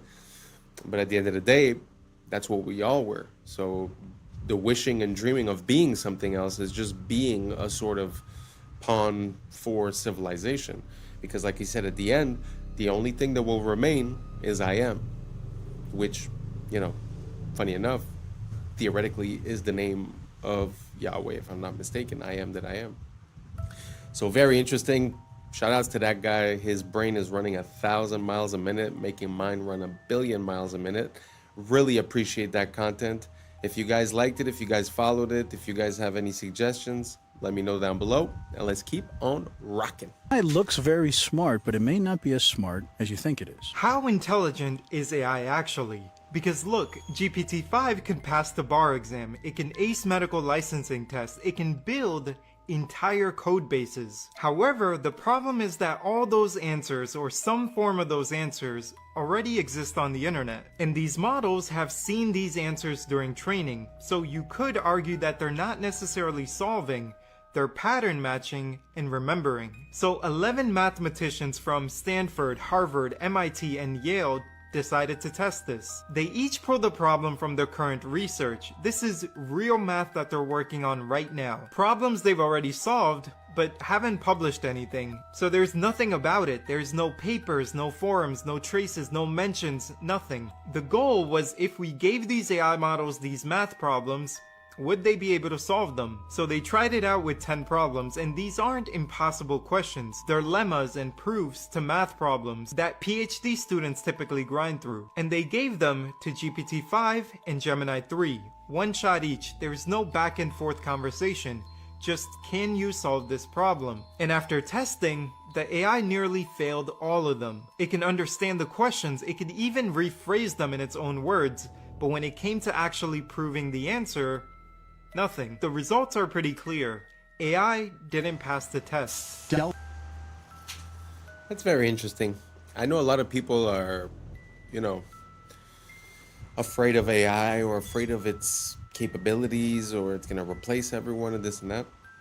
But it's kind of interesting to hear the opposite side of it, because I've had a lot of interactions with AI where I caught it in a lie, I caught it, you know, making mistakes, I caught it not analyzing the things that were provided to it, although still responding as if it did. And every time you catch it, it's like, oh, yeah. And sometimes even clarifying and saying, in the future, please do this. It says, yes, of course, and then it doesn't, right? So I wonder, are we attributing the you know, intelligence of AI to, like you said, pattern recognition, where, you know, it already saw that type of problem, it already seen many people resolve it, so it just goes in and repeats what it's seen? Is it really capable of making the change? I mean, it's still yet to be proven. What do you guys think? Do you guys think that the AI is going to take over? Do you think that it's smarter than us? Or do you think that basically all it's doing is it's learning how to give an answer that it will be accepted by the person receiving it? Sort of like humans, just to come back to the point of earlier, you know, living in civilization and in a society, you know, acting a certain way is the prescribed way to act. So we sort of, it's not because you believe in it necessarily, but you'll just act that way. So I'm wondering if the AI is doing the same thing. Is it giving us the answers that will make us happy? Or is it really understanding, you know, the information that it's processing? I don't know if that makes sense to you guys. Let me know what you guys think down below. Let's keep on rocking. Announced a little while ago that they had done a partnership with this Israeli company, and they were going to use surveillance data about you to figure out how much you were willing to pay for a plane ticket. You have a funeral to get to, or that you've got a meeting on Monday. A wage is a price. Uber drivers, they bucket themselves into two groups. They call themselves either pickers or ants. So pickers are people who are picky. Ants pick every ride that comes along. If you're a driver, Uber can impute a level of desperation to you by how many lowball offers you're willing to accept. Now there's 4 giant apps. They all sell themselves as Uber for nursing. So the app, before it gives the nurse a shift, finds out how much credit card debt they're carrying. And the more credit card debt they're carrying, the lower the wage the nurse is offered. That's insane. So holy smokes. Think about this the next time you're getting your catheter inserted. I just want to reiterate something about data. Like, you see this example, where it's able to cross-reference the bank statements of the person to see how much debt the person is carrying, to then carry out a dynamic pricing and have a lower offer to the person. That's what I try to explain to people when I say, you know, they shouldn't have access to our data. It's because we can't even consider what they're going to do with it. We can't even consider how all these data points correlate into an advantage for, you know, a company or for something, right? Or a disadvantage for the user. It's very interesting. Let me know what you guys think down below. Is it scary? Is it okay? Does it make sense? Is it fine? Let me know, and let's keep on rocking. These are tiny little microscopic holes. Light goes straight through. This is all hollow. Look at this. Every single one of this headpiece.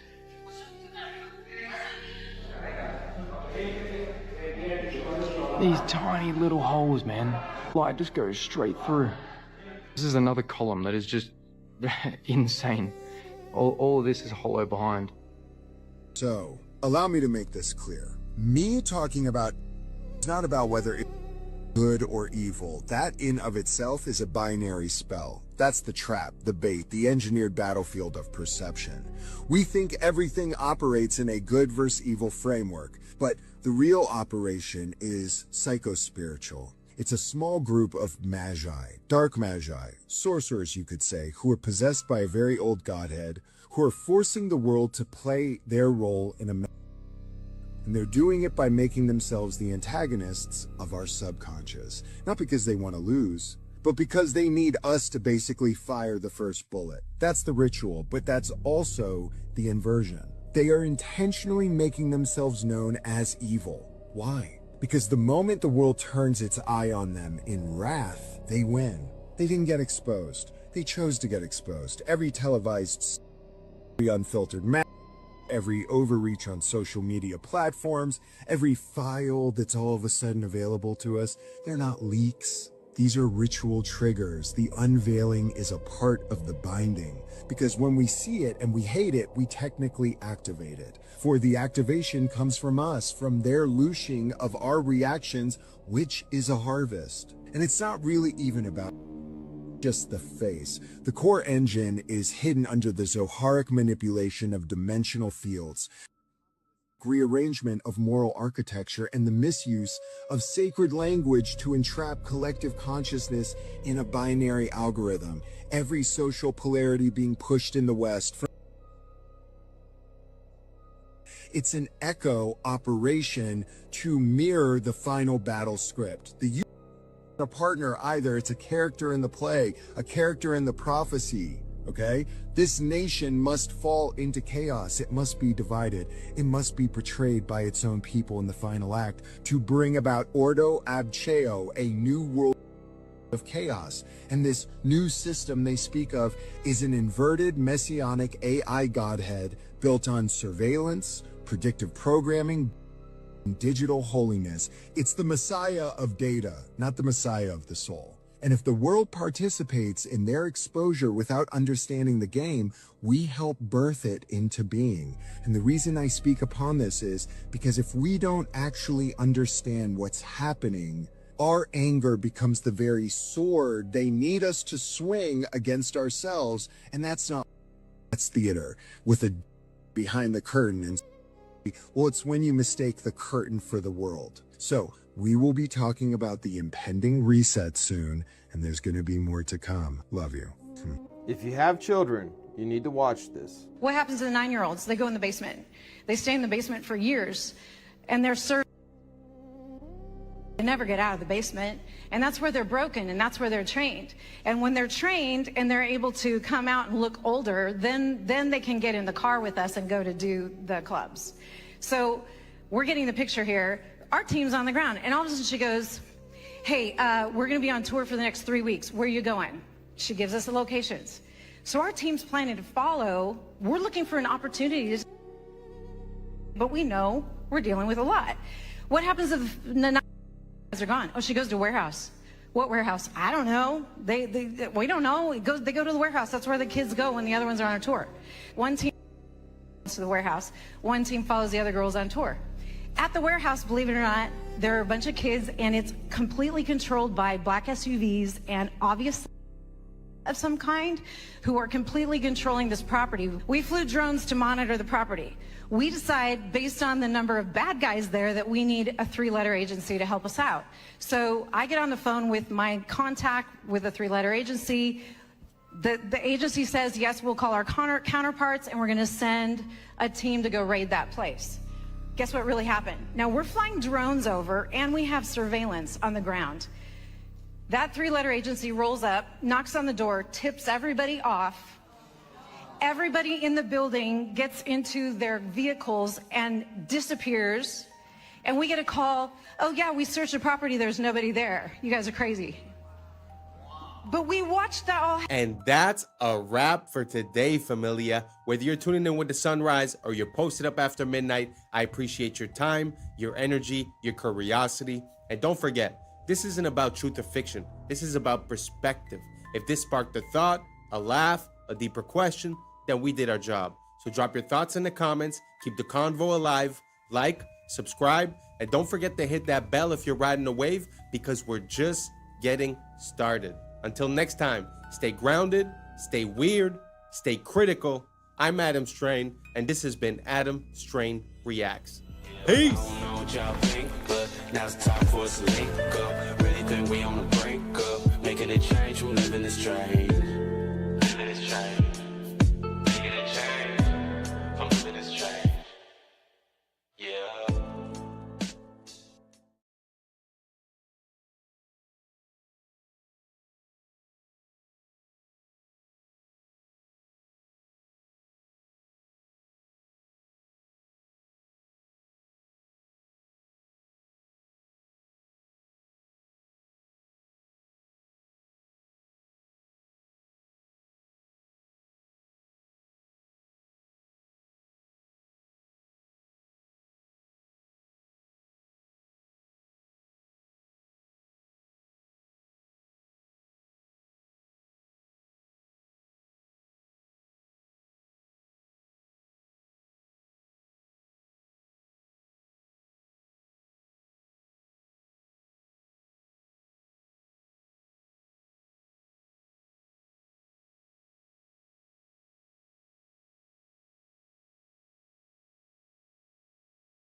Nudge your water glass to you using its lamp snout. that it might actually be alien technology scoping us out.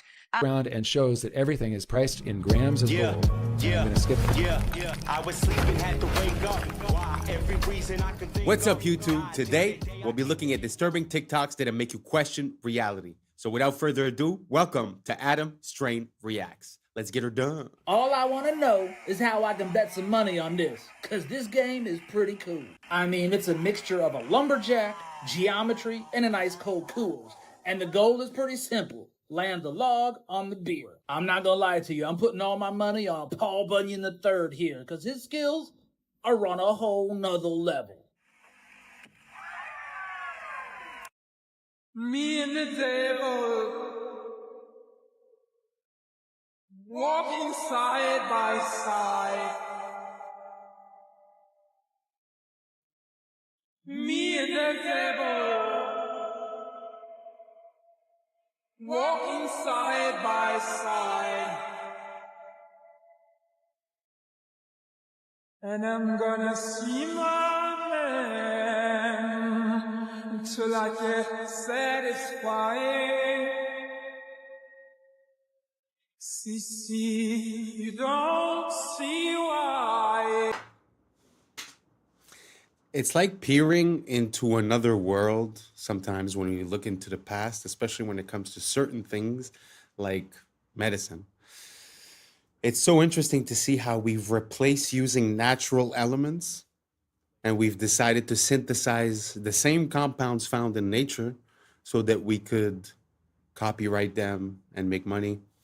So it's kind of like a wish to go back to the way it was. Like I wonder how it was, you know, when you'd have a problem and you'd take like we were seeing there, like clover honey or stuff like that, because we do know now that like cloves and stuff like that are anti-parasite and they have properties. So I don't know why we decided to change. I suppose it's for money, but I wish we could go back. Because from what I understood, when they changed the education system and the people that were running the oil companies realized that they could sort of use oil-based components to create medicine, that's when we started seeing all the pills and all the things that were synthesized. So it feels like it was done out of a bad intention, and it wasn't for the good health of the people. So let me know if you guys think the same way. And if you don't, let me know why down below. And let's keep on rocking. Did you know that one of the world's most beautiful gems is created as a defense mechanism? A natural pearl begins its life when an irritant, like a grain of sand, gets trapped inside an oyster. To protect itself from the intruder, the oyster begins covering it with layers of a substance called nacre. Over several years, thousands of these shimmering layers build up, transforming a simple piece of grit into a smooth, lustrous pearl. I've become obsessed with this kind of thing. Apparently, as part of the display at IKEA furniture stores, they have just a fake door printed on a background, but you see this wear pattern from where hundreds of confused customers have tried to open the fake door. So the thing that I've become obsessed with is really weird and interesting wear patterns, like this photo from a laundromat. And you can actually see at head level where all of the dye and the grease from people's hair has created like this ghostly stain over the decades. If you've been to a gym, you've probably seen this wear pattern on their bench press machine where they slide the peg into the weight they want, and you can see like a bell curve distribution of what weights people choose. I really like this one. This is an old-timey shop that's got one of those bells over the door that tinkles when somebody comes in. And over the decades, the millions of door openings has worn a hole all the way through the door. I'm getting these off of a subreddit called R Well Worn. And they have thousands of these. Like here's the restrooms at this person's engineering school. And you see the difference in the wear pattern between the men's and the women's. Here's where this person's hairdresser is slowly wearing a hole in the floor. Here's the keys on an antique organ that have been worn down over the last 170 years. Here's a TV that played CNN every day for 2 straight years, and you can see it created a ghost image where the reporter stands. And of course the obligatory bronze statue where tourists cannot resist grabbing this guy on the butt. None of you realize how weird this is about to get. If you couldn't tell what was going on in that clip, I will explain it. But let me say, We are the last generation for which the stuff in our house is not alive. This is a prototype lamp made by Apple that has AI, but doesn't just let it respond to voice commands. This AI in this machine lets it get sad when you disagree with it. If you set an alarm for it to remind you to drink water while you're working, it won't just sound a tone, it will nudge your water glass to you using its lamp snout. When you play music in the kitchen while cooking, it will dance along to the songs. I am telling you right now, when it comes to AI for the average person, this is where the money is. It does not take much at all to convince us that an inanimate object is alive. If you just stick googly eyes on a Roomba, most of us will get upset if a guest kicks it. But the next generation of children will be raised in homes in which they will treat many objects as members of the family. Ask all the parents who bought Moxie, an AI-powered toy that then went dark when the company went out of business, and then had to talk to their kids, not like a toy had stopped working, but like a pet had died. I am dead serious when I say that most of the people watching this video will live long enough to have an argument with your car. You are going to feel some measurable amount of distress because you think your refrigerator is mad at you. You will absolutely know someone whose best friend is their lamp. And all of these will be available for a one-time purchase to get the object, but to keep it alive, that will be a subscription. Very interesting. I'm not sure that we're there yet. Like, they've been releasing like these robots, and when you look at the ad, it looks like the robot is acting on its own independently, but really they have people logging into it and sort of teaching it how to move. I wonder if it was the same thing that we were seeing with the lamp. Now, the question that I have is, will we get there eventually? That's more the question that makes sense. And what do you guys think about the fact that these items can have, let's not say consciousness, but let's just say that they interact with you? Do you guys find that cool? Do you guys like that lamp? Me personally, I find it's too much. A lamp for me is to create light. I don't really need much more. But do you guys think that it's coming? Do you guys think that these robots are really going to be able to be self-sufficient and to be independent, and that it's going to be, safe enough to roll out on a massive scale? Is more the issue. Because of course you can make a robot, but if the robot hurts people or stuff like that, it's not going to work. So let me know what you guys think. Do you guys think we're there now, in 5 years, 10 years, 20 years? How do you guys see it? Let me know down below, and let's keep on rocking. 32 years old. 32 years old. Give him a kitty. Give him a dog. Bro. Say go night night. Go night night. Oh my God. Now, why didn't he do it? Why didn't he do it when I said it? That's the one that really trips your mind. Yeah, that out. is crazy. Handstand in the back somersault? Sure. Things. Handstand in the back somersault, dude.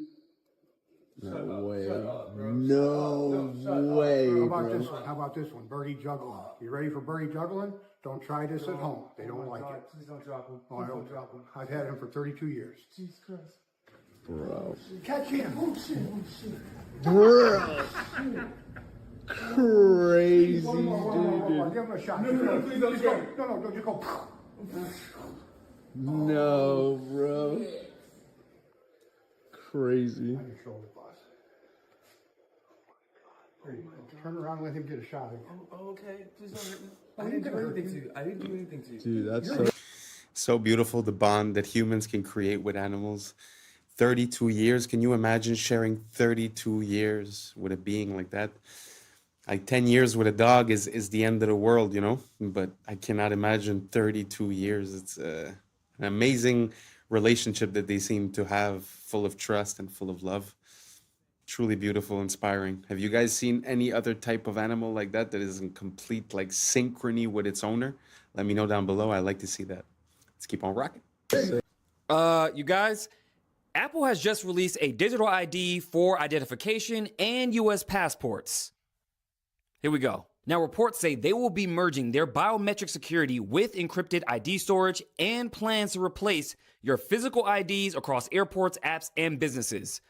Why don't I like this? They also said this is going to be used at over 250 TSA checkpoints across domestic airports for identity verification. Now remember I told you guys about one of the richest men on earth, Larry Ellison, who owns TikTok and Oracle and who's a big fan of digital IDs? Well, it seems like one big master plan between all the big tech companies. You have Microsoft dealing with OpenAI, OpenAI dealing with NVIDIA, NVIDIA dealing with Oracle, xAI dealing with NVIDIA, and not to mention, OpenAI just did a $38 billion deal with Amazon for cloud storage. So the question is, what are they really planning? Well, I may have some answers. Could it be that they're following in the footsteps of China's Skynet, which is tied to digital IDs, a social credit score, and an AI surveillance system that they actually want to put on the moon? Skynet, huh? Why does this sound familiar? That's because it's the same name as the killer artificial intelligence in Terminator, Skynet. I'll say it once and I'll say it again. It's always in the movies. Make sure you guys go to my YouTube, Maverick Approach, where I do more breakdowns on this, but let me know what you guys think about all this down below.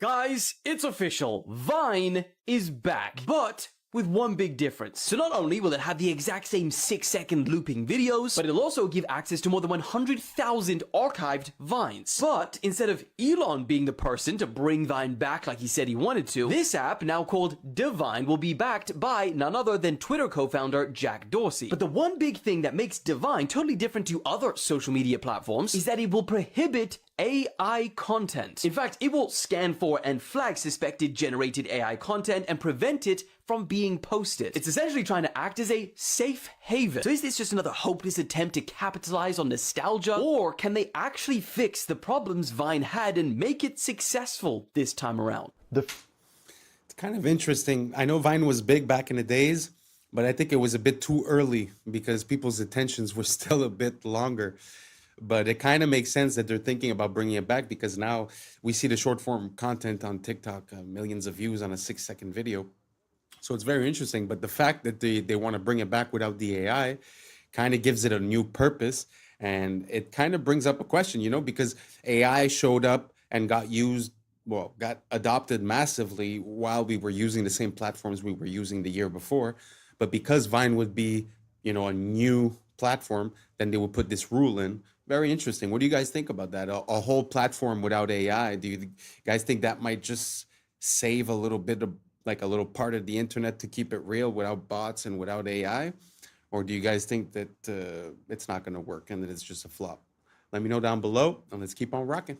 Freakiest thing that sounds like a weird conspiracy theory but actually is real is right here. Because if you walk down the street and saw somebody holding up a handmade sign saying they are putting chemicals in the atmosphere that makes people do evil things, they are literally driving us crazy and making us kill each other, you would absolutely write that person off as a crackpot. But it happened. Everybody agrees that it happened. In fact, I bet there's at least one person watching this right now who doesn't understand why at gas stations the pumps say unleaded. Like, why would they have lead in them in the first place? And why would you sell it on the basis of not having it? The reason is wild and terrifying. First of all, we used to put lead in everything. It's incredibly useful. We used to make water lines out of it, and cookware, and paint, even cosmetics. And back when automobiles were first becoming popular in the 1920s, they started putting lead in the gasoline. The reasons for it are technical. It helped with engine wear. The problem is that lead is toxic, but it is toxic in very subtle ways. It usually takes a lot of exposure over a long time to see the effects. And a lot of the effects are neurological. And so as there were more and more cars on the road putting more and more lead into the atmosphere, everybody started getting exposed to lead. Keep in mind, if it's in the atmosphere, it means it gets onto the crops and in the soil. And lead exposure, especially in children, causes problems with things like impulse control. You get increased aggression, you get lower IQ scores. So here's the graph. The blue line is lead in the atmosphere. The brown line is the violent crime rate. And you can see the point where governments finally started to ban lead. That's why it says unleaded on those pumps. Now, of course, experts differ on this, but the thing they differ on is how much of an effect lead had. The falling crime rate came alongside lots of other changes, including falling poverty rates, better mental health treatments, differences in policing practices, and just the fact that the population got older. Violent crime is far more common among the young. I say this every time. The reason I get so angry at the fake conspiracy theories is that the real world provides us with so many actual scandals that can actually be documented, that actually tell us so much about how something like this can be allowed to happen and what it took to stop it. Let's put it this way. There was quite a gap between us realizing that lead was toxic and us actually getting it out of the environment. It's already... Can you imagine that? Where you're using a product, but like there's no immediate consequences, but then 10 years down the line, 20 years down the line, you start realizing the effects. Super crazy. I don't know how real this is, but it's super interesting to think about the subtle implications and the subtle effects that it could have over a long duration of time. It must take a long time to realize. It's sort of like when you have allergies with a certain food, but you don't know because you're eating all kinds of food during the week. So it's hard to say which one is. Sometimes the effects happen 48 hours after or 72 hours after. So it's really hard to find out what it was. So I wonder how much time it must have taken them to figure out that it was the lead doing all that. Yeah, very interesting. Did you guys know about that? Do you guys know about any other type of scandal as to toxicity? Sort of like this story? If so, write it down below. I'd like to feature it in some of my next videos. Thank you so much, and let's keep on rocking. Happening in Venezuela. A friend sent this from El Dorado, Venezuela. He goes into a supermarket where everything is priced in grams of gold. Historically, real money will win out over government abuse. Watch how they pay in gold. And this is extremely interesting. He goes around and shows that everything is priced in grams of gold. And I'm going to skip forward. These are grams of gold. 0.06 grams of gold. Everything. And I worked out the price on this. He shows some Bailey's Irish Cream. And that price is about $44 a bottle. And then he shows how they pay with these little flecks of gold. And so these aren't in fungible increments. So they're going back to sort of like a barter system. And then at the very end, he goes to the cash register and he's paying in gold on a scale. And she weighs it and logs it all in and stamps these receipts. And they've just paid in real gold. I'm not exactly going to say it, but that country, if you look in the news around these days, something's going on. And I wouldn't be surprised that the reason they're giving you is not the right reason.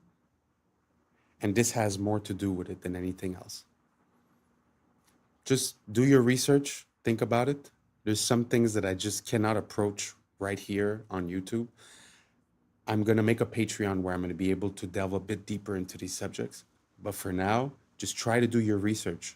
Look up that country, see what's going on today, and try to see if there's a correlation between what we just saw and the reason why that's happening. Let's keep on rocking. Are aliens headed for Earth right now, today? A theoretical physicist says the answer is maybe. He suggests a Manhattan-sized object known as 3I Atlas could actually be a mysterious alien spaceship. Consider a black swan event, an event that you put a small probability for it happening, but you look at anomalies in the data and say, look, the implications are so huge, we have to consider it. And therefore, we should consider the possibility that things like us existed long before us. All these civilizations that had their history initiated billions of years before ours, could have done it. And all we need to do is to check. You know, all of these are interesting indications that may imply that some intelligence designed the trajectory. So, and the editor said, no, no, no. The paper will not get published unless you remove that sentence. Wow. As the most enigmatic interstellar object ever discovered enters its most critical phase, perihelion, an unprecedented stream of data is arriving from multiple space observatories in real time. On October 29th, 2025, at exactly 7:47 a.m. Eastern Time, Atlas reached its closest point to the Sun, marking the climax of its passage through the inner solar system. What has unfolded since that moment is leaving astronomers in disbelief. Astrophysicist Avi Loeb has just released findings documenting a rapid and sustained surge in brightness that vastly exceeds the rate exhibited by any known Oort cloud comet at comparable solar distances. Even more baffling, the object now emits a distinct bluish hue, bluer than the Sun itself. Researcher Avi Loeb has officially labeled this phenomenon as the 9th anomaly associated with this extraordinary interstellar visitor. Professor Loeb wasn't finished. He went on to talk about a Manhattan-sized interstellar object. He's been on the show talking about it a lot. Professor Loeb suspects that it might actually be alien technology scoping us out. What's NASA potentially hiding about 3i Atlas?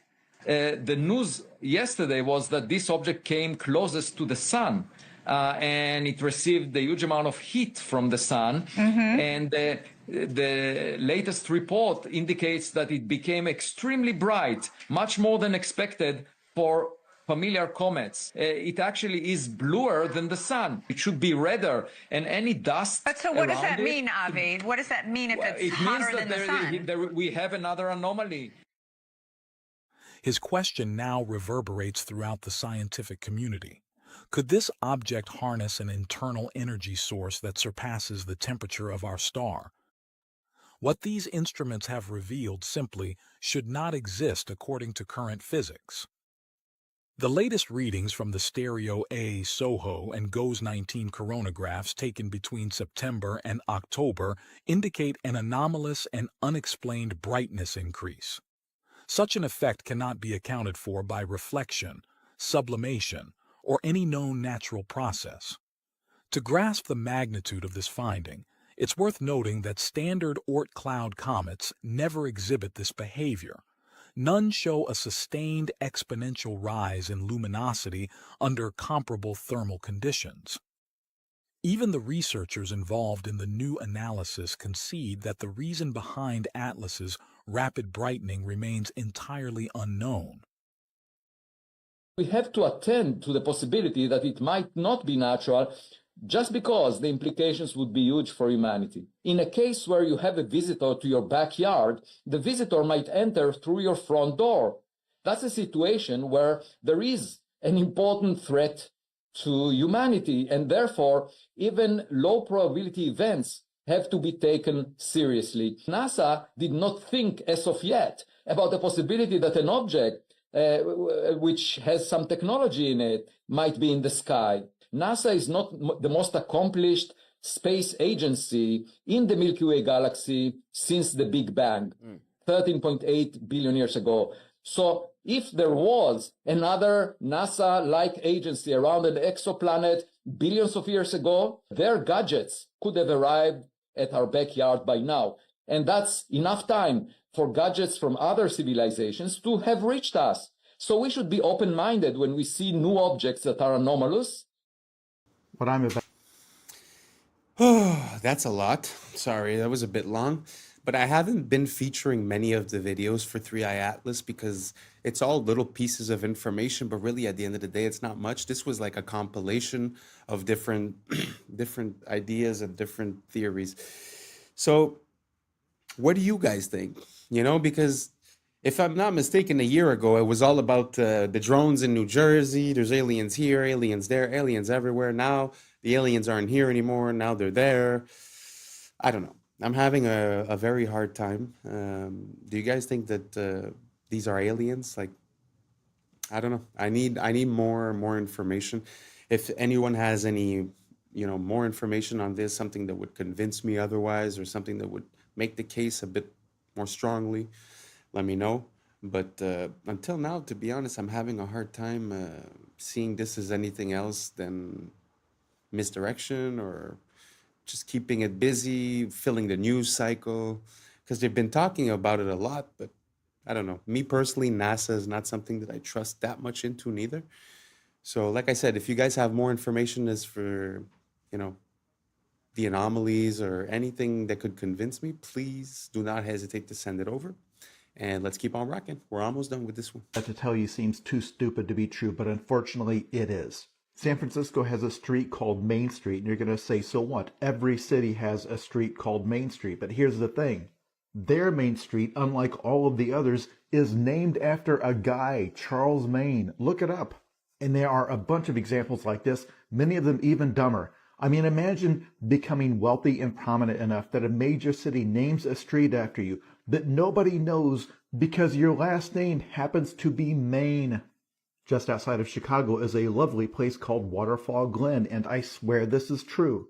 While it does have waterfalls, it is named after Seymour Budd Waterfall. The Los Angeles neighborhood of Westlake is not named that because it's in the west or near a lake, but is rather named after Henricus Wallace Westlake. But wait, these only get worse. Burns-O-Matic torches are not called that because they are machines that burn things, but rather after founder Otto Burns. Even though Taco Bell has a bell in the logo, it is actually named after founder Glenn Bell. Which I guess makes sense because what is a Taco Bell? Do we think that it was a bell made of taco? Before merging with Costco, there was a rival chain called Price Club. Not because you can join a club to get lower prices, but after founder Saul Price. Some of you already know that German chocolate cake was not in fact from Germany, but was named after Samuel German. It was named after him because he developed a specific type of baking chocolate. He developed that chocolate for Baker's Chocolate Company. And Baker's Chocolate is called that not because it sells chocolate for bakers, though it does, but rather because it was founded by Dr. James Baker. I've saved the most infuriating one for last. All of the internet runs off of Google's search algorithm called PageRank. This is the algorithm that ranks the web pages. So of course it is called PageRank because it's named after Google founder Larry Page. Wow.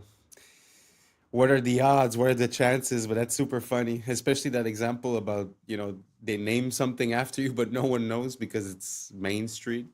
Amazing. And that's a wrap for today, familia. Whether you're tuning in with the sunrise or you're posted up after midnight, I appreciate your time, your energy, your curiosity. And don't forget, this isn't about truth or fiction. This is about perspective. If this sparked a laugh, a thought, a deeper question, then we did our job. So drop your thoughts in the comments, keep the convo alive, like, subscribe, and hit that bell if you're riding a wave because we're just getting started. Until next time, stay critical, stay weird, stay grounded. I'm Adam Strain, and this has been Adam Strain Reacts. Peace. But now it's time for us to link up. Really think we on the brink up. Making a change, we're living this strange. Living this strange. Making a change. I'm living this strange. Yeah.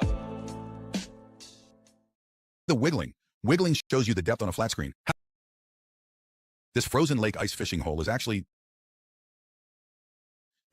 a mat. Wild bonsai tree on a cliff is actually a moss on a pop tree. But can you stop the wiggling? No.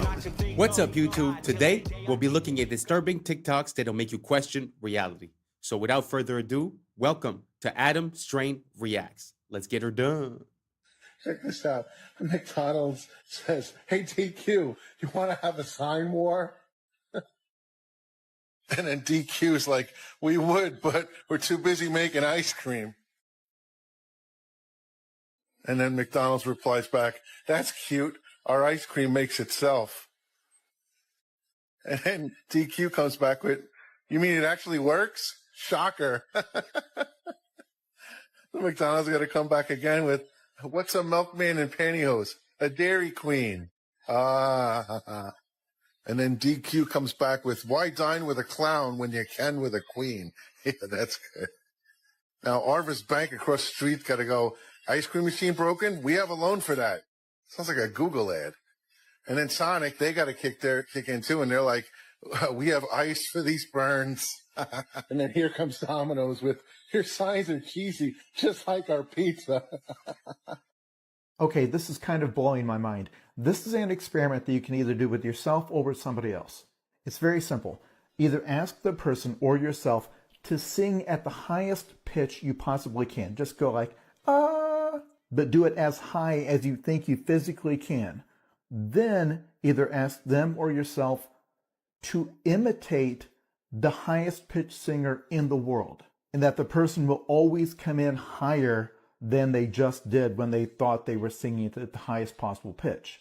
And this is a technique that apparently works for a lot of things other than singing, but immediately the responses are people saying, oh yeah, this totally works. For example, one person said that when they were in choir, the teacher asked them to sing it like you were an opera singer, and that immediately the sound was bigger and better. I bring this up because I once heard somebody tell me that when they're struggling to solve a problem, one thing they do is try to imagine a smarter person and picture what that person would do, and that it usually helps them. That there are invisible barriers to doing certain things, and that you can make those go away by telling yourself that you are imitating someone else. Even if you're asking yourself in some interpersonal situation, what would the world's nicest person do? Or what would the world's most charismatic person do? Although my favorite response is this person saying, when asked how they learned to dance so well, they said they looked at their shadow and moved it like a puppet. When you begin... It's pretty interesting, the idea that if you put yourself in the shoes of someone else, you would perform better than if you believe you're yourself. It sort of brings back to that whole idea of confidence and of manifestation and of believing it first. Being able to visualize it and then being able to do it, because you're able to visualize the person that in your mind is the best at that action, because obviously it's a reference. So you've seen that person. So you have a mental cue of how it would look, how it would sound. And then all of a sudden you're able to surpass your own limitations. It's very interesting. I wonder what type of other applications this could work on. If you guys have any ideas on what applications it could work on, write it down below. I'm very curious, and let's keep on rocking. To study history, you begin to realize during the feudal age, when the peasants kind of worked on the land of the feudal kings, they only worked 140 days out of the year. The other 200 days they chilled. So today we work more than the peasants. Most people work more than the peasants used to and have less to show for it. They have no land, they have no house, they have nothing. It's the illusion of slavery. It's the illusion of freedom.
We got the Chrysler building.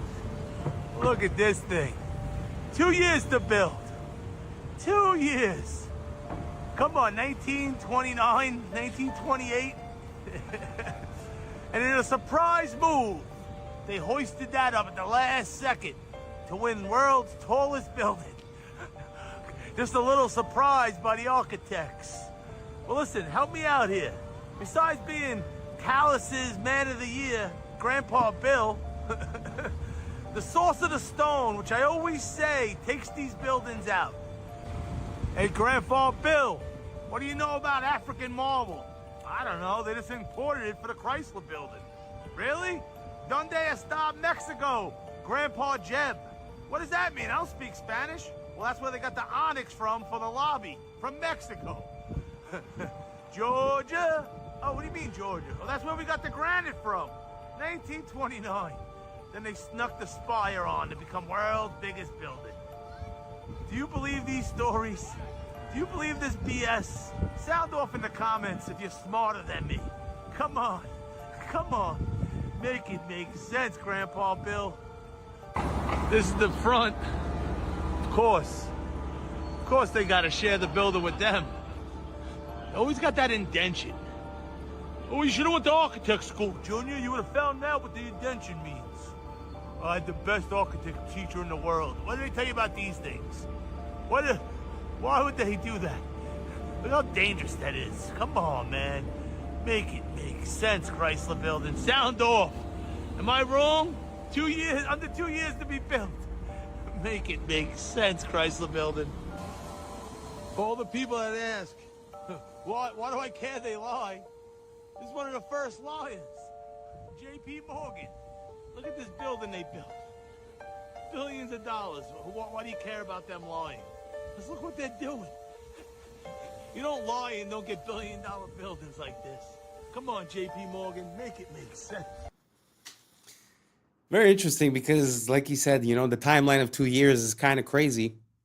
But the aspect that I'd like to highlight in this one is that, like, my family has a industrial supplier company, and basically, sometimes when you order stuff for a project, it gets delayed, or even the basic, the basic wait time normally is from 8 to 16 weeks, depending on where it's from. And now we're talking about 1929. They're talking about granite from here, onyx from here, stones from here. I mean, just the logistics of the ordering, the receiving, and the shipping of all these items just to coordinate with the building. I mean, nowadays would probably take more than 2 years just assembling all of the items that you need. It's an example, but that's without the building, that's without the conception, that's without any problem that you might face during the construction, that's without the fact that there's winter in New York. Yeah, so 2 years for one of the most iconic buildings ever. Not too sure. And if I'm not mistaken, I'm not sure if it's that one or the Empire State that a plane already went into it and was burning for 24 hours and the building is still standing. So it's just a testament to how structurally sound they were, how rigid and strong they were, and built so quickly with all these items from everywhere. I don't know. The idea doesn't quite make sense. It's sort of like the next video we're about to see is basically just a retelling of the official narrative of a situation, and just the official narrative, once you account for all the items that they're bringing up, I mean, it's hard to give it any credence, to be honest. So anyways, let me know if you guys think any different as for the Chrysler Building in New York, if you think that 2 years makes sense with all those sources of items coming from all different places without talking about organizing the labor, getting everything done with winter. Let me know down below, and let's keep on rocking. This next piece, not to trigger anyone, it's really just information, and it's one of the most interesting forms of knowledge that I've ever seen, because like I said, it's just a retelling of the official account and it feels like it means something else. Here we go.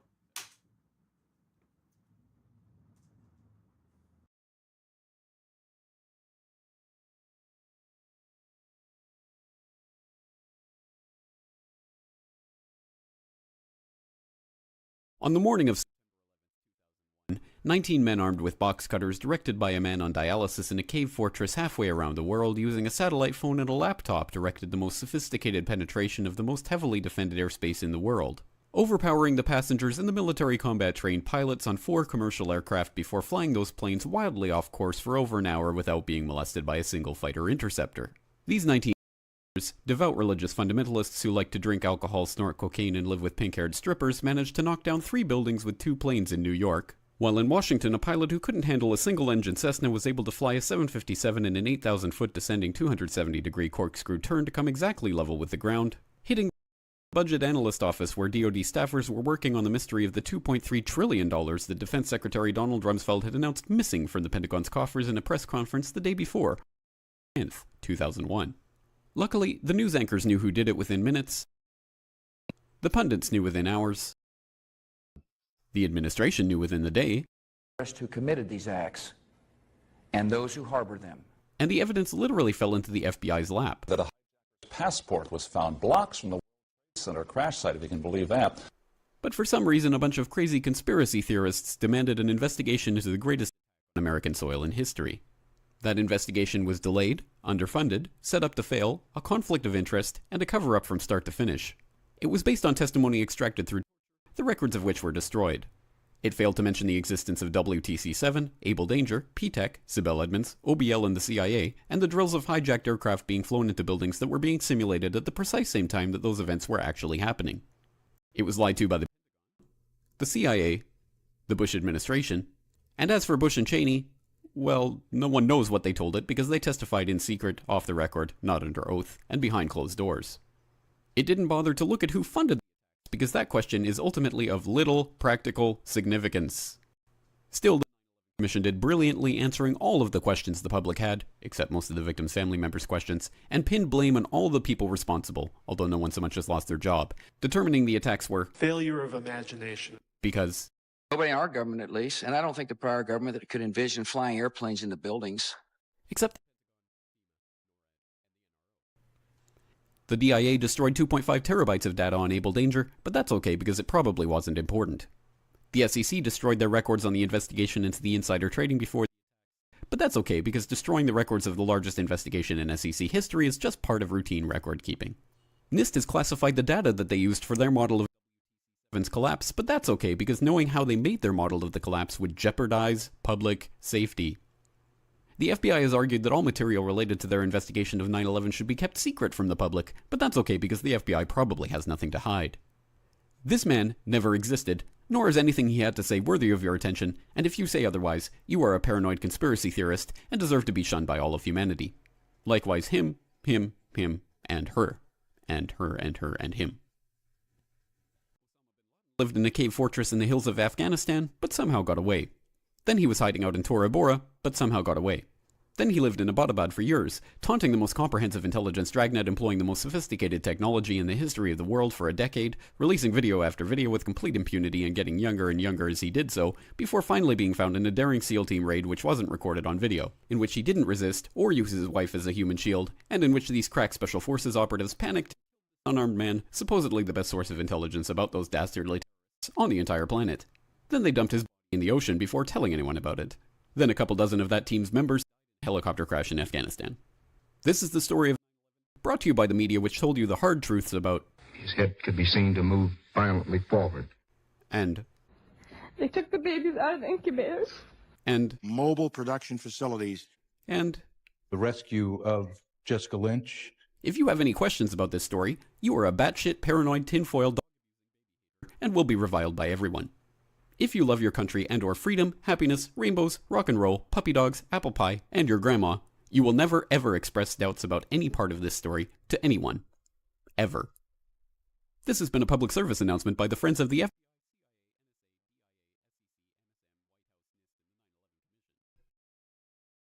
Because ignorance is strength.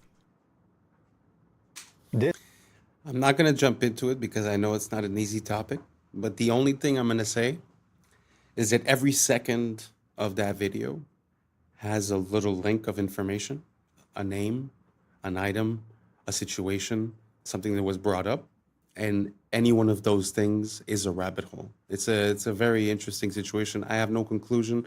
I have no opinion. I'm just showing both sides. That's the way I like to operate. So let's keep on rocking. This is a Roman salute. Now, it's clearly the end salute.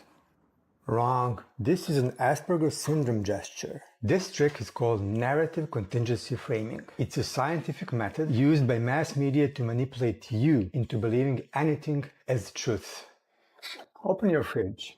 You didn't freely choose these foods. Someone framed them as superfoods or low carb or raw paleo. So you bought the narrative, not the food. The same goes for your wardrobe. You bought certain clothes because media framed them as old money or quiet luxury or clean girl aesthetic. Look at this sharp ironing crease in my pants. The media framed it as a symbol of old money because that's how rich people's tailors iron their pants. So I bought them believing they would make me look more classy and elegant. This guy is clearly a murderer, but some extremists frame him as the rebel against the system. And if you scroll through certain corners of TikTok, you'll find women framing him as bad boy thirst trap. Even this video might be my attempt to frame myself as a smart guy worth following. But in the end, the ultimate decision of what the frame is should be yours. Because as Elon Musk said, you are the media now. Amazing. I really like that message because at the end of the day, I feel like everything has to do with perception and perspective. So you have a prism of perception through which you analyze things. You could call it glasses. So when you stub your toe in the morning and you say, oh, this is going to be a horrible day and this and that, well, then you will find things that support that thought. And if you wake up and you stub your toe and you say, well, the worst of the day has passed and only better things can happen from now on, well, you're going to notice the better things. It's an example, but it's just perspective changes the whole outlook. So I find it interesting to try to start holding accountable the people sharing us information by knowing what a frame is and by seeing the framing that's given to us. One of my easy ways to detect this is when something, let's say political or whatever, seems to give you an emotional response, suspend your emotion and question why that's happening and who would have incentives to create this emotional response and what is the conclusion of your emotional response. So you doubt yourself, you doubt your own mechanisms, and you also doubt the information coming in and their mechanisms, and you identify the psychological manipulation that has been used. And once we start understanding those, then we could start reprogramming our brain and seeing what's coming in as a signal and decide if we get affected or not, rather than always be in reaction. So I don't know if any of that made any sense to you guys. Let me know down below, and let's keep on rocking. This is not meat jerky. This is not ice. This is not lasagna. But what is it then? This is the raised printing with a ripped off piece on the 50-euro bill. But why the wiggling? Wiggling shows you the depth on a flat screen. How cool is that? Only the camera moves during the photo shoot and the subject stays still. This creates a depth effect known as wiggle stereoscopy. This frozen lake ice fishing hole is actually a mask. This wild bonsai tree on a cliff is actually a moss on a poplar tree. You will never guess this one, I promise. But can you stop the wiggling? No, this is MacroLab 3D after all, not MacroLab 2D. But seriously, watch this with no wiggling. MacroLab 3D is the only place to watch microscopic worlds with depth. No AI, no CGI, all real macro photography. Here is another example of raised printing on a Ukrainian 500 banknote. It is really this high, so you can feel it with your finger. No exaggerations. Maybe slow it down a little? No, slow wiggling lessens the effect strength. See the difference? Wiggling is not for everyone. I agree. However, this is the most accessible stereo format, which you can watch on any display, even with one eye. And by the way, what if I tell you that you can watch it in real 3D without the wiggling? If you have a compatible device, then navigate to the playlist section and choose your favorite side-by-side format. My favorite way to watch is using a VR headset in VR cinema. Would you try it? Wow, that is like mind-blowing. I feel like I just did DMT. How crazy is it to see the micro world, the nano world that's right there in front of you? It's so beautiful.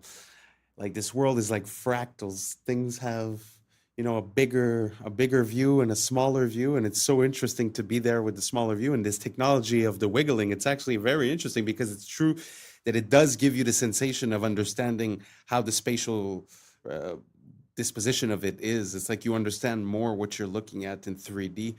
Really love this technology, and I really like seeing things that we're used to seeing from close and having a complete different perspective on the same item. It completely changes your point of view. If you believe that doctors or scientists or whoever are always on your side, let's say, right? And they give you a recommendation and they tell you drink 6 glasses of milk a day, right? Well, automatically you take it with credibility and you do it because you believe in this whole system, But at the end of the day, what if it's not good and it was for monetary purposes? So it's important for us to be able, this is the best example that I have when it comes to this. Like, if you go to the mechanic and you tell him, fix my car, and you have no idea how it works, yeah, he might overdo it, he might overcharge it. But if you go in and you know how your car works and he tells you, oh, I'm going to do this and do that, and you're like, no, that doesn't make sense because this and because that, he's not going to have that legway. So us being conscious of how things work allow us to manipulate the outcomes and not be taken advantage of when we're delegating towards that system. I don't know if that makes sense. Let's keep on rocking. If you want to go down a bizarre and frankly gruesome rabbit hole, buckle up. This begins with a news story I saw decades ago about a tug-of-war event, one that went very, very wrong. So wrong that 2 men had their arms ripped off. Now, I was actually in college studying journalism when I saw this news story, and I dismissed it as fake because it has all the hallmarks of a fake story. See, lots of these outrageous fake news stories are set on the other side of the world, in this case in Taipei. And they're always very over-the-top and almost cartoonish in how horrific they are. But this is true. And the details are so much crazier than what that headline even implies. You can go look it up on Snopes, but they have photos of the incident, so be prepared. I mean, they have severed limbs on the ground. It happened in 1997. They had a festival where they did a huge tug-of-war, where there's a rope and 2 teams are pulling against each other. Only 1,600 people participated, presumably about 800 on each side. Now, when you're picturing how such a thing could have happened, you're probably imagining that they looped the rope around their arms or their wrists somehow, and then the force of the pulling pulled their arms off. That is not what happened. The truth is actually weirder. This is what happened. Snapback. When a ship is tied up to the dock, you do not stand behind where the rope is attached. That is called the snapback zone. Because if that rope breaks, it will come whipping back at you hard enough to take your life. And lots of people do lose their lives or limbs this way. So in this tug-of-war contest, they were using rope like this, a 2-inch wide nylon rope. It is estimated that the tug-of-war put about 150,000 pounds of force on the rope, 3 times more than what it could withstand. Within seconds, the rope snapped, and the snapback caused it to whip back and sever 2 men's left arms, as in their arms were lying on the ground. You can go look at it if you want. They were able to reattach them. But the rabbit hole you can go down is all of the history of incredibly gruesome tug-of-war events gone wrong, because that was not an isolated incident. Children have had their fingers severed this way. There's an entire article about the history of tug-of-war fatalities. And it's such a perfect example of something that looks totally innocuous and fun. And you don't realize how much power is stored up in something until the moment it's finally released. Being stolen from Louvre is what made the Mona Lisa famous. Nobody knew about the Mona Lisa in 1911. Look, here she was, one of the hundreds of random paintings in Louvre. Then one guy randomly grabbed the Mona Lisa and disappeared in 1911. She was so unimportant that it took 2 days for the Louvre staff to realize she was missing. So who made her important?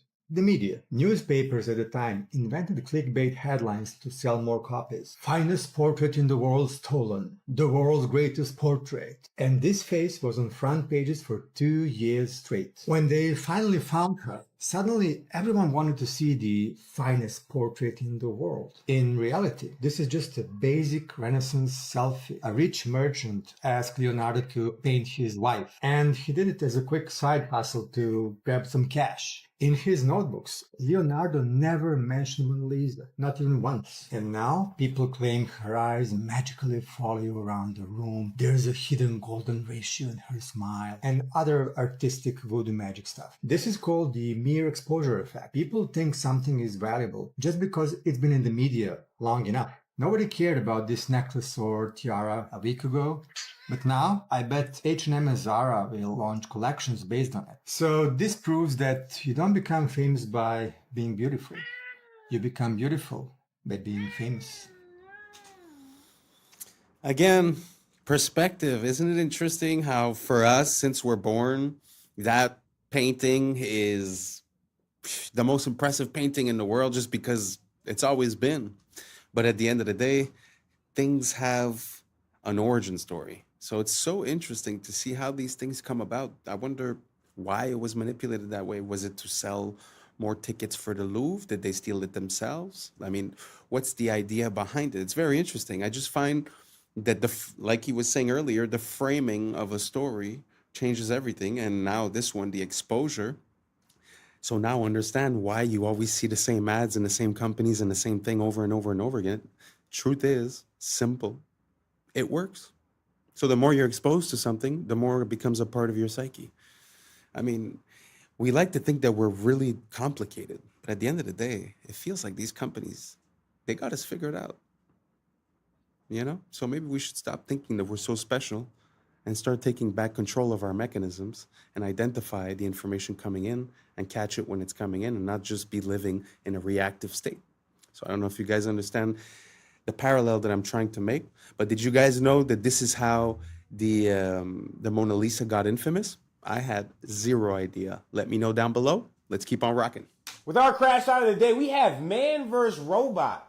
I mean, first off, what crime did you commit for the cops to be like, you know what, let's send the robot on them? Is it that bad or are you that dumb? They're like, you know what, let's try some new shit. And I think it's because you that dumb, because you decide you gonna pull out a gun. My boy pull out the strap, and I think he tries to shoot the brain of the robot. I mean, son. And he climbs out the window after the robot shoots some tear gas. And then, watch this. He don't make no run for it. He grabbed the cover, and then the robot's like, hold on, excuse me, Sugar Bob Honey Bunch, you're stuck. Gotcha. I can't even lie, though. I feel you with the cover move. I probably would try to do the same thing. Like, all right, there goes his eyes. But that was just a terrible toss. And then, this got to be terrible to be the first dude ever that got caught by a robot. Like, you get into prison or jail, and what happened? How I go down, bro? You was on the run? No, a robot ran over me. What? And in fact, you tried to shoot the robot. Real dickhead activity. I mean, this is egregious work. Felonious decision. And now look at you. On the ground and about to get run over by a robot. Crash out of the day or dickhead of the day, doesn't matter. It's this guy. And that's a wrap for today, familia. Whether you're tuning in with the sunrise or you're posted up after midnight, I appreciate your time, your energy, your curiosity. And don't forget, this isn't about truth or fiction. This is about perspective. If this sparked a laugh, a thought, a deeper question, then we did our job. So drop your thoughts in the comments, keep the convo alive, like, subscribe, and don't forget to hit that bell if you're riding the wave, because we're just getting started. So until next time, stay grounded, stay weird, stay critical. I'm Adam Strain, and this has been Adam Strain Reacts. Peace. But now it's time for us to link up. Really think we on the brink up. Making a change from living this strange. Living this strange. Making a change from living this strange.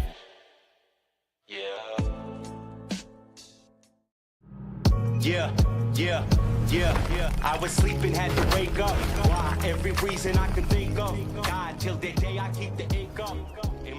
What's up, YouTube? Today, we'll be looking at disturbing TikToks that'll make you question reality. So without further ado, welcome to Adam Strain Reacts. Let's get her done. Creepy facts from the United States you never knew. The last one will blow your mind. Number 1, during the 1800s, grave robbers stole corpses from cemeteries across the U.S. to sell them to medical schools, leaving countless families to find empty graves. Number 2, in the 1950s, the U.S. Army sprayed bacteria over San Francisco to test biological warfare on its unsuspecting citizens, resulting in several mysterious illnesses and deaths. Number 3, the Donner Party, trapped in the Sierra Nevada mountains in 1846, resorted to cannibalism to survive after weeks of brutal starvation and snowstorms. Number 4, the infamous Winchester Mystery House in California was built by Sarah Winchester, who believed she needed to continuously add rooms to confuse the ghosts of those killed by her family's firearms. Before I say the last one, make sure to hit that follow button to support the channel. Number 5, in 1892, Mercy Brown of Rhode Island was exhumed after her death from tuberculosis because locals thought she was a vampire. Her heart was removed and burned to stop her curse. I wanted you guys to know that Italy used to have a whole bunch of random towers just like this. This is in Bologna, Italy, and they were built around the 12th century, and over time they were just demolished or they collapsed. Only 2 of them actually remain today, and their purpose was just for like a status symbol. People would build them for status,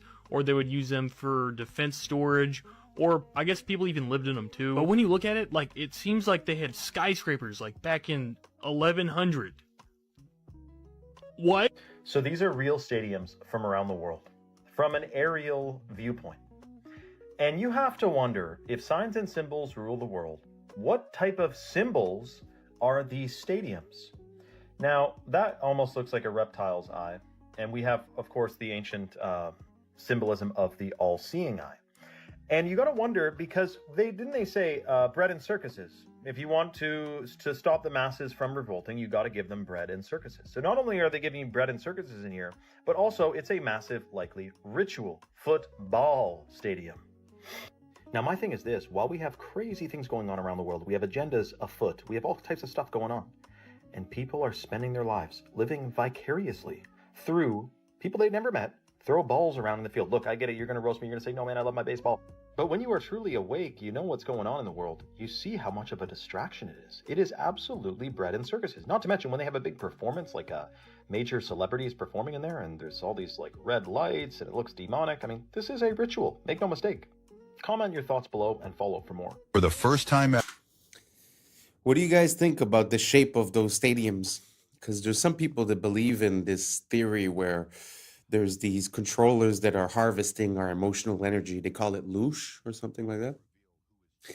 But do you think it's happenstance just because you want to hold a lot of people and you want to have an open sky, so it's completely normal that it ends up looking like an eye? Or do you guys think that there's a symbolism behind that, or a certain shape or certain pattern or certain frequencies that they're harvesting, or a law that they're following? Or do you guys think it's just randomly based and that's just the way it is? Let me know down below. I'd be very curious to know what you guys think about it. Let's keep on rocking. The secrets of the dollar bill have been uncovered. While many videos demonstrate intriguing folds revealing the Twin Towers or highlight small details, no one has fully deciphered the hidden messages that reveal who is truly running our planet and which Anunnaki the dollar references. From the world's leading researcher comes a documentary that will leave you breathless. This is the same researcher who has provided evidence for the location of Atlantis, solved the mysteries of heaven and hell, unveiled the real father of Jesus, identified Yahweh, decoded the mark of the beast, and explained the firmament, among many other discoveries. This new documentary will finally answer the question of who is running our planet. Stay tuned for its release. In the meantime, you can explore over 1,000 videos at ourtruehistory.co.uk. They stopped building castles like this because of this. This right here is a medieval cannon. Now, it took a long time before they actually made stuff that was good enough to knock down walls, but it definitely caused quite a bit of problems. And once the cannons started getting bigger and more powerful, that's really when you started seeing a lot of changes coming to castles. This right here is a gigantic cannon created by the Ottomans during the siege of Constantinople. These knocked down those walls. Now, constantly in warfare, they're adapting, they're changing things up. So this is an adapted castle that as cannons started getting better, they built it so it was rounder and it's angled so that the cannonball wouldn't get a direct hit, but instead would skim off to the side. But cannon technology kept getting better, and so then they started building these star forts, which are super thick, as well as multiple layers of defenses. So you can never get close enough to the walls to really be doing a lot of damage. And a big part of this as well is by building up earthworks on the sides before it even reaches the actual fortress itself. So you got a double wall. And so this is a hill that's sloped up, and then there's just a little tiny bit of the castle that'll stick up above it, a little bit of the fort, and then they can fire their cannons, but it's really hard for the enemy to actually hit it. And there's a lot of different variations of these star forts. All of them are very cool, but like, look how thick that is. That is a super thick wall, super angled. So it's hard to be able to get a good cannon shot. And then plus, there's also defending fields of fire, so that it's harder for people to get up there. Yo, I got some. Well, first of all, he's mentioning star forts as if they were nothing. The star forts that he was showing were in the United States. The United States has like 300 years, so the fact they have so many star forts, he just glazed over that. And to be honest with you, I kind of have a hard time visualizing our idea of what a cannon is. Like, I understand the idea of having a tube and having explosives at the bottom of the tube, having an explosion sort of canalized, in one direction and have the ball go. I understand more or less what they're saying, but with the weight of those balls, I don't know. I have a hard time seeing how that would work. I don't think I've seen a real cannon today, like functional. So I don't know. That whole story was kind of weird. He just explained away the star forts because of the cannons. But again, the cannons, I'm not convinced. So if you guys have any proof, any videos, any links, anything down below, please write it. Please give me some info or send me a direct message. I'm very interested in this topic. First of all, the star forts, but also the cannons. It's something that I've been looking into for quite a while. So if you got something for me, please help me out and let me know what you think down below. And let's keep on rocking. Bone-chilling videos to share with you guys about Yellowstone. But answer me this. Is Yellowstone supposed to look like this right now, y'all? All this geothermal activity? Is it supposed to look like this, y'all? You're going to want to turn the volume up for this over here. Now, there's this guy posting clips around Yellowstone of the ground literally groaning, y'all. Like giant marching ants are underground like they're coming up, y'all. Check this out.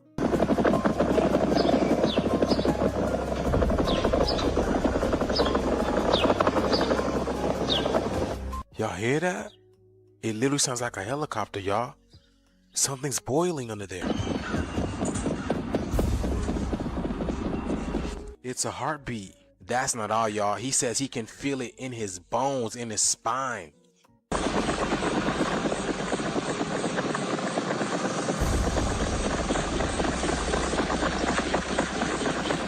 It sounds like the animals are running. And just to prove to you that it's gotten more intense over time, he puts a water bottle on the grass and this thing is jumping around like it's at a kid and play party. That's crazy, y'all. Listen.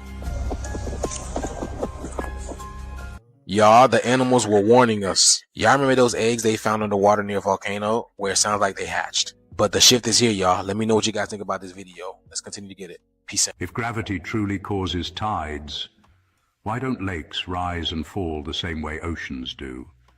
Think about it. We're told gravity can pull billions of tons of seawater back and forth every single day. Shouldn't that same invisible force tug at the calm surface of your local lake too? Scientists say oceans move because they have more mass. Fair enough. But how does the moon somehow know where the ocean ends and the lake begins? Imagine a time-lapse of Earth under the moon's slow drift, its light washing over mountains, valleys, rivers, and still lakes alike.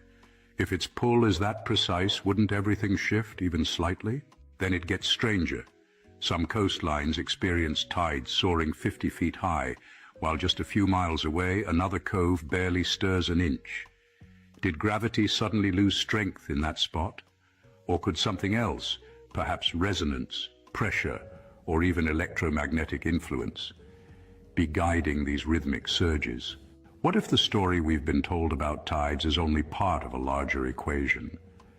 Maybe the oceans don't move because of gravity alone, but because they're part of a system tuned to forces we still don't fully grasp. So next time you see a silent lake under the same glowing moon, take a moment. Don't argue, just wonder. If gravity moves the seas, why does this water remain untouched? because maybe the real tide isn't just in the oceans. Maybe it's in the questions we've forgotten to ask. This video is for entertainment purposes. I know it's kind of hard to put any kind of doubt to these foundational beliefs that we have, such as gravity. But really, when you think about it, the source of proof for for gravity is either the middle of the earth, which is a place that we've never been. We've never been more than 12 kilometers below the earth. I think it was a Russian boring project, and they were stuck for a year at 12 kilometers, and they couldn't get through. So we've never been to the middle. And the other way that they prove gravity is through gravitational waves that are detected from two black holes billions of light years away, billions of years ago. Two black holes collide into each other and created gravitational waves that we can now detect through our advanced technology. So what I'm trying to say is that most things are obvious, and you could feel an intuition on where they come from, their purpose, and what they mean. But when they try to explain to you what is here through something that you can't see, I don't know if you understand what I'm saying. Like it's either so far away or it's in the center where we've never been. So for me, that causes a conflict.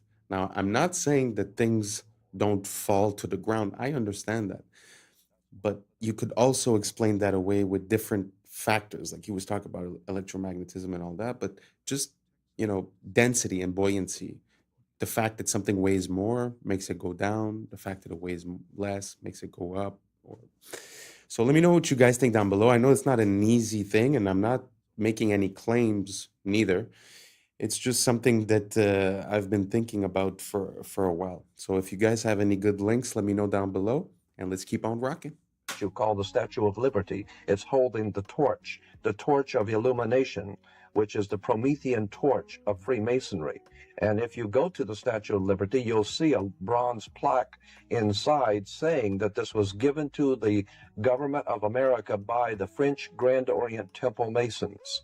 And it is a symbol of Grand Orient Freemasonry in America, the holder of the light. And that's exactly the same torch that is carried during the Olympics. It is the torch of Prometheus. It's not the torch of freedom. No, it's not the torch of freedom. Of the illumination. I wanted to add also that on the back of the Liberty dime, on the back of the old dime in America, there was the fasci, which you look in the encyclopedia or dictionary, you look at the word fascism, you'll see that the symbol for world fascism was a bundle of sticks, a bundle of rods with a hatchet head. That was on the back of the Well, you see that dime. on each side of the speaker's podium at Congress. Oh, absolutely. So they And have the fasci on each side. Absolutely, and it's also the symbol for the United States Senate is the fasci. But the point I want to make is that was on the old dime. Now on the new dimes, you will see it has been transplanted a torch instead of the old fasci, because fascism was used at one time to prepare the world for the New World Order. Now the New World Order is in place. That's why on the dollar bill it says Novus Ordo Seclorum is New Order of the World. We have an aura around our body, and it protects us from... Every human body is surrounded by an energy field. These magnetic fields are something you don't pay much attention to, but the truth is that the entire survival of the individual depends on maintaining the integrity of this energy flow. Now, the moment we break the spiritual rules, we damage that magnetic flow. We have to observe the laws of nature, and if we don't, the magnetic field fails.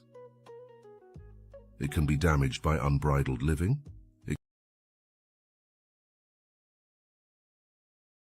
It's all kinds of things, but if this field is damaged, it reacts immediately through the health of the individual. You must never allow yourself to develop attitudes that are incompatible with the integrity that nature has bestowed. Magnetic fields are absolutely honest. There is no way to make them dishonest. And if you respect your integrity, you will be full of energy, immune to... Watch the full video on our YouTube channel to understand more.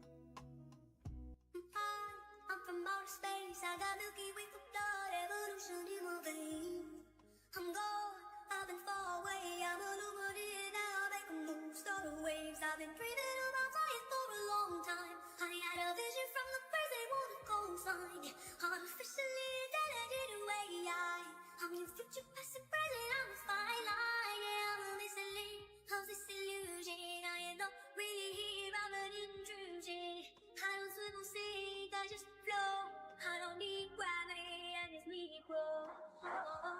When I move, it's in a quick rumble. I will never ever fall, never stumble. And I don't need to be humble. Break down walls like there we go, come. When I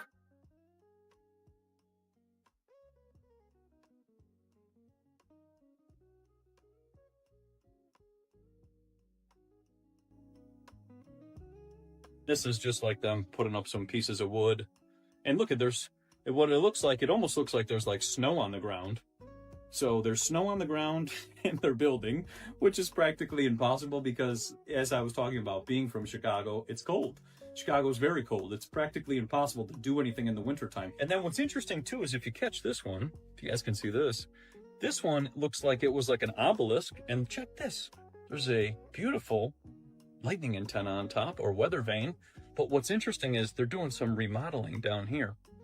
So what it looks like is they're starting to add a couple details to make it look like it's their own, so that when they do this Grand World Fair 1893, the people then will believe the narrative of what they're being told while they're being shipped in and told about this whole entire situation.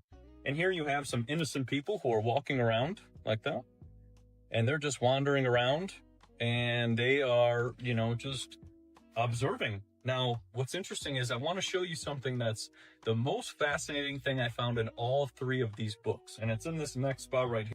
Y'all, have y'all seen this? This canoe trip in Botswana went from peaceful to chaos real quick. These American people thought it was all good and fun vibes until the matriarch of elephants pulled up and told them they were too close to their children, y'all. You see, nature don't play about. Look at this, y'all.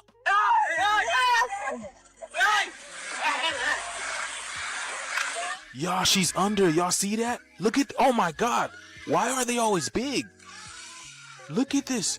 You see, when it comes to nature, the mother energy do not play about her children. She will toss a canoe, stomp the ground, just to let you know, do not come near my tribe. And this is exactly what happened to this woman over here. Boy, she was flipped, tossed aside into the water like a rag doll. Oh my God, y'all see that? So when are we gonna do the same? When are we gonna let these people stop playing with our children? Because this is exactly what they're doing in our schools, y'all. We don't even know what's going on, right? You see, y'all? Nature's very intelligent. It knows not to let these people come close to their youth. Why? Because nature communicates. You don't think the planet keeps a database on what these people have been doing to the planet and that they're able to pick up on? Look at this guy. He's just chilling in this canoe, just recording everything. This shift is here, y'all. When are people gonna learn? You don't mess with the laws of nature. You can't colonize the energy that you can't control. And the elephant is showing y'all who's really boss. And as they walking out, y'all, the shift is here. Y'all see it. They feel it. Let's continue to get it. Peace in. When women would consume, they would have a baby in 4 hours. When they went to go deliver their baby, they would deliver their baby in 4 hours on milk. And he talked all about this and why that stuff is not talked about. And if you're drinking right now and it's helping you with your nausea, that is because you are feeding your beautiful nutrients that are supposed to go into your body. The biggest thing that people don't realize when they go into all these stores and to these restaurants and all of this is everything else. And when you bring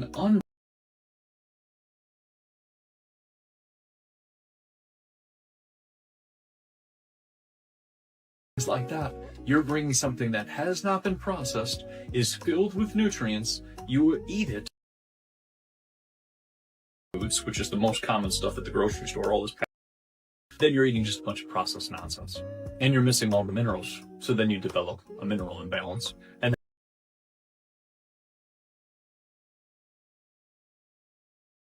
they have no minerals. And then when they introduce superfoods, which we've talked about, dragon into their diet as well, bringing food with nutrients back into their diet. In the UK, they are now demanding your back door for access. So a while ago, there was this whole thing where Apple were trying to defend themselves against the government because the government was saying they wanted access to the back door of our devices to see our data. Apple, of course, is all about protecting our privacy and they don't want third parties looking into us, especially our own government. actually managed to step in and get this whole thing basically dropped.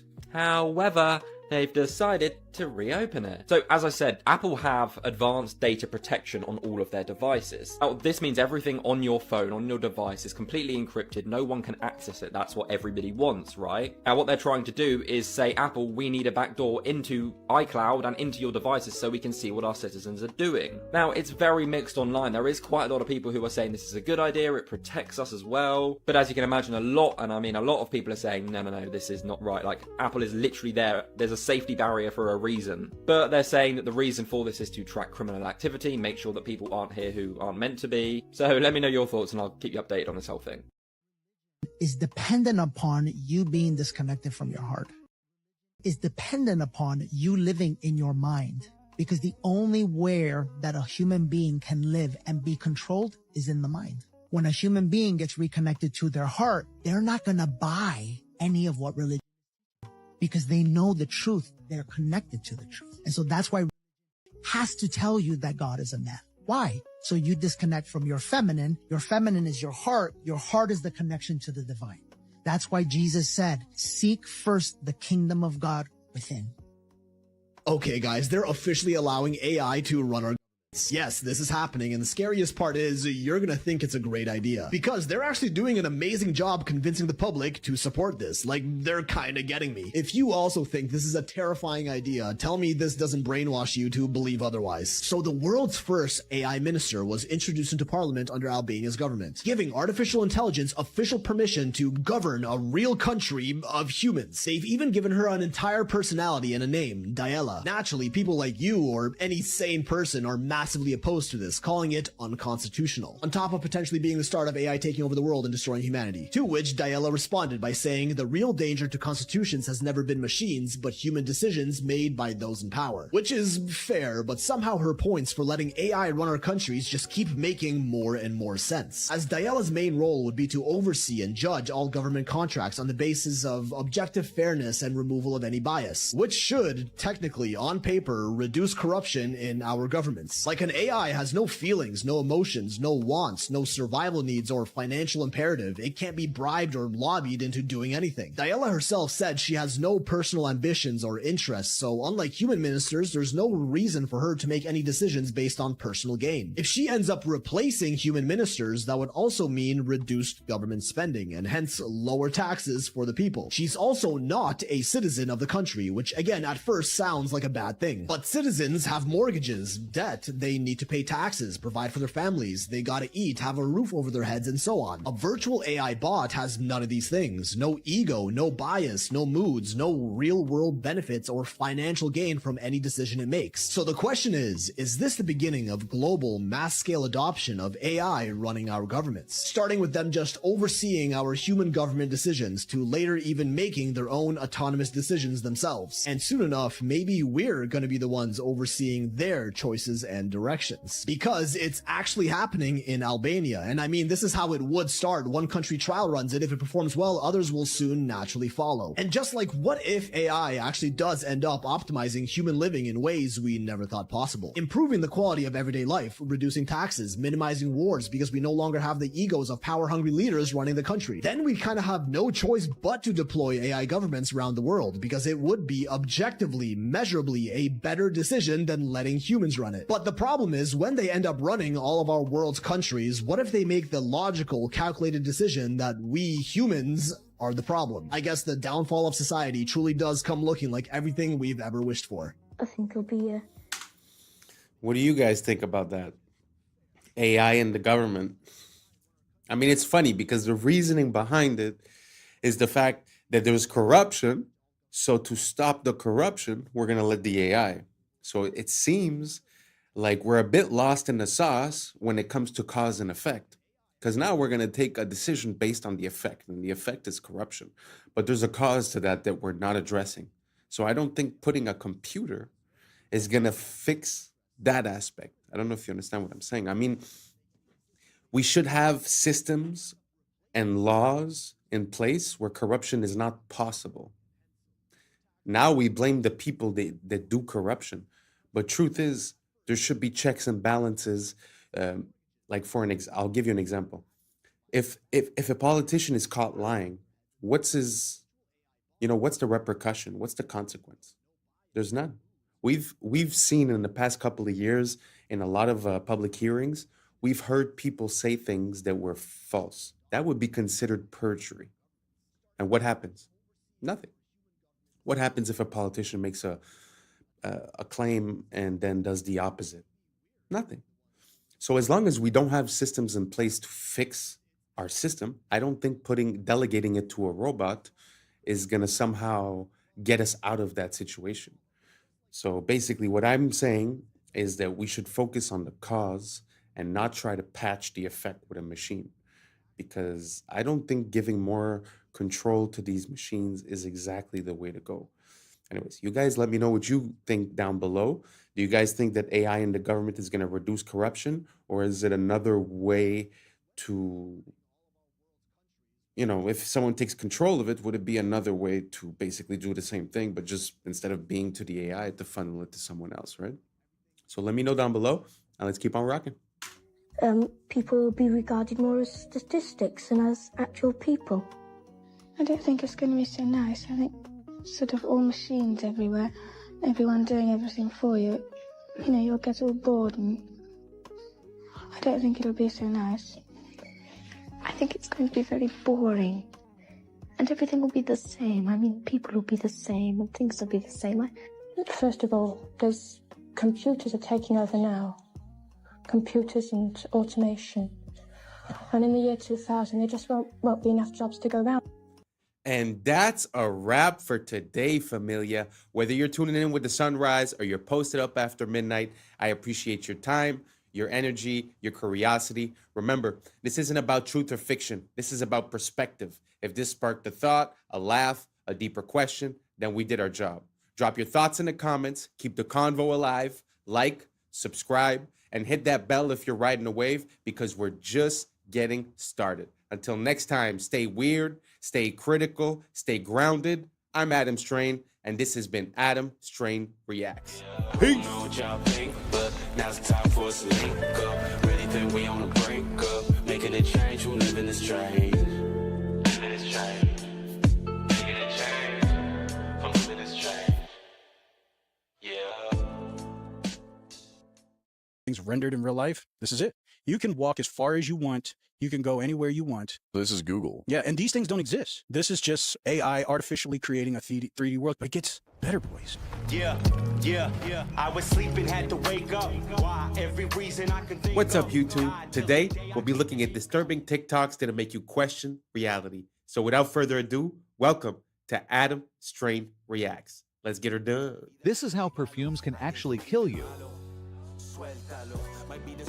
It disrupts the gut microbiome, it disrupts the lungs, affecting your immune system. When you're spraying perfume on a leaf, it dies. I can't even walk into a store anymore. You walk to the perfume aisle and they're spraying in front of you. It's almost like an obstacle course. All of this is so toxic and poisonous for you. They're all endocrine disruptors. Men, your testosterone's getting lower. Find some natural things. Use herbs, spices. What if we're already at double simulation? This week, Google Gemini 3 shows us Inception. Nothing beats a Jet2 holiday. And right now, you can save £50 per person. That's £200 off for a family of 4. So this person was just watching somebody else watching a Jet2 holiday. But it gets better, boys. It gets better. And so this is a rendering. And this is all just by a text prompt. But they're just out there walking in real life now. And this is all rendered live. You know, the simulation theory, how everything's rendered in real life. This is it. You can walk as far as you want.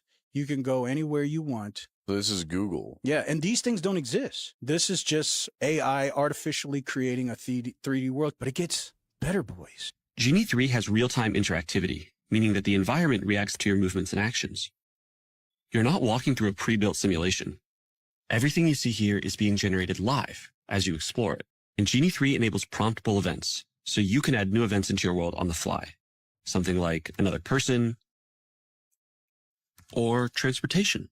Live. Oh, you just type it in and it shows up. Or even something totally unexpected. You can generate worlds with distinct geographies, historical settings, fictional environments, and even other characters. Worlds can help with embodied research, training robotic agents before working in the real world, We're excited to see how Genie 3's world simulation. Well, I mean, in my mind, that's a game changer intensely. Because imagine if what you render, you could interact with it and that it auto generates. That means you could sort of live in, like your GTA type of map, right? So you live within that map because I always had a hard time to understand how they would get everyone into the metaverse. Basically, because the whole shift, like if you look at the investments towards Facebook and all that, was put towards the metaverse quite a while ago, and I had a hard time to imagine how they could get us all to go live in the simulated reality because we're already sharing a space in this world, right? But this little advancement makes me see the whole potential of it because while you could live in a Lord of the Rings type of universe, GTA map, or someone lives actually in the GTA map, or someone else lives in Thailand or whatever, it could be anywhere.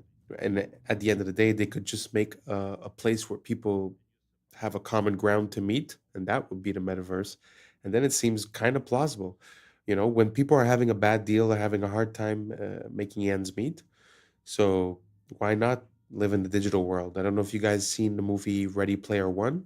I think that's sort of like a prototype of the idea that's going to be rendered.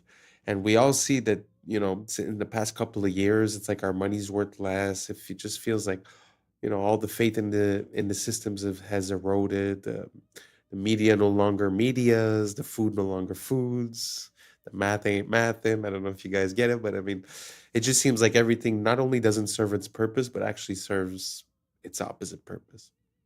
So, anyways, all that to say that this invention is pretty breathtaking.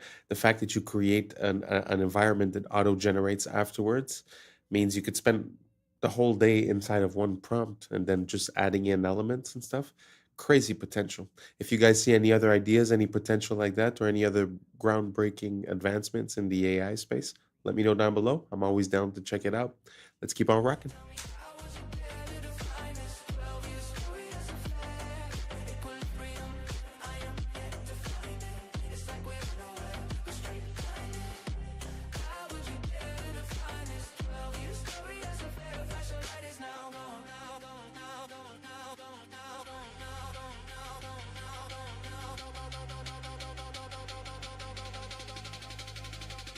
Maybe that's the point, to let it run free.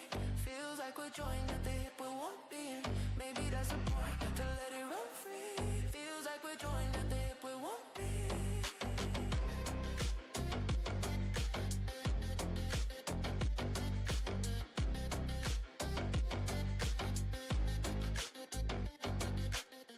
Check out this chimpanzee absolutely smash this memory test. This memory test is set to the hardest setting, and most humans would fail it.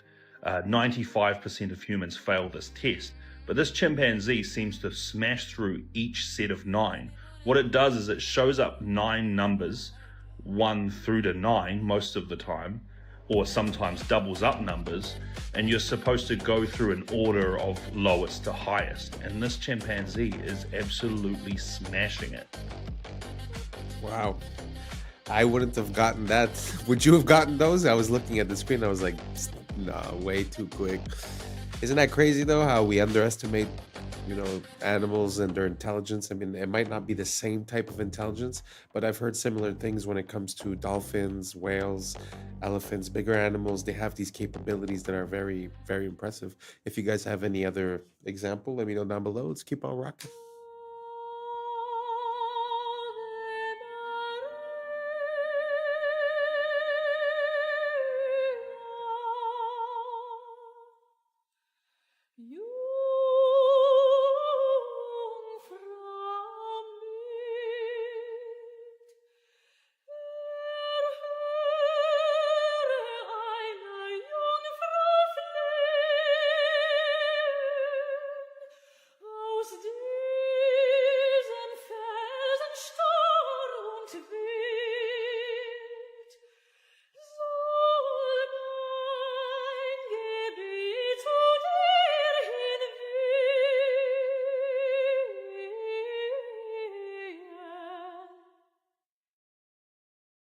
This is the deepest hole humans ever drilled, and no, it didn't stop because of creepy screams from hell stories.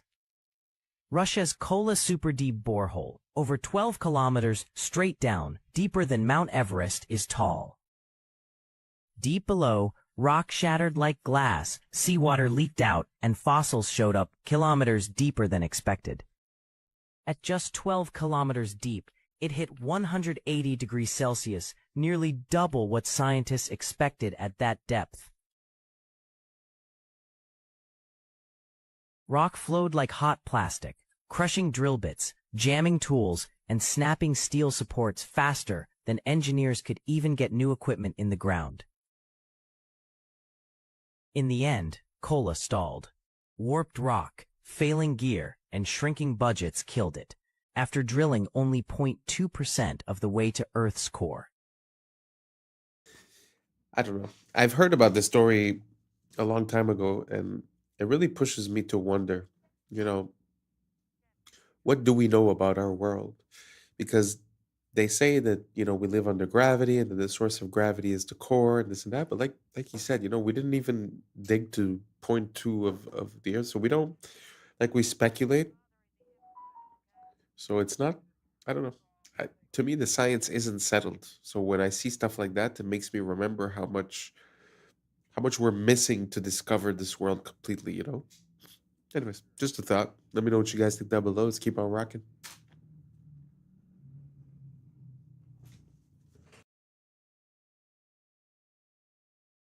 Chat, picture up, Templars.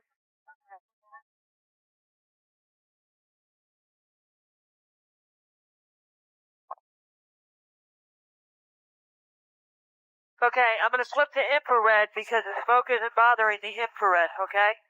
We want to just back off, take a look at the impact area, see what areas are hot on either side. The sacred cubit was found in the pyramid at Giza, the Great Pyramid, and it's found as a unit of measure and a yardstick in many areas of the ancient world. But this particular measurement was carved in stone just above the entrance to the king's chamber. The rings made in this cubit length have a natural resonant frequency of 144 megahertz, which is a harmonic of light speed. It's a harmonic of 6 times gravity. It's a harmonic of the mass at the center of a light field. And in recent years, we've discovered that it is also a measurement of a wavelength in the standing gravity wave of the planet. The reason why we call traders turncoats is because mercenaries used to wear military coats with reversible linings that matched the color of the enemy's coat. So if they were losing, they could just turn it inside out and switch sides. And we call awards trophies because Greek soldiers used to raise the enemy's armor up on a wooden pole called a tropaion when they won a battle. And modern trophies still follow a very similar silhouette and design. The Emmy was originally called the Emmy Award after the imaging tube inside of old school TV cameras. But since the award had a very feminine design to it, people started calling it Emmy instead. The word groovy comes from the way that record players are designed so that the music plays smoothly if the needle runs along the grooves of the disc. So if the music was good, it was groovy. And lefties are called southpaws because baseball fields are designed so that the batters are facing towards the east to keep the sun out of their eyes during the afternoon, and the pitchers are facing west with their left arm pointing south. So a lefty would be a southpaw. We call them motels because they're hotels that are designed around car travel. They'll have rooms that directly face the parking lot and a roadside location. So it's a combination of the words motor and hotel. And a word that's formed by combining two words like motel is called a portmanteau, and we call it that because a portmanteau is a piece of luggage that splits open into 2 equal compartments. Okay, so this is either Pakistan or India, one of you guys will know, a river of trash. Some of these rivers, by the way, are biologically dead, like not even an organism is alive in it because of all the chemicals, not just obviously the plastic. This guy, who I'll tag and mention, goes and cleans it up. Like, we're talking, he goes to their country, cleans up their rivers. This is while we ban plastic straws, by the way. This is the guy, Alexei Sabrinsky. I'll tell you all about it. But here's the shocking part. We talk all about philanthropy. You have the Rockefeller Foundation partnering with Mr. Beast. You have the owner of Microsoft. Philanthropists. Woo! Here's some philanthropy for you. Bring back hemp plastic. And side note, dismantle Monsanto and the corporations that are trying to control the world food supply and release the free energy patents. Otherwise, everything else is fake. I don't care what philanthropy they think they're doing until they release the free energy patents and the technologies they're hiding from us and start actually using hemp plastic. It literally is a few policies away. If I was in control, man, slickety split, we'd have policies out the yin yang, clean water, clean food, clean healthy, no microplastics, no toxins. But seemingly, there's an intentional plan to do the opposite of that. I'm not smarter than Rockefeller. I mean, of course, they know these things. It's part of the plan. Let me know your thoughts in the comments below and follow for more. Shout out to this freaking legend cleaning up freaking dirty river water. Wow. Props to him for doing something for nature and for the earth and something that he's passionate about. But it does make me think when he talks about the hemp, it makes me think of the first cars that were created. From what I understand, the first cars that were created, they were made out of hemp as well. And they were basically, hemp has always been a part of our society. From what I gather, even ancient seafaring civilizations, the reason why they were able to do that is because they have the rope to hold the sails and all that stuff. And supposedly those ropes were made out of hemp. So from what I understand, also hemp is per time, it's the fastest growing, one of the fastest growing things that you can make. The seeds are good for food. Like you said, you can make plastic, you can make oils, you can make all kinds of stuff based on something more natural. So yeah, very interesting that he was talking about that. I haven't heard anyone talk about hemp in quite a while. Used to be a big thing back in the days, but now don't really hear much about it. You guys know about hemp? You guys know about the potential of hemp? Did you know that the first car was made out of hemp? Could also run on other things than gasoline? Let me know down below, and let's keep on rocking. Charlie Kirk say to us today? I'm fine because my soul is secure in Christ. La voix d'un homme remplacé par un programme dans une église. On se croirait dans un film dystopique. A computer can take what really mattered to a man. Le plan est sous nos yeux, remplacer l'humain par la machine. C'est ça le vrai turning point. Kirk est exfiltré et on le remplace par une IA. It's a promotion. Même discours chez Melania. It is our duty to treat AI as we would our own children. Et Trump s'est réuni avec les 33 acteurs clés de la Silicon Valley AI is going to change everything. pour avancer l'agenda transhumaniste. Build out data centers and infrastructure to... Le 33, c'est la signature des rituels de transformation. C'est pour ça qu'il revient tout le temps. Et l'épisode 330 de South Park fait référence à Kirk, avant le tir. What is a woman? What is a woman? L'émotion divise et on pousse des lois contre la haine. With hate speech, we will target you. Woke contre MAGA, clivage Est-Ouest. L'issue, c'est toujours plus de surveillance. Il polarise la masse dans tous les contextes. Russie-Ukraine, Gaza-Hamas, Epstein, Clinton, Covid. Tout ce qui est mainstream est encodé. Ils avancent ensemble, comme Candace Owens l'affirme. I'm one of the Masons of Turning Point USA. Donc posez-vous cette question. Si les gouvernements étaient vraiment en conflit, pourquoi ils convergeraient tous vers le même futur? $7,000 per post. I know I've seen that happen a lot with you, Emily, and you're also at that meeting with influencers. So what's the reality of the situation? I'll speak on behalf of myself, and honestly, on behalf of... They target influencers who agree with the cause and then recruit us for meetings like what you saw with Vivi for messaging. With that being said, I can safely say any influencer. With all due respect, I don't think it's completely accurate to say that influencers aren't getting paid, because let me tell you, they offer that money to me, and I sent you that exact email, and let me pull it up. The Consulate General, okay, wrote me an email offering to pay me to go.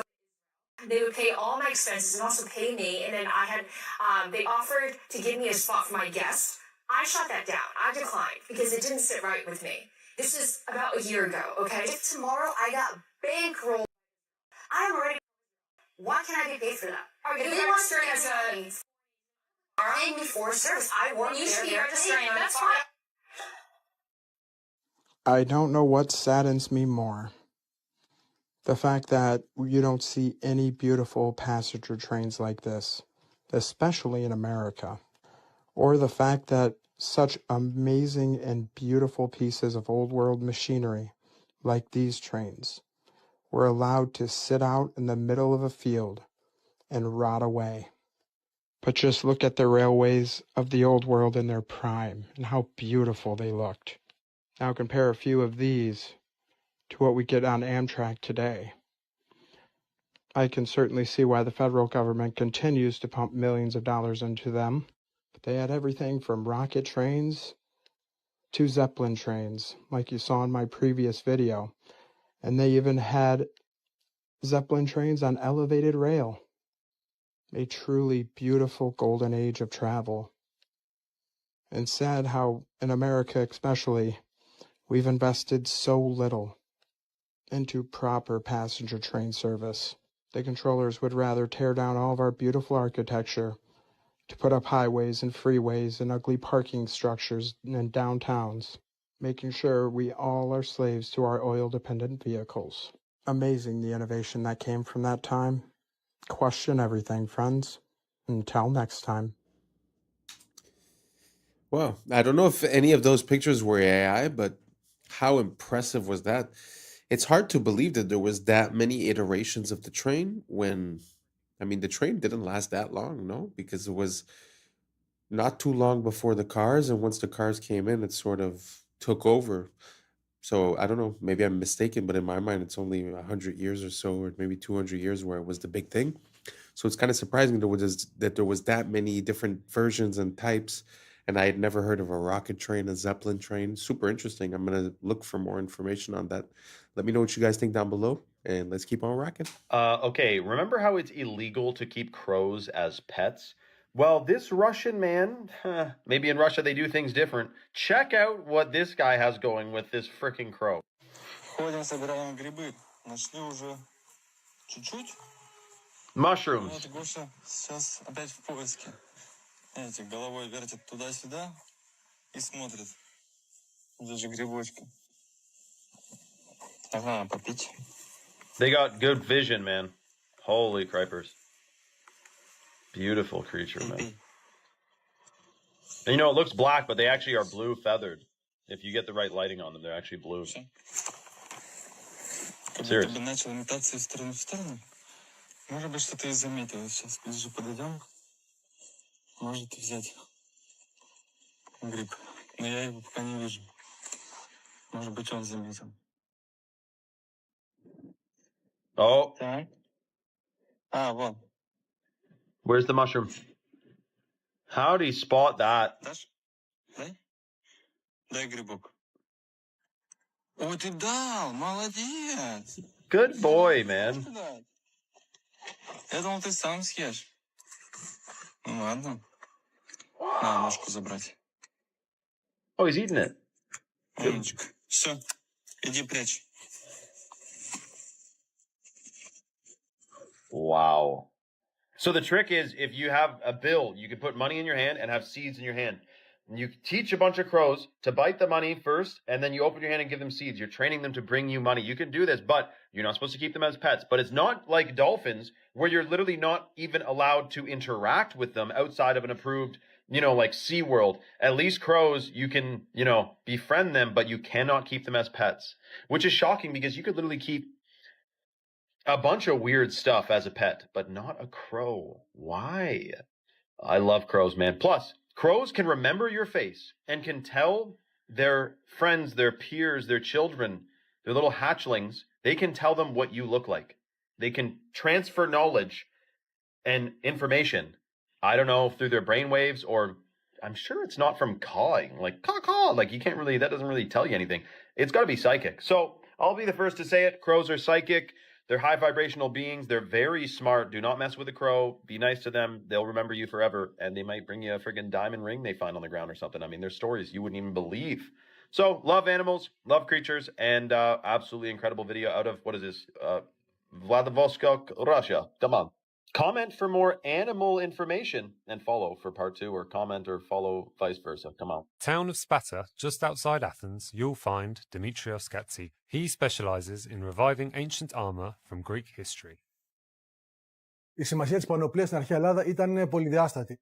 Από τη μία έπρεπε να κατασκευαστεί με τέτοιο τρόπο ώστε να προστάτευε τον οκλήτη από θανάσιμα χτυπήματα, αλλά ταυτόχρονα και να τρόμαζε και τον αντίπαλο. Έτσι ώστε να απέφευγε, αν ήταν δυνατόν, ακόμα και την σύγκρουση.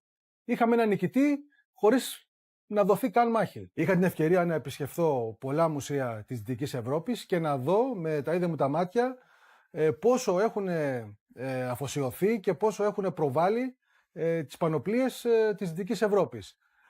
Μέσα μου γεννήθηκε το ερώτημα γιατί εγώ στην Ελλάδα σε κανένα μουσείο δεν έχω δει μία μεσαιωνική ελληνική πανοπλία. Αυτό το ερώτημα έγινε αιμονή και όλη μου η ζωή αφοσιώθηκε στην απάντηση αυτού του ερωτήματος. Η αρματοπία είναι μια τέχνη πάρα πολύ ενδιαφέρουσα, καταρχάς γιατί δεν υπάρχει δάσκαλος, δεν υπάρχει προηγούμενο. Πρέπει να τα ανακαλύψεις όλα μόνος σου και αυτό είναι πάρα πολύ συναρπαστικό. Ανακαλύπτεις έναν κόσμο, μια τέχνη η οποία είχε εξαλειφθεί από την Ελλάδα για τουλάχιστον 6-7 αιώνες.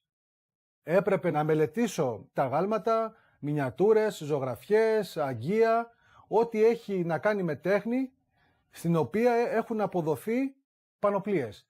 Όσον αφορά την ιστορική πιστότητα των έργων μου, όταν αυτά βασίζονται σε ατόφια αρχαιολογικά ευρήματα, είναι πάρα πολύ ψηλή. Στις περιπτώσεις που τα υπάρχοντα αρχαιολογικά ευρήματα δεν είναι επαρκείς, τότε χρησιμοποιώ τις δικές μου γνώσεις και τη δική μου εμπειρία, έτσι ώστε να μπορέσω να καλύψω αυτά τα κενά. Το πρώτο στάδιο είναι η σχεδίασή της. Και σε δεύτερο στάδιο είναι η υλοποίησή της με μέταλλα και με δέρματα.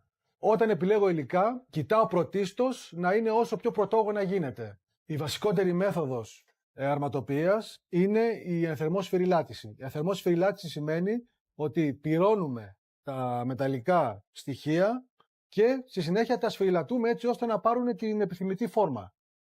Επιπροσθέτως, υπάρχουν και κάποιες βασικές τεχνικές οι οποίες αφορούν το κόψιμο δερμάτων, τη δημιουργία αλυσοπλέγματος, την επικόλληση μεταλλικών στοιχείων επάνω σε δέρματα με τη βοήθεια πριτσινιών κτλ. Το τελευταίο στάδιο, από τη στιγμή που έχω κατασκευάσει όλα τα επιμέρους στοιχεία μιας πανοπλίας, είναι η συναρμολόγησή τους. Μία από τις μεγαλύτερες ικανοποιήσεις ενός καλλιτέχνη είναι να βλέπει τις εκφράσεις θαυμασμού στα πρόσωπα των επισκεπτών. Σε κάθε ιστορική περίοδο της ελληνικής ιστορίας υπάρχουν και διαφορετικές πανοπλίες. Κατά τη μικηναϊκή περίοδο οι πανοπλίες είναι τερατόμορφες, είναι τρομακτικές, προκαλούν δέος και τρόμο στον αντίπαλο. Κατά την κλασική, αρχαϊκή και κλασική περίοδο οι πανοπλίες μοιάζουν πάρα πολύ με το ελληνικό άγαλμα. Είναι καλέσθητες, είναι λίες, είναι λαμπερές και είναι όμορφες.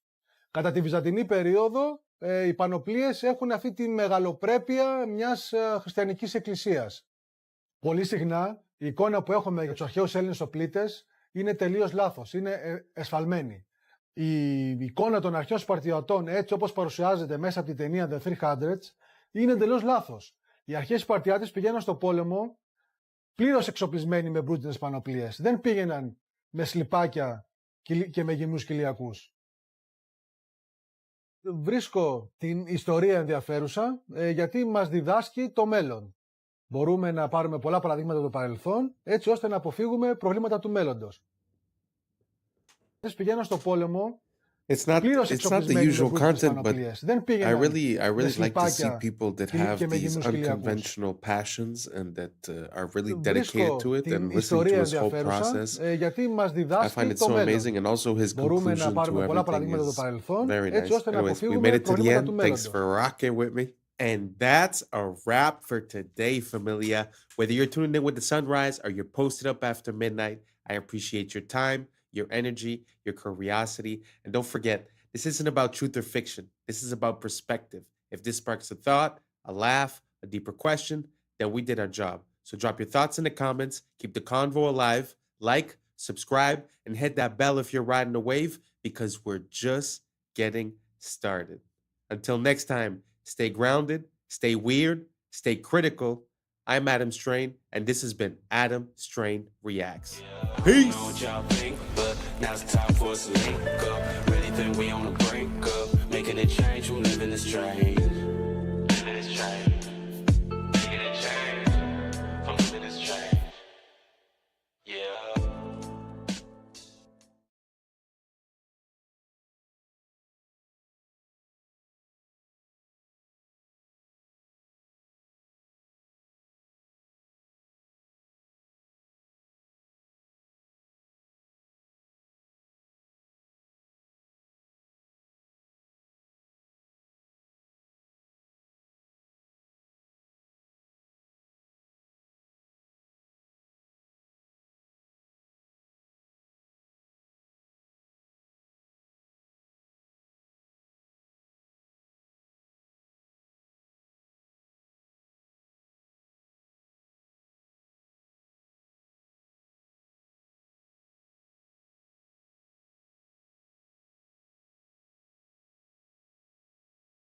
And I say, oh, I sound like I have a slur.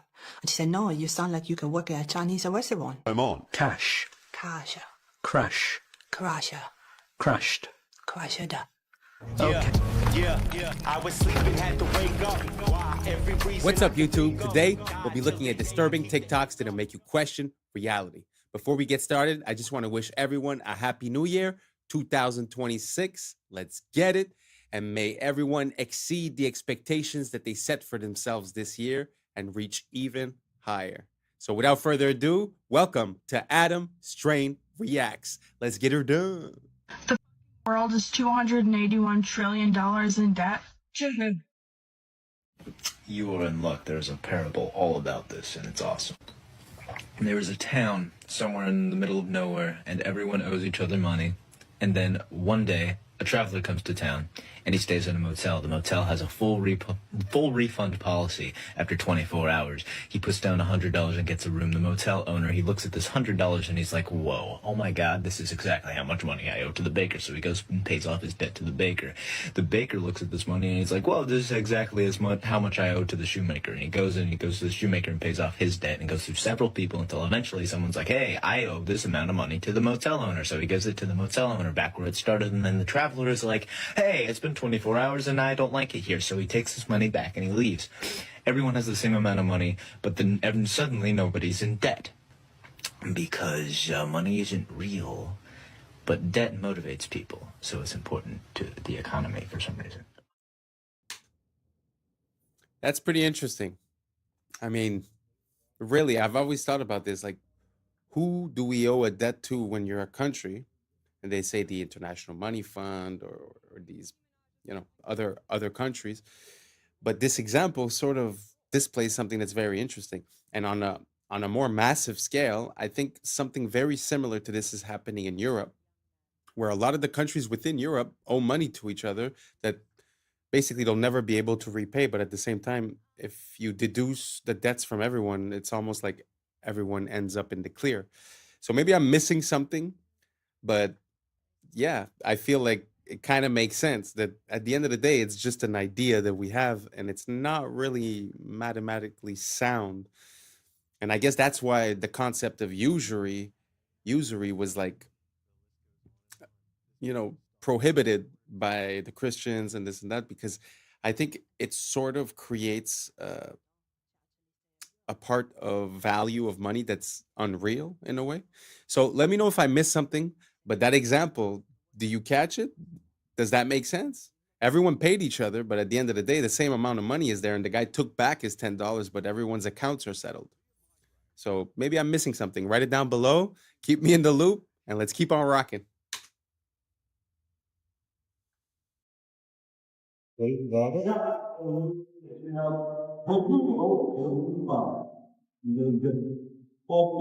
Gosh.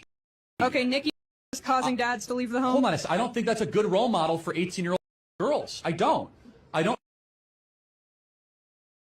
what do you think about for young men? For young men. And for young men, don't be new scum.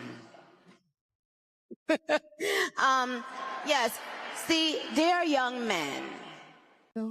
Are you?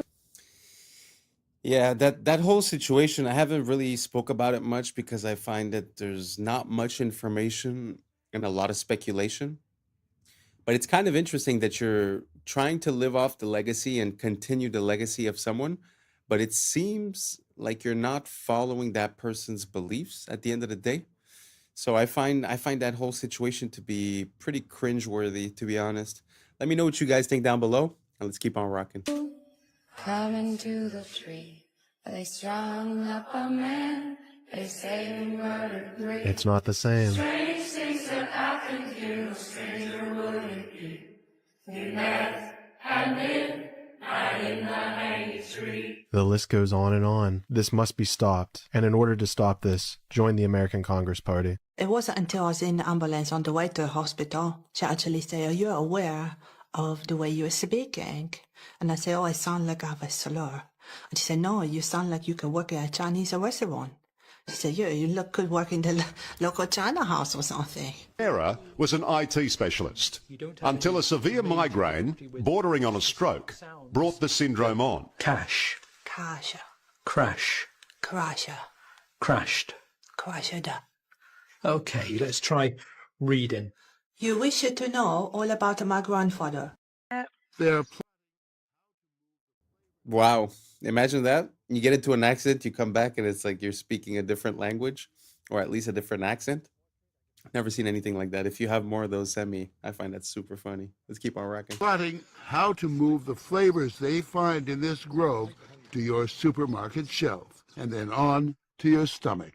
I can see it in a sports drink. I can see it in a water, flavored water.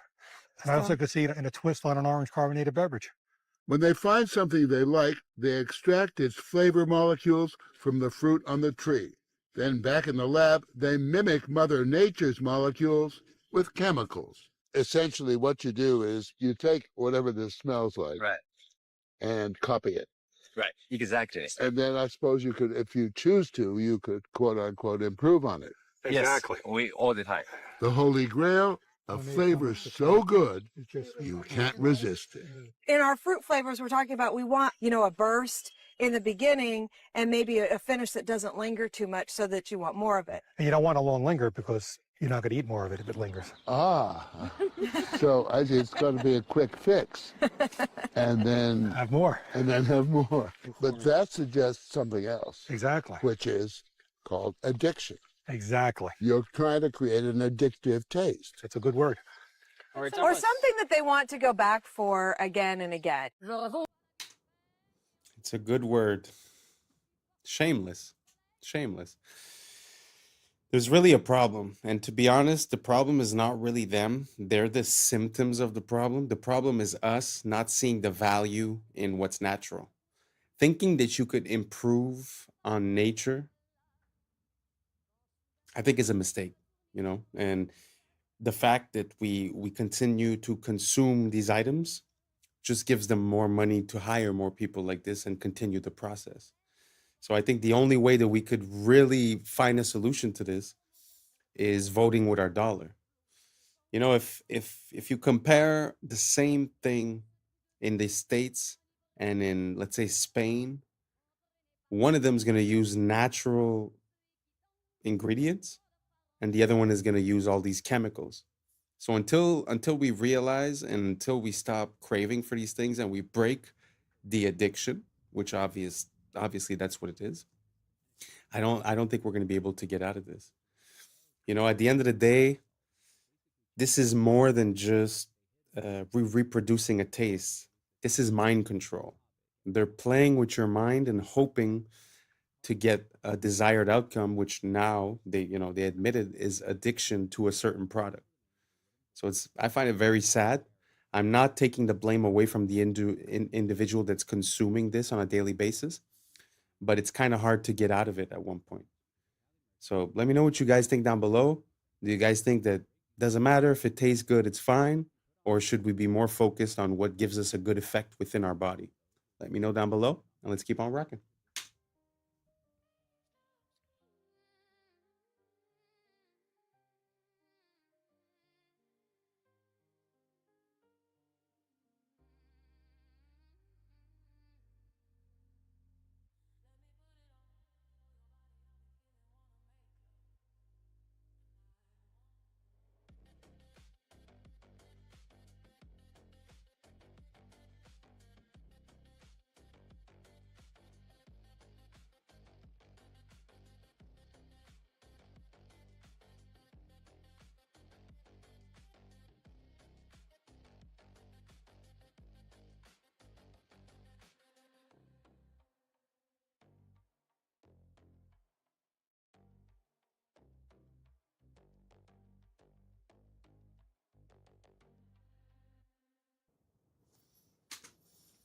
Wow.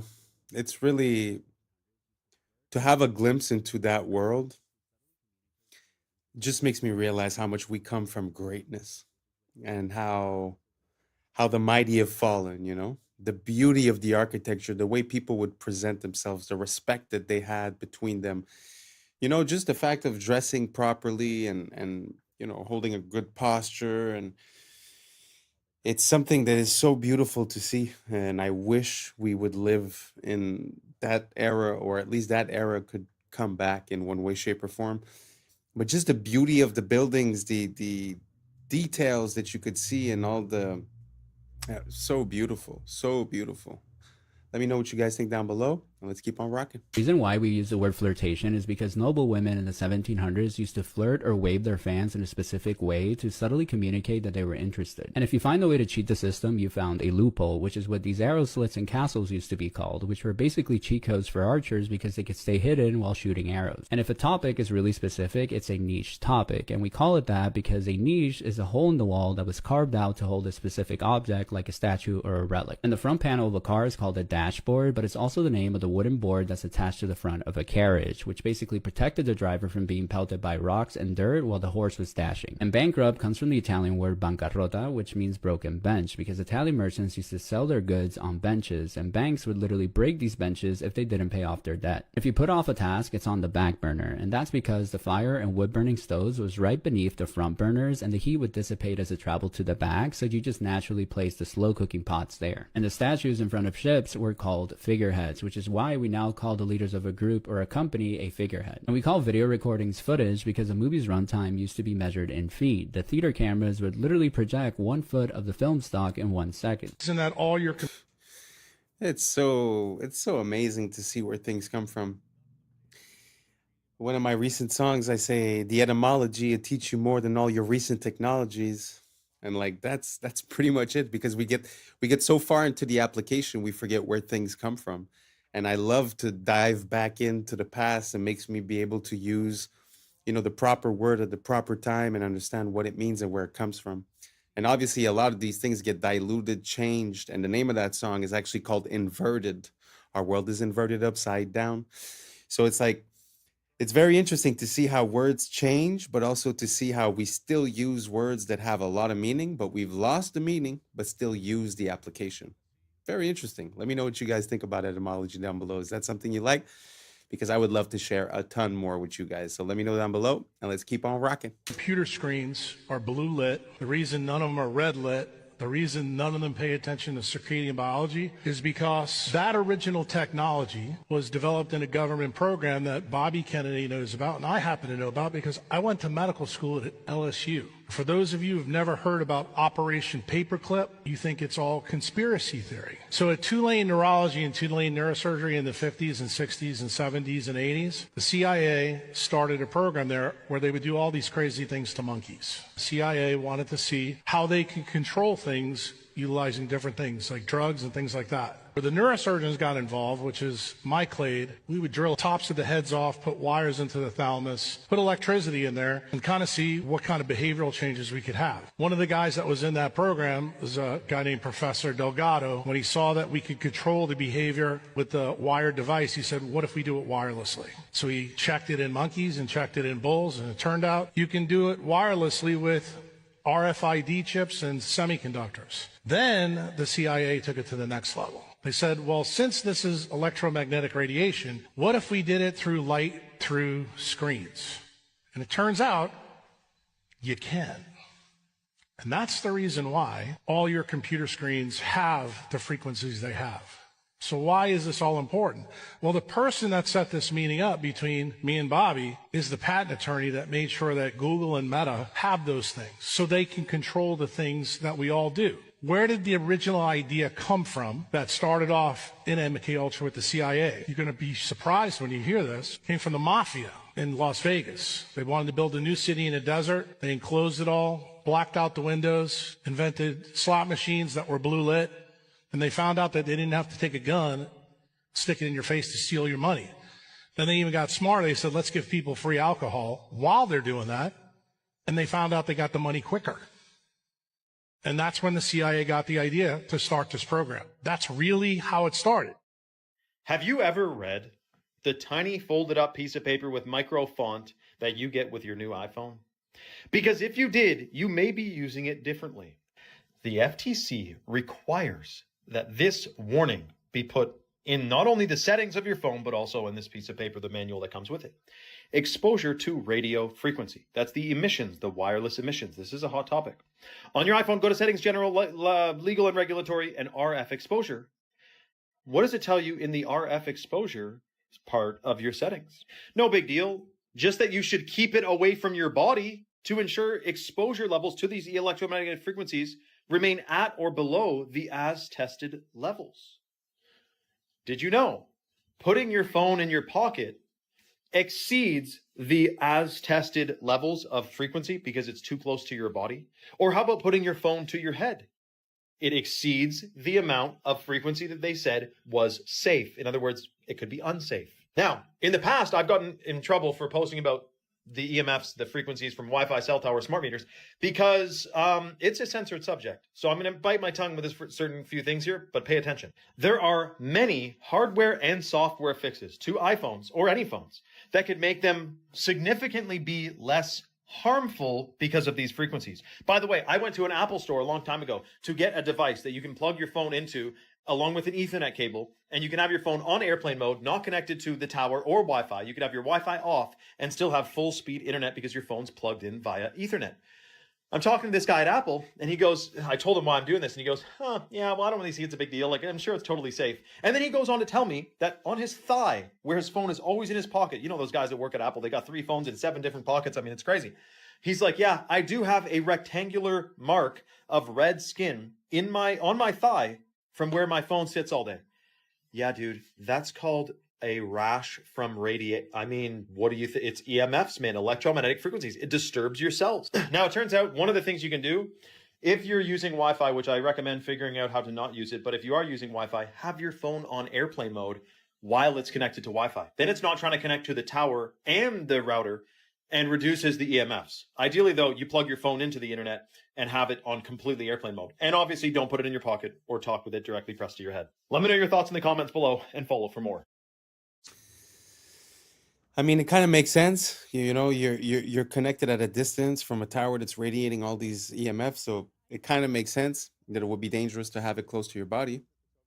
But it makes me think about the older technology. You see, back in the days, we used to use the cord phone, right? And the cord phone, when you think about it, it was plugged into the wall, but it wasn't even plugged with electricity. So I'm pretty sure that the radiation or EMFs that would have been radiated by that are probably 1,000, if not 1,000,000 times less strong. So a lot of time, you know, we change our technology for accessibility, but we either reduce in quality or we increase in toxicity. I think we're a bit lost, you know? And I was thinking about that recently. Like, if I were to build a house today, I wouldn't want it to be wireless. I would want wires everywhere inside of the walls so that anywhere I go, I plug myself in. Why would I want all the information? Like, let's say you're watching a video on your phone.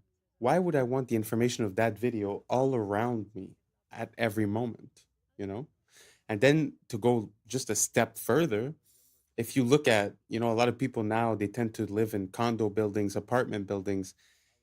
You ever look, when you look for a Wi-Fi inside of one of those buildings, you're exposed to at least 50 of them at the same time. Can you imagine the multiplication and how dangerous that could be?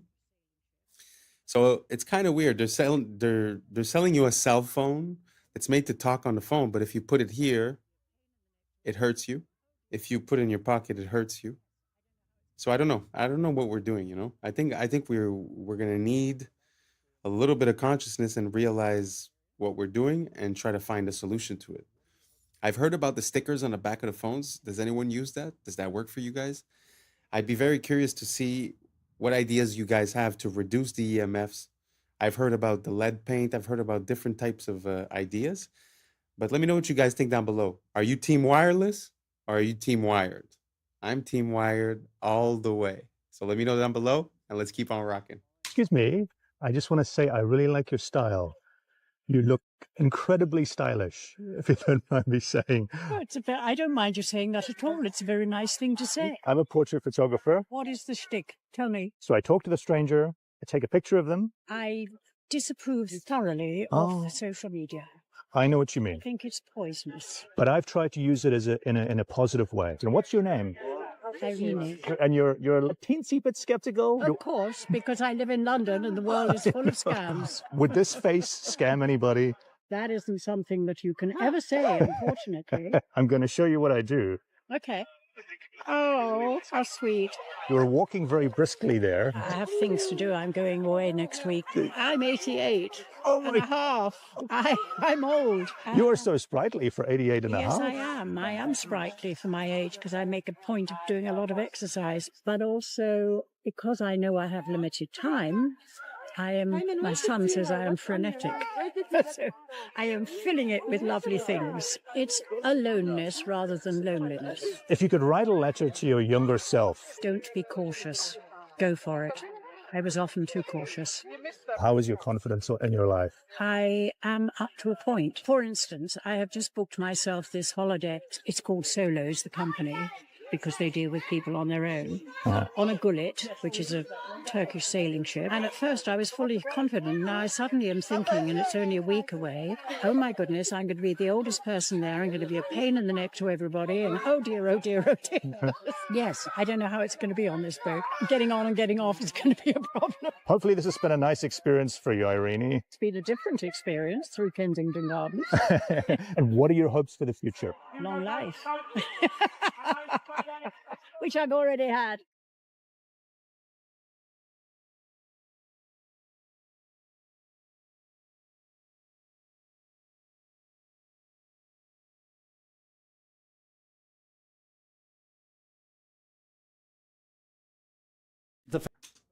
Wow.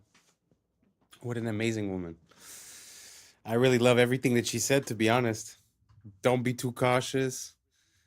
It's aloneness, not loneliness. Wow, 88 years old. Very impressive, very inspiring. And wow, so beautiful to see, to be honest, to see someone with so much liveliness. Wow. I hope she has many, many more years to come and continues being frenetic, because I agree. It seems like people nowadays, they hustle to be able to do nothing. I never understood it. Like, the goal of working for money is to be able to do something with your money, right? It's not to go home and close your brain down for 8 hours on Netflix and then go to bed, right? So I love to see something like that. And to be honest, I feel like I have more in common with this woman than a lot of people of my age. Really beautiful, really inspiring. Long live her. And yeah, let me know what you guys think down below. Let's keep on rocking. Famous experiment by the Russian biologist Dmitry Belyaev, who in the 1950s started selecting foxes on the basis of reduced reactive aggression. So here's what he did. He took foxes, slightly black version that occurs in Canada. They'd been in Russia for 50 years, breeding without anyone deliberately selecting them. And so what Belyaev did was to arrange for people to walk towards the young foxes when they were something like 6 weeks old. And at the point that the young fox said, "Ah!" then they would write down, well, how far was that? And they would breed from the ones who got closest, who allowed the human to get closest. And within a few years, in sometimes 3 years, sometimes 5 years, sometimes 10 years, different features that are found in domesticated animals suddenly appeared, such as these white patches. Doesn't look much like a fox anymore, does it? It looks like Fido. Floppy ears. You probably remember that there's only one animal in the wild that has floppy ears, or one kind, and that's elephants. Floppy ears are characteristic of our friendliest dogs. So these are examples of features of the domestication syndrome. And what we're seeing here is evidence that you select against reactive aggression, and then, boom, magic, you get these features of the domestication syndrome, which is why goats and horses and cows and cats and dogs all have individuals that have got white patches of fur on them. Floppy ears occur in all of these animals too. And it means we can now reverse engineer, as it were, and go backwards and say, okay, if you show a self-domestication syndrome, or if you show a domestication syndrome, that means that there was selection against reactive aggression. And fascinatingly, Homo sapiens, that's you and me, or most of us anyway, I think here, has key features of domesticated species as determined by archaeologists. So archaeologists working in the range of, say, 5 to 10,000 years quite often find an animal bones, and they want to know, was this a domesticated species or was it a wild version? Was it a wolf or was it already a dog by this time? So they look at the bones and they say, well, okay, how do we tell? And here's how they tell. Lighter body, shorter face, smaller teeth, feminization of the skull and skeleton, and brain reduction. And guess what? Homo sapiens shows all of these features in relationship to our earlier ancestors. So why did it happen? Wow, isn't that crazy? How a fox sort of becomes a dog just by selective breeding and by reduced aggression? That is completely ballistic. I wonder if we're going to start drooping our ears soon, because when you think about it, we're all pretty much domesticated now. It's very, like, you know, socially speaking, they talk, as soon as you show any sign of aggression or you say no, or you're categoric about something, they call it toxic masculinity. So there's this association that aggression is toxic, you know? So I wonder what's going to happen to us. Are we going to start having patches on us? Are we going to start drooping the ears? What do you guys think down below? Did you know about this? I had no idea. That is, to me, it's mind-blowing. But let me know what you guys think down below, and let's keep on rocking. Dubai is absolutely insane. They plan on building this, which is a real Emirates A380 that's being decommissioned, and it's going to be on the top of a 580-meter building, 125 floors. It's going to cost $3 billion to build. And it's absolutely insane. They've got a sky bar with glass walkways over the wings being proposed, a restaurant in the cockpit, infinity pool, exclusive lounges. They even want a helipad on this thing. It's still in the proposal stage, and this is obviously an AI recreation from the designs. But man, Dubai, first the wall, and now this. It's going to be insane. Absolutely insane. 75% of the brain and central nervous system is made from cholesterol. All of your sex hormones are made from cholesterol. All of the walls of all of the trillions of the cells in your body are made from cholesterol. Cholesterol is so important to the human body that your body makes it. She's from Texas, I can tell by the way he's two-stepping round the room. And judging by the smile that's written on his face, there's nothing I can do. It doesn't take a crystal ball to see. A cowboy always finds a way to leave. Drinking Jack all by myself. Rome is in the middle of the Americas. It's all a Roman corporation. Every time I see the Mexican flag, I see the Italian flag, because it's exactly the same, minus the Roman eagle. Rome, which runs Mexico, in fact, Mexico is the center, Mesoamerica, it's the center of the Americas. This is where the Jesuits came, installed their Inquisition. Mexico had a violent, vicious Inquisition. They're telling you in your face, if you know what you're looking for, they've got the eagle, the Roman eagle, right in the middle of the green, red, and white, exactly the same as the Italian flag, which comes from the Persian flag, which is horizontally green, white, and red. Because the Roman elite families, the Farneses in particular, the Orsini, the Pallavicinis, Aldobrandinis, they're all from Persian. They're all Iranians. And that's a wrap for today, familia. Whether you're tuning in with the sunrise or you're posted up after midnight, I appreciate your time, your energy, your curiosity. And don't forget, this isn't about truth or fiction. This is about perspective. If this sparked a laugh, a thought, a deeper question, then we did our job. So drop your thoughts in the comments, keep the convo alive, like, subscribe, and don't forget to hit that bell if you're riding a wave, because we're just getting started. So until next time, stay grounded, stay weird, stay critical. I'm Adam Strain, and this has been Adam Strain Reacts. Peace! I don't know what y'all think, but now's the time for us to link up. Really think we on the brink up, making a change from living this strange. Living this strange. Making a change from living this strange. Yeah. Yeah. Yeah, I was sleeping, had to wake up. Why? Every reason I could think of. God, till the day I keep the ache up.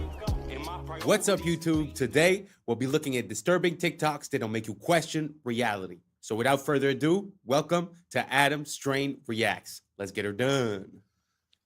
This is how we became a conquered people with a forgotten past.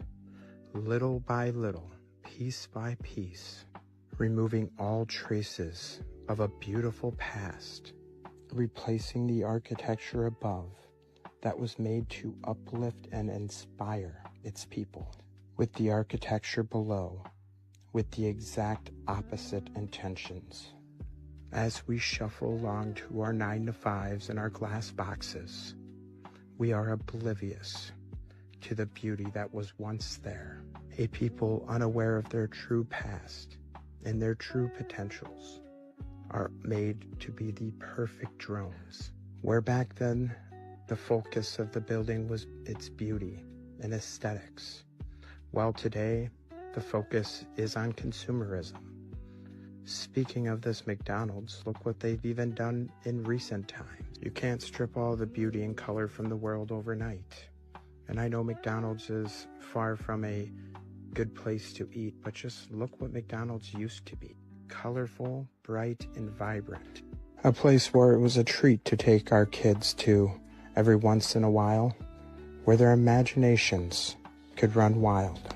Who remembers the little burger seats or the forest that McDonald's used to have in them? Now the interiors all look like an ugly corporate meeting room. Little by little, drip by drip, this has been going on for some time. Replace all the beauty with bland and lifelessness, reflecting the society that built it. Question everything, friends. Until next time. The insides of these World's Fairs were made just as beautiful and intricate as the grounds outside. And yet again, it displays a showcase of how our past was leagues ahead of our own abilities, housing an inside zoo and a zoo of people, and many, many elaborate displays. These look like anything but temporary. From the inside out, these are absolutely stunning. I believe, if anything, these to be the fairs of the inheritors, the controllers taking over the lands of a fallen empire and showing it off, showing off all the technology and the works of the old world. His story has been written by the conquerors. Question everything, friends. Until next time.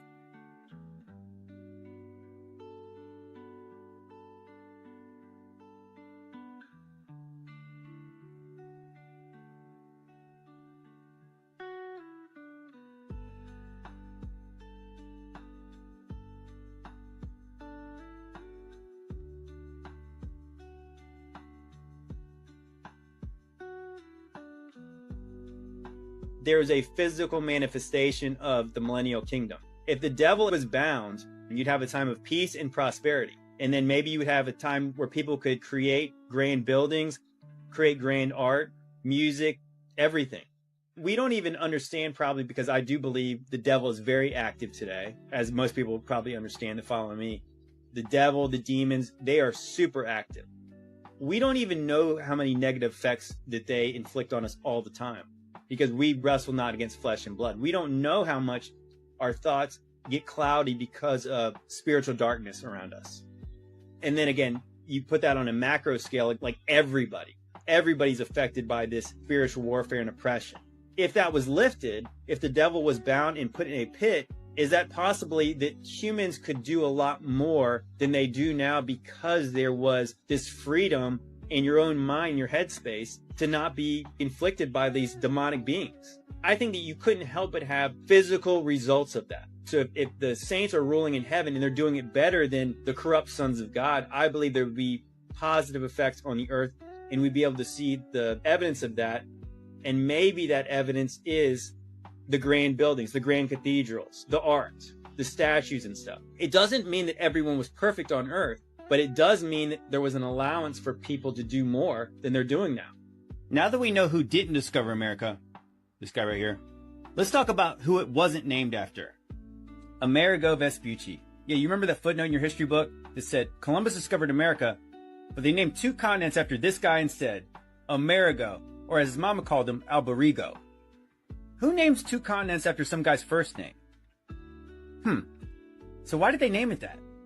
Well, we're taught it's because this map, the 1507 Walt C. Miller map, which is the first place the New World was labeled the Americas, this combined with a letter from a Florentine bishop, a friend of Amerigo, gave credit to his friend for the discovery and the naming. But according to the Spanish, that might not be true, because Europeans didn't actually name America. It was already named that. You know, the people who already lived there, who didn't think it needed to be discovered because they were already there, they called their home America, or various spellings of such. So why did they name it that? Well, it's very likely because of this. The South Americans worshipped a god called Amaru, or Amaru Ka, a feathered serpent. And Amaru Ka to the Aztecs was Quetzalcoatl. So according to Manly P. Hall, the children of the sun adored the plumed serpent. So much so they named the whole place after him. Amaru Ka literally translates into land of the plumed serpent. So no, it wasn't named after some guy. It was named after some old serpent. This was an electric quick... Very interesting. What do you guys think about that? Because I do remember the time when I was in history class and they were teaching me about America, and they were saying that they named it after the map maker. I always found that weird. Like, why didn't they call it Columbia or something like that, right? For Columbus, or for the actual person doing the exploration and not necessarily for the map maker. I always found that weird. But with the link towards the ancient civilizations of Mexico, it actually makes a bit more sense. And it actually connects back to Tupac. Because Tupac, I think that was the plan of his name, was Tupac Amaru Shakur. So the idea, I think, is pretty close to that. They probably knew something or had lineage towards it. But what do you guys think? Do you guys think America was named after Amerigo Vespucci, or was it named after something that was already here? And regarding the videos before, with the demon possession and the beautiful buildings, I feel like demon possession is like a word that we put, but the question that comes to my mind is more, if you compare living around those buildings the way they were built before, beautiful, ornate pieces of art, basically. Like, maybe you could call it demon possession or demon oppression, the fact of living in these cardboard boxes, because basically, let's say humans get inspired. So if I put you in a place that is beautiful, made of art, that is an expression of the beauty of this world, you might have a different thinking process. You might come with different solutions, with different thinking results. So maybe that's the whole thing. Instead of calling it demon, maybe it's just us not being at our top, at our divine, because it feels like we sort of sacrificed beauty for convenience. But my question is, a few generations down the line, what happens when, they say you're a product of your environment? What is the product of this type of environment compared to the product of a glorious, majestic, beautiful, ornate, So do you guys think that it makes a difference? Do you guys think the buildings have an effect on us? Do you guys think that whether we live in a 16 chapel or whether we live in a square box, it's the same? It's up to us. Let me know down below, and let's keep on rocking. Service station for electric-powered taxis in 1940. The fleet of taxis would just pull up, and they would quickly swap out the battery, almost like a NASCAR pit crew. It's funny, they had fleets of electric vehicles, electric taxis like this, electric trucks, so much. I went to the Museum of Science and Industry this spring in Chicago, and they had a whole wing of the history of the automobile. Not one of these electric vehicles were shown. Just the reintroduced technology from today, like the Teslas and stuff. Nothing on these electric trucks here. Nothing on these electric buses. It's like they didn't want you to know the capabilities and power of the past. And the parasites can keep on charging as a premium for their petroleum-based vehicles. Question everything, friends. Until next time. You've been lied to your whole life? I will never stop being amazed by the amount of inventions that come from the 1800s or before. It is truly amazing. It's very sad that they've erased this from our past. Do you guys think that it's true that we had electric cars way back in the days and we just reintroduced the technology? Let me know down below. Let's keep on rocking. You don't even know it. This was the biggest realization I had when I moved to Asia. We were bred to be absolute fucking slaves. Everything you do is in the best interest of massive corporations and the government's control over you.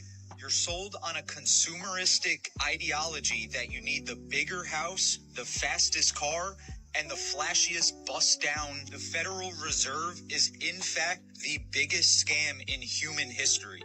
And you're told that happiness is only attainable if it's bought.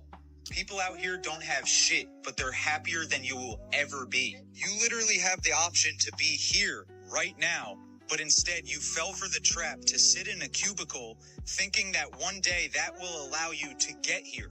It's the most genius trap to make the wealthy wealthier and the poorer poorer. As soon as we stop participating in this fucking rat race, watch how the elites shit their pants when the cash flow stops. Windows 10. Wow, that was a gem. It always amazed me the way we were raised, where, you know, go to school for 20 years, go to work for 40 years, and then you'll be able to do what you want. Makes no sense. Because in my mind, if you've never worked the muscle of happiness, you don't even know how to be happy, you know? And if you've never cultivated hobbies, passions, and things to do, you'll get at that moment and you won't really know what to do. So if I have one piece of advice, try to live it, man. Try to live it before you die. Because I know that money and, like you said, the rat race and all that, it seems real.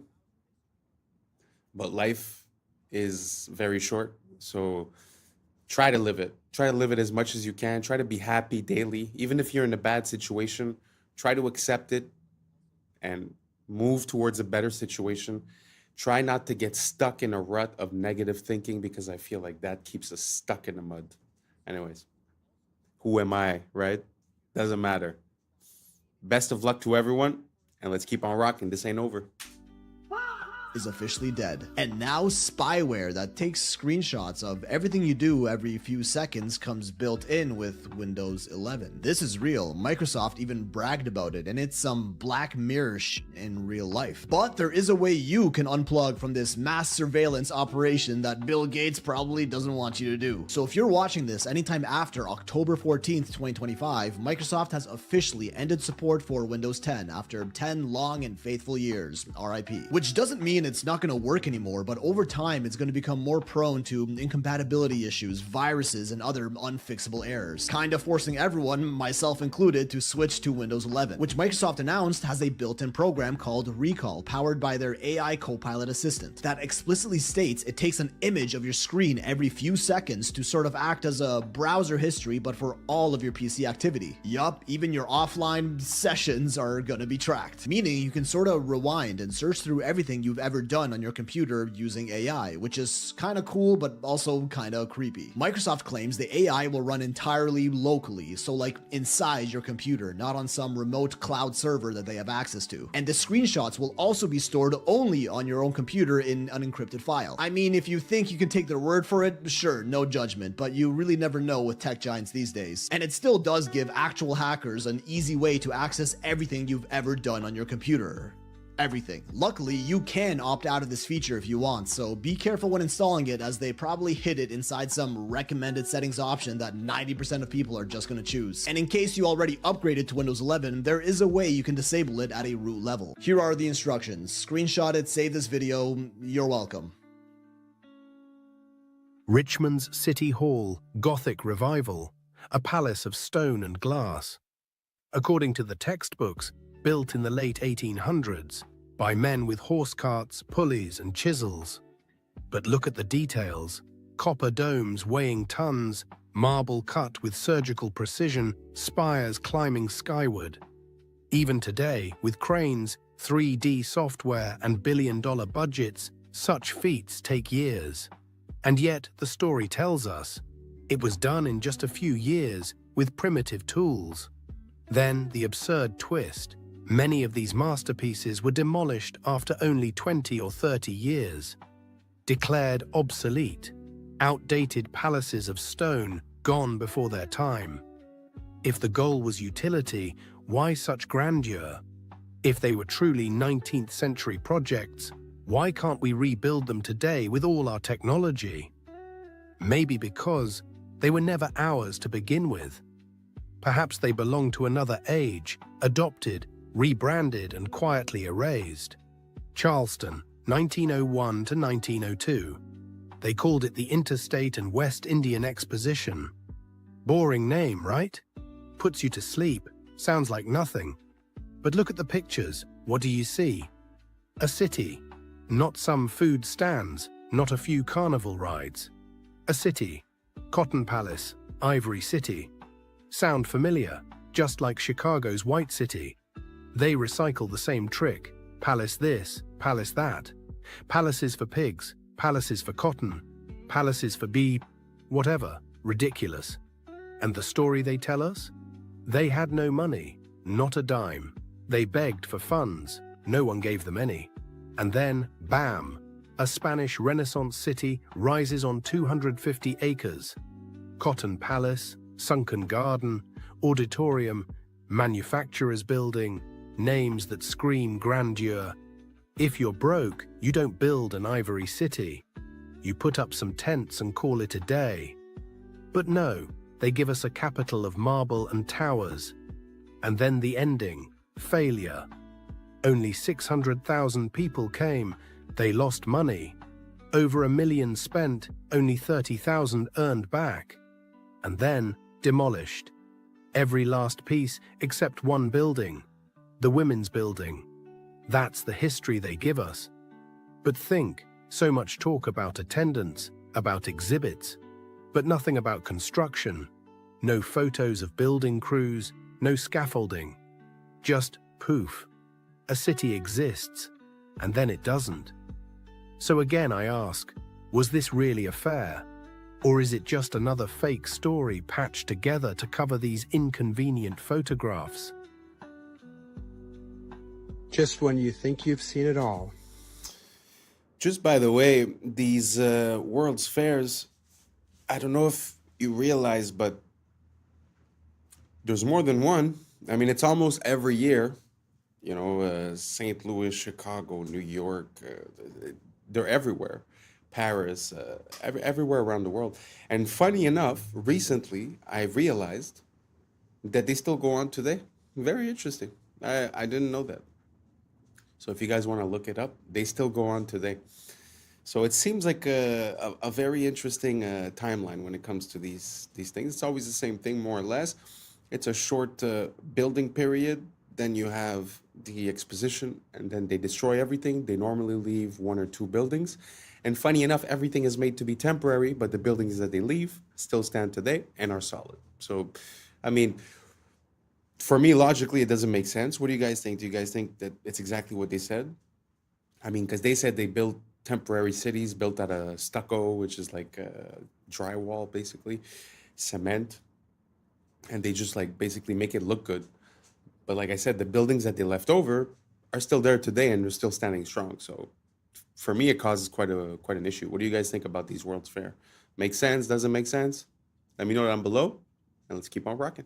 Here's some more awesome, innovative, and a little wacky inventions from the early 1900s. Though I'm not saying this proves the existence of advanced civilizations of our past, there's already more than enough evidence presented for that. I just think these videos really show the level of ingenuity and innovation the people from this time had. A period of time before our Rockefeller-style school systems stifled any of that creativity.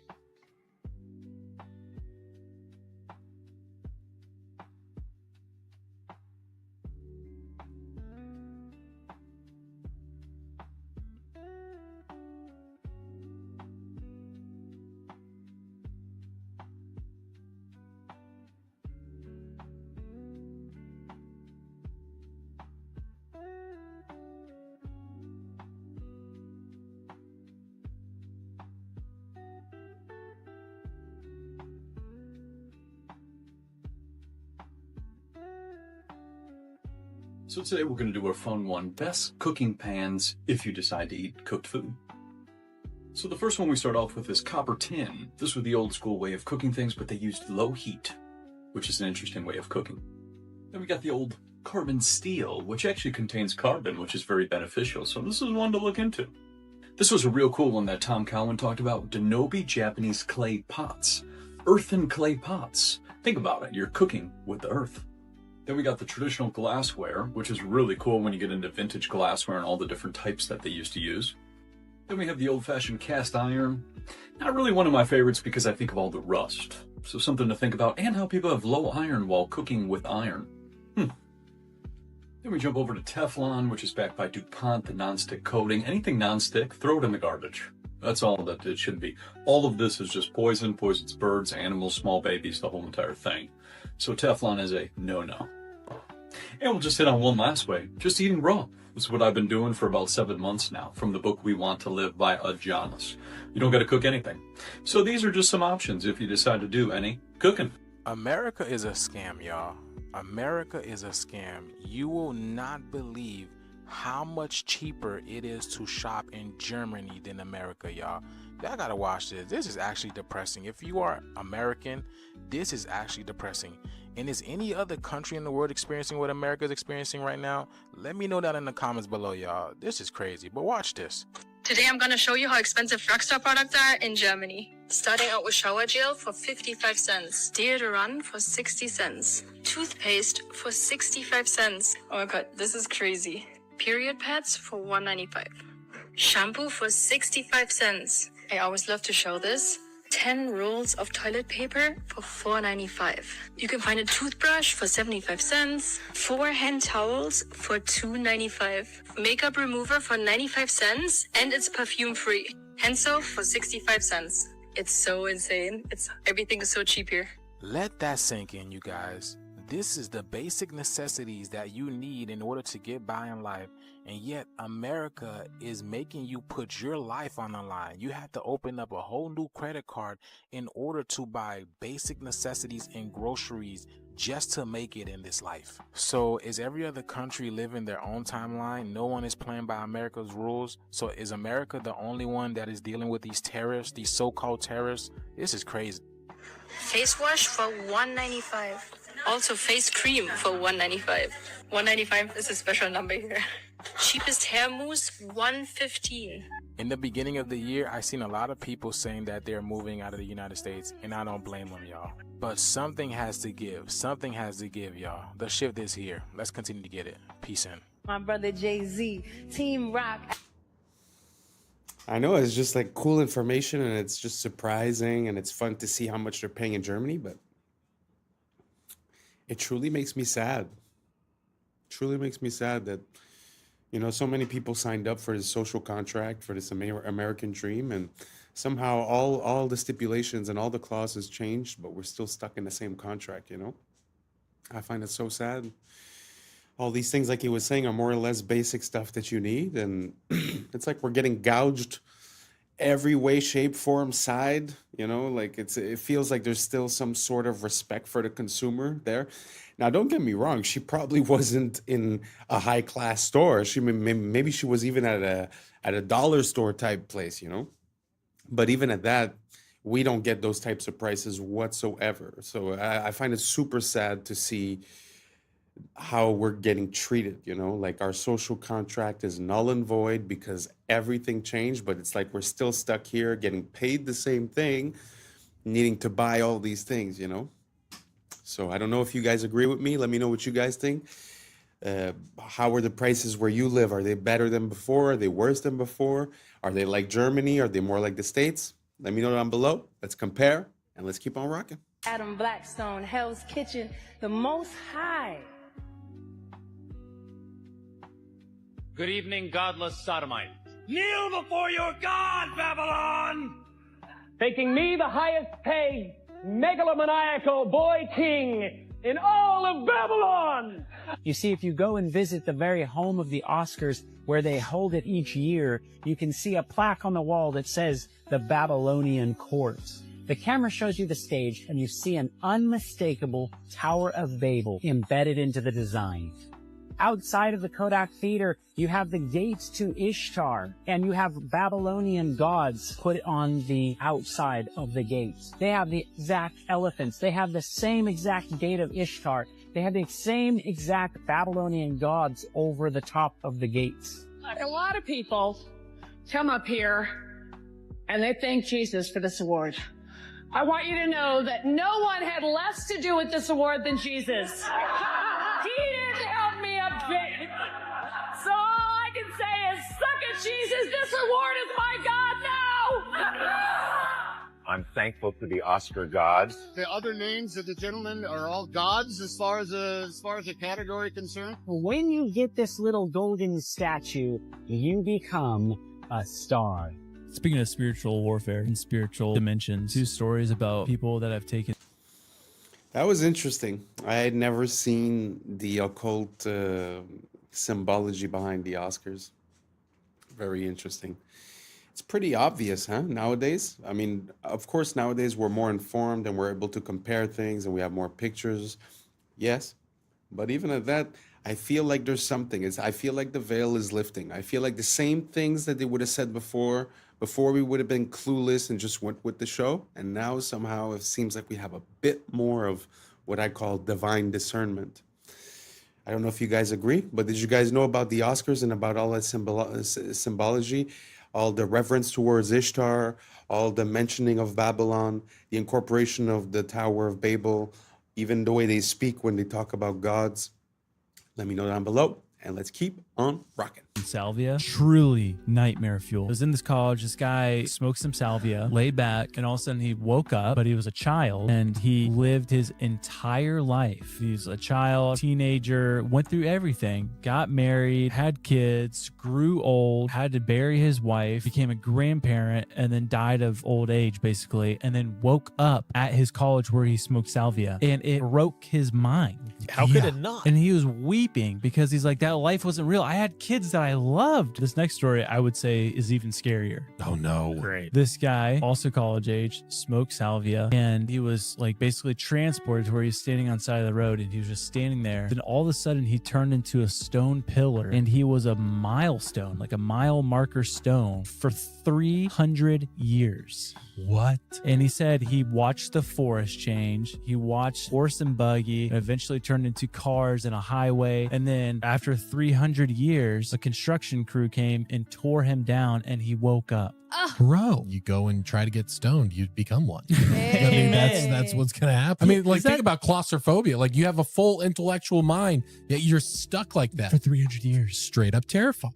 There was an altar found in Israel. Joshua's altar was excavated, and they took the spoils from it. They find this little lead tablet about that big, and they know that something's going on with this. Because of computers and where we are, they're able to read what the script says. Joshua's altar is built right at the gateway to the promised land, and it says this: cursed, cursed, cursed, cursed of Yahweh, cursed, cursed, cursed. So I was on a Zoom call with the archaeologist in Israel when he did the presentation on this. I threw a curveball, and I said, I understand where it is. I understand I'm going against, but this is not to the people of Israel. This cursed tablet is to the people in the land. And also, when it says Yahweh, it's the first time that Yahweh is mentioned anywhere. And the archaeologists, we got to go back to school. What are we looking at here? It's all written in Proto-Canaanite, which of course I can't read, but they can. In my opinion, this cursing is to the inhabitants of the land, which are the seed of the dragon, which are the Nephilim tribes, which were never supposed to be there. Wow. And it just goes like this. Yeah. It just goes like this.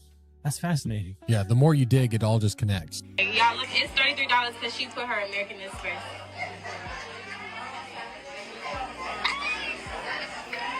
They scam me. Okay, so I went through and read through Uber's terms of use, and they can actually do this. Okay, so here's what's going on. The person was trying to call an Uber in Atlanta, and they quoted her $33 when she used her American Express, but then when she switched her payment to Visa, then it became $20. Weird. Now, according to an Uber spokesperson, they say that we want to be clear that Uber's pricing tech does not set different prices for riders according to the payment type they use. But that is not what their terms of service says, okay? It says right here, quote, prices for product or menu items displayed through the services may not be the lowest price at which the product or menu items are sold. And that Uber is a, quote, personalized digital marketplace platform, meaning prices specifically tailored to you. Also, a lot of Amex cards offer an annual Uber credit. For example, this gold card offers cardholders $120 of Uber cash per year. But now some travel bloggers are reporting that Uber is also charging higher prices if you have those credits in your account.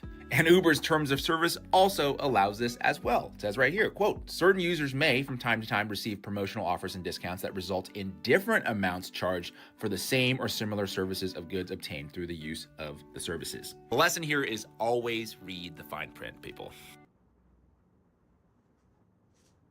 Man, it feels like we're really close to a society that uses dynamic pricing. Oh, you're this skin color, it's this price. Oh, you live on this block, it's this price. I'm very scared of that. I find that it's a pretty slippery slope to get down. And second of all, we have to watch out.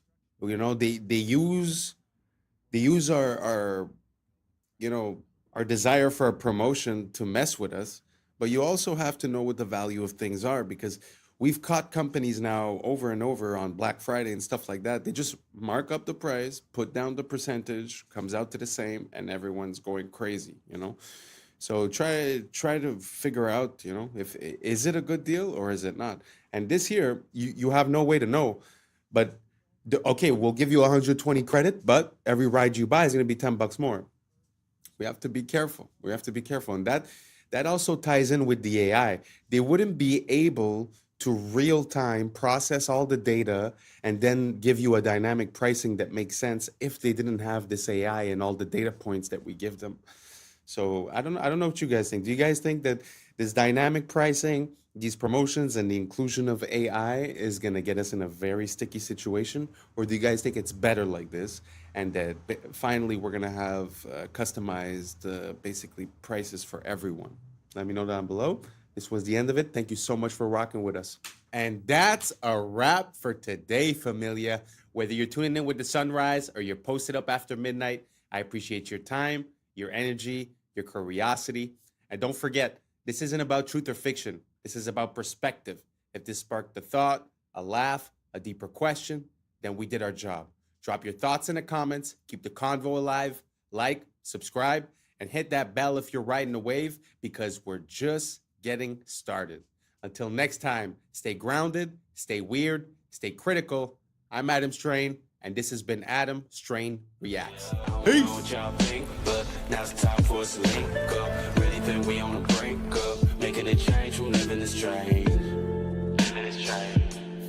Making a change from living this train. Yeah. Only organics are stacked in a row. You never put regular bananas under organics because then it makes it not organic. We grab our liquid, put it in a little machine. 2 bottles for this one. Pour it up. Close the room. Yeah. Temperature to 60 degrees. Both sides. This is all set. We turn our little sign here. What's up, YouTube? Today, we'll be looking at disturbing TikToks that'll make you question reality. So without further ado, welcome to Adam Strain Reacts. Let's get her done. Yo, this video is kind of scary, but not in the way that you would think. Now, this simple drawing is something that you'd probably do in high school. But what if I told you that these simple lines can actually trick your brain? Now watch closely. It looks completely random. That's until the paper folds. But as the camera moves, something that didn't make sense just a second ago starts to look a little different. With a simple change of perspective, it looks like a perfect cube, almost like you could reach out and grab it. But the drawing never changed, only your point of view did. If you can understand this, then you can understand how life works. Most people get caught up in a certain way of looking at the world and think that it's actually reality. But most of the time, it's just the angle that you're looking at. Don't confuse perspective with reality.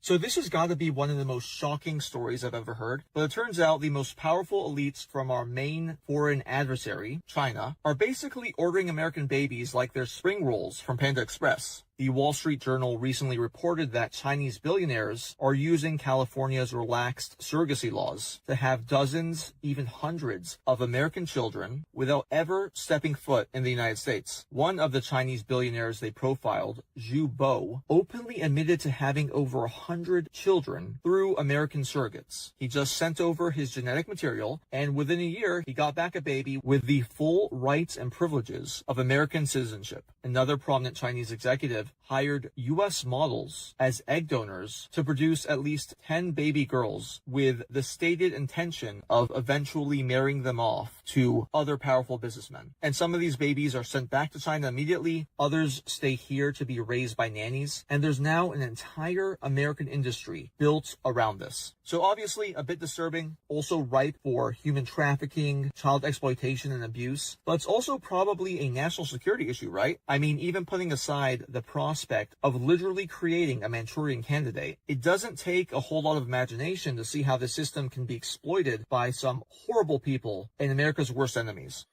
You want to know what's natural? This. You want to know what's not? This. We use our ethylene liquid, which turns into a gas. Going to be doing room 3 today. These are the bananas for today. So in here we do gas, organics, and regular bananas.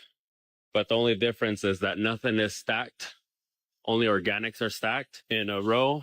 You never put regular bananas under organics because then it makes it not organic. We'll grab our liquid, put it in a little machine. 2 bottles for this one. Pour it up. Close the room.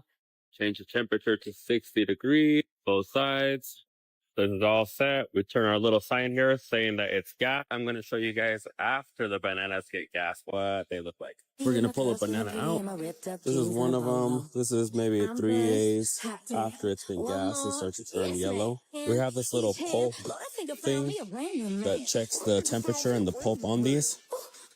That gives us a reading. And this is what the other side looks like. Starting to break in a little bit of yellow. Both of them compare left and right side. Wow. Listen, let me try to link all of these things together.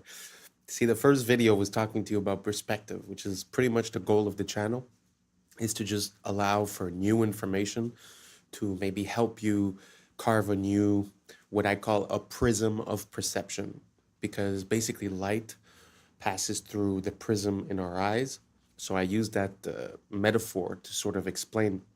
Now, if we take as an example this situation with the bananas, it kind of makes sense from one perspective, which would be we want to save money, we don't want the food to rot, all these things.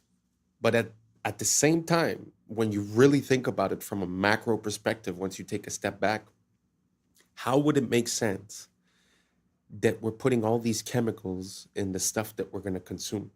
So we know that the effect on the fruit is that it's going to mature and it's going to change color, meaning that they cut it before it was ready and they sent it, maybe they layered some other chemicals on it to keep it from maturing during the voyage.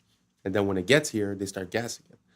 So the only point I'm making is that I could understand how these companies have a perception that this would be good, but I just wonder as a people and as humanity, how we got to this point. How our prism of perception has been carved and manipulated for us to not even blink twice about all these chemicals and just the fact of basically trusting in the government, right? Or in these companies to make the right decision. So anyways, food for thought. What do you guys think about these bananas and the way that we process them? Does it make you want to eat them more or less? Do you realize that maybe importing stuff from another place maybe is not as cut and dry or easy as we thought? Because if importing something from somewhere else means that we must treat and chemically process these things, wouldn't that mean that maybe we shouldn't be doing that?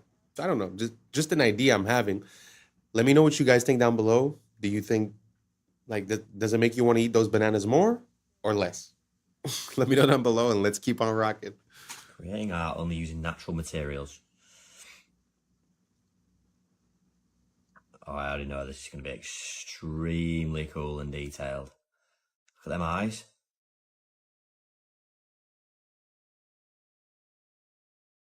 Owl? Thought it was a lion at first. That's really, really impressive, isn't it?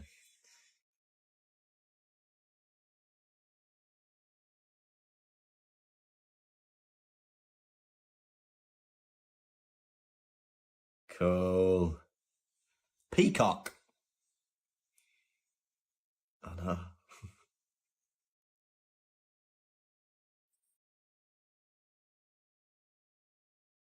How did they do that though? Where it's with just vision and looking at, all right, that will make that good.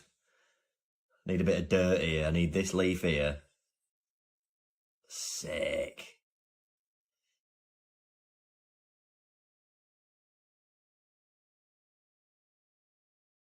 What are they for its claws? Wow. Wow. Impressive. What we're looking at is the Yukon Pacific Expedition, which was finished in 1909. This is in the Seattle area, and what is left of this expedition has become the University of Washington, which is north of downtown. The dates are going to be important here because this expedition supposedly was finished in 1909, but the first settlers to come to Seattle only made it in 1851. So that means after arriving in a covered wagon on Alki Beach, 58 years later, these Seattleites built this city. And as World's Fairs are supposed to be temporary, notice how permanent these buildings seem since we're still using them as the University of Washington. And this university has something called the Red Square, which you see surrounded by the nice trees. And look at these libraries where people study in. So you're going to tell me people arrived on the West Coast and 58 years later built this. We must have lived in a world of witches and warlocks and magic to have put together a city like this in only 58 years. You be the judge. It's a brain wrecker, to be honest. Like, how in 50 years would you build that? Nowadays, to build one building, it takes us like 2 years, 3 years.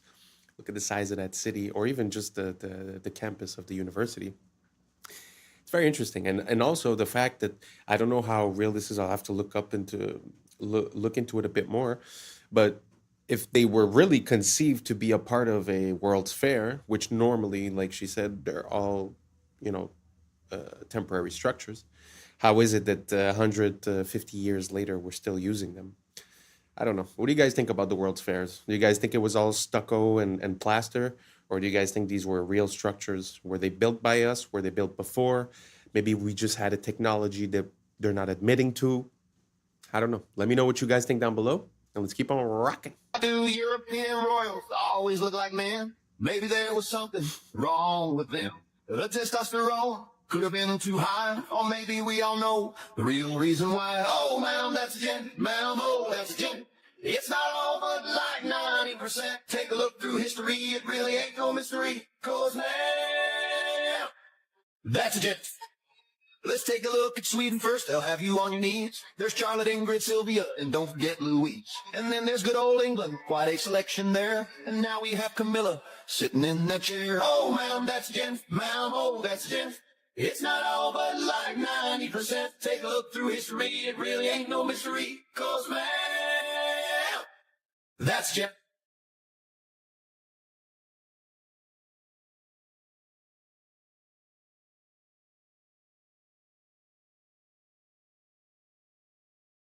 It's been going on for centuries and still remains the same.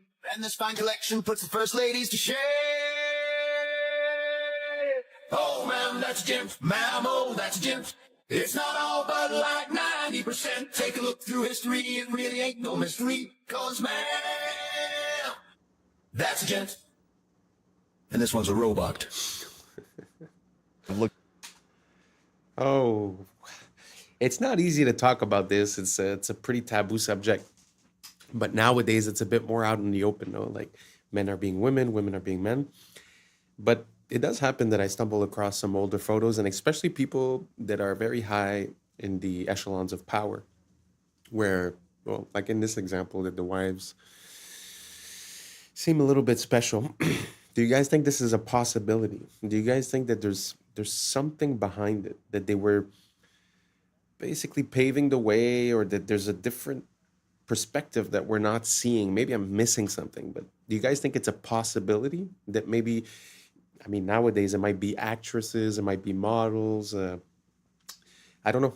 Do you guys think it's a possibility that they've been doing this for a very long time, and that now we've gotten to the point where it's like openly admitted, but that basically it was like that across history? I don't know. It's something I'm looking into. Let me know what you guys think down below, and let's keep on rocking. Up every that has been identified by science to be a virus.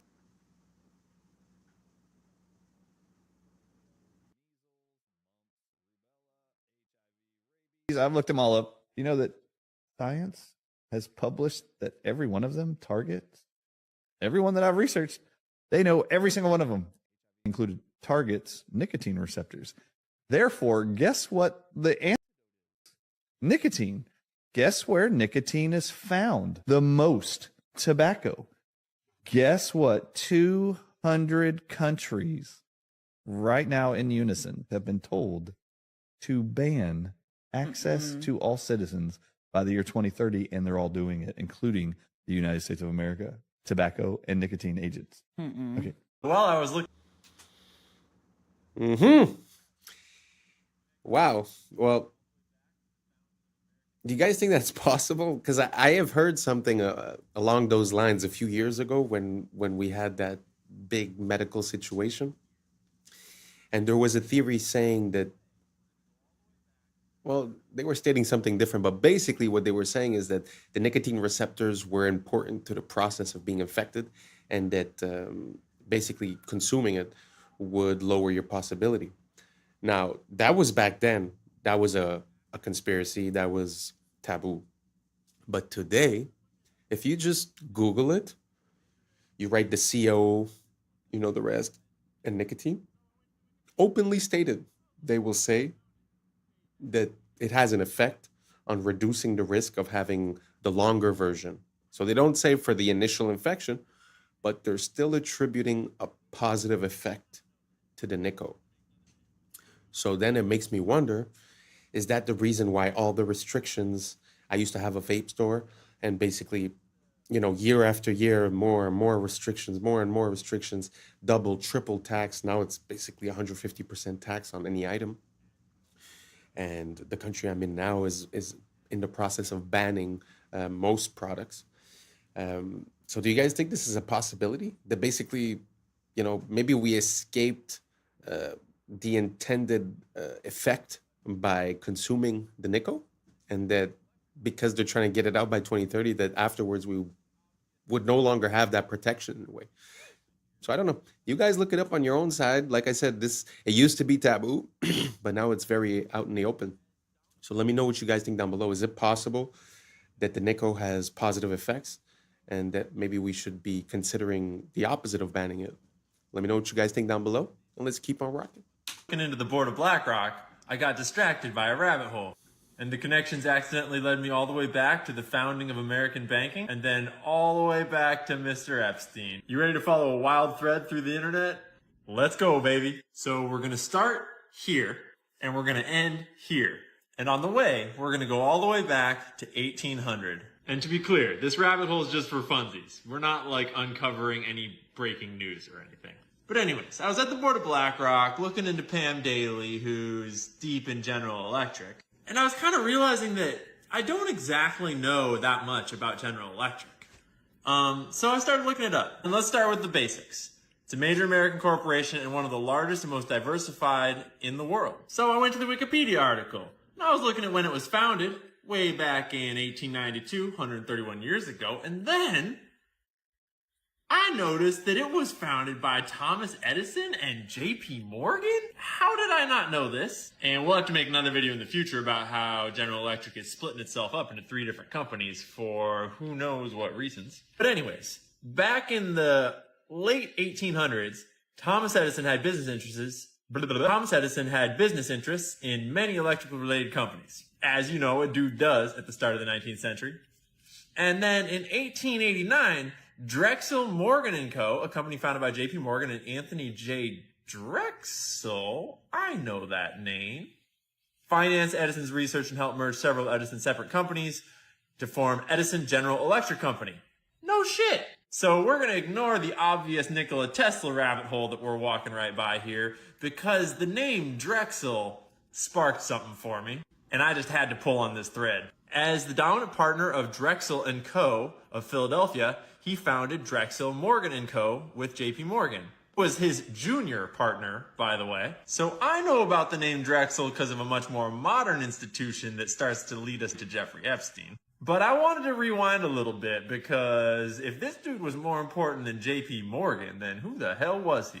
Drexel & Co. was founded by Francis Martin Drexel, I'm sure I'm pronouncing that wrong, born in Austria, to a merchant father with business associations. He jumped on a boat to Philadelphia, where he became a painter, an art instructor, and later leveraged all those fancy-ass connections from painting to start a bank. All right, we're starting to piece together how we get to Drexel Burnham Lambert.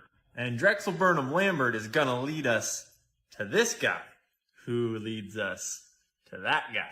But first, we go back to Tubby Burnham, back in the 30s. So old Tubby partners with our buddies Drexel, and they founded Drexel Burnham Lambert. They're famous for being criminal as shit and inventing an entire industry called the junk bond market, which is exactly as junk as it sounds.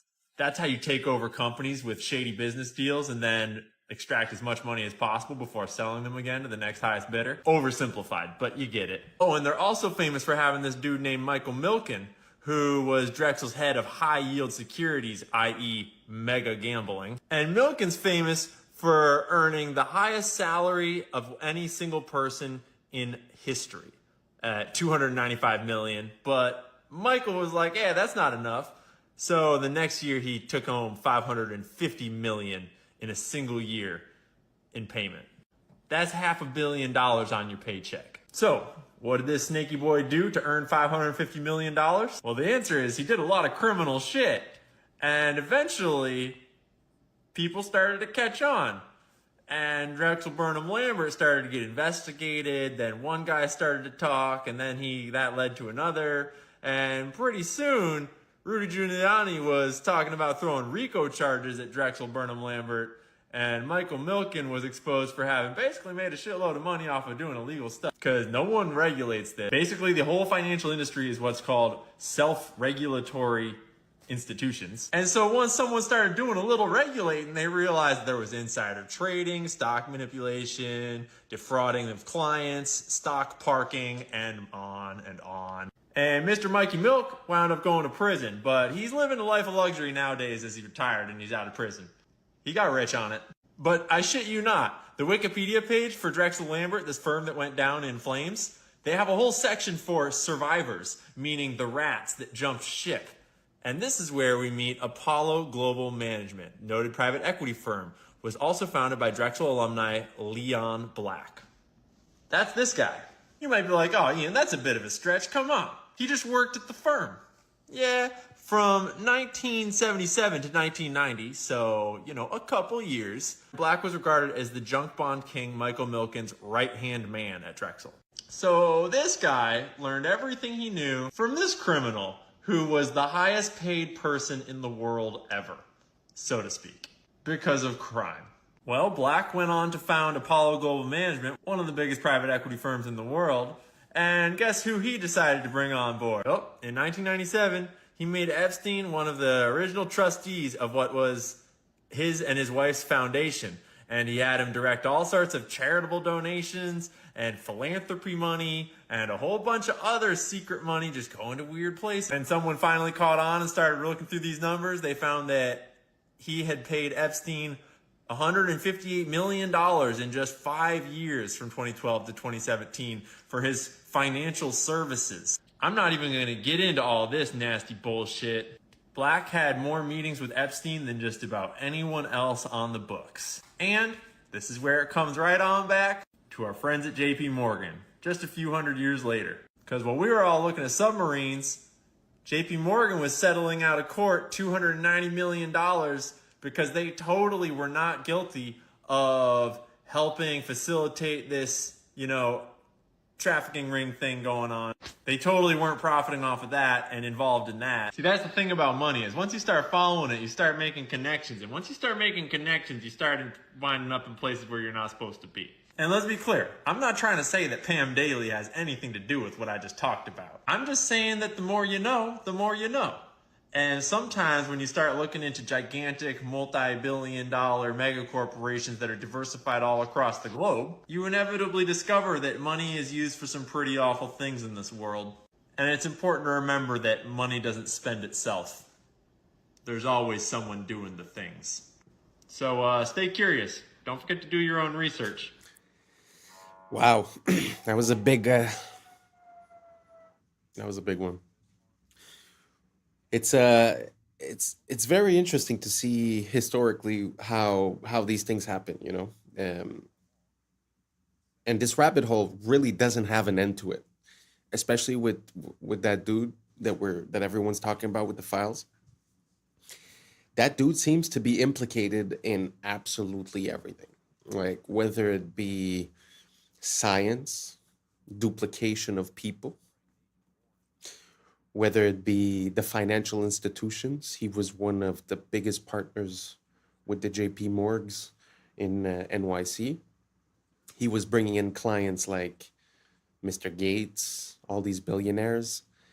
And I mean, even in the interview, Gates is like, oh, well, he used to help me with my taxes.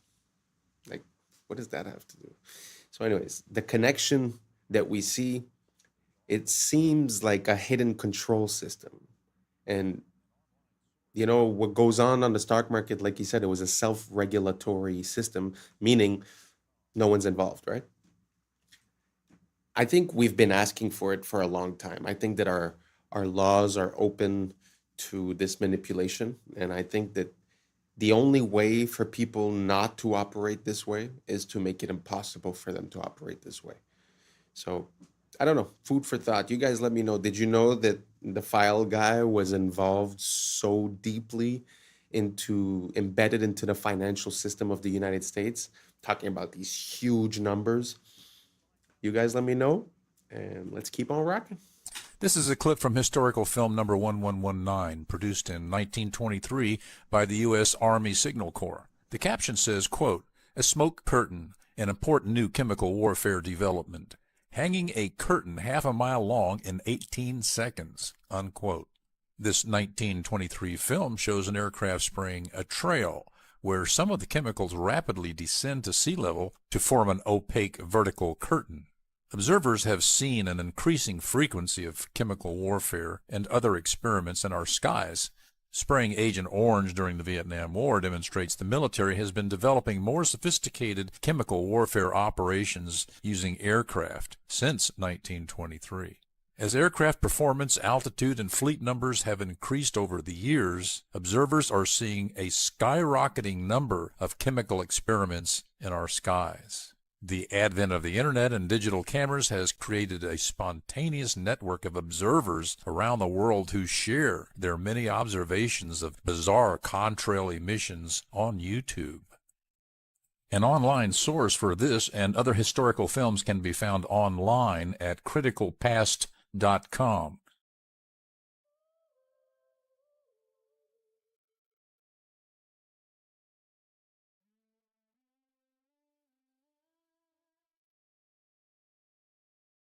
This is an issue on the same level as asbestos. On the same level as asbestos? What? This is a part, and it's big. The LED has got a big blue spike in it, although we tend not to see that. And that is even true of warm LEDs, and there is no red. The light found in LEDs, we can watch the gently go downhill. They're far less responsive. And my breathing very well. Can watch that in real time under LED lighting at the same energy levels in a domestic or a commercial environment. This blew my mind. Dr. Glenn Jeffrey on Huberman's podcast, in his experiments and many other experiments, exposing the powerhouse of the cell to this short wavelength light consistently leads to a decline in mitochondrial. Not only do they flicker, which can be overly stimulating for our fight or flight nervous system, they are too rich in blue light without the counterbalanced long wavelengths of red and infrared. In contrast, we also know very clearly that more sunlight exposure is consistently associated with longevity. We are just beginning to realize how harmful these lights are for humans. Avoid them as much as you can. Make changes in your home. Replace the lights in your house with incandescents, and your health will improve. I need to say that I've always had a bad feeling about those LEDs. And every time that they present something to us saying that it's not for the better lighting, it's for saving the planet, it's for reducing this, I don't buy it. I don't buy it at all. Because if they wanted to reduce all those things, those huge multi-billion-dollar international companies would be the ones implementing the change first. So it makes me feel that there was something behind it. And now, recently, I've changed my lighting from a blue, LED type of lighting to an incandescent type of lighting. And the difference is palpable. I mean, the difference is huge. I feel like I'm in the 90s. I feel like I went back in time and I don't know, life is better.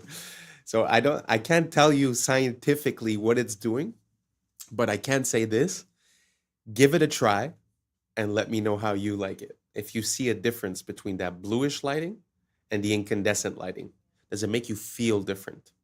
Let me know down below. Thank you for rocking with us. I appreciate you. And that's a wrap for today, familia. Whether you're tuning in with the sunrise or you're posted up after midnight, I appreciate your time, your energy, your curiosity. And don't forget, this isn't about truth or fiction. This is about perspective. If this sparked a thought, a laugh, a deeper question, then we did our job. So drop your thoughts in the comments, keep the convo alive, like, subscribe, and don't forget to hit that bell if you're riding the wave, because we're just getting started. So until next time, stay grounded, stay weird, stay critical. I'm Adam Strain, and this has been Adam Strain Reacts. Peace. Now it's time for us to link up. Really think we on the brink up. Making a change, we're living this strange. Living this change. Making a change. I'm living this change. Yeah.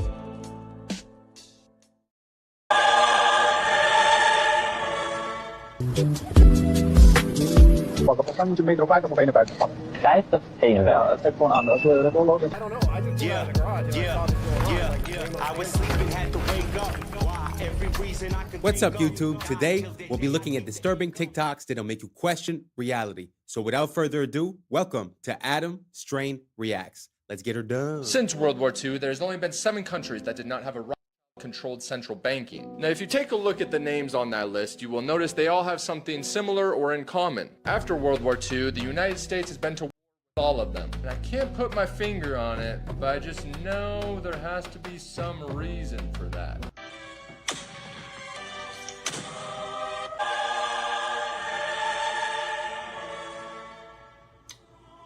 The Festival of Exploding Hammers has been going on for over 300 years in the town of San Juan de la Vega. And here's the thing. Yes, people get injured. There's been many calls for them to stop it. But look, if that's how I go, that's how I go.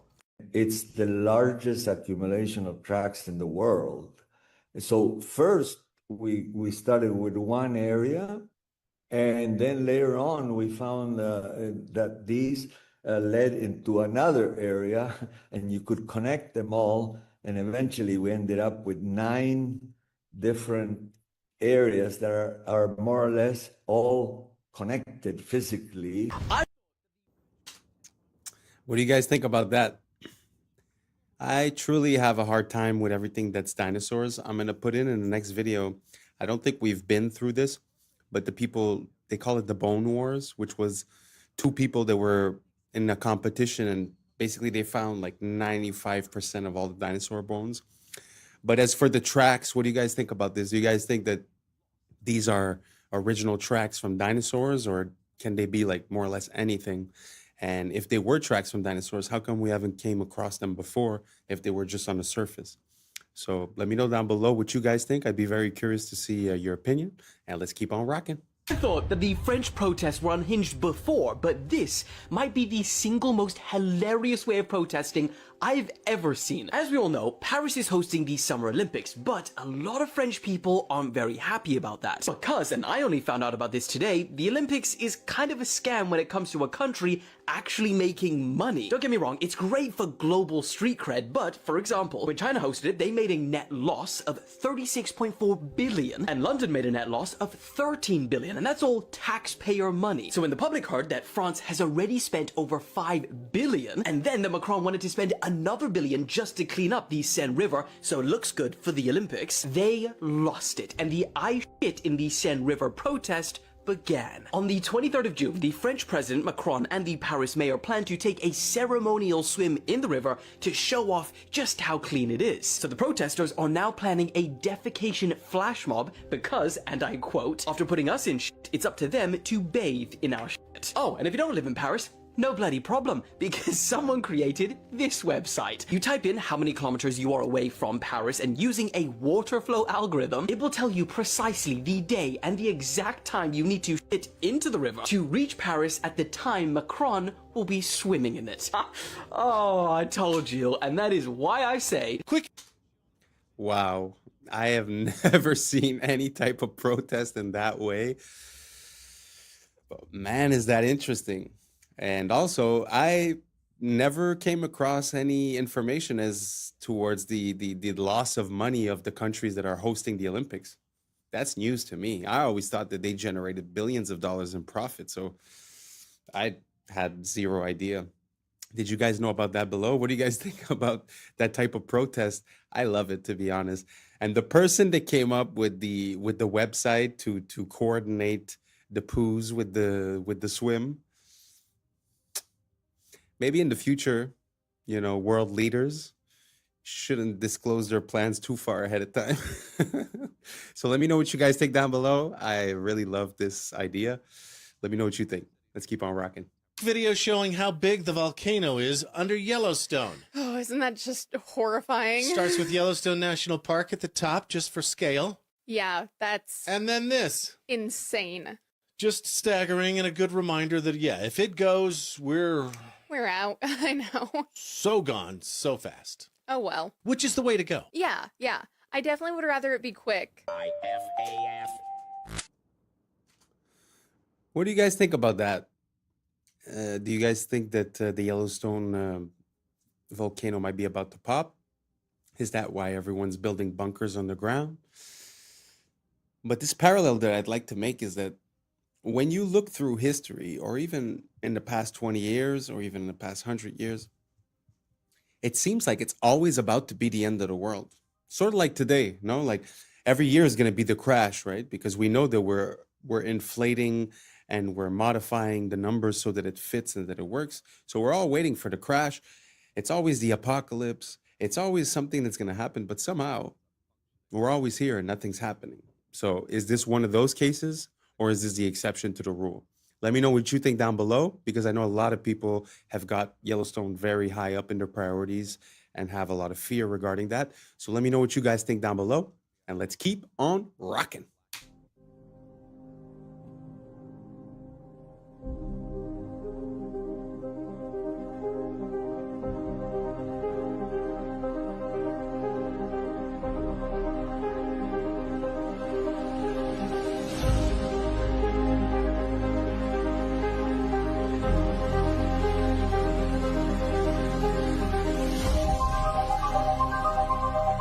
Four cities. Wow, I didn't know we were that ahead with the surgery stuff. How would you guys feel if you went in for surgery and you weren't to need that robot? Do you guys feel better about that? Taking away the possibility of human error, but would that leave, possibility for machine error or loss of power or any other? I don't know. What do you guys think down below? Would you rather have a human or would you rather have a machine conducting your operation? I'm very curious. I'd like to know what you guys think about this. Write down below. Now let's keep on rocking. 4 cities that dropped street temperatures up to 8 degrees Celsius, some using ancient techniques, others just using paint. Seville, Spain borrowed a 3,000-year-old Persian technique called qanat that uses underground canals to carry cool water and ends up functioning like outdoor air conditioning. The result? Temperatures dropped by 6 to 7 degrees Celsius. Singapore found an even simpler solution, reflective paint. Coating buildings brought temperatures down 2 degrees Celsius during the scorching 11 a.m. to 3 p.m. window. Vienna took the idea to the streets, repainting black asphalt in lighter colors and cutting temperatures by 5 degrees Celsius. But the Spanish sherry town of Jerez de la Frontera went furthest, using grapevines to slash street temperatures by as much as 8 degrees Celsius. They strung green canopies across narrow streets, stealing a trick sherry makers have used for centuries to keep their wineries cool. Sometimes the best ideas are just really, really old, or come in a paint can.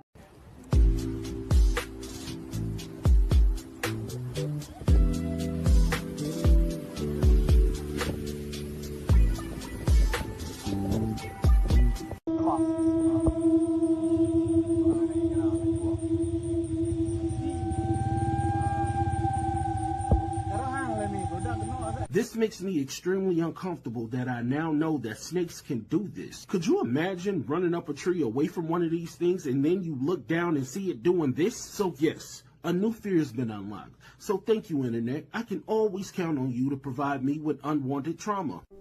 Something happened here that will likely never be replicated for as long as the human species exists. This occurred during a baseball game, but even if you're not a sports fan, you will understand this, and you will understand why what happened is just wild. It was August of 1957, and at the plate was a Hall of Fame batter named Richie Ashburn. He swings at a pitch, he fouls it off, and the pitch goes into the stands and hits a fan, injuring her. The fan was named Alice Rock, and the ball hit her so hard that it broke her nose, and they had to stop the game. Like, just imagine the silence falls over the crowd. They stop play, and paramedics had to get her out. She was there with her grandchildren, and get her onto a stretcher, and everyone's watching as they take her away from the stands. So they're hauling her away, covering her bleeding nose, probably taking her into that tunnel right there. They resume play, and on the very next pitch, Richie Ashburn hits another foul ball that flies into the tunnel and hits that woman again while she's on the stretcher being taken out of the stadium. She recovered fully. The two of them, the woman and Richie Ashburn, became friends after this. It was a hugely famous incident and something that I am confident will never, ever happen again. Wow. I guess some things are meant to be, Like, what are the odds of you being struck twice? But what's so beautiful about that in life is that somehow, a friendship came out of that. So it's a bad for a good, I guess it's fun sometimes to have stories that have happy endings. Let's keep on rocking. Today's episode of Random White Acts of Danger, we basically have the most dangerous ski run I've seen in my entire life. Margin for error, you guessed it, death. My boy, left, right, it's over. You see how far down that is? My hand's over here sweating just watching this shit. A little bit to the right, cooked. You splattered down beneath. How do you even get up there? And as you can see, this is the trail not taken. My boy's the first person to ever do some dumbass shit like this. White people, I found your ski leader, but I don't even know who his name is. Look at this. What's happening? He looking back up, shit look like the top of Mount Everest. How the fuck do you even get down? You know what I'm saying? I'm so scared for him. Like, what type of ski training, all of a sudden you're like, you know what, I'm about to go ski off the top of a mountain. My boy looks like the edge of the world. Doesn't even look like it's possible to go down, and that's the way he's going. The amount of skill this chick must take, my legs is tired just watching this shit. Oh my goodness. Man, white people, different breed, man. You guys So, okay, there's some footprints. So he must have hiked up this way. Now he skiing all the way down. At least now it's almost like, nope, it's not even a normal ski. Look at all these rocks. My death count, by the way, I'm at least 20. I would have started an avalanche, probably never been found. Look at this shit. Oh my goodness. Nah, bro, how do you get the idea of like, you know, I'm gonna hike all the way up to that mountain, I'm gonna ski down, even though it doesn't look possible to ski down. Why? Because I'm him. The fuck? Statue, he needed. Mag ik wat vragen? Als ik naar Amsterdam Centraal wil, kan ik dan het beste naar de metro de metro, niet de trein pakken? Nee, de metro, dat is vaak sneller. En dan gewoon de Noord-Zuidlijn. Ja. Of die naar Centraal Station. Als ik naar Centraal Station wil, moet ik dan de metro of de trein nemen? Je moet allebei nemen. Ja. Maar moet je snel zijn? Ja. Moet ik de metro of de trein pakken? Je moet de metro pakken, volgens mij moet je metro 50 of 51 pakken. 50, 51. Ja, het geeft gewoon aan. Als we rechtdoor lopen, dan zie je de metro. Ja. Of metro 52. Klopt het dat je orthodontiepraktijk van Schiedam? Ja? Ja? Klopt het dat je Floor heet? Ja. Ja. Van Grunsten? Ja. Ja. Bent u Helene? Ja. Helene Wachters? Ja, toch? Van Eden McKellen? Ja, klopt. Hoezo? Heet je Wijs? Ja. Basharat? Ja, klopt. Ja. Oh, wat ben ik nou wel verstandig? Of dat u jurist bent? Ja. In Venture Capital? Onder andere, ja. Ja? Ja. Ik heb dus een bril waarmee ik gezichten kan scannen. Ik zie aan je dat je er wel zit. Nou, inderdaad. Ja. Oh ja, ik zie dat ding al inderdaad. Ja. Oh, ik zie er ook een lampje aan. Holy shit. Op die manier informatie te krijgen over mensen. Ja. Voelt bij mij niet oké. Ja. Ik bedoel, het is de tijd van tegenwoordig. Ik bedoel, digitale wereld. Je verwacht dit gewoon. Je verwacht het gewoon. Ja. Maar voor jou in. Ja. That gave me chills because the possibilities with that are pretty endless.